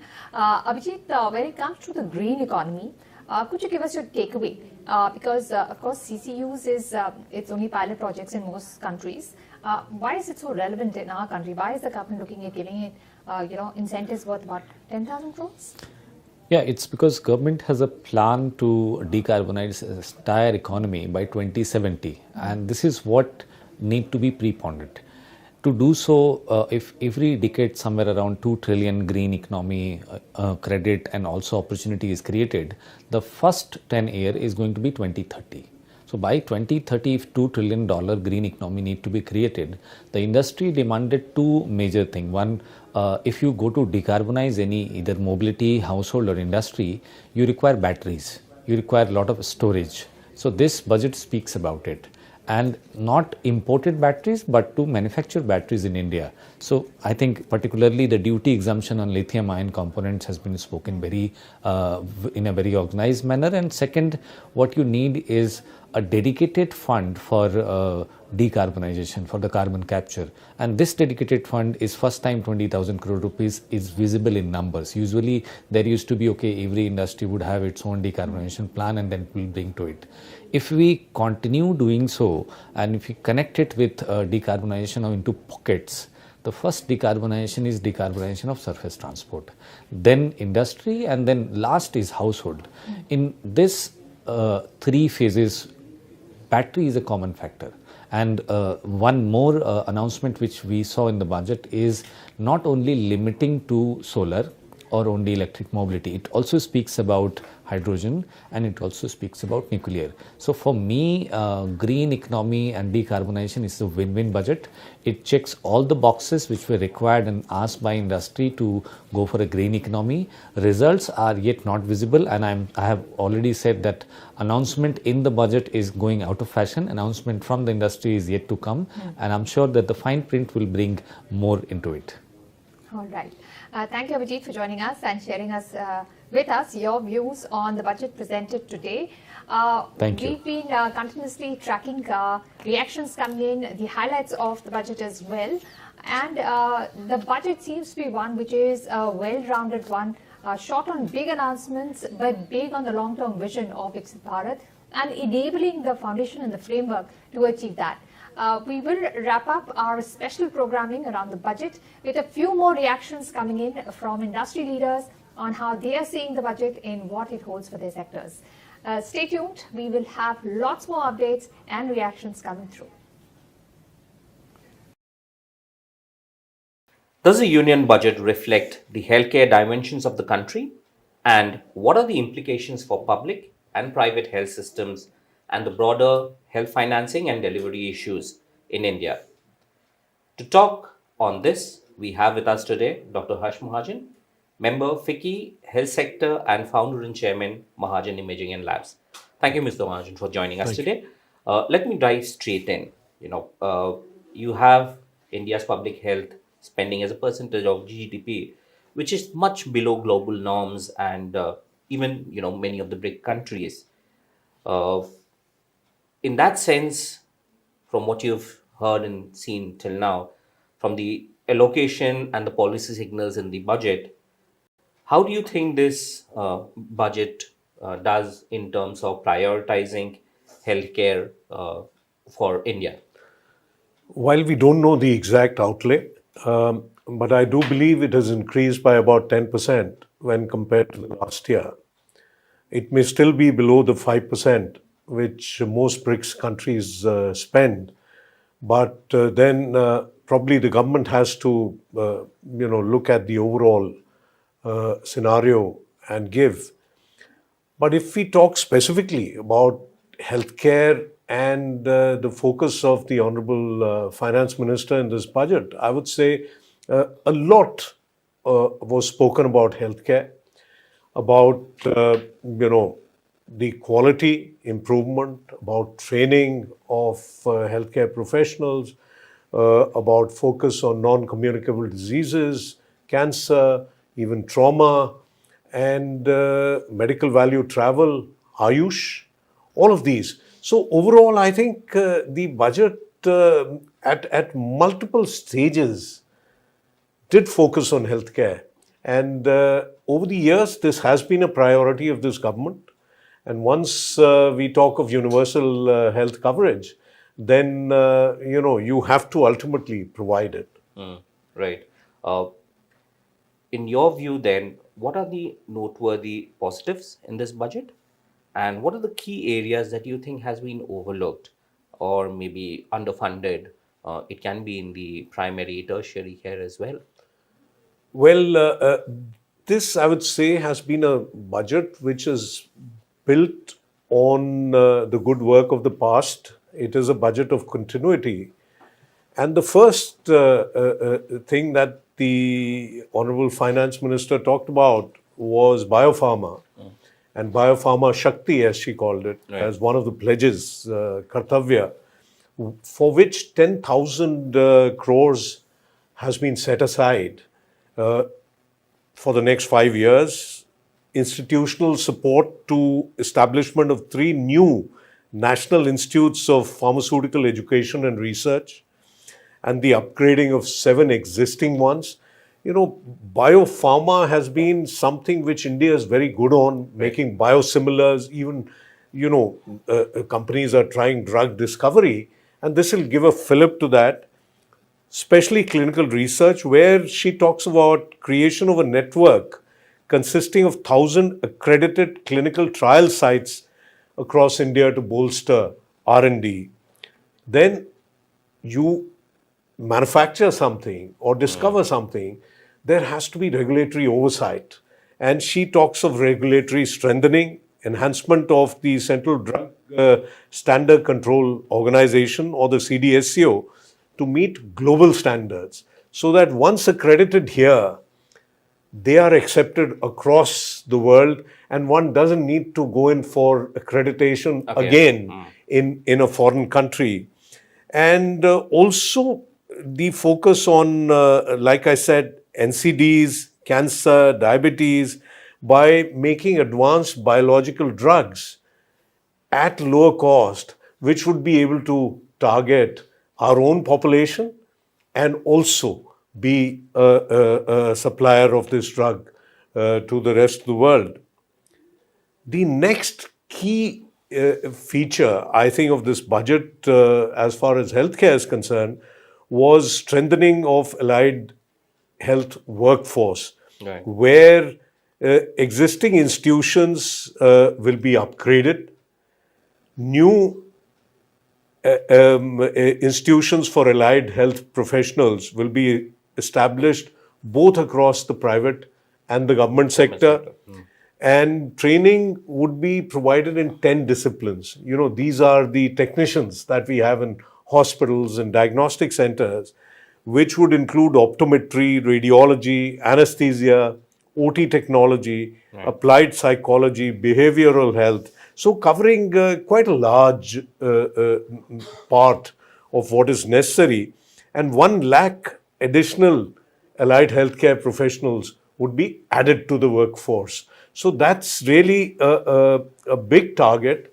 And we must remember that healthcare is also one of the largest job creators. Right. And if we have to take healthcare, quality healthcare, to tier 3, tier 4, tier 5 in rural areas, we need professionals who will be able to go to the periphery and be able to provide it. So this is a step in the right direction. Then again, in the same vein, she talked about geriatric health. We already have a large number of the elderly. People aging. And, you know, another 15, 20 years, the numbers will become massive. So she's preparing the country for that, and to create a comprehensive geriatric and allied healthcare system where these people would be trained not only as caregivers, but also be able to provide, yoga and other such activities. They should be trained so that it can be done comprehensively.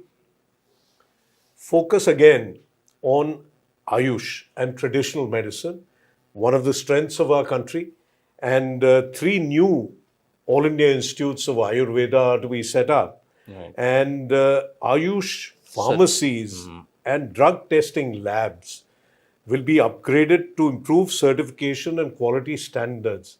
You know, all of us are very, not very comfortable Yes, not very when sure. it comes to accepting quality. Right. And if these are labs which are set up which certify the quality of these traditional medicines, that would go a long way in creating confidence.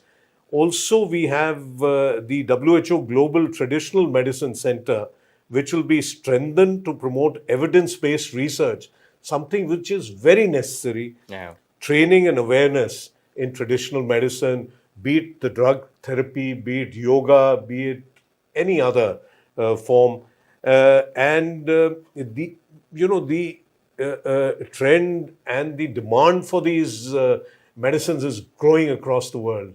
And if they are accredited and of high quality, then they can be a huge revenue earner for that, for us. And then talking about revenue earning, is she again focused on medical value travel. That's something which FICCI has been working on with EY over the last year, and setting up, which will set up 5 new regional medical hubs in partnership with the private sector.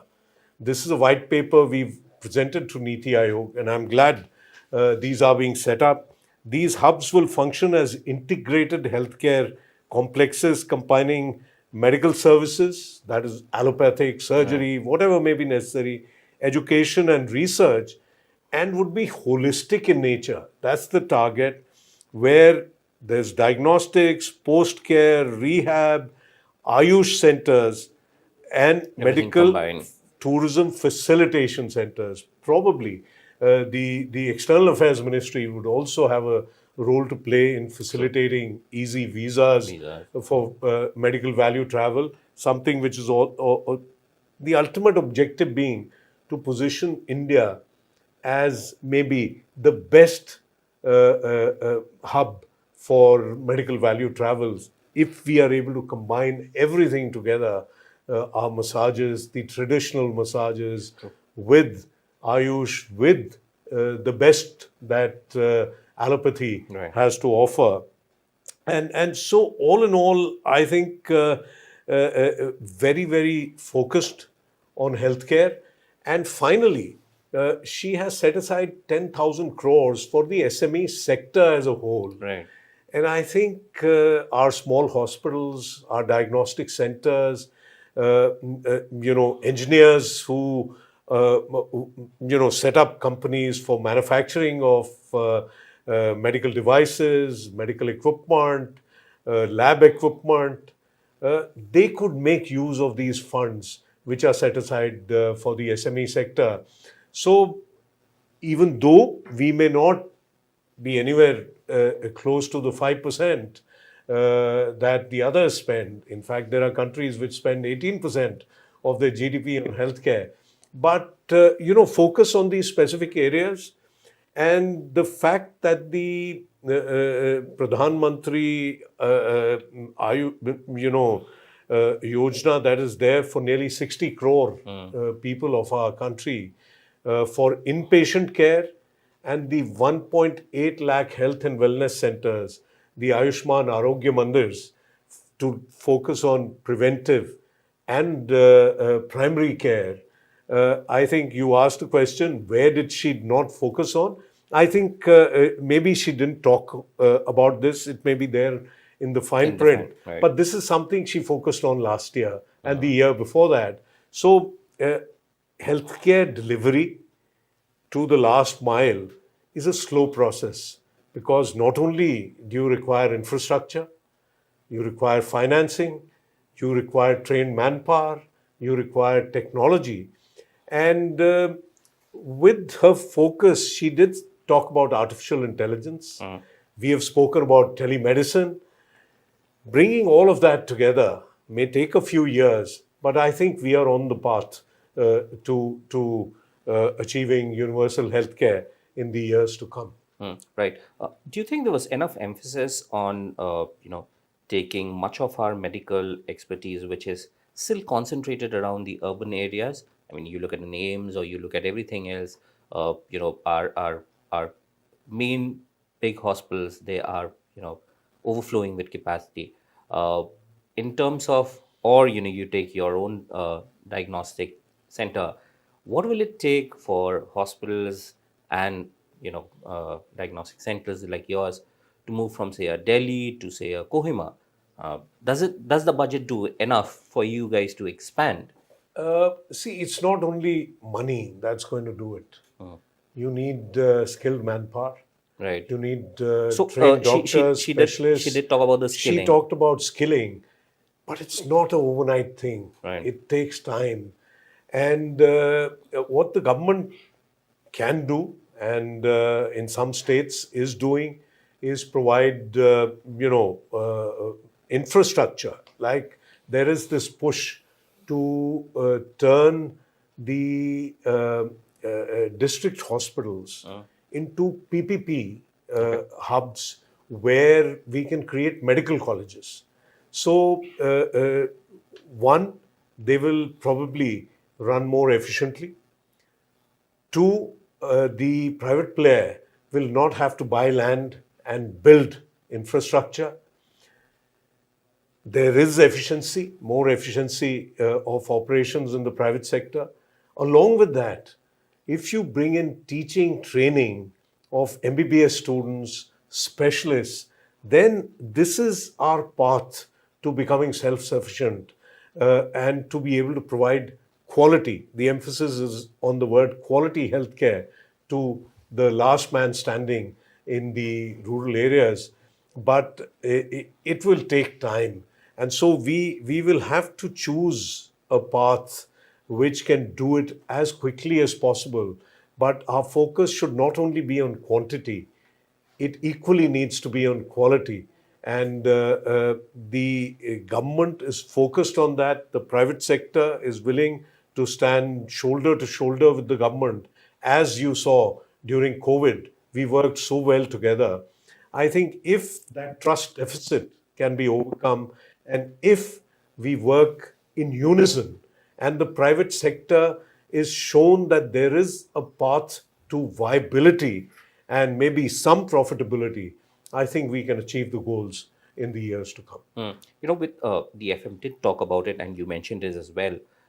There are long-term health risks like obesity, which are non-communicable diseases. Yes. This is on the rise in India. Is there beyond what she mentioned? Do you think is there enough in the budget which emphasis on protection, well-being, and say early intervention? See, that's where the health and wellness clinics, the Ayushman Arogya Mandirs, are envisaged to be that factor of preventive and primary care. If we are able to pick up disease early, if we pick up cancer in stage 1, stage 2, we can achieve a cure. Unfortunately, in our country, 70-80% of cancers are picked up in stage 3, stage 4, where it's a struggle. So hopefully, with screening schemes that are there, we will be able to pick up this disease early. Same with diabetes, hypertension, heart disease. The Ayushman Arogya Mandirs hope to achieve this. And then if we already have infrastructure which is built in, which our forefathers actually built, right from the primary health center to the community health center to the district hospital, then the medical college. You very rightly said, actually 70% of our population lives in rural areas and 70% of our healthcare is in urban areas, in cities. It will take, already, if you ask me, quality healthcare has reached tier 2 and to some extent tier 3 cities. The large chains, there is consolidation that's happening in the healthcare sector, but predominantly it's private healthcare sector that is doing it. I think public-private partnership, if the government can ensure viability for the private sector, then I'm sure there would be many who would be willing to take this to tier 4, tier 5 also. One constraint here is also that the specialists and the super specialists and the well-trained nurses and the well-trained technicians want to live in cities. They don't want to go to small towns. And that's where, if we are able to create these medical colleges, training centers and district hospitals, and see that, boys and girls from that district are the ones who are trained there, then they would be much more receptive to living in their homes, to living in their towns and, taking up jobs there.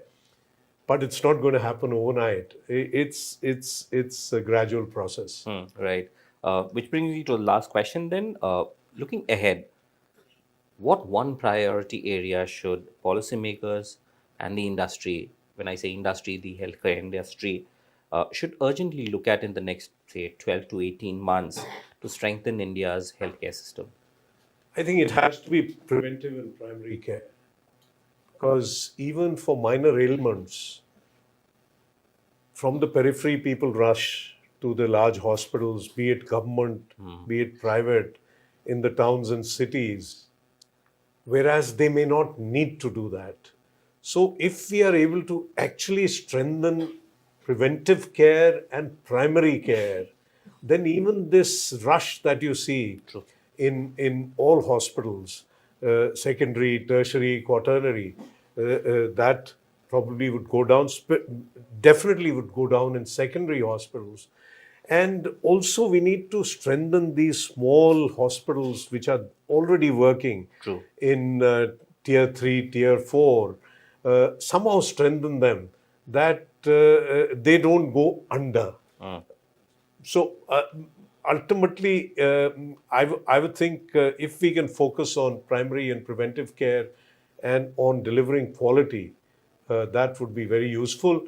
Through telemedicine, we can provide actually quality healthcare to anywhere, because the cell phone is ubiquitous. It's everyone carries it, be it in the village or in the city. And telemedicine is one way. The finance minister talked about artificial intelligence. In the underserved parts of the country, artificial intelligence algorithms may be the surrogate doctor. And once they raise an alarm, then maybe a human doctor can take a look at that. So we will have to leverage technology along with creating sufficient skilled manpower to take care of our needs. Great. I think strengthen primary and preventive care. I think that's the message here. Thank you so much for speaking to us. It was a real pleasure. Thank you very much. As the finance minister lays out the government's economic roadmap in Budget 2026, the capital intensive industries are watching closely. With me to decode the impact is Shubhakant Panna, past president FICCI and managing director Indian Metals and Ferroalloys Limited. Good to have you with us. Pleasure to be here. Let me start with the first question that, from the perspective of core industries like mining and metals, what is your overall assessment of this year's budget? Does it meaningfully strengthen India's industrial and infrastructure backbone? So I think this is a budget which I welcome, because the core principles of financial stability, of growth, sustained growth, of fiscal prudence and moderate inflation is something that has been given a lot of importance. And added to that, the fifth element, which is access to resources and opportunities for all sections of society, so that growth is inclusive. Specifically, as far as core sectors are concerned, I think the biggest point is something which applies to the budget in general, which is credibility, because the finance minister has over the years stuck to her commitment of the fiscal glide path, with the deficit coming down to 4.4% for FY26 and projected to go down to 4.3% for FY27. So therefore, when she continues on the path of a higher allocation for infrastructure, which in turn has a multiplier effect across several sectors, it is a allocation which is made, which has the which is credible, if I can put it that way. Now, specifically as far as manufacturing is concerned, there are a lot of announcements in there which are noteworthy. Specifically, I think the rare earth mineral corridor for Odisha and other states, as well as the inland waterway projects, starting out again with 5 projects in Odisha. This is very important from a logistics cost point of view, as well as reducing the burden on the road transportation, etc. And then specific